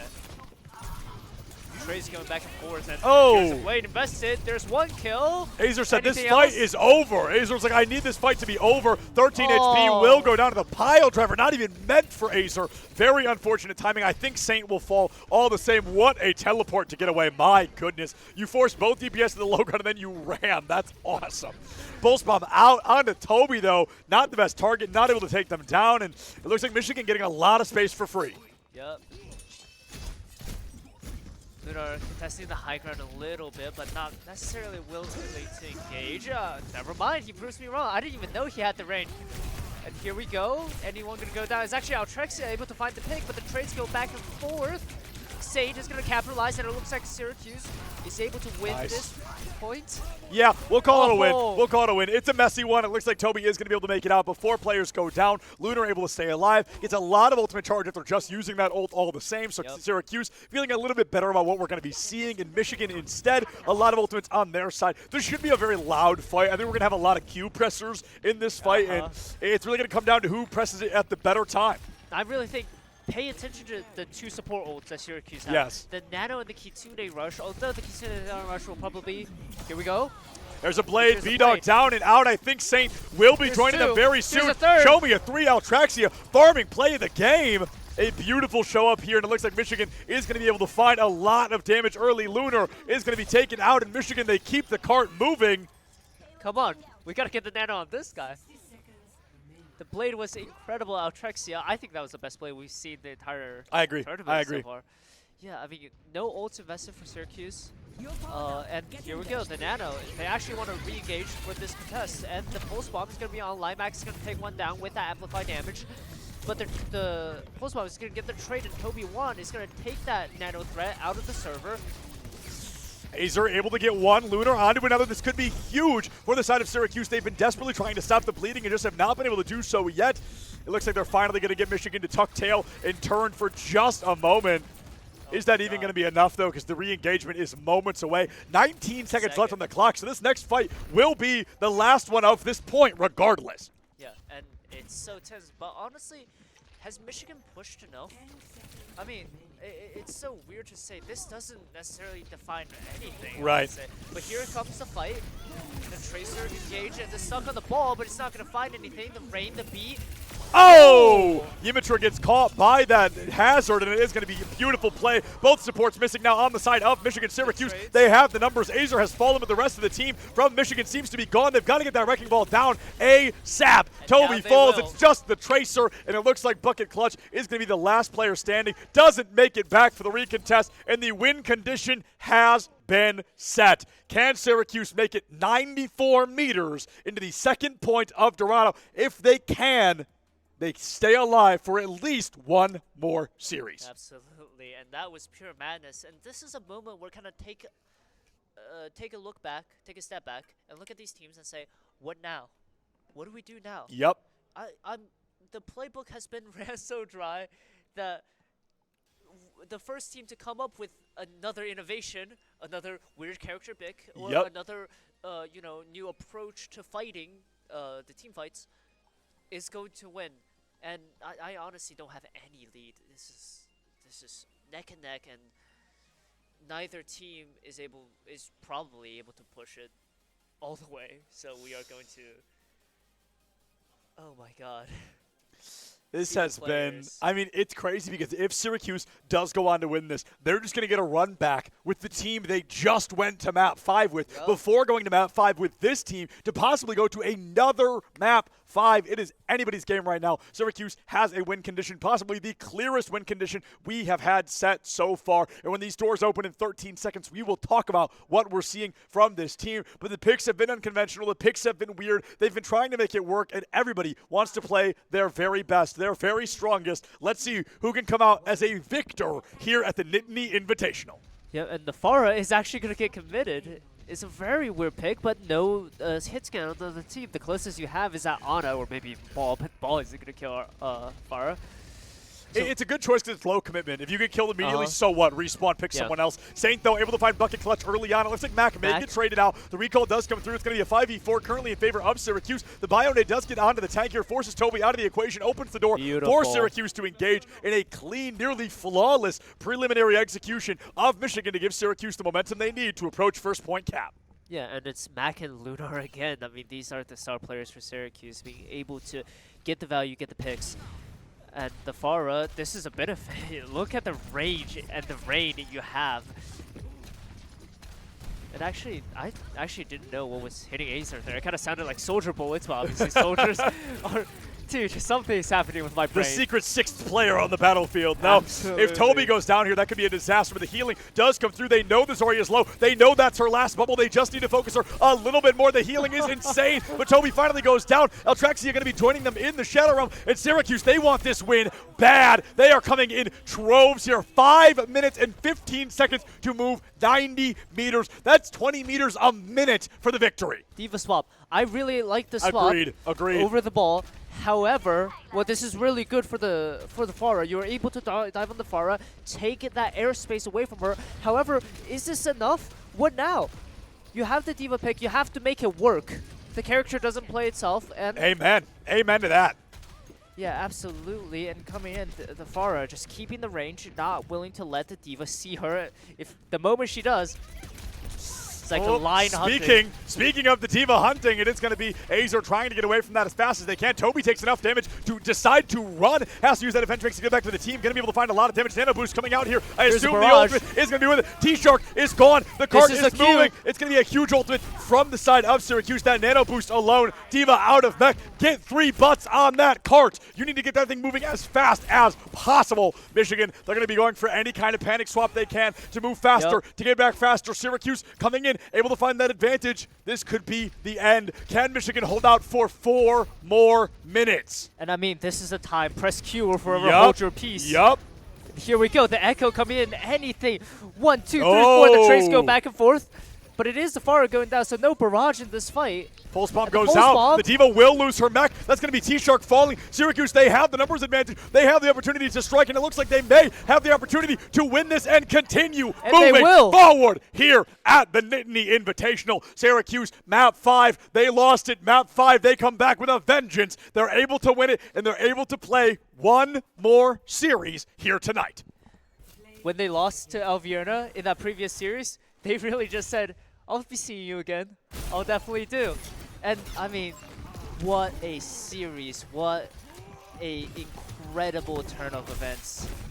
These guys, down but not out, really taking that close loss personally, and they want another chance. Yeah, they won another chance. They fought tooth and nail for it, and Michigan made them fight every single step of the way. It was until the bitter end, and a bitter end it may be for Michigan, but Syracuse continues moving forward. A great victory, and one that will definitely be a legacy game here at the Nittany Invitational 2025. Where were you when this series happened? I was right here. Yeah. Incredible, incredible. I mean, this has been a great performance so far. We are going to be coming through. We're going to get an interview with one of the Syracuse players, whichever one they choose to send over. We're going to get a chat with them. I'm going to steal your headset from you, Kevin. We're going to throw my boy Azer in here. So he's going to be joining us. A huge win for Syracuse. That is their second map 5 in a row. So Azer, my first question. What's up? How you feeling, dude? That's 10 maps in a row. I'm feeling tired. You feeling tired? I think I speak for my whole team. We're pretty tired. Yeah, so going in, you guys have to play one more. You have to go in and play one more against Alvernia. You went to map 5 with them already because they lost to Penn. So how are you guys feeling about that? Because they've played just as many series, so it's not like you're at a disadvantage. But how going into this are you guys going to try to avoid that exhaustion? I mean, we got some Rice Krispie treats. Period. We're all like caffeinated. I don't know. Like it's really just because we had 2 really good maps against them. I think it's just going to be like carrying the momentum that we had from those maps. We know how they play. That they play these kind of like weird comps. I mean, so do you guys, to be fair. You guys spiced it up a little bit. I don't even call it weird. We kept calling it unconventional. You guys kept bringing out uncommon characters we weren't seeing as much. Maybe a little bit, but I think we can kind of just beat them off like pure fundamentals, honestly. That's what it's going to come down to. We're both tired teams. Exactly. We've all played a lot. I think it's just going to come down to whatever team has better baseline. Yeah, and definitely. And I think something that you guys are very notorious for is your ability to adapt and to change. So I'm going to walk you through what I think happened, and I want to hear if I'm correct on this. Sure. So you guys lose map 4. You go to map 5. You go, we know we're banning Brig. Let's go Dorado because they can't play Ryan, and we'll just play Winston. So that's and then they banned Winston. Is that correct? No. Okay, good. Good to hear, though. Good to hear, though. I mean, you want me to tell you? If you don't mind. If it's a strategy thing, feel free to keep it. I mean, Alvernia doesn't play dive, so it's fine. Yeah. We knew that this team didn't have a great dive. They had the ball, but we felt extremely comfortable against the ball. We prepped a lot for the ball teams recently. Yeah. So we had like a really good grasp on the ball. So I think we just decided that we wanted to go to a dive map. Yeah. Take them against the dive and just win. Yeah. All right, man. We're going to let you get back to it. You've only got a couple of minutes till we're going to see you again. So big congratulations to you and the boys at Syracuse. We're going to go ahead and throw it to a break, folks. We're going to let them, like he said, get caffeinated. We're going to find Alvernia, and we'll be back with our final series of night number 1 here at the Nittany Invitational. Don't go anywhere. Going into this circumstance here, they're going to try to find it if they can. Look for that bubble. Look for the Zarya. They almost find it. Toby Wan will go down. Syracuse 5-4 on the board. Yeah, and a lot of action going on here. It's actually a pick going on, taking down Mac. It looks like Syracuse are getting 2 kills. Nice. Syracuse able to really start staggering these kills back up. Mac just going. Ult's very fascinating. Yes. Yeah, the ult usage hasn't really been textbook. It's not what we're typically expecting to see. God. And thinking of great ult Make him uncomfortable, but they're up for the challenge. Yup, Bucket Clutch almost has it, unfortunately just not able to do so. The Kiri goes in, keeps the sword. Poke and prodding game. The ball not able to do so much range. Shots are missing a little bit. Oh, the double. I don't know if Lunar's going to be alive much longer. No HP in the pocket. Will be falling, and Syracuse, unfortunately, not going to be able to hold that point much longer. But Altraxia gets 2 of their own. Azer able to make that pulse bomb stick in Michigan. Finally, back in the swing of things here at the Nittany Invitational. Yeah, but, you know, down to half HP, it's difficult to think that he can do anything at all. And honestly, yep, just toss not it. much. Victory 2-0 here on Lijiang Tower. It's going to be up to Michigan. While they have that 5-4 advantage. Yeah, absolutely, and they're holding on to it well. However, yeah, the cap is going to come through.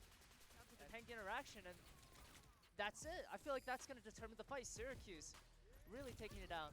Oh, Bucket Clutch taking a lot of damage on that back line. 12 HP, no recall. Goes for the Mega underneath. Yep. A great play to come through here. Michigan looking for an opportunity to recontest the cap. Wondering what a Ramatra Nano Boost Annihilation sounds like. Well, it sounds like winning. He might not even need it, actually. Just the nano favor of Michigan. A very rough start of it, but better late than never to turn around a possible point victory. I do not think Lunar has the HP to do it by himself, and Michigan able to find this. This is important. That was a 4v5. They decided to pop the beat and then rush in.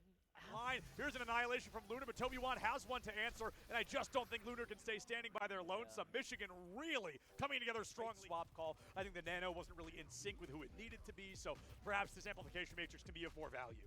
Yeah, absolutely. And honestly, this. And here's the overclock. Speaking of the railguns, I love Michigan's boatload. I love Michigan's intelligence on that. That she overclocked, and they were like, "Dude, just back up! Like literally, just get out of the way." Now, unfortunately, Mac was able to chase, was able to get a couple of eliminations there. Going to be able to turn it into a 3-piece though. That annihilation later. Nobody there to heal Toby, when they needed it, and it is going to make that a disaster for Michigan. The good news is you lost. Now they figured it out, can deny this. However, here are the big ult points. 3 ults, 2 ults.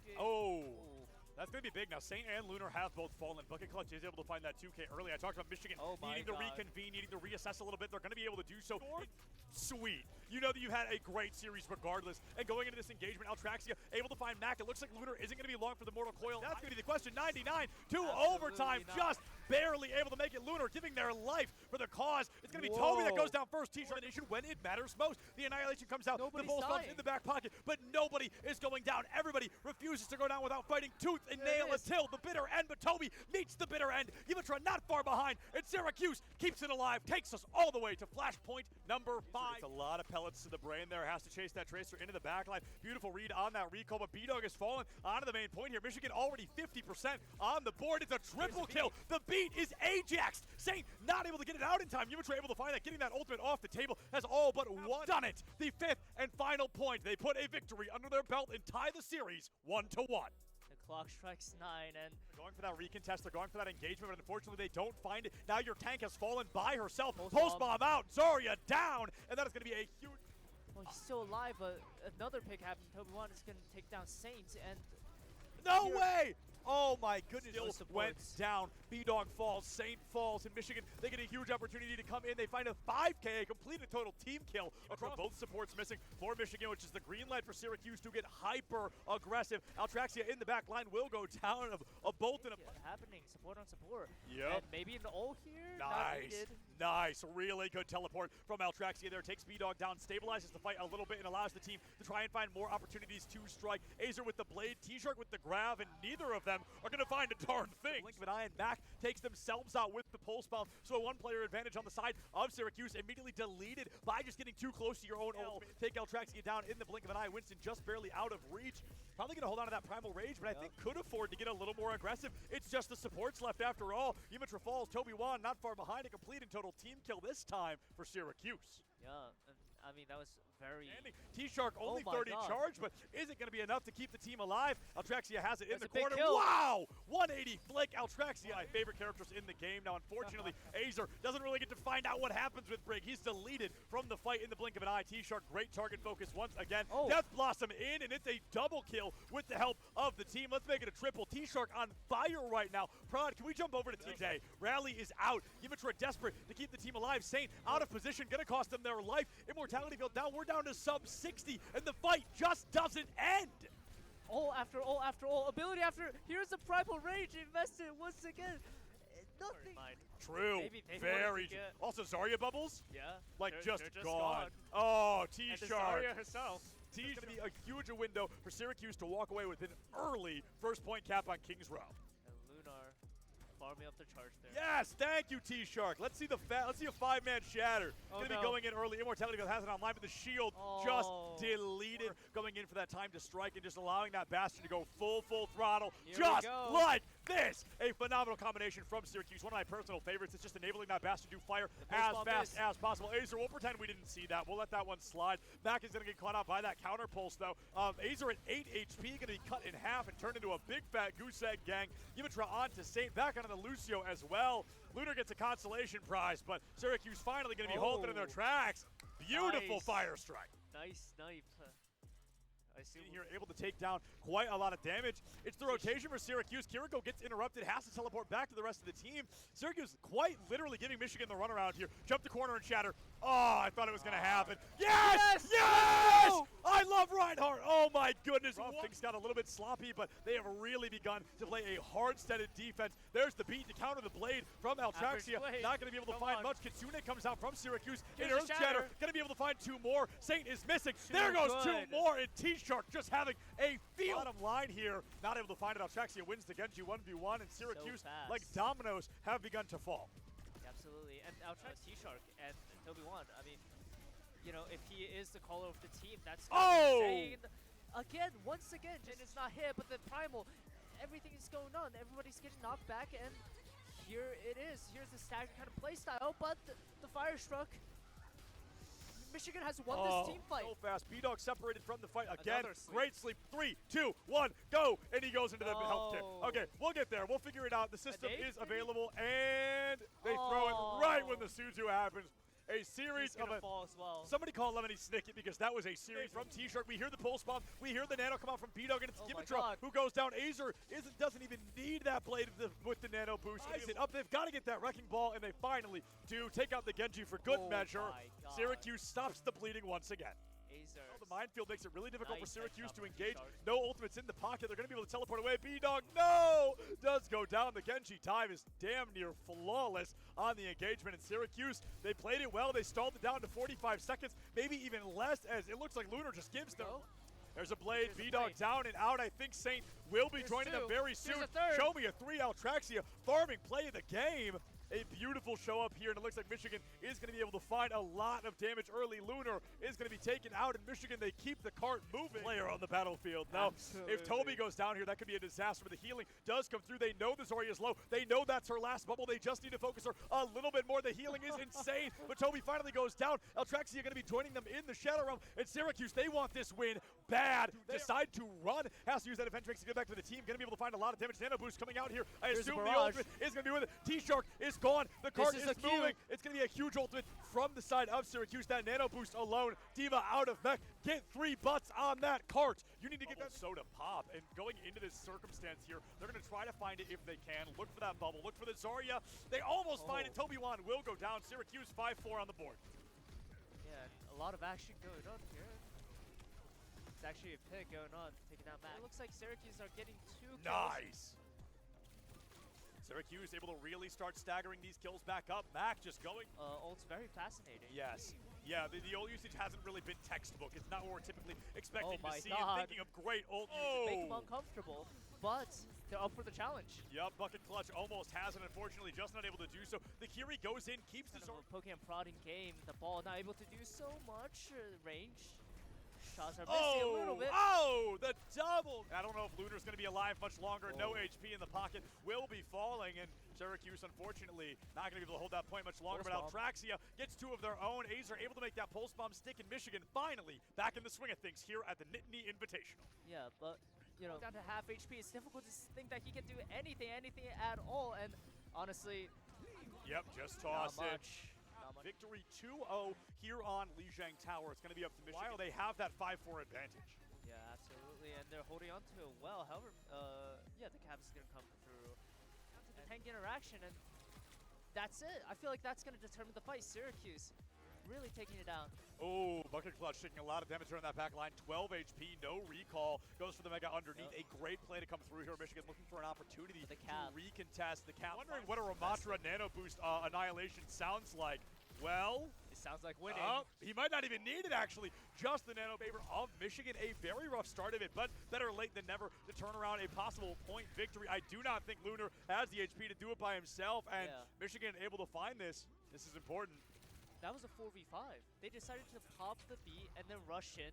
Fine. Here's an annihilation from Lunar, but Toby1 has one to answer, and I just don't think Lunar can stay standing by their lonesome. Michigan really coming together strongly. Swap call. I think the Nano wasn't really in sync with who it needed to be, so perhaps this amplification matrix can be of more value.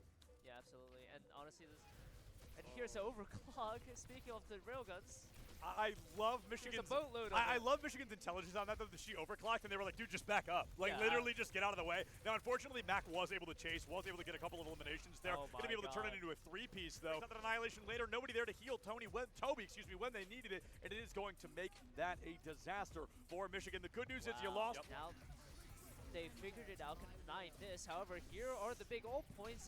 3 ults, 2 ults. That's going to be big. Now, Saint and Lunar have both fallen. Bucket Clutch is able to find that 2K early. I talked about Michigan needing to reconvene, needing to reassess a little bit. They're going to be able to do so. Sweet. You know that you had a great series regardless. And going into this engagement, Altraxia able to find Mac. It looks like Lunar isn't going to be long for the Mortal Coil. That's going to be the question. 99 to overtime. Just barely able to make it. Lunar giving their life for the cause. It's going to be Toby that goes down first. T-shirt when it matters most. The annihilation comes out. The bull stops in the back pocket, but nobody is going down. Everybody refuses to go down without fighting tooth and nail until the bitter end, but Toby meets the bitter end. Yimitra not far behind, and Syracuse keeps it alive, takes us all the way to flashpoint number 5. It's a lot of pellets to the brain there. Has to chase that Tracer into the backline. Beautiful read on that recall, but B-Dog has fallen onto the main point here. Michigan already 50% on the board. It's a triple kill. The beat is Ajaxed. Saint not able to get it out in time. Yimitra able to find that. Getting that ultimate off the table has all but done it. The 5th and final point. They put a victory under their belt and tie the series 1-1. The clock strikes 9, and they're going for that recontest. They're going for that engagement, but unfortunately they don't find it. Now your tank has fallen by herself. Pulse bomb out. Zarya down, and that is going to be a huge. Well, he's still alive, but another pick happened. Toby1 is going to take down Saint, and no way! Oh my goodness, still went down. B-Dog falls, Saint falls. In Michigan, they get a huge opportunity to come in. They find a 5K, a complete and total team kill across both supports missing for Michigan, which is the green light for Syracuse to get hyper aggressive. Altraxia in the back line will go down a bolt and a happening, support on support. Yep. And maybe an ult here. Nice, really good teleport from Altraxia there. Takes B-Dog down, stabilizes the fight a little bit, and allows the team to try and find more opportunities to strike. Azer with the blade, T-Shark with the grab, and neither of them are going to find a darn thing. Blink of an eye, and Mac takes themselves out with the pulse bomb. So a one-player advantage on the side of Syracuse, immediately deleted by just getting too close to your own ult. Take Altraxia down in the blink of an eye. Winston just barely out of reach. Probably going to hold on to that Primal Rage, but I think could afford to get a little more aggressive. It's just the supports left after all. Yimitra falls, Toby1 not far behind, a complete and total team kill this time for Syracuse. Yeah, I mean, that was very... T-Shark only 30 charge, but isn't going to be enough to keep the team alive. Altraxia has it in the corner. Wow! 180 flick. Altraxia, my favorite characters in the game. Now, unfortunately, Azer doesn't really get to find out what happens with Brig. He's deleted from the fight in the blink of an eye. T-Shark, great target focus once again. Death Blossom in, and it's a double kill with the help of the team. Let's make it a triple. T-Shark on fire right now. Prod, can we jump over to TJ? Rally is out. Yimitra desperate to keep the team alive. Saint out of position, going to cost them their life. Immortality built down. We're down to sub 60, and the fight just doesn't end. All after all after all. Ability after. Here's the Primal Rage invested once again.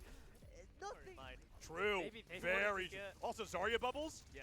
Like, just gone. Oh, T-Shark. Zarya herself. T is going to be a huge window for Syracuse to walk away with an early first point cap on Kings Row. And Lunar farming up the charge there. Yes, thank you, T-Shark. Let's see a 5-man shatter. Gonna be going in early. Immortality has it online, but the shield just deleted. Going in for that time to strike and just allowing that Bastion to go full throttle. Just like this. A phenomenal combination from Syracuse. One of my personal favorites. It's just enabling that Bastion to fire as fast as possible. Azer, we'll pretend we didn't see that. We'll let that one slide. Mac is going to get caught out by that counter pulse, though. Azer at 8 HP, going to be cut in half and turned into a big fat goose egg gang. Yimitra on to Saint, back onto the Lucio as well. Lunar gets a consolation prize, but Syracuse finally going to be halted in their tracks. Beautiful fire strike. Nice snipe. I see. In here, able to take down quite a lot of damage. It's the rotation for Syracuse. Kiriko gets interrupted, has to teleport back to the rest of the team. Syracuse quite literally giving Michigan the runaround here. Jump the corner and shatter. Oh, I thought it was going to happen. Yes! Yes! I love Reinhardt. Oh my goodness. Things got a little bit sloppy, but they have really begun to play a hard-steaded defense. There's the beat to counter the blade from Altraxia. Not going to be able to find much. Kitsune comes out from Syracuse. In Earth Shatter, going to be able to find 2 more. Saint is missing. There goes 2 more. And T-Shark just having a field. Bottom line here. Not able to find it. Altraxia wins the Genji 1v1. And Syracuse, like dominoes, have begun to fall. Absolutely. And Altrax T-Shark and Toby Wan, I mean, you know, if he is the caller of the team, that's insane. Again, once again, Jin is not hit, but the Primal, everything is going on. Everybody's getting knocked back, and here it is. Here's the staggered kind of playstyle, but the Fire Struck. Michigan has won this team fight. So fast. B-Dog separated from the fight again. Great sleep. 3, 2, 1, go. And he goes into the health kit. Okay, we'll get there. We'll figure it out. The system is available, and they throw it right when the Suzu happens. A series of a fall as well. Somebody call Lemony Snicket because that was a series from T-Shark. We hear the pulse bomb. We hear the nano come out from B-Dog, and it's Gimitra who goes down. Azer doesn't even need that blade with the nano boost. Up, they've got to get that wrecking ball, and they finally do take out the Genji for good measure. Syracuse stops the bleeding once again. The minefield makes it really difficult for Syracuse to engage. No ultimates in the pocket. They're going to be able to teleport away. B-Dog, no! Does go down. The Genji time is damn near flawless on the engagement in Syracuse. They played it well. They stalled it down to 45 seconds, maybe even less, as it looks like Lunar just gives them. There's a blade. B-Dog down and out. I think Saint will be joining them very soon. Show me a 3 Altraxia. Farming play of the game.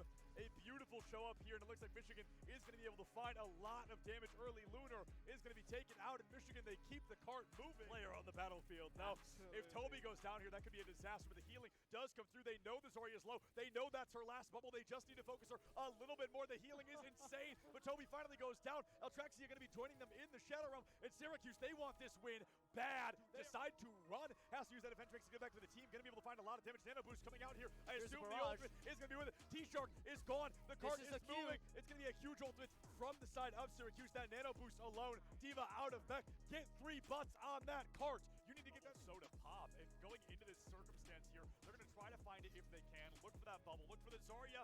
They almost find it. Toby Wan will go down. Syracuse 5-4 on the board. Yeah, a lot of action going on here. It's actually a pick going on, taking out Mac. It looks like Syracuse are getting 2 kills. Nice. Syracuse able to really start staggering these kills back up. Mac just going. Ult's very fascinating. Yes. Yeah, the ult usage hasn't really been textbook. It's not what we're typically expecting to see. And thinking of great ult. Make them uncomfortable, but they're up for the challenge.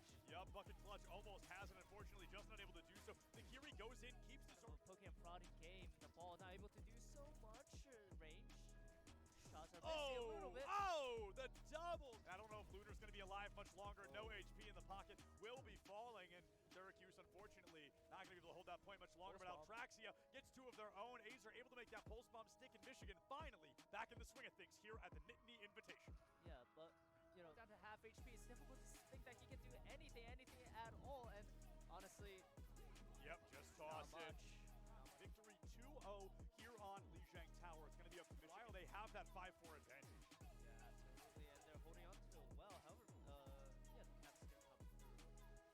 Tank interaction, and that's it. I feel like that's going to determine the fight. Syracuse really taking it down. Oh, Bucket Clutch taking a lot of damage around that back line. 12 HP, no recall. Goes for the Mega underneath. A great play to come through here. Michigan looking for an opportunity to recontest the Cap. Wondering what a Ramatra Nano Boost Annihilation sounds like. Well, sounds like winning. He might not even need it, actually. Just the nano favor of Michigan. A very rough start of it, but better late than never to turn around a possible point victory. I do not think Lunar has the HP to do it by himself, and Michigan able to find this. This is important. That was a 4v5. They decided to pop the beat and then rush in. Here's an annihilation from Lunar, but Toby Wan has one to answer, and I just don't think Lunar can stay standing by their lonesome. Michigan really coming together strong. Swap call. I think the nano wasn't really in sync with who it needed to be, so perhaps this amplification matrix could be of more value.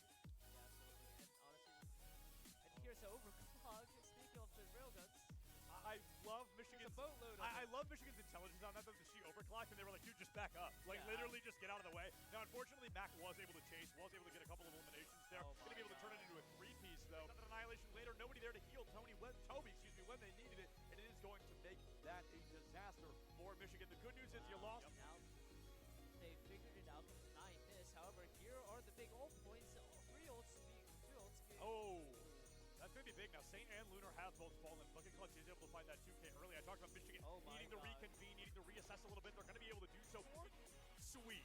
You know that you had a great series regardless. And going into this engagement, Alvernia able to find Mac. It looks like Lunar isn't going to be long for the Mortal Coil. That's going to be the question. 99 to overtime. Just barely able to make it. Lunar giving their life for the cause. It's going to be Toby that goes down first. T-shirt nation when it matters most. The annihilation comes out. The bull stuff in the back pocket. But nobody is going down. Everybody refuses to go down without fighting tooth and nail until the bitter end. But Toby meets the bitter end. Yimitra not far behind. And Syracuse keeps it alive. Takes us all the way to flashpoint number 5. It's a lot of pellets to the brain there. Has to chase that tracer into the backline. Beautiful read on that recall. But B-Dog has fallen onto the main point here. Michigan already 50% on the board. It's a triple kill. The beat is Ajaxed. Saint not able to get it out in time. Yimitra able to find that. Getting that ultimate off the table has all but done it. The 5th and final point. They put a victory under their belt and tie the series 1-1. Clock strikes 9, and they're going for that recontest. They're going for that engagement, but unfortunately they don't find it. Now your tank has fallen by herself. Pulse bomb out. Zarya down, and that is going to be a huge. Well, he's still alive, but another pick happened. Toby1 is going to take down Saint, and no way! Oh my goodness, it went down. B-Dog falls, Saint falls, and Michigan, they get a huge opportunity to come in. They find a 5K, complete a total team kill across both supports missing for Michigan, which is the green light for Syracuse to get hyper-aggressive. Alvernia in the back line will go down. A bolt and a happening, support on support. Yep. And maybe in the ult here? Nice. Nice, really good teleport from Alvernia there. Takes B-Dog down, stabilizes the fight a little bit, and allows the team to try and find more opportunities to strike. Azer with the blade, T-Shirt with the grab, and neither of them are going to find a darn thing. Blink of an eye, and Mac takes themselves out with the pulse bomb. So a one-player advantage on the side of Syracuse, immediately deleted by just getting too close to your own ult. Take Alvernia down in the blink of an eye. Winston just barely out of reach. Probably going to hold on to that Primal Rage, but I think could afford to get a little more aggressive. It's just the supports left after all. Yimitra falls, Toby1 not far behind, a completed total team kill this time for Syracuse. Yeah, I mean, that was very... T-Shark only 30 charge, but isn't going to be enough to keep the team alive. Alvernia has it in the corner. Wow! 180 flick. Alvernia, my favorite characters in the game. Now, unfortunately, Azer doesn't really get to find out what happens with Brig. He's deleted from the fight in the blink of an eye. T-Shark, great target focus once again. Death Blossom in, and it's a double kill with the help of the team. Let's make it a triple. T-Shark on fire right now. Prod, can we jump over to TJ? Rally is out. Yimitra desperate to keep the team alive. Saint out of position, going to cost them their life. Immortality built down. We're down to sub 60, and the fight just doesn't end. All after all after all. Ability after. Here's the Primal Rage invested once again. Nothing. True. Maybe very true. Also, Zarya bubbles? Yeah. Like, just gone. Oh, T-Shark. Zarya herself. T to be a huge window for Syracuse to walk away with an early first point cap on Kings Row.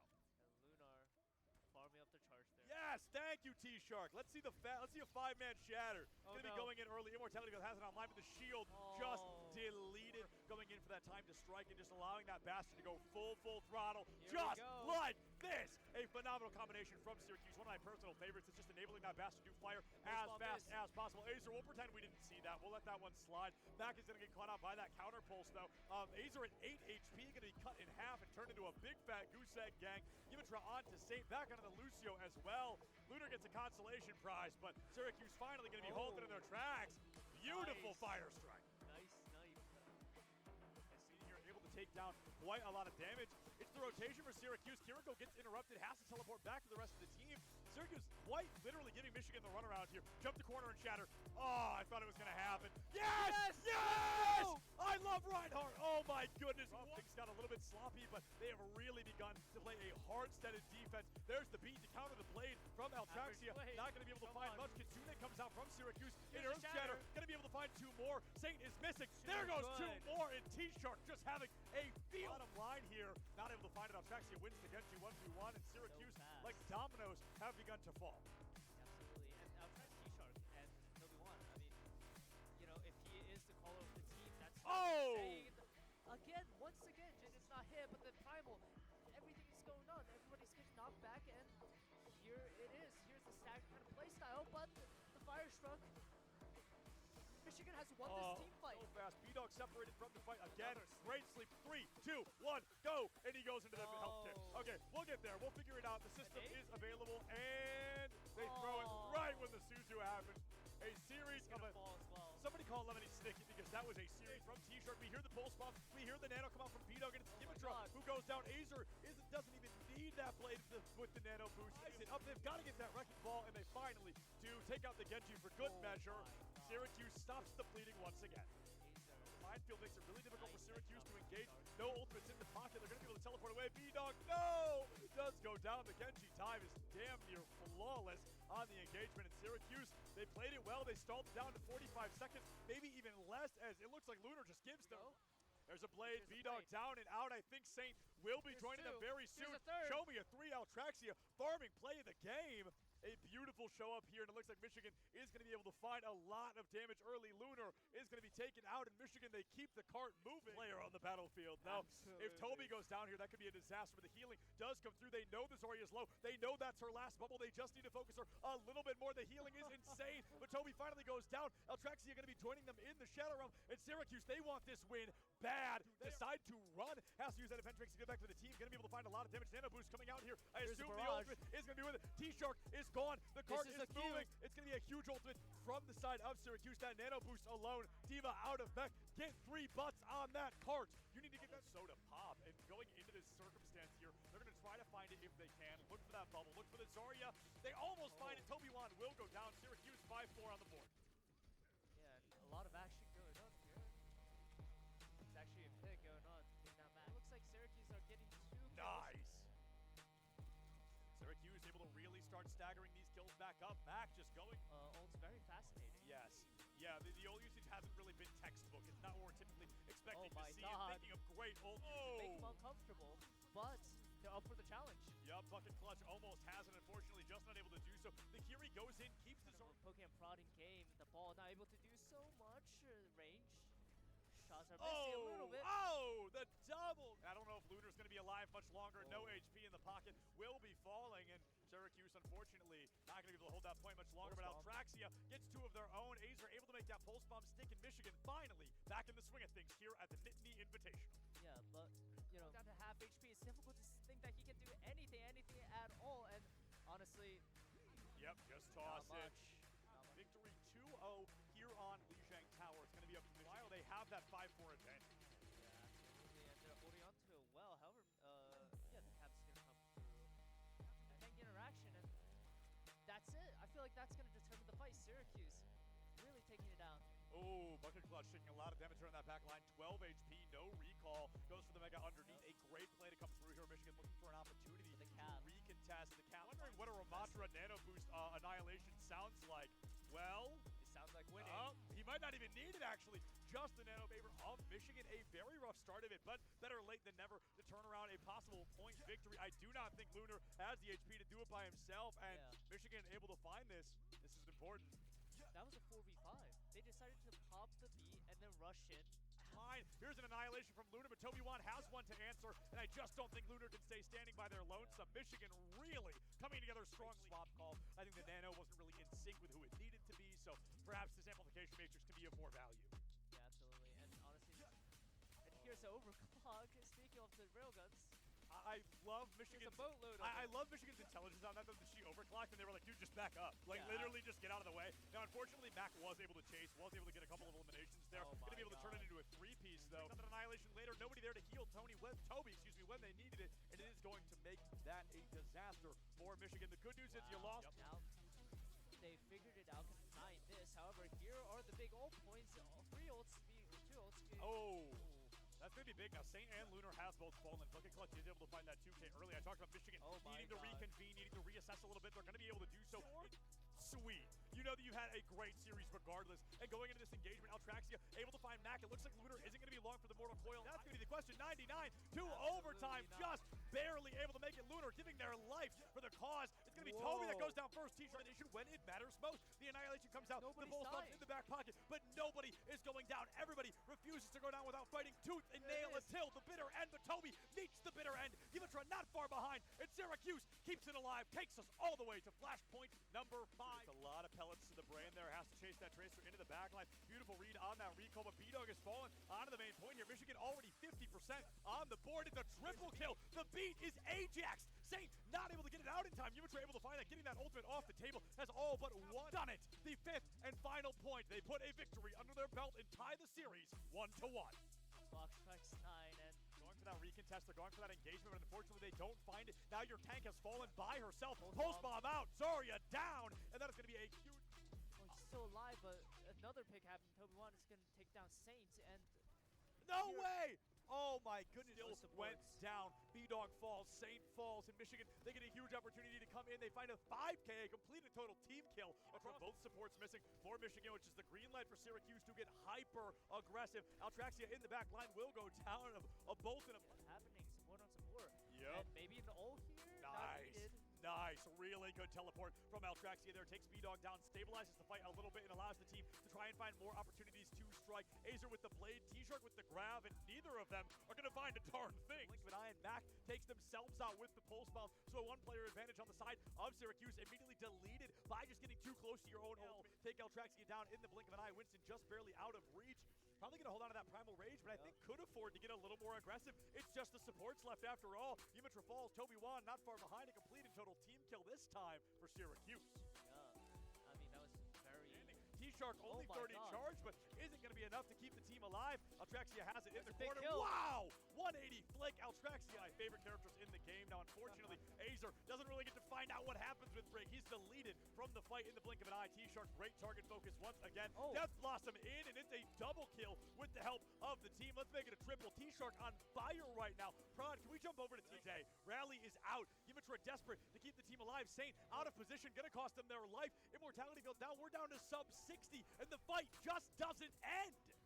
All after all after all. Ability after. Here's the Primal Rage invested once again. Nothing. True. Very. Also, Zarya bubbles? Yeah. Like, They're just just gone. gone. Oh, T-Shark. Zarya herself. T's to be a huge window for Syracuse to walk away with an early first point cap on Kings Row.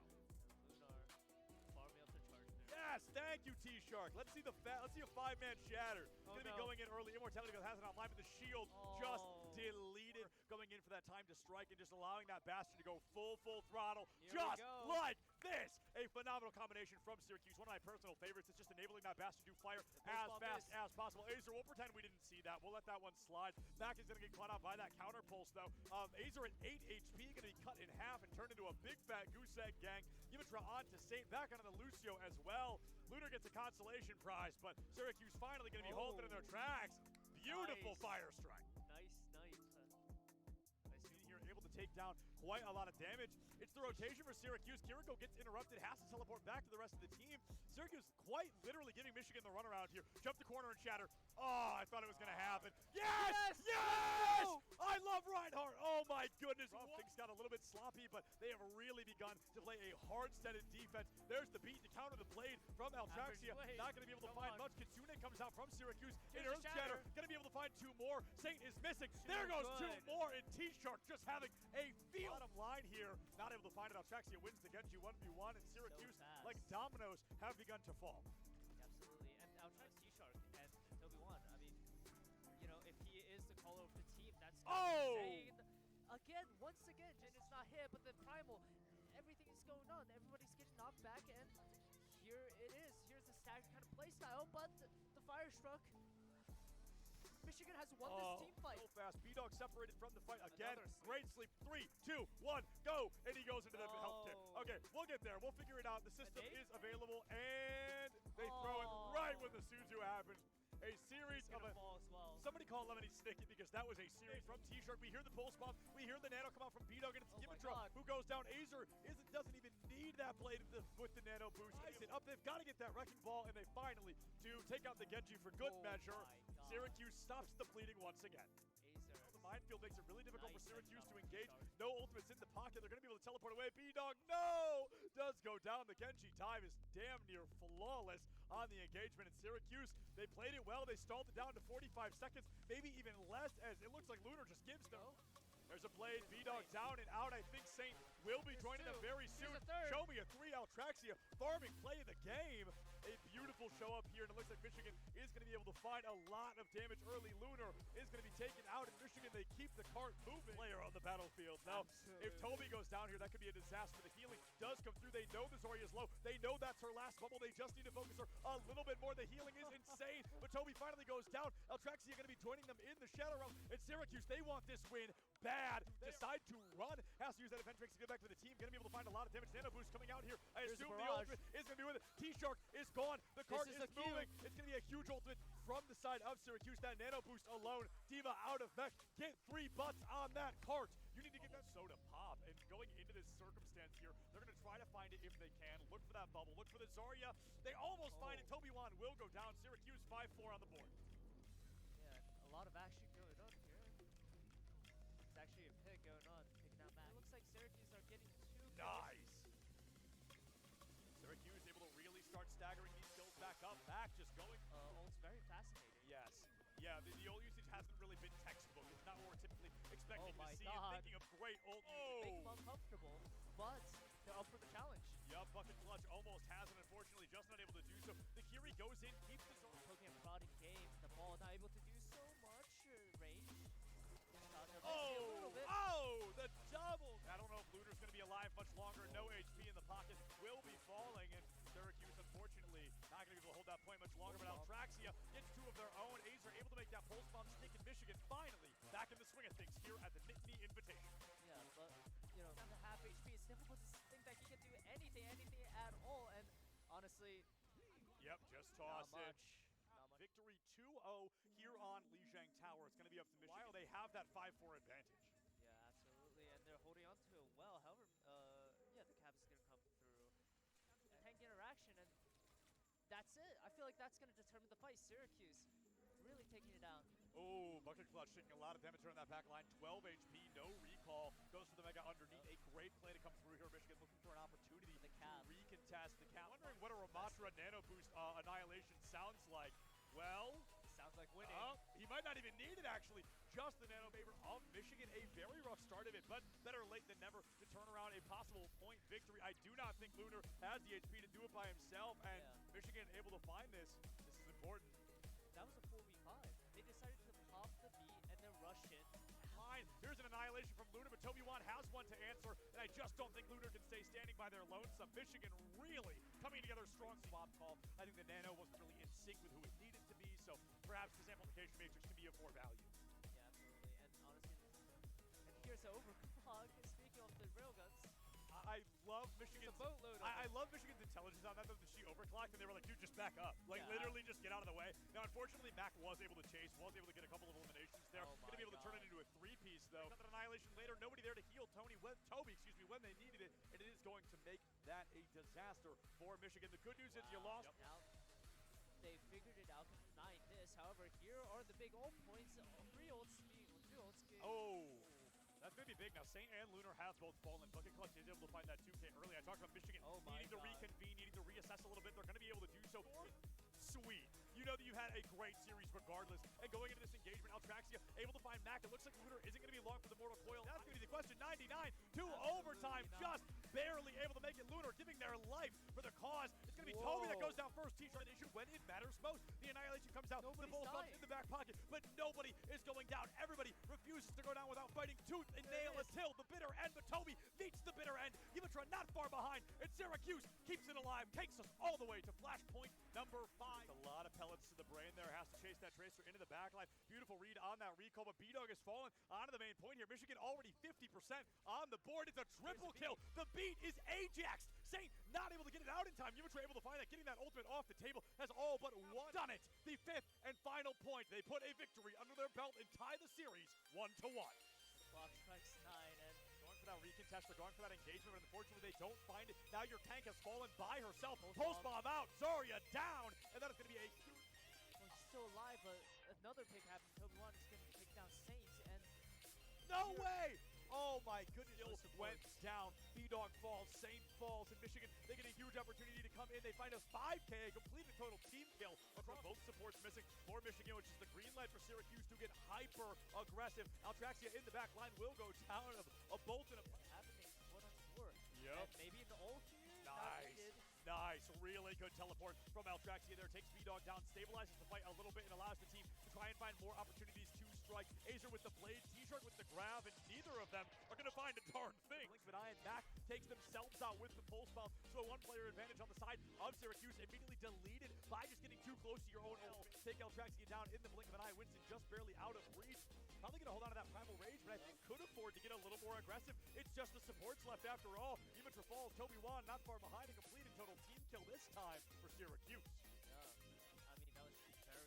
T-Shark only 30 charge, but isn't going to be enough to keep the team alive. Altraxia has it in the corner. Wow! 180 flick. Altraxia, my favorite character in the game. Now, unfortunately, Azer doesn't really get to find out what happens with Brig. He's deleted from the fight in the blink of an eye. T-Shark, great target focus once again. Death Blossom in, and it's a double kill with the help of the team. Let's make it a triple. T-Shark on fire right now. Prod, can we jump over to TJ? Rally is out. Dimitra desperate to keep the team alive. Saint out of position, going to cost them their life. Immortality goes down. We're down to sub 60, and the fight just doesn't end. All after all after all. Ability after. Here's the Primal Rage invested once again. Nothing. True. Very true. Also, Zarya bubbles? Yeah. Like, they're just just gone. Oh, T-Shark. Zarya herself. T's going to be a huge window for Syracuse to walk away with an early first point cap on Kings Row. Lunar farming up the charge there. Yes, thank you, T-Shark. Let's see a 5-man shatter. Going to be going in early. Immortality has it online, but the shield just deleted. Going in for that time to strike and just allowing that Bastion to go full throttle. Just like this. A phenomenal combination from Syracuse. One of my personal favorites. It's just enabling that Bastion to fire as fast as possible. Azer, we'll pretend we didn't see that. We'll let that one slide. Mac is going to get caught out by that counter pulse, though. Azer at 8 HP, going to be cut in half and turned into a big fat goose egg gang. Dimitra on to Saint, back onto the Lucio as well. Lunar gets a consolation prize, but Syracuse finally going to be halted in their tracks. Beautiful fire strike. Nice snipe. Here, able to take down quite a lot of damage. It's the rotation for Syracuse. Kiriko gets interrupted, has to teleport back to the rest of the team. Syracuse quite literally giving Michigan the runaround here. Jump the corner and shatter. Oh, I thought it was going to happen. Yes! Yes! I love Reinhardt. Oh my goodness. Things got a little bit sloppy, but they have really begun to play a hard-steaded defense. There's the beat to counter the blade from Altraxia. Not going to be able to find much. Kitsune comes out from Syracuse. In Earth Shatter, going to be able to find 2 more. Saint is missing. There goes 2 more, and T-Shark just having a field. Bottom line here, not able to find it. Altraxia wins the Genji 1v1, and Syracuse, like dominoes, have begun to fall. Absolutely, and Altraxia, T-Shark, and Toby Wan. I mean, you know, if he is the caller of the team, that's insane.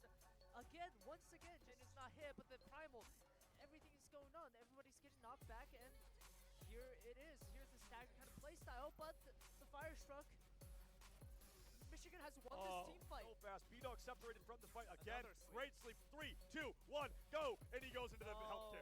Okay, we'll get there. We'll figure it out. The system is available, and they throw it right when the Suzu happens. A series of somebody call Lemony Snicket because that was a series from T-Shirt. We hear the pulse bomb. We hear the nano come out from B-Dog, and it's Dimitra who goes down. Azer doesn't even need that blade with the nano boost. Up, they've got to get that wrecking ball, and they finally do take out the Genji for good measure. Syracuse stops the bleeding once again. The minefield makes it really difficult for Syracuse to engage. No ultimates in the pocket. They're going to be able to teleport away. B-Dog, no! Does go down. The Genji time is damn near flawless on the engagement. And Syracuse, they played it well. They stalled it down to 45 seconds, maybe even less, as it looks like Lunar just gives them. There's a blade. B-Dog down and out. I think Saint will be joining them very soon. Show me a 3 Altraxia. Farming play of the game. A beautiful show up here, and it looks like Michigan is going to be able to find a lot of damage early. Lunar is going to be taken out, and Michigan, they keep the cart moving. Player on the battlefield. Now, if Toby goes down here, that could be a disaster, but the healing does come through. They know the Zarya is low. They know that's her last bubble. They just need to focus her a little bit more. The healing is insane, but Toby finally goes down. Altraxia going to be joining them in the Shadow Realm, and Syracuse, they want this win bad. Decide to run. Has to use that event tricks to get back to the team. Going to be able to find a lot of damage. Nano boost coming out here. I assume the ultimate is going to be with it. T-Shark is gone. The cart is moving. It's going to be a huge ultimate from the side of Syracuse. That nano boost alone. Diva out of mech. Get 3 bots. What's on that cart? You need to get that soda pop. And going into this circumstance here, they're going to try to find it if they can. Look for that bubble. Look for the Zarya. They almost find it. Toby1 will go down. Syracuse 5-4 on the board. Yeah, and a lot of action going on here. It's actually a pick going on, taking down Mac. It looks like Syracuse are getting 2 kills. Nice.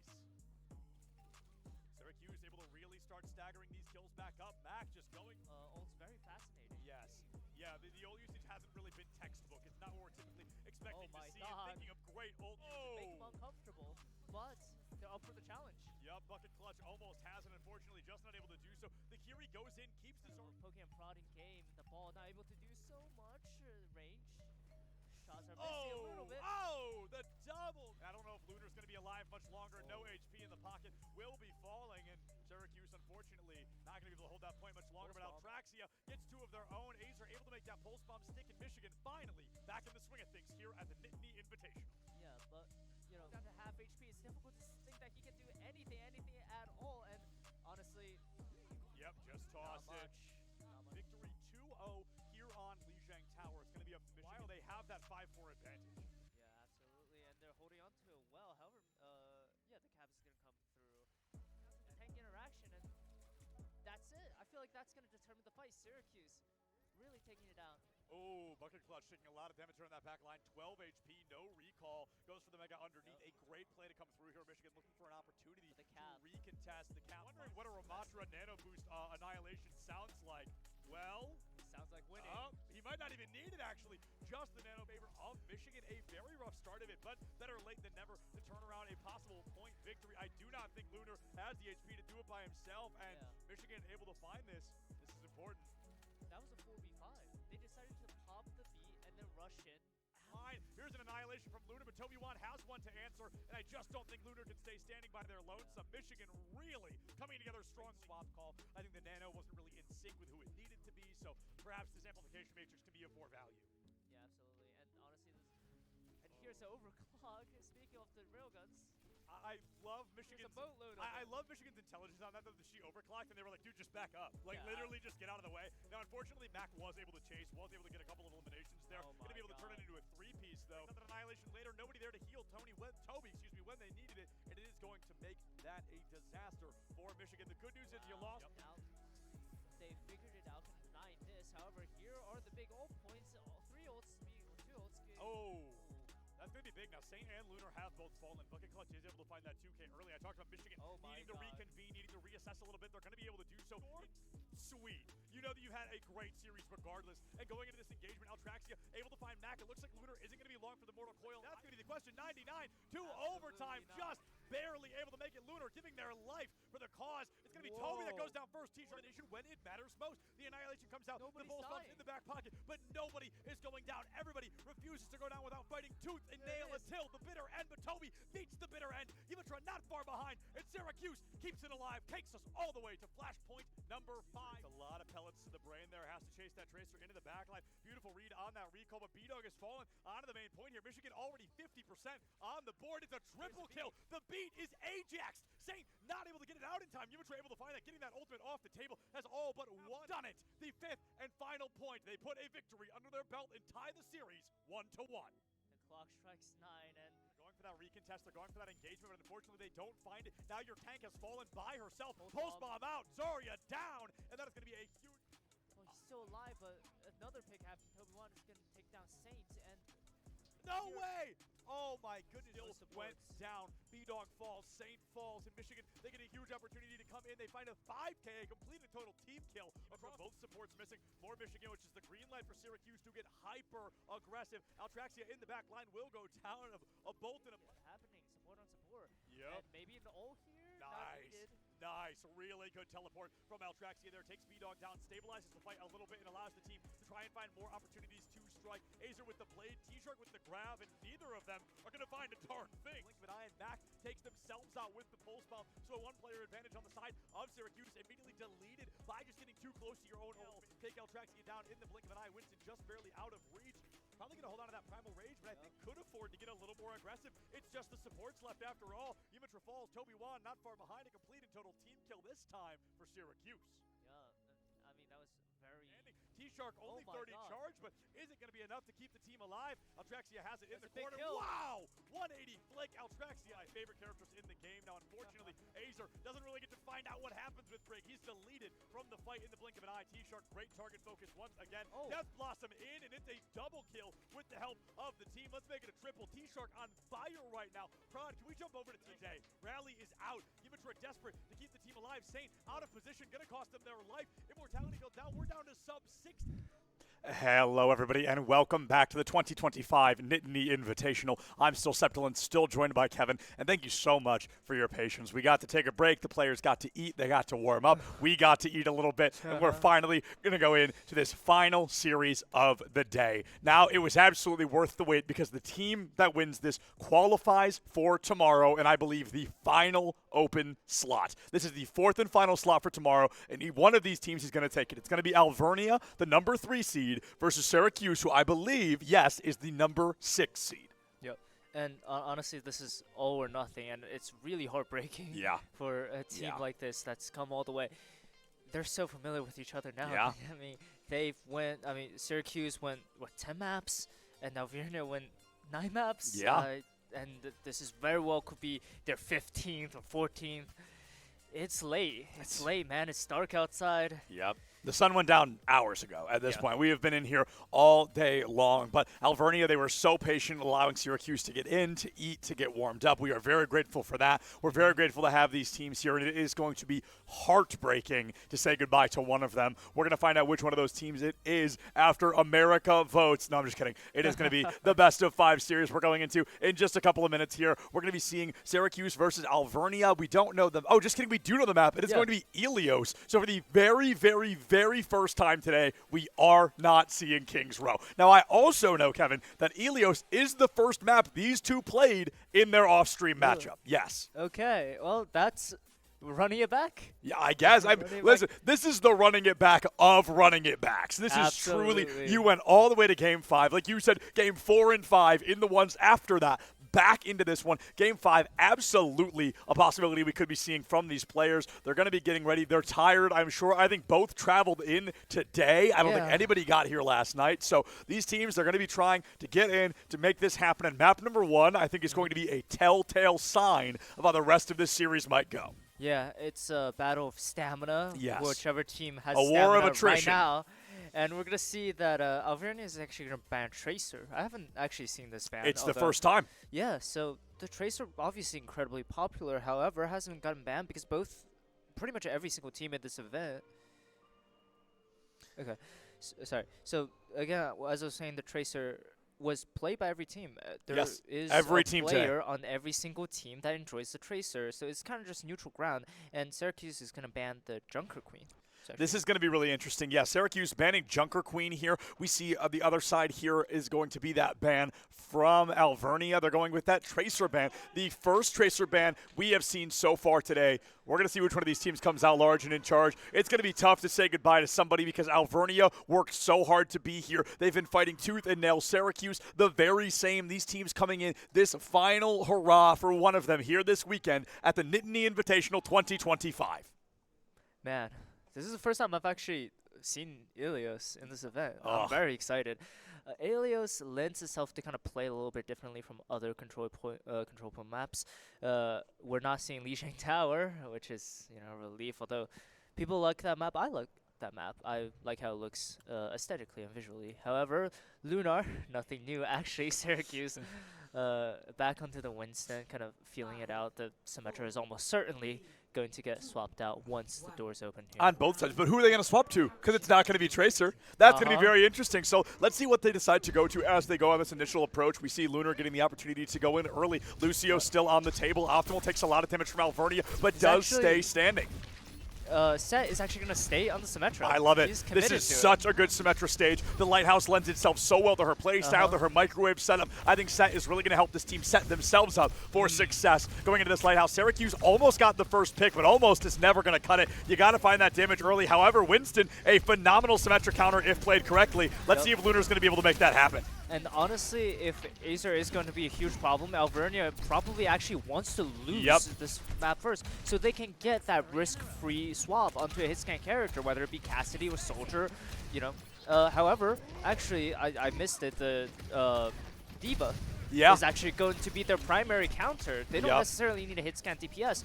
So now they are grabbing onto this point because they don't want to go into the open where Farah has free reign. And Farah is going to get taken down. It's going to be a good trade, though. We see Saint and Azer taken out. Set has fallen. We need one more elimination in favor of Syracuse if they want to turn this around. Unfortunately, it is going to be Lunar who goes down next. Optimal falls too little, too late. B-Dog sent to the great beyond, and Mac not far behind. 40% gain for Alvernia, nearly half of what they're looking for here on Lighthouse. Yeah, absolutely. And I mean, coming to Alvernia, they knew exactly how they wanted to play this into this far. They are not shying away from the room, which they're playing this microwave setup. They are letting Azer and other ranged characters get in close and personal to them, where they are at a disadvantage. Take a look at this. Azer is not seeing anyone outside. And Lunar actually, on the Zarya, is going to take someone off.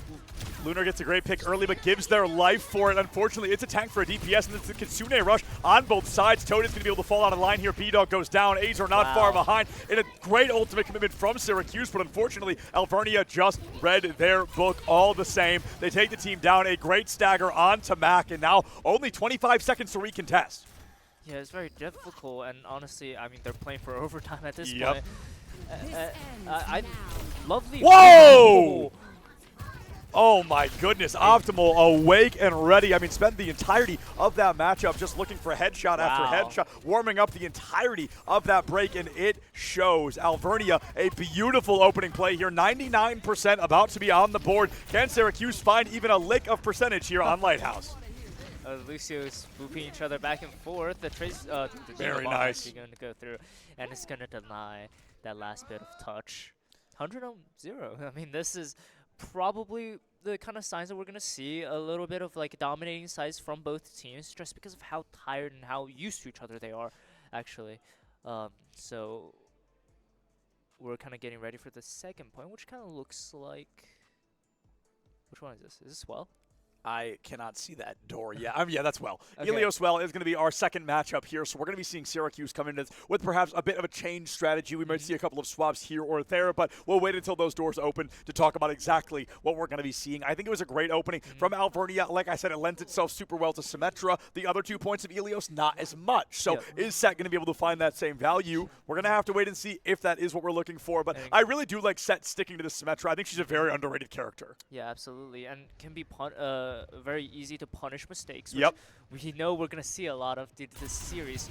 Lunar still on the Winston, you know, trying to make it work, and not a lot of counter watch happening. Right here, and Azer's got a dastardly dapper Genji skin, and Toad is going to take down Mac, and that's the primary DPS, not really getting a hand in the fight, and the Winston, Tri-C May, is not going to get anything. He's going to get taken down by Optimal.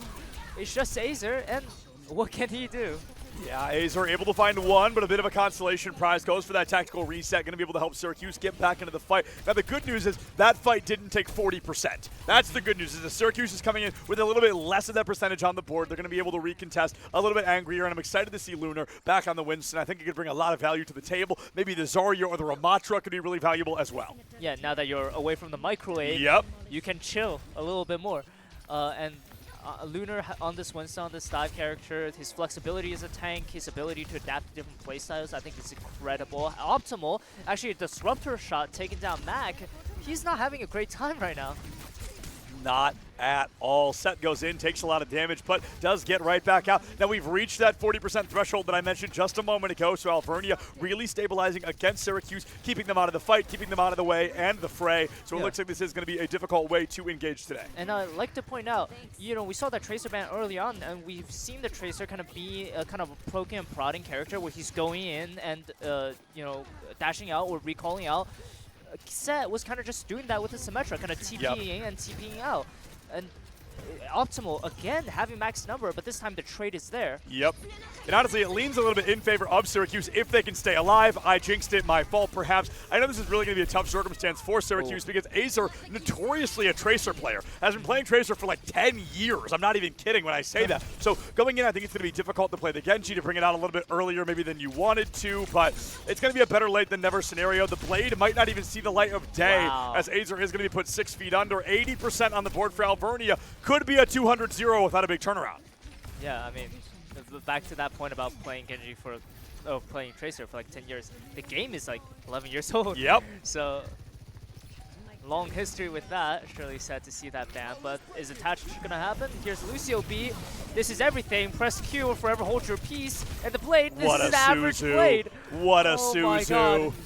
A great play from Scram, please, as they really asked Azor to do just that. Lunar and It's not B-Dog over picking yet. up a couple of kills. It's not over yet, but it's going to be a tough one to turn around. The Primal Rage now on point. Toad trying to get out, trying to this find a is big. pick. B-Dog is going to be able to get through. Gusty drops a beat drop of their own for Alvernia, forcing Syracuse now to recontest. B-Dog falls to the microwave. That support going down could be a disaster. Syracuse That has is to recontest. disastrous. It does flip. Lunar doesn't make it back in time.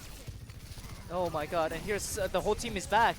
Alvernia is back and ready to win this fight, and that is actually Max Ultimate looking to find any value, but he's going to get taken down anyways. Nothing is going right for Mac, and the D-Mac is going to happen. The bomb probably not finding anything. One is enclosed inside of Wisdom Bubble. Azor does it all right, goes for the kill there onto the Diva, but the Symmetra is in the back pocket to take him down. Syracuse No doing counter Kitsune. a great job stalling the Kitsune. Comes out a little bit late from B-Dog, and they give their life for it. Unfortunately, it's not going to be enough. Alvernia finds that victory 100 to 0, which makes, or 100 to 40, which makes it a 200 or 2. Oh my goodness, a 2-0 in favor of Alvernia there in map number 1. Yeah, I mean, very comfortable and optimal. Actually, such a great job he did getting the number of Mac, actually. Yep. Which we know is a very dangerous player. And look at those shots. I mean, he's awake. The sun set, but he's awake. I mean, that low-key might be it. A beautiful shot here from Optimal, and it's going to be difficult. These teams got to be tired, but Alvernia not letting it get to them. They're riding the adrenaline. They're riding the aggression. They're coming in the best of their abilities. That they're going to be able to do, and now it is up to Syracuse to pick what we see in map number 2. But if there's any team that knows how to change it up, it's definitely Syracuse. 100%. It's just a matter of can Alvernia actually be caught off guard right there. That was a very good showing of adaptive gameplay, adapting to the map itself. We've seen a lot of strong individual players playing to their individual strength, but Alvernia kind of looks like a team that wants to play around with their resources, get a little creative. Want to play the sim. Tracer, we'll find a creative way to replace Tracer. We'll have a Sim TP go in and going out. That's how we'll get the info, get the space.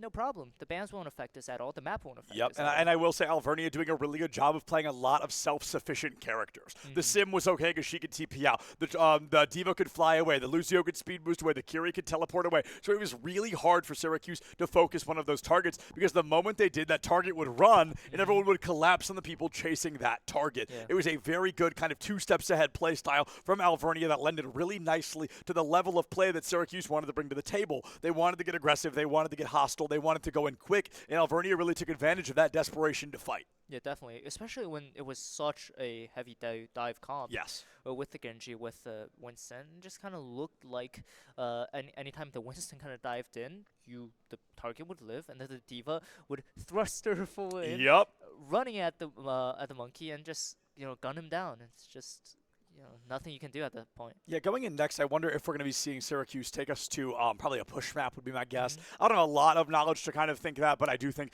with the play style we've been seeing from them often, it is what I would expect. But unfortunately, I am wrong. It's going to be Flashpoint Runasapi coming in as map number 2. Yeah, and honestly, I think taking Alvernia to Russia is probably not something that they'd want to do, just because, I'm making a lot of inferences here, but Syracuse banned Junker Queen, I believe. And Junker Queen, so that means it must be a personal ban for for the tank player of Alvernia. So, you don't really want an Alvernia tank player playing that Junker Queen on one of the better modes for Jungle Queen. Yep. I think there's definitely going to be something to be said about going into Runasapi here. We've gotten confirmation. Oh my goodness, I'm a goober. Runasapi is a push map. I just thought it was the wrong one. I mixed it up with Suravasa. That's my fault. I even checked the notes and still didn't say anything. So I got the push map right, and I do see Syracuse going for the venture ban as well. So they don't want to have an adventure here. They want to try and keep it a little more solid, a little more stable. They want to play to the speed of their game, and we're going to have to see what Alvernia brings to the table. They're going to go ahead and ban Winston Overwatch. So this is fascinating as well. Syracuse notoriously pretty good at that Winston gameplay, at that Winston aggression, that dive comp. So first it was Tracer couldn't be played. Now Winston can't be played. They're trying to pull that dive as far away from Syracuse as they can, and it seems to be working at least early on. Syracuse, though, you said it best, adapt fast. We just have to see what that adaptation looks like before this is a 2-0 series. Yeah, honestly, you know, Runasapi, I made the same mistake as you actually because we've seen so much Saravasa. However, this is a great map for viewing here. Look at this beautiful, beautiful architecture. Anyways, yeah, with the Winston, you're taking apart every piece of the puzzle for Syracuse, and you know they are just having to be pushed to a corner, and they need to reinvent again and again and again. And you know they did it so well in that game against Michigan just a bit ago, but can they really keep this up? Just how many times can you show us something that is completely different? Yeah, very true. I mean, how many times can you rebuild the same puzzle and somehow get a different result, right? How many equations can you use on the same math problem and get the right answer? Yeah. It is going to be a fascinating circumstance, but Syracuse, they've got to change up the play style. They've got to do something different, and without that Winston on the board, you've got to wonder who they're going to bring to the table. I like what you said a lot about the Junker Queen ban. Yep. Are we going to be seeing the Junker Queen from Alvernia? It's going to be up in the air on what these teams choose to do, but Syracuse needs to come out strong here if they want to turn this series around, and I truly believe they can. Yep, and the Tracer, Hazer, is going to pick that up right away, and Mac on the Reaper, we know that he likes to play it with the Kiriko as well, being so disruptive against Michigan. Junker Queen from Toad. Set is actually going to stay on the Symmetra, not going to switch to the Tracer. Set really seems to like that Symmetra. I mean, doing a great job with it so far. I don't think if it ain't broke, right? Certainly no need to fix it. The axe into the Carnage, the teleport away. Phenomenal reaction time from Mac to get back into the fight, to not go down early. Saint, 1 HP, is going to be able to stay alive. The turrets come out. The game is afoot here. It is just who is going to stumble first, who is going to get eliminated first, because the moment somebody falls, the other team gets to collapse. Lunar able to find 2. Mac does go down. Lunar finding a 3rd now. Finally, Syracuse coming to life. This Zarya getting the chance to play the game. A 4K, going to go for all 5, but Azer steals the ace, gets that 5th kill, and a team kill at that. Syracuse coming in strong, just like we needed. Yeah, perfect game right there. Lunar kind of picking the Zarya, I think, in anticipation for the Junker Queen. Yep. They are so familiar with each other. Toad, the first player I've seen use this Junker Queen. And definitely, I love Junker Queen as much as the next person. Yep. However, playing to that Zarya, you're not going to have a lot of nice time. It seems like every target that you look for is going to get bubbled, and Azer actually going to get headshotted by the Kiriko, and a lot of harassment onto Lunar, and he's going to get taken down. The Reaper tries he may, is not going to take Toad down, and instead, he's going to be on the receiving end. Toad, a 4K. Oh, 5. Is that all 5? That was 4 or 5, but regardless, it was enough. That was Toad coming through a beautiful play early on there. I was like, oh, they got the Zarya. Oh, they got the and it just continues on and on again. Yeah. Toad doing a great job there. Lunar, you know, Kiri Lucio, a great healing comp, but the one thing they can't do is they cannot dump heals like you see in a Baptiste or a Mercy or an Ana. So when Lunar gets targeted out in that corner like that, it's almost impossible to survive. It's going to be a 2-for-1 trade here. If Syracuse can find one more, they can really turn this fight around, but the bubble goes down. The axe comes out, and space is the name of the game right now. Alvernia just taking space. There's so much. When you do the Junker Queen shout and the Lucio speed, it's like a running truck coming at you. You don't know what to do, and it's so fierce. And the knife is nice as well. I mean, Toad is playing on point. I can understand why they banned Junker Queen in that first map. This is intimidating. This is scary. Yeah, this is definitely a strong performance from Toad going into this. A double Kitsune comes out, and it's going to be a close game. Just about 10-plus meters on the line, or 10 to 14 meters. The Kitsunes come out. The photon barrier from Set making a big, big difference, allowing Alvernia to take so much space, to deal so much damage. B-Day, it's a good grab, but they teleport right out of it. Optimal able to find 2 in the midst of the chaos. Toad puts Azer back into the spawn room in Alvernia, finding a beautiful play. They've now doubled what Syracuse has been able to find thus far. Yeah, and I would like to highlight the Set's photon barrier. Yep. That was a really nice wall that kind of just nullified all the Tracer shots, or not the Soldier shots. And speaking of the Soldier, optimal, whoa, is that a... That's huge. That's the ultimate down and out the Rampage. Not going to be seeing the light of day quite yet. 3 eliminations now in favor of Syracuse. It's the moment that tank falls. The rest of the team crumbles behind it. It's going to be Syracuse finally getting their footing back. They should get to maybe 45 to 50 meters before the recontest from Alvernia comes in full force. But with the Lucio speed boost and the Symmetra teleporter, it could be faster than they want it to be. Yeah, with the Junker Queen shout as well. This team is fast and they are quick. Come into this. I'm not surprised if they want to do another Lucio amp and the Junker Queen shout. And here it is. I mean, Lunar not as taking squishy on so the much receiving end. damage. Toad not missing a bullet there. Every pellet going to be hitting into that Zarya, but unfortunately not able to find it. Optimal taken out by Lunar now in the back line. If they can find one more elimination, Syracuse can really begin to Alvernia run has away with to this calm momentum. down.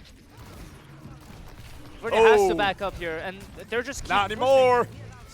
They found their one, and the rest of the Oh. team, like dominoes, is going to go down. It was a great play for Syracuse. They found the one elimination, but they needed at least one more to really make it matter. Lunar at full charge will be going down. We've got half the timer left, so Syracuse, a tough fight, but they're getting back into it. Alvernia was like a surgeon, kind of perfectly dissecting their scalpel into the one, mistake and one gap left by Syracuse. I mean, that was really impressive. But I don't know how replicatable this is. Lunar definitely coming back in really strong, really quickly. And is able to get the first pick with Azer. This TP is the optimal. Is actually going to get walked down by Lunar. Lunar is actually doing a really great job despite being on the receiving end of a lot of Jungle Queen aggression. Mac was at 5 HP for a second there. Very scary. Now Syracuse, they've won the fight in the same spot. Last time they did, they barely got past the midpoint before they were going to be held out by Syracuse, by Alvernia, excuse me. Again, it looks like Alvernia a little bit further back, but it's essentially the same point here. They're going to be able to hold it near the mid. They're going to engage as a full 5. Syracuse, they need to rip an ultimate and quickly. Here we go. Are we going to see the counter Kitsune? But the Grav is actually only going to get one player, but that's enough. Yeah, it got 2 in there. Toad and Set both have gone down, but Lunar missing as well. Azer has fallen. I think that is going to tip this in favor of Alvernia. I'm surprised they're going to go for the beat drop, honestly, but if they know they can win the fight like this, I do think it'll be worth it at the end of the day. Yeah, and I mean, it's just an optimal 3K, right? Optimal is playing optimally. And it's doing so much damage to the Syracuse backline, to the Syracuse tank. It's hard to, answer such an oppressive Sojourn player, especially when you're not playing a dive composition. I'm sure that was kind of what Azer was trying to do, but now here we go. Maybe we're going to see a counter overclock, but Matt is going to try to go off on his own here, tapping away, but the photon barrier sometimes gets in the way. Let's move. He's also using the perk that gives him 50 more railgun percentage. I mean, that's the one to use, let's be honest. More deadly, yeah. So we have highlighted a lot of Soj, but that is really one part of her kit that makes her so oppressive, kind of turning this game into Counter-Strike. Honestly, in a way, we've got the AWP on the table. Toad is going to drop that Rampage this time. Beat drop from Saint does negate a lot of it, but unfortunately, Lunar does still go down. Snipe. It's a 1-1 trade. 2 now 4-1 in favor of Syracuse. They may finally be able to break that middle ground curse. Toad, the 5th and final player to go down, and Syracuse can finally start getting some positive traction here. Most likely going to get to, we'll say, 50-ish before Alvernia finds that recontest. And I think Syracuse is actually going to get a lot more meters on the board because neither side have a lot of ult. So we're going to enter a stage where they're fast. Oh my god. They're going to poke and prod, and they're going to try to farm their ult percentages, but no actual fights, no team will like to really engage unless they find a serious advantage. Scram, please, going down to a critical condition. They're barely able to stay alive, tucked into that corner. No bubbles left on the side up. Lunar, the re-engage, has to be aggressive. Toad, 89 HP in a dream. Going to be taken up by the bot there, healed by the supports back into the engagement. Syracuse need to win this fight. They need to start getting positive meterage. Absolutely. And they've got a lot of ultimates very soon, just around the corner. Rush. Able to do that Kitsune. It's a clash on both sides. Both players going to be able to use it. And there we go. This could be huge. One more. Is it going to come? But it's a trade, and Lunar is actually just keep walking down, and Mac is trying to gain some space as well, but here we go. That's a deciding factor. There we go. Both Sojourns not willing to give it up, and I think this is the standoff. Yeah. And I think Optimal really doing an unfortunate job being staggered out at the end there. The supports go down. Optimal goes down 4-ish seconds later. Now they have to wait for Optimal to get back into the fight. So this is going to buy Syracuse a little bit more meterage. He's going to hang out at the secondary point for a minute, but I think we're going to see 65-ish before the re-engage. Overclock around the corner. We see Mac go for it. Not able to find any real eliminations with it yet. Unfortunately, missing a lot of those shots, and it's going to be Gusty coming in, trying to blow the opposing team away. The grab is colossal. Syracuse finally able to break that curse. 70 meters on the board. They should get to 80 for free, maybe even 90 before Alvernia is back. And honestly, I think Syracuse is in a position to win now. Not a lot of criticals coming in for Alvernia. They need to use Set's photon barrier very intelligently. to win this fight, and Saint still has his beat. And here it is, Infested, and here we see another big fight. They want to keep pressing. They want to push them all the way back to their spawn, and it looks like it's going to work. Mac with a great pick onto the dancing Lucio, and Azer being that dive part of the composition, take down Optimal, annoy Optimal, and now it's just easy cleanup for the rest of the team. Yeah, a beautiful teleport in from Azer to get into the fight. Set does find Mac, which is a little tough, but the good news is now it's Alvernia's job to get that bot all the way back, 200 meters nearly, and take the lead with 45 seconds left on the clock. If Syracuse can win even one more fight, they will make it very hard for Alvernia to answer back in time. Yeah, I mean, one more fight might just seal it. They might just get that robot all the way, and here we go. I believe that was Optimal's, but look at this LOS. A pick still found, but Syracuse playing very disciplined. I would say this is within expectation. There's one already. Tactical reset. Yep, tactical reset. Azer got theirs at the end of the day. 20 seconds left on the clock. 120 to 98. Syracuse will get one, if not two attempts to recontest before Alvernia will take the lead. It's going to be the battle of the ultimates here. Who has what, who's willing to use what, and who uses what without dying. That's going to be the most important part. Press Q or forever hold your peace. Yep. Is what's been reigning true. And here we go. The counter Kitsune has to come, and here it is. This Death Blossom. Coming through, but there's no Suzu for that. There it is. That's going to be the game-winning ultimate here. Azer presses Q. Mac in the pocket as well, and Syracuse have done it. They have guaranteed us at the very least a map 4 going into this series, and we're going to be tied up 1-1. Syracuse a close but well-earned victory. Yep, and can there be another word to describe this series other than close? That looked like Alvernia was going to go up 2-0. Honestly, in the very beginning, the Junker Queen looked so nice. The first time, streamed, but I'm sure Syracuse has felt the wrath of the Queen before. And honestly, Azer, props to him for really coming alive. 100%. Shutting down Optimal and getting really good Junker Queen countability. Yep. And I mean, using the ultimate, using Death Blossom and not getting interrupted once, very lucky. Very good performance. Azer utilizing those ultimates when he knows he can get away with them. It's not Genji, it's not Tracer, it's a Reaper from Azer that has been very powerful so far. Enough so I wouldn't be surprised if that's the ban coming out from the side of Alvernia going into map number 3. It's kind of weird to see a team that likes to play Rush ban that Reaper. Yep. But what has to be done needs to be done. Well, they're playing Sim Sojourn. So who cares if they ban Reaper, right? They're not bringing Reaper to the table nearly at all. So, I mean, I wouldn't be surprised if that is the pick. That's all hypothetical. They're still discussing even map choice, let alone the bans that come with it. But overall, I mean, you got to give it to both these teams. This is their third series of the day. This will be map 13 and 12, respectively. This has been a long day, but they are fighting tooth and nail. It just goes to show how badly they want it. Yeah, and they want it just as badly as they did at the beginning of the tournament. Arguably more. Honestly, they are so I would close. want it more at this point. This is within grasp. Yep. And honestly, it is heartbreaking knowing that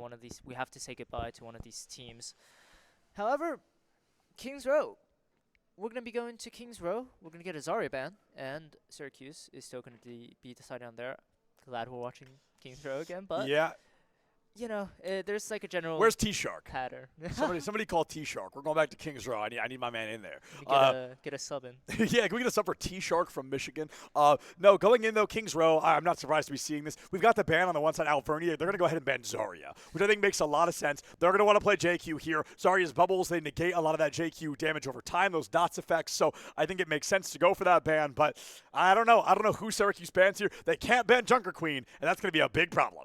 Symmetra ban coming from Makes Syracuse. sense. That was my second guess. Very popular choice from Set, and honestly, the Photon Barrier is really good ultimate usage from neither team wanting to give up the Sojourn. I was gonna say maybe like a Sojourn thing to shut down either Mac or Optimal. However, they're happy to play this into each other. I think these two DPS players clashing is gonna be very, very vital to either team winning the series. Especially because Sojourn, her viability here on Kings Row does fluctuate. She's very good on first point. Second, it can be a little bit harder to play Soj, depending on the placement, depending on the card movement and the speed of play. And then third, she tends to get really good again, especially if you're on the defense. It tends to lend itself well with the natural architecture to the Sojourn play style. So you've got to wonder if it's going to work well. If they do bring the Sojourn to the table, which I assume they do, I'm wondering if instead of the Sim, so nobody gets to teleport out of spawn either, which is important to note, but I'm wondering if we're going to be seeing a Tracer or Genji in that slot from Set. Set is the one I'm curious about. Yeah. I believe it's almost guaranteed to be a Tracer. However, I don't disagree. a Genji would be kind of doing a similar function, but the Tracer wouldn't be too unfamiliar, and they would still be very very similar in the playstyle, kind of poking and prodding, getting in, getting out. However, we are coming into the map. Syracuse is going to start on attack. Yeah, Syracuse starting on the attack here. It's going to be fascinating as they are the ones that picked the map, which means, or no, excuse me. It was Alvernia that picked the map, which means Syracuse got to pick their side. We talked about this a lot earlier, that in the collegiate scene for a long time, it was commonplace to pick defense first because then you could kind of set your own win condition. But on the attack, in a way, you are kind of doing the same thing. You get a little bit more aggressive. You get to push the cart as far as you can, and then you have to say, oh, we only have to do this, right? And it's a little bit easier to work with in that mentality, but we'll see how well it works for these teams. Yeah, absolutely, and Toad almost certainly going to be on that Jungle Queen. Is going to stay on a set. Actually, might be a pick that we didn't think of.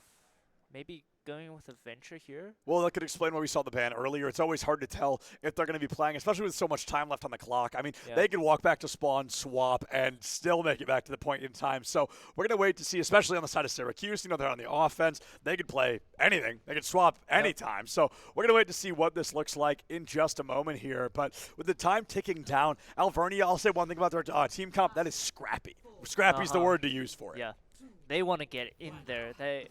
They want to fill in the gaps. They want to pick Syracuse apart, separate the tank from the rest of the team. And here we go. Mac is going to attempt a shot on the Widow and then swap right back to the Sojourner. Oh my god, so much damage. Hotel is now a dangerous place. Very dangerous place. Very dangerous indeed. If you don't look out for who's behind you, you could get snuck up on and attacked. A lot of space gained for Syracuse, but no damage on the point here. No cap, excuse me. Really dangerous. Oh, Azer. No way. He's going to live. Oh, no, they get him. They get him. Scram gets him. Even making it into the teleport phase, the second half was incredible. Azer does go down. It looks like this ROM might not be far behind. Lunar joins him, and that's going to be nearly a minute off the clock. Alvernia on a strong defense. This Jungle Queen has just gotten value after value in the beginning, and this Venture as well. I really like this comp. It has a lot of flexibility and has really good low number playability, I would say. Even if you lose it, like a Sojourn or a Wu Yang, you still have the ability to go all in with the Jungle Queen and the Venture. Honestly, very sustainable team initially. Sustainability is the name of the game for Alvernia. They're scrappy, they're aggressive, they're angry. Syracuse able to find a great pick onto the form of that Venture. Not going to be able to capitalize anything super fast off of it, but it makes a lot of space. Venture, that primary damage dealer for Alvernia's team composition, they're going to fall back. They're going to wait for that Venture to recontest, and then they're going to get hyper aggressive. Oh, Scram goes down, though. That stagger may end up costing Syracuse even the chance to recontest. They might have to give this one up for free. This is almost certainly the cap. Set is going to contest, but really just delaying the inevitable. Nobody was on point for a second. Syracuse 100% could have capped, but they waited a little bit too long. Set on the high ground. It's going to be a walk-off. Syracuse able to find it 4.5 minutes. Now, Syracuse accidentally gave up a point via stepping off earlier, so now they've equalized to the universe. They're coming in just as strong, and right now they've got the cart moving 4.5 minutes. And all is right again. This is eventually actually popped off, but the Lucio beat. Similar to last map, being so good at denying certain ultimate, but Mac is going to get taken down, and Set continues to be annoying. However, going down to low HPs, but Venture, she never dies.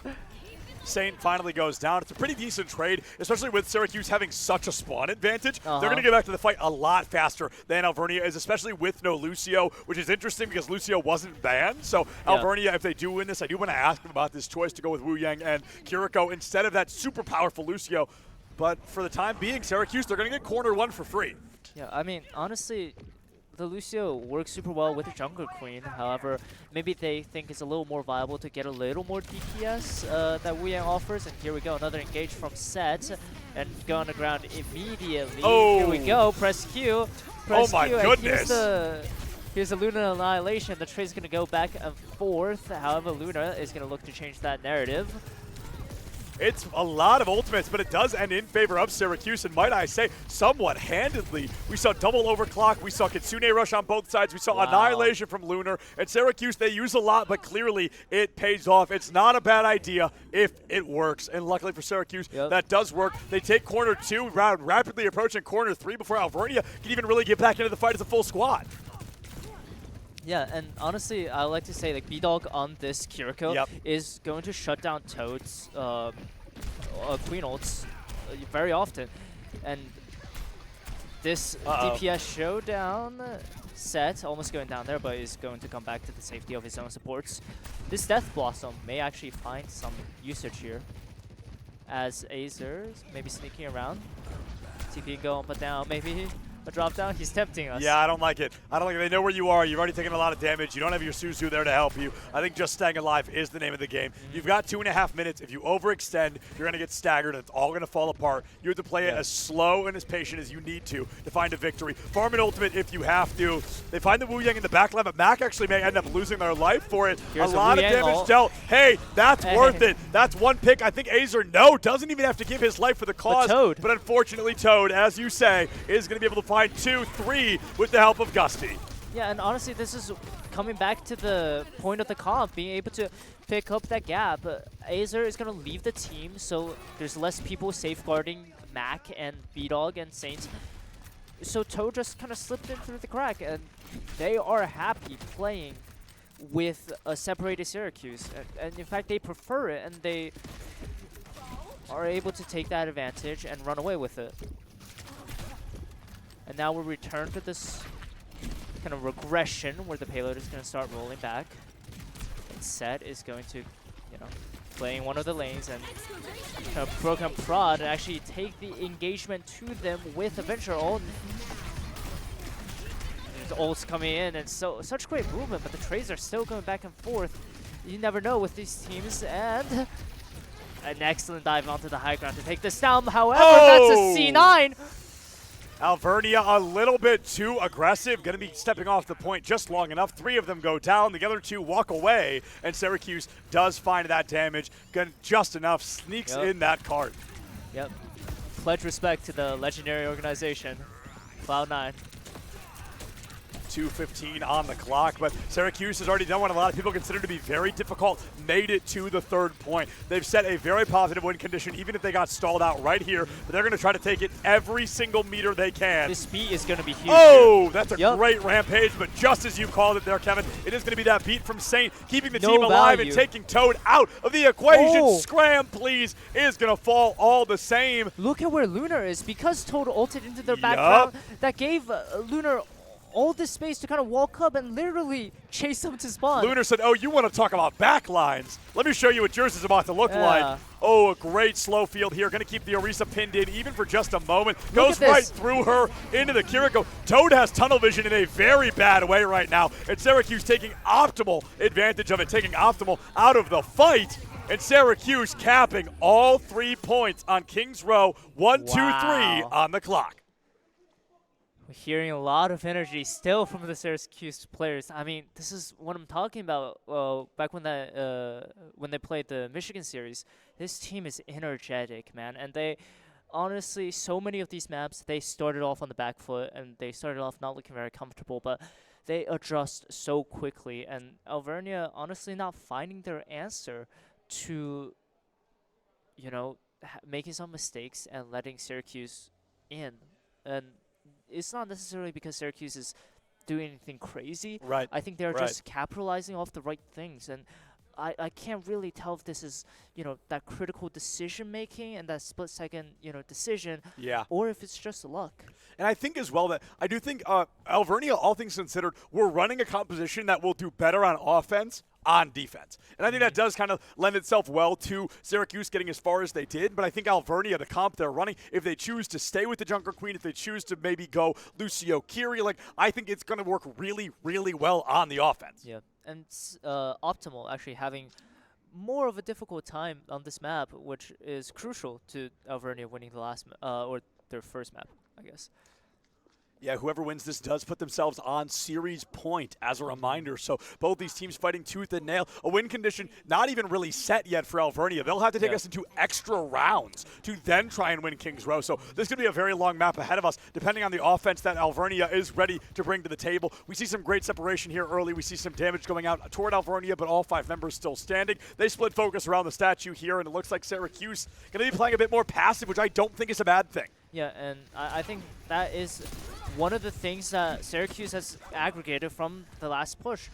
They don't really need to do anything special. They need Alvernia to fall apart in front of them and kind of take it off of that. Over Queen, we have never not seen Queen get value at the beginning. But Set is going to get taken down, so I imagine Toad is not going to go in. Oh, Mac! Jump scare, jump scare. Through the Queen is going to take it for Lucio down. If they can get Toad, this is huge, but Azer really going to struggle to win that 1v1. Might even have to give it up. Is going to chase after the health pack, knows exactly where they're going. And here comes the Cavalry trying to help Azer the best they can. Raid. Toad just refusing to go down. Toad going to be able to find 1, turns it into 2 with the help of Set. B-Dog finally puts that tank down, but was it worth it? Luna is gone, picks up Set with the final blow, and it's a bloodbath. 2v2, Sojourn Kiri versus Sojourn Kiri. Yeah, here we go. This is really big, actually. Alvernia really wants to cap this point early and start pushing the payload. And it looks like Mac is probably going to give it up. Not playing very aggressive, not looking to dive in on anybody. You need Lunar to get back, and Ram is so slow. Yep, absolutely. And Alvernia got that closer spawn. So they're immediately back. The railgun. This is going to be a bloodbath again. First kill may decide who wins this. The Carnage going to be going out of the Ramattra early. Lunar, 1 HP, almost has the Annihilation. Might not even have to use it. Mac and Azer are going to find a double kill here in their favor. Syracuse with the Kitsune in their pocket. There's no counter on the board here. Scram goes down, and Syracuse, my goodness, keeping us on the edge of our seat. That's 2-point ticks for Alvernia to pick up, but Syracuse, they have to stall for 2 more minutes without losing a single fight. Honestly, that's another mistake made from Alvernia. Oh! Speaking of not losing a fight. I mean, we talk about the Sojourn headshotting people. Yep. The Kiri headshots has been on point throughout the entire day, honestly. And here we go. Oh, man. Now there's no counter Kitsune on the other side. They're taking that advantage. This got to be Jover. Oh, my goodness. Alvernia not missing a shot. Look at the damage. That is a cleanup. B-Dog got 1. B-Dog got theirs. But holy cow, Alvernia just flawless execution there through and through. Didn't even use 1 ult to do that. Yeah, I mean, Ram was in his punching form, and honestly, if you were just standing in the middle of the Kitsune rush, so much damage pumped into him. It was incredible. Mac under some heavy fire, looking to escape. The Kitsune, and this is almost, certainly going to be over. And now there's a pick for Alvernia. Can they capitalize off this and push the robot, or the payload, sorry, as far as they can? A lot of damage to be dealt. Alvernia's Toad kind of panicking with that ultimate, but clearly it worked. So even under panic, even under duress, Toad is thinking clearly to get back to the team, to get that pick, to force Syracuse to wait even longer to engage. We hear the Annihilation come out, the beat drop from Gusty. Gonna be huge to get rid of the Annihilation. But what if I said there was a second just as deadly ultimate around the corner? Saint drops a pick of their own, Set underground. Overclock now online for Mac. I mean, Syracuse better get something because they're using every ult they have. Absolutely, and they are getting the value that they wanted. Really nice. I really liked how Syracuse played that. They waited for their Lucio to build up their beat. I think it was around 94%. And when it was 98, 99, Lunar popped his Annihilation, knowing that it's going to get the Lucio or Gusty to beat, and Saint can do the counter beat. And then they neutralize the Lucio ultimate, and they can still have the advantage of the Ram ult. Here we go, no counter B-Dog. No counter. They're very out of sync now. And B-Dog has built this relatively quickly, I would say. I agree. B-Dog really doing a lot of additional damage there. It's going to be a 2-for-1 trade in favor of Syracuse. Saint is going to be going down, but at least it's your fastest character that goes down early. Kiriko barely able to stay alive. Mac has to run out of the equation. And now Syracuse, they've got us all the way down to 2 minutes for Alvernia. Can they keep it up? If I were Syracuse, I would back away right now because now they have the Kitsune rush, and we don't want to fall into that vicious cycle. I would have B-Dog farm that ultimate as fast as possible before Scram Please is using that Kitsune rush. But they're not going to let him. Here comes the fight, and here comes the Nest Blossom, but an excellent boop. Elo has seen the Reaper ult and taking him down, isolating the kill, and now in the Kitsune rush, they have all this space. They are guaranteed to win this fight. Syracuse is ahead of it, and they're backing away as far as they can. They don't want any of this action. 90 seconds left on the clock here. Alvernia going to be approaching this fight dry, but Syracuse going to be answering it all the same. It's going to be a difficult scenario for both teams to engage on. It goes back to those mechanical plays. The first elimination may very likely dictate the remainder of the fight. Venture in the background, they know where they're at. Going to be looking for that play, but unfortunately, not able to find much value. The Junker Queen Toad goes in deep, but Lunar may go down. Toad falls, Optimal falls as well, and Syracuse set gets one, but is it enough? A 3-for-1 trade, 1 minute left on the clock. Alvernia, they can give it one good college try after this. Yeah, but it's going to be so difficult. Look at the ult Syracuse has. Toad is close to her Rampage, however, you never know when B-Dog has that Suzu. They need to bait this ability out, and Saint actually is going to get his beat online as well. So it's so difficult in terms of ult. However, these teams have defied fate before, and they're not afraid to do it again. Set getting this engaged. This fight with the Reaper that we see so much. Here we go. Double overclock and the excavation initiated. Press Q or forever hold for peace. And the kill feed has been painted blue, but hold up. The trades are still going back and forth. Absolute cinema between these two teams right now. Syracuse could possibly try to clutch this, but they just don't have the numbers. Mac, last one left standing. 4 HP on the board, and the results are in. Now, the good news if you're Syracuse, Alvernia quite literally cannot cap with the same amount of time as you. That is a mathematically impossible fact. But Syracuse, they want to make sure Alvernia doesn't cap at all. They do not want to see extra rounds. They do not want to have to keep playing this map. They want to go 2-0 into what could be the last map of the series. Yeah, absolutely. And Alvernia, right now, you don't care about time. You just want to cap. And honestly, if you're Toad, you're keeping your eyes sharp, fixated on that Kiriko. Yep. If I'm Syracuse right now, though, I think I would hold every single ultimate until there's 20 seconds left. That's what you want to do. You want to stall out, you want to play defense, and you want to make them use their ult and then engage into a fight they quite literally cannot win. And a great benefit of playing passive here is that you hold your Suzu. Toad has the Rampage. So you are literally paralyzing him. He can't really do anything with it. And if you Rampage and get Suzu'd, it's automatically a round loss for Alvernia. Here's the Death Blossom, but the similar story. The beat is going to come through and no counter beat. Here it is. Any more ultimate wants to get popped. Toad, all eyes on you. And here it is. Any Suzu? No. B-Dog. It's actually going to get taken down, and the fight's not over, but it's looking like Alvernia is pushing steadily and gaining the advantage. Lunar and Saint going to back off. And now we're entering our final stages. We're going to go into overtime. Unless this contest doesn't happen. Very few ultimates here on the board. 0.0. Toad is down. Syracuse, they need to just find 2 or 3 more eliminations. Annihilation is up. Toad is down. Syracuse stocks possibly through the roof, but Set fighting tooth and nail, and that will bring this to an end. Syracuse going, oh no, my fault. I jumped the gun. Doomfist desperate to get back into the fight here. We are going to be seeing Syracuse coming in for that opportunity to strike Doomfist. Toad, the last player left standing. They will go down. The timer will tick away. And now Syracuse will go up 2-1 over Alvernia here in the final series of the night. Just one map shy. Face your demons. Face the ones that has defeated you before and come back stronger. I cannot believe those last fights. So tactically well played, even considering the hour of day. So many maps played, and they are still able to think so clearly, make decisions as critical as this. This is wonderful. Without a doubt. I mean, just critical playmaking when it matters most. If you can't hit him with the playmaker, hit him with the haymaker. And right at the end there, Lunar was able to do that. Those Ramatra fists came out loud, able to find 3 eliminations. Set had me on my toes at the end there. 3 elims of their own. I was like, this is it. This is the flip. Absolute cinema at its finest. But it does, unfortunately, for our friends at Alvernia end in favor of Syracuse.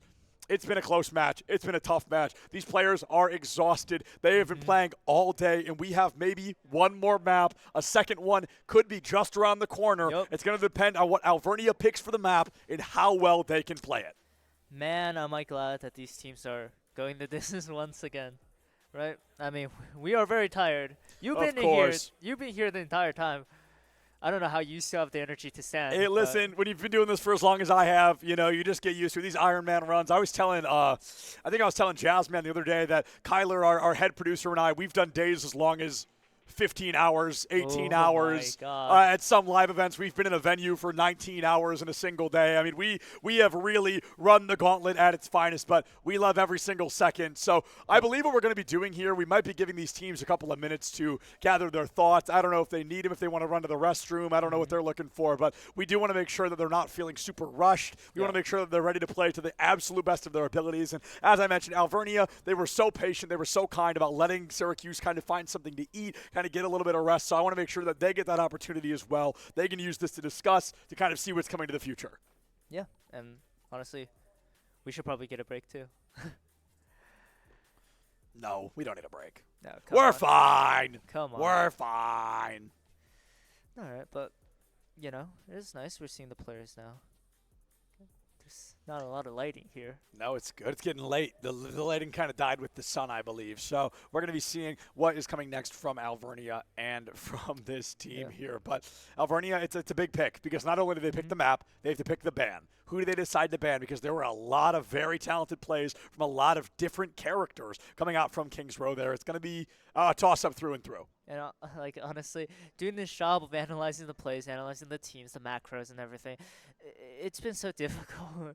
These teams are throwing so much at me, my poor, self. But it's been super fun. It's been super spontaneous, super unexpected. Honestly, no amount of prep work could kind of prepare me for what I've seen. Honestly, the world might never be the same after this game. I know that my world will not be. This is some of the best consistent Overwatch I have seen so far. Every single team, every single minute, every single power. These teams are punching until the bitter end, which unfortunately for one of them, a bitter end this will be. Which team? Find out on the other side of this break. We'll be right back with the end of this series. Don't go anywhere.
What is going on, everybody? Welcome back to the Nittany Invitational. I'm still Sepulence, joined by Kevin, and we're going to be jumping into our fourth and potentially final map of our final series of the first day. We've got a whole day of Overwatch for you tomorrow, too. We've got both semifinals, which these teams are fighting for a spot in, and then grand finals after that. So, Kevin, going in, we know our map is going to be Saravasa. We know that Ramatra has been banned by Alvernia. Who do you think we're going to be seeing Syracuse bring to the ban table?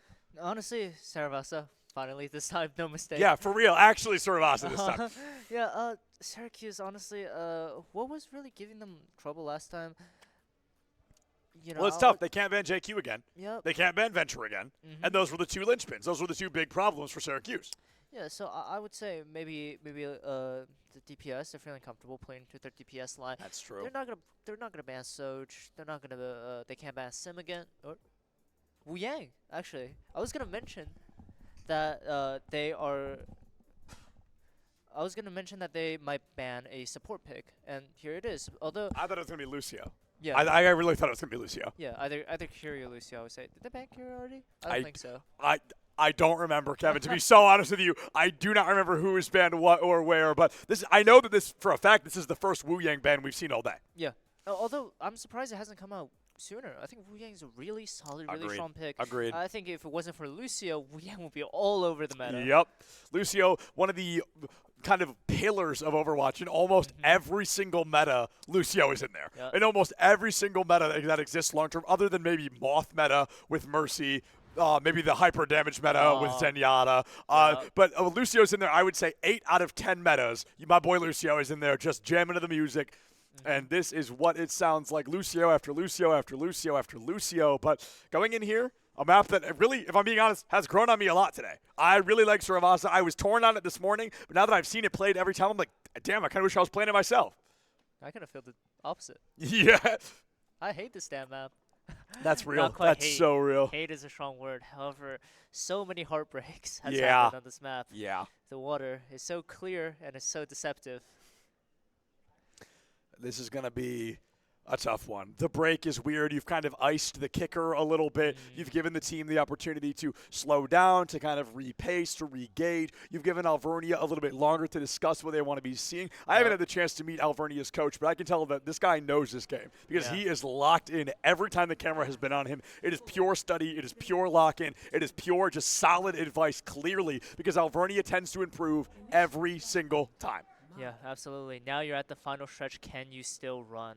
Yeah. That is the big question. And the composition coming in optimal, actually not opting for the Sojourn that he's always played, and he's going to play the Torbjorn. Yeah, the Torbjorn coming out from optimal, so they're going full Torb Sojourn here. This is going to be Torb Symmetra here. This is going to be a huge damage upload, a lot of turrets on board, but when one of them gets removed, that's going to be a tough start. Syracuse coming in strong, able to take that Torbjorn out, but getting into point with that Diva available could be difficult. Alvernia going to go for that tactical reset, going to slow down, going to go pick up Torbjorn and bring him back twice as fast. Yep. And honestly, this is really similar to the Season 2 El Clasico, except with without the Winston, with the Zarya. I mean, the bubble is better. Well, better bubble, right? Hey, it's still a bubble, though. That's very close. Able to protect your Reaper, protect your backline, and now taking down the robot, or the turret. Getting a lot of space now. Turret goes down once again. Mac falls to critical condition, but it's going to be the elimination that you need, not the damage. Alvernia comes through. Lunar able to find a lot of damage, but taking even more. Optimal runs it down with that overcharge. Removes Zarya from the fight. Amen to that, Kevin.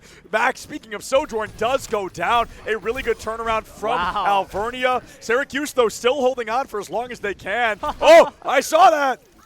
The hammer attempt definitely was there. Optimal is looking to spice up the server a little bit. Headshots, right clicks, kind of just launched into the Syracuse players. This is very exciting.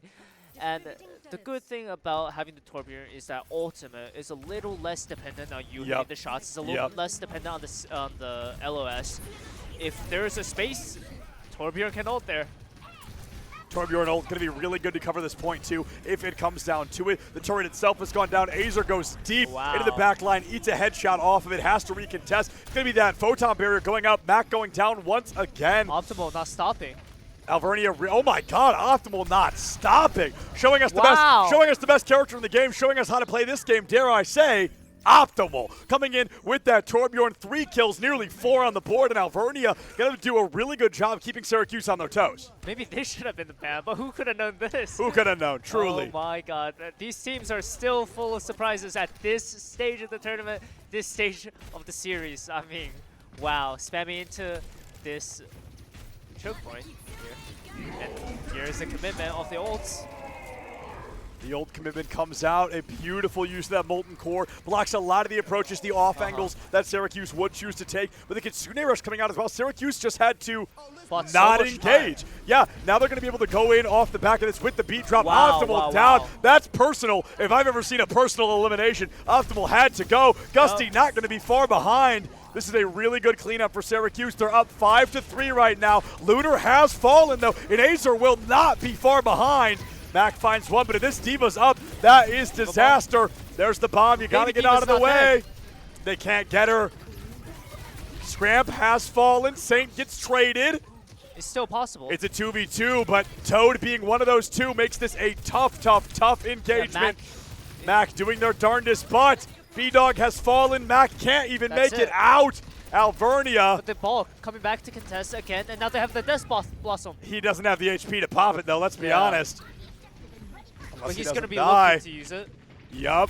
Alvernia going to swap it back. Azer 1 HP again. Keep touching, keep touching. Oh! Alvernia able to find it. Syracuse just can't get in there fast enough. Saint removed. Azer probably not far behind. And Alvernia, a great job to win that first flashpoint. Yep, and set back on the Symmetra this time. I forgot what he was playing. Yeah. But Optimal back on the Tracer, not willing to, showing mercy a little bit, not staying on the Torbjorn the entire time. But now everything's kind of regressed back to a little more of a normal stage as we move on to the second control point. And Mac taking a lot of early heat. Taking so much damage. Yeah. But still alright, it's live. But said, can't say the same for him. Gusty down. Azer booped off the map. Toad able to do a great job there. It's going to be a 1 Lucio trade into another. You lose Reaper. You lose that primary damage dealer, but you've gotten the point cap. That's what you're looking for. Yeah, absolutely. And looking B-Dog maybe to use his Kitsune Rush as soon as he see a full team on the other side. Yep. Set has built this Photon Barrier relatively quickly, and here it is. Oh, a lot of great damage to come out early here. B-Dog able to find that hyper aggression in that Kitsune Rush, looking for a beautiful play. Could be a big lineup. The TP goes up. Azer has a really good advantage, but doesn't touch in time. The point's been flipped. Azer's in there by himself. Wow. Oh, and he's still not able to live. It took the whole team to take him down, but it's a stagger that matters. Alvernia going to be able to take the percentage lead. Scram. Oh, my goodness. Dude, they don't even get to scram if you keep taking them down like that. Yeah, so Alvernia did a really great job denying Azer ability to perform a Death Blossom, and he actually swapped off with the Death Blossom. He's not getting a chance to use it at all, so he's forced down to the Tracer. And the stats here, you're seeing Alvernia leading heavily. Toad on this Diva has actually been doing a lot of work, a lot of good work as well, a lot of solid, consistent work. Prodding in, prodding out. Scram Police is going to get taken down by B-Dog, so your resilience goes down heavily. Nice. Set is going to get taken down There's as well. sets. It's going to be a 5v3 in favor of Syracuse. I believe Toad is probably going to dump the bomb. No, chooses to hold it. A fascinating choice here is just going to go down with the ship, trying to buy every single percentage possible. Gusty, wow, taken out and blown back like a gust of wind. Syracuse now 60% on the board. This should be holdable if one of them doesn't overextend and get picked. Yep, and Mac has this overclock as well that can potentially buy a lot of time, if not get a lot of value. And Toad here diving, trying to get a pick. However, the Tracer very flexible. And now here it is. Here's the overclock. Buying the time, holding the point. There is the counter beat. And we're looking at maybe the pulse bomb getting involved. Vest. Show me a grab. Show me a grab. Yup. Here it is. Lunar able to find it. Pulse bomb goes out. Toad's going to drop the bomb now. So Alvernia may be able to sneak in the second point in just an instant. It's a bloodbath. 3-3 on the board. I believe Toad did get back in the mech. Photon Barrier from Set. Alvernia 99-84 should be able to snake this one out as well. They are one flashpoint away from map 5. Yeah, and look at the Kitsune Rush, right? B-Dog is nowhere near that. He has invested that, but Scrambley still is able to hold this. I believe that they can very easily, or Alvernia can very easily get the first cap onto the third point. Yep.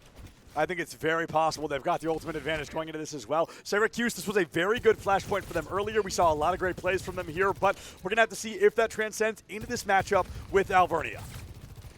Yeah, and a lot more relaxed. I kind of feel like, oh, scary jump scare. Dude, Mac must be invincible right now mentally. He's been jump scared so many times. His HP bar has dwindled so much. Double environmental eliminations? Yup.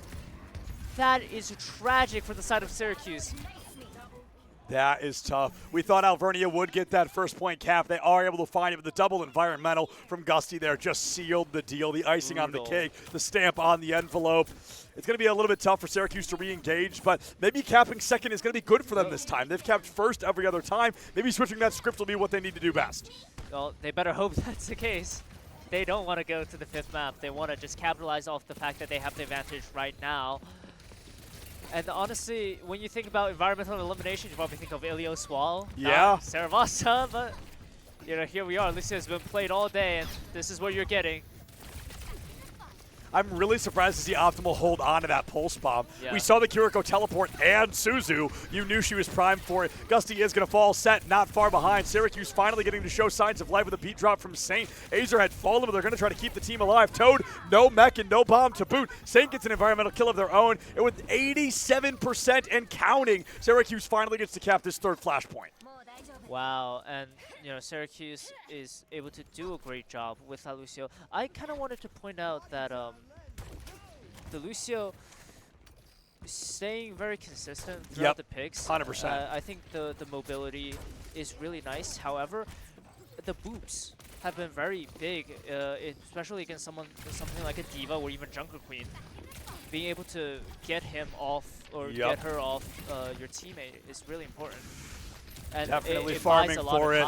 Oh, it's not even a stick. It's wow, I'm amazed that was not a stick. Optimal not able to find that damage. Kitsune Rush comes out. A lot of ultimates in the pocket. Photon barrier up from Azer on a Symmetra of their own. The grab is out. The pulse bomb is there, and that's a stick. It's a 1-1 trade. The bomb is out. The baby Diva lives into the mech. Oh my goodness, critical condition, but critical just does not count. Syracuse 80% on the board. Mac finds one. B-Dog traded.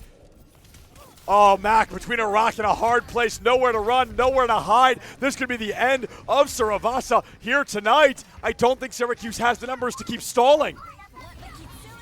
I mean, if this is true, we're heading to map 5. And honestly, as tired as we are, we wouldn't have it any other way. Yep. And looks like they wanted to. Scram, please, rattling these tickets off.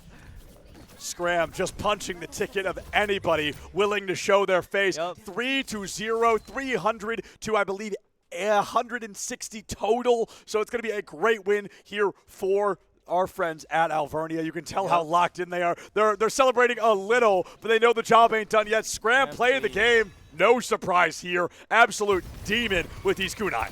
Yeah, and I mean, throwing out these tickets, showing that they're not willing to punch their tickets in. Yep. Right? They are not leaving. They want to leave with a job done, and that job is not done. That job's not done yet, my friend. We've got one more map, which means Syracuse is about to play their 15th map in the other side of Alvernia, their 14th map of the day so far. These teams have been going until the very end. The bitter end for one of these teams is one map away. We will find out what that map is in just a couple of minutes. The bands will be right behind them. But Kevin, my goodness, man, we could not have asked for anything better. Yep, and honestly, I don't know if anything else would have justified it. This is a way to settle it. And I mean, come on. Is there, like, it's crazy to me that I guess in this group, Penn State versus Michigan had the shortest length maps. Yeah. But, I mean, this group has just been pure madness. These 3 teams of Michigan, Syracuse, and Alvernia. This is going to be really interesting because so close. Dorado is going to be our 5th and final map. Now, I don't know if Dorado was map 5 the first time they played. But I know Dorado was map 5 in the last series Syracuse played. They were able to win that. It was close. Closer than I think they wanted it to be. But it was a win on the board. Now they're going to map 5 Dorado again. We know that Syracuse is banning Diva. I feel like now we know that Alvernia can't ban a different tank. So it has to be a DPS. It has to be a support. And at this point, I don't know. Is it Lucio? I truly have no idea. Yeah, and I think that's the intention with the D.Va ban. Yep. The D.Va is very good on Dorado. I'm a very big fan of the D.Va. And you're throwing Alvernia for a loop. What do you do now? And honestly, at this point, I think the bans are worth less than they are. With every single map, the bans are worth less and less. Yeah. These teams, they are locked in. They are ready to play their game. Yeah, Alvernia definitely going to be in an interesting position here because in my mind, the first ban you want to go for is Lucio. But you don't really want to do that because if you keep Lucio, you can probably get away with running Junker Queen. Yeah. It would be weird, but it would work. And I do think that's what Alvernia is going to want to do here is run that Junker Queen, but it's going to be fully up to them to decide. Honestly, if I'm not mixing it up with the history of the bans, I wouldn't mind a Kiriko ban. Right here. I don't remember, to be honest, but I don't think she's been banned. So I think a Kiriko ban coming through could be kind of beneficial. But also, I mean, after your Kiriko does that well, and then you're going to ban her, it's like it would be a little bit tough to work with. I mean, to take Scram off the table like that, to put them into playing something else. It's not that Scram can't, but it's that Scram's very clearly warmed up. Yeah, absolutely. However, here is going to ban Ana, so very odd. Ana hasn't really been played, but well, we only saw her twice on Dorado from Syracuse. We saw B-Dog hop onto the Ana, so maybe it's just that personal side. Honestly, really interesting comp that they ran with the Ana Kiriko, something that you usually see as like replacements for each other for pumping a lot of healing in. Yep. Which is really interesting. Alvernia is going to start on attack on Dorado, so. I really don't know what kind of tank they want to pick because you might want to default to that Junker Queen. However, with your Junker Queen, you are missing access to the high grounds and the ability to contest that. So maybe another mobile tank like Hazard or Winston, but Wrecking that's Ball. not really that hasn't really been shown as their desire tanks, I guess. Right, yeah. The desire tanks have not been a lot of the ones that we would expect to see right now. We could see, I mean, Risa on defense wouldn't be crazy. Yeah. I don't think that's completely unheard of. We could see Zarya back in the mix, maybe on attack alternatively. So I think a lot of tanks here. The only two we're not going to see, Roadhog, Reinhardt. Those aren't, those guys aren't going to be entering here. Probably Sigma either. I don't think we've seen Sigma once today. I would love to see Sigma. That's your boy. That's your boy. That is my boy. But I don't really think playing him in this condition, probably not the best, but we're coming into. We're going to get to see the hero picks very soon as Syracuse is on defense, I believe. Yep. He's going to stay. They're going to stick with El Clasico. Yeah, this is definitely going to be the El Clasico pick here. We see Wu Yang and Kiriko back in the mix here. I'm a little surprised to not see an instant lock on either side in the tank department. We're seeing some different options instead. But Alvernia, I really like the team comp they're playing. I think this could be quite scary. And I thought he was memeing, but no, Toad is going to come out on the Roadhog, grabs Lunar early, forces him to get out of the way. I think such an unexpected pick. The Hog might get some good space here early. Yeah, and the Mei as well. This is so weird. I can't quite put my finger on what Alvernia actually wants to do. But maybe in anticipation for the Winston, the Hog obviously plays very well into that. And very sustainable as well. Yep, and Roadhog just recently returned to his hook and take a breather. The pig pen is gone, so he's back to his old ways. They're able to find Mac and Lunar, and with a very unconventional close quarters team comp, we do see Alvernia getting good damage early. Toad now finding a 3K. Wow, Scram, please, continuing with the kunais, just punching into the heads of Syracuse. And honestly, Toad picking the Roadhog is probably why they banned Ana. That's actually really true. Into the Roadhog with the anti and the sleeve. And then look at Winston just kind of bullied here. And look at his HP just dwindled down. He was gone in an instant. Yeah. Bye-bye. Lunar might have to swap onto like Hazard here. You've got the Hog, you've got the Mei, you've got the Venture. Winston's just going to get deleted, man. He's going to be really hard to play into this. I think it's safe to say whatever Lunar pick, he's going to have a very difficult time into this Mei, Venture, Hog kind of setup. What kind of archetype do you even play into this? Do you maybe like go into like Junker Queen of your own? It's so weird and really a loop-de-loop to be thrown into on the last map of the last series. Yeah, and Alvernia already able to find that first cap. I mean, really, just finding very strong showing here. Wow. Mac in the back line, just removed from the fight. Azer onto the far right here, notices there's not a lot of hit scan going on the side of Alvernia. Wants to try and make it happen, but B-Dog removed. Not able to play the Ana they wanted. Saint not far behind, and Alvernia truly just steamrolling through Dorado right now. Yep, I mean, Azer ruling the sky, Set ruling underneath the ground, and it looks like Set is having the better time out of the two. However, I believe that this I love this May skin. Sorry to cut you off. No. I love this May skin. I think it is so cute. I thought you were going to talk about the horse swap. Oh, no, sorry. I wanted to talk about my girl, May. I think we're going to be seeing a Blizzard here from Optimal in a minute. They're going to wall off the Kitsune and just recontest. I think that's a beautiful play. You've got 4 minutes on the clock. You've got a lot of time to burn. That's a headshot. That's disgusting. That Scram hit that. Absolutely nutso damage. Able to ride the ceiling here all the way over. One of my favorite things to do on this map. And with a good repositioning, I think Alvernia has a great opportunity to come into this next look at where fight. they're fighting from. Yep, exactly. So unexpected, and they can ult up now. Yep. They can even invest a Ventral if it's not enough, and Toad is going to take down Mac. And the beat is going to come through from Alvernia. They want this cap. Yeah, Alvernia, they want this cap bad. They've burned 2.5 minutes trying to get it, and it's Azer should go down in a moment here. No, it's actually Toad that falls first. Set brings out their ultimate. Azer is going to find an ult of their own, but it looks like it's going to be Syracuse coming to life in the very same spot they did last time against Michigan just one series ago. Lunar on the horse. We talked about seeing Orisa on defense, and there it is. The proof in the pudding. Almost 2 full minutes burned by Alvernia there trying to find that second point cap. Good news, 3 left. Yep. But now, with the Orisa, the point is, what now? How are you going to play this? You can't really go play from the high ground. You can't really contest it if they do.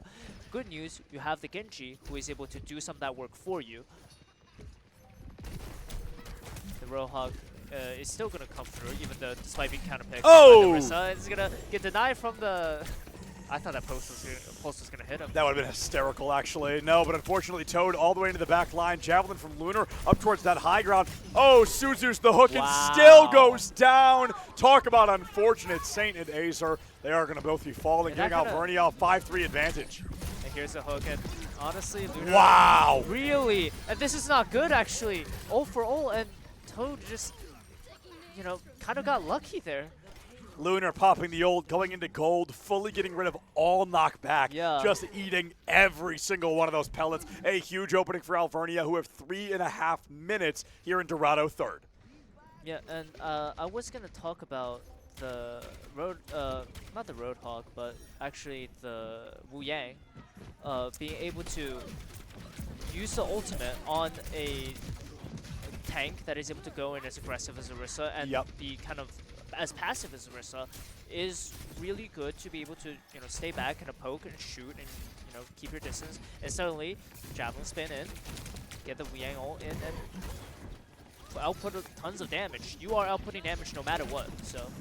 Yep, Toad getting in hyper-aggressive. The Blizzard on the cap here. I mean, what do you do if you're Syracuse? Oh, but you can only do so much. The Wu Yang ult keeps Lunar alive. They do find Set, and with 2:50 left on the clock, Syracuse needs to stall out every single second, and that is the best way to do it. The team wipe does come through, except for Gusty, who I think was already respawning. So Syracuse, they stall it out, 2.5 minutes. This is a very easy point to hold if they can keep this up. Yeah, I'm loving this horse pick, and they're going to respond with the jump. There she is, yeah.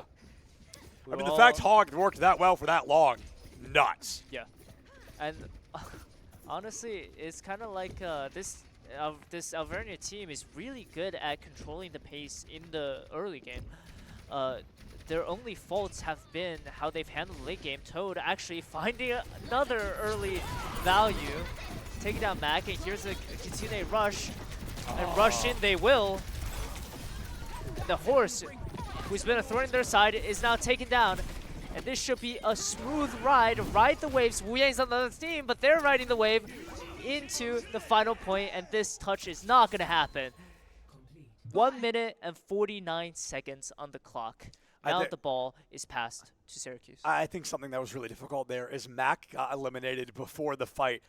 I'm not even exaggerating. I think 5 or 6 times in a row. Yeah. It was headshot, kill Mac, headshot, kill Mac, headshot, kill Mac. So it was Syracuse going in to a 5v4 every single time for almost that entire second half of the match. Yeah. I think that was really difficult. It makes me think Mac might want to play somebody who's not as squishy, just allow himself to stay in the fight a little bit longer. Maybe going on to a May of his own, I think, could be really beneficial. But, you know, it's up to these players to decide what's going to be best for them. But the win condition, it's been set. Yep. Syracuse, they need to make it all the way to that third point. They need to push us into overtime. They need to win in overtime. It's hard, but it's not impossible. Absolutely. And an overtime on the last map would be very cinema, very poetic. That's how they lost last time. Yeah. Overtime oh map God. 5. Come on now. These two teams are as close as it gets. And honestly, you were talking about Mac and Olivia. I'm gonna keep advocating for it. Maybe a Sigma getting that shield in front of Mac, letting him just kind of, shoot his pea shooter. Is not an impossible option. Hey, listen, I'm no coach, but my insight could work some of the time. Give me enough times to recommend Sigma. One of the times it'll work. Honestly, real, yeah. One of the times it'll work every time. It'll work 100% of the time. Some percent So, of the time. oh no. What? Well, when your off flank gets red like that, it is Saint and Mac down and out. Taken out of the equation very early. Oh, no come back way! here. Where do you think you're going? Toad almost goes down for it themselves, but both tanks are going to be able to live. If anything, just an insult on that. It's going to be a tough start for these players here on Syracuse. We're getting tired, man. These environmental eliminations are just popping up now. Honestly, the series has been insane. But the Horse, I would say, is still doing good value. Set is actually going to keep getting picks. Where are these DPSs are getting picked off like flies? Yeah, it has been a tough go of it for the side of Syracuse. I think Alvernia has done a great job dismantling this team through and through. Optimal into Lunar, able to find a lot of great value. The tank has fallen. We are already a minute off the clock. Yes, Set making this venture work so well, honestly. Very scary. No wonder they were banned earlier. Yeah. And I mean, even without the Junker Queen, this venture has been wreaking havoc on Syracuse. And honestly, I don't even know what the straightforward answer to that would be.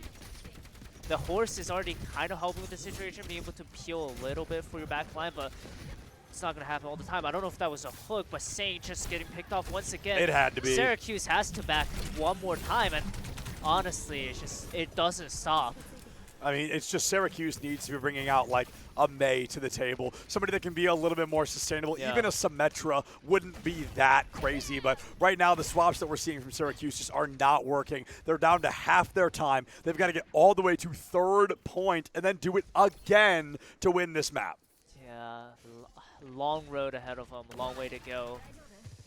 But honestly, I wouldn't hate the May actually. If Mac were to swap onto the May and the wall behind the Roadhog, kind of, affect that slow, would be very good at shutting it down. I know we're not going to see him, but you know who else works really well here? Junkrat. Sigma? Oh, true. Junkrat and Sigma. I mean, they both work great. Toad finally Back. does go down. Syracuse may be able to find an opportunity to strike. The tank is missing. There's a lot of ultimates in the pocket, including that Blizzard from Optimal that currently nobody is looking at. Yeah, but I don't think it's going to get invested. I think they'd rather just calm down. Just wait for Toad to get back. Yeah, not wait for any hasty plays. It's how Syracuse has gotten the best of them a couple of times, and maybe they're going to use their ults. Right, here we go. And Blizzard got eaten.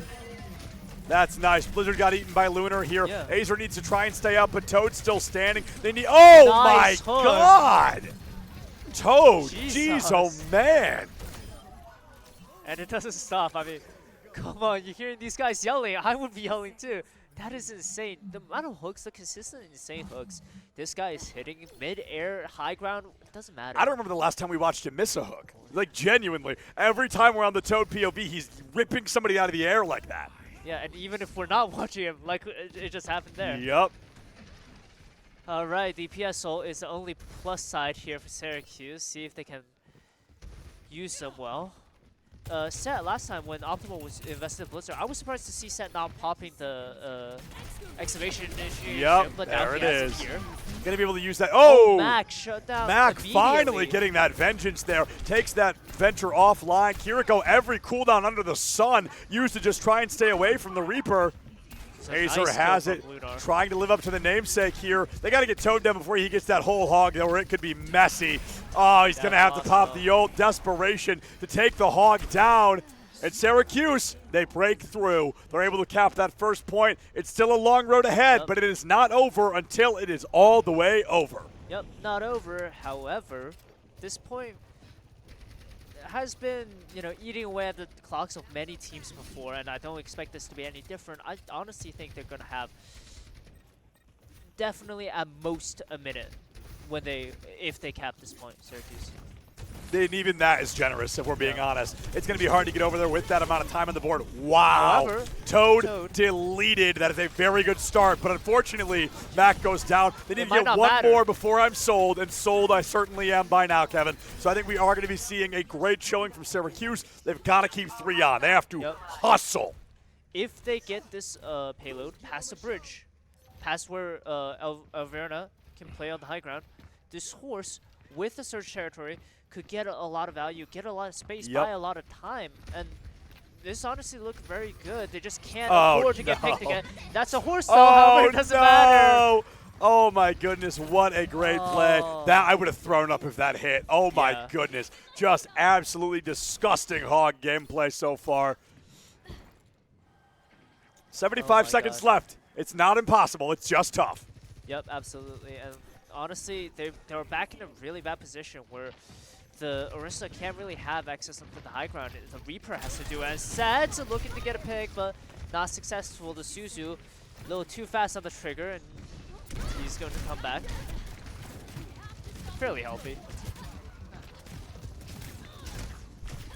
Now rattling the shots away, going to the high ground. Oh, however, my grounded goodness. once again, low HP. But again, not dead. Venture, so pesky to kill. So difficult. So many abilities to live. However, Optimal doesn't have the same treatment. The wall going up anyway is crazy. Yeah. He still had Ice Block, so maybe that was a critical mistake that can get Syracuse's cap. It's possible. I'm still going to call it somewhat unlikely. Wow. It's going to be tough. B-Dog, by the skin of their teeth, are going to stay alive here. It's going to be a great play for Syracuse, but with this Toad still alive, I mean, he is coming through. He's going to try to get the damage. 2 eliminations now in favor of Syracuse. Not long enough at the very least. Optimal has fallen. It's just Toad who also goes down. Syracuse, if they cap at all, I believe they still get a minute. I believe that's how Escort works. So at this point, it is just getting the job done. Yep, and they are definitely looking to get that job done. As I was saying that, maybe they wanted to Sigma to kind of protect the Max Soldier. Lunar picking the shield perk is kind of, in a sense, doing that. And honestly, you would rather have the horse than the Sigma in the poke battle. So honestly, that was something that I didn't account for. Good rotate. Great movement. Yeah, really good rotate out there. Able to get back into the team. You keep yourself not out of the way for super long. And we're going to see Syracuse. I mean, they're coming in with a lot of momentum behind them, but this is where the Giants have been slain before. This is where we've seen teams bleed before. It's going to be up to Syracuse to play damn near impossible if they want to make this work. Gusty Set that ultimate. Though. He has to use it. But Set's ultimate got damn near nothing until Lunar went down. Gusty chooses to hold that ultimate, probably waiting for the beat drop. Oh my God, getting 2 when he shows his face. However, the trade's coming back and forth. However, the numbers were just not in favor of Syracuse. One more recontest here, 26 seconds. But like I said, capping at all is the name of the game right now. Syracuse, a couple of ultimates in their pocket. Alvernia, a couple in response. This is going to be an absolute bloodbath, folks. We are seconds away from extra rounds or the series ending. Yeah, and this is honestly really difficult for Syracuse. Yes. The Death Blossoms are going to need to get a lot of value. The Kitsune Rush is going to go through. But that beat is going to deny almost any value, and here it is.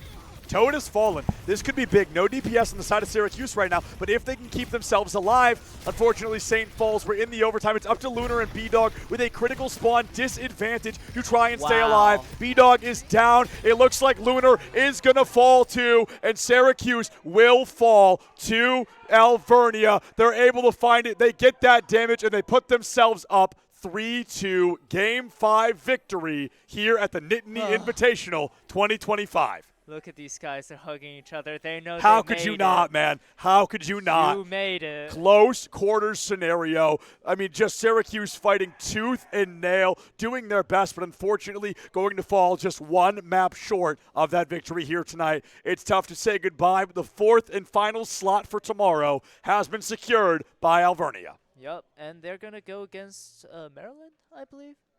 I think tomorrow? Yeah.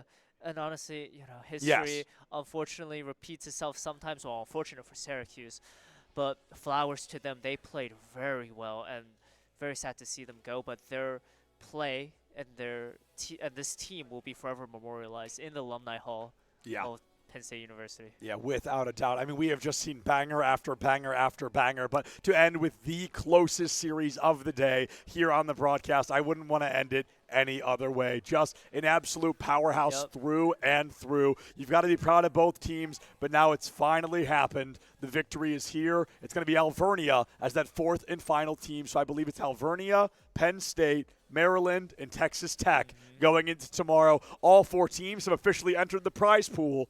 But who's going to win the most? That's what we're going to find out tomorrow. Yeah, a lot of great narratives coming in. And honestly, I mentioned at the beginning, or the beginning of the day, beginning of the broadcast, that seeding is really not telling the full story. However, we are going to a top 4 with 1, 2, and 3.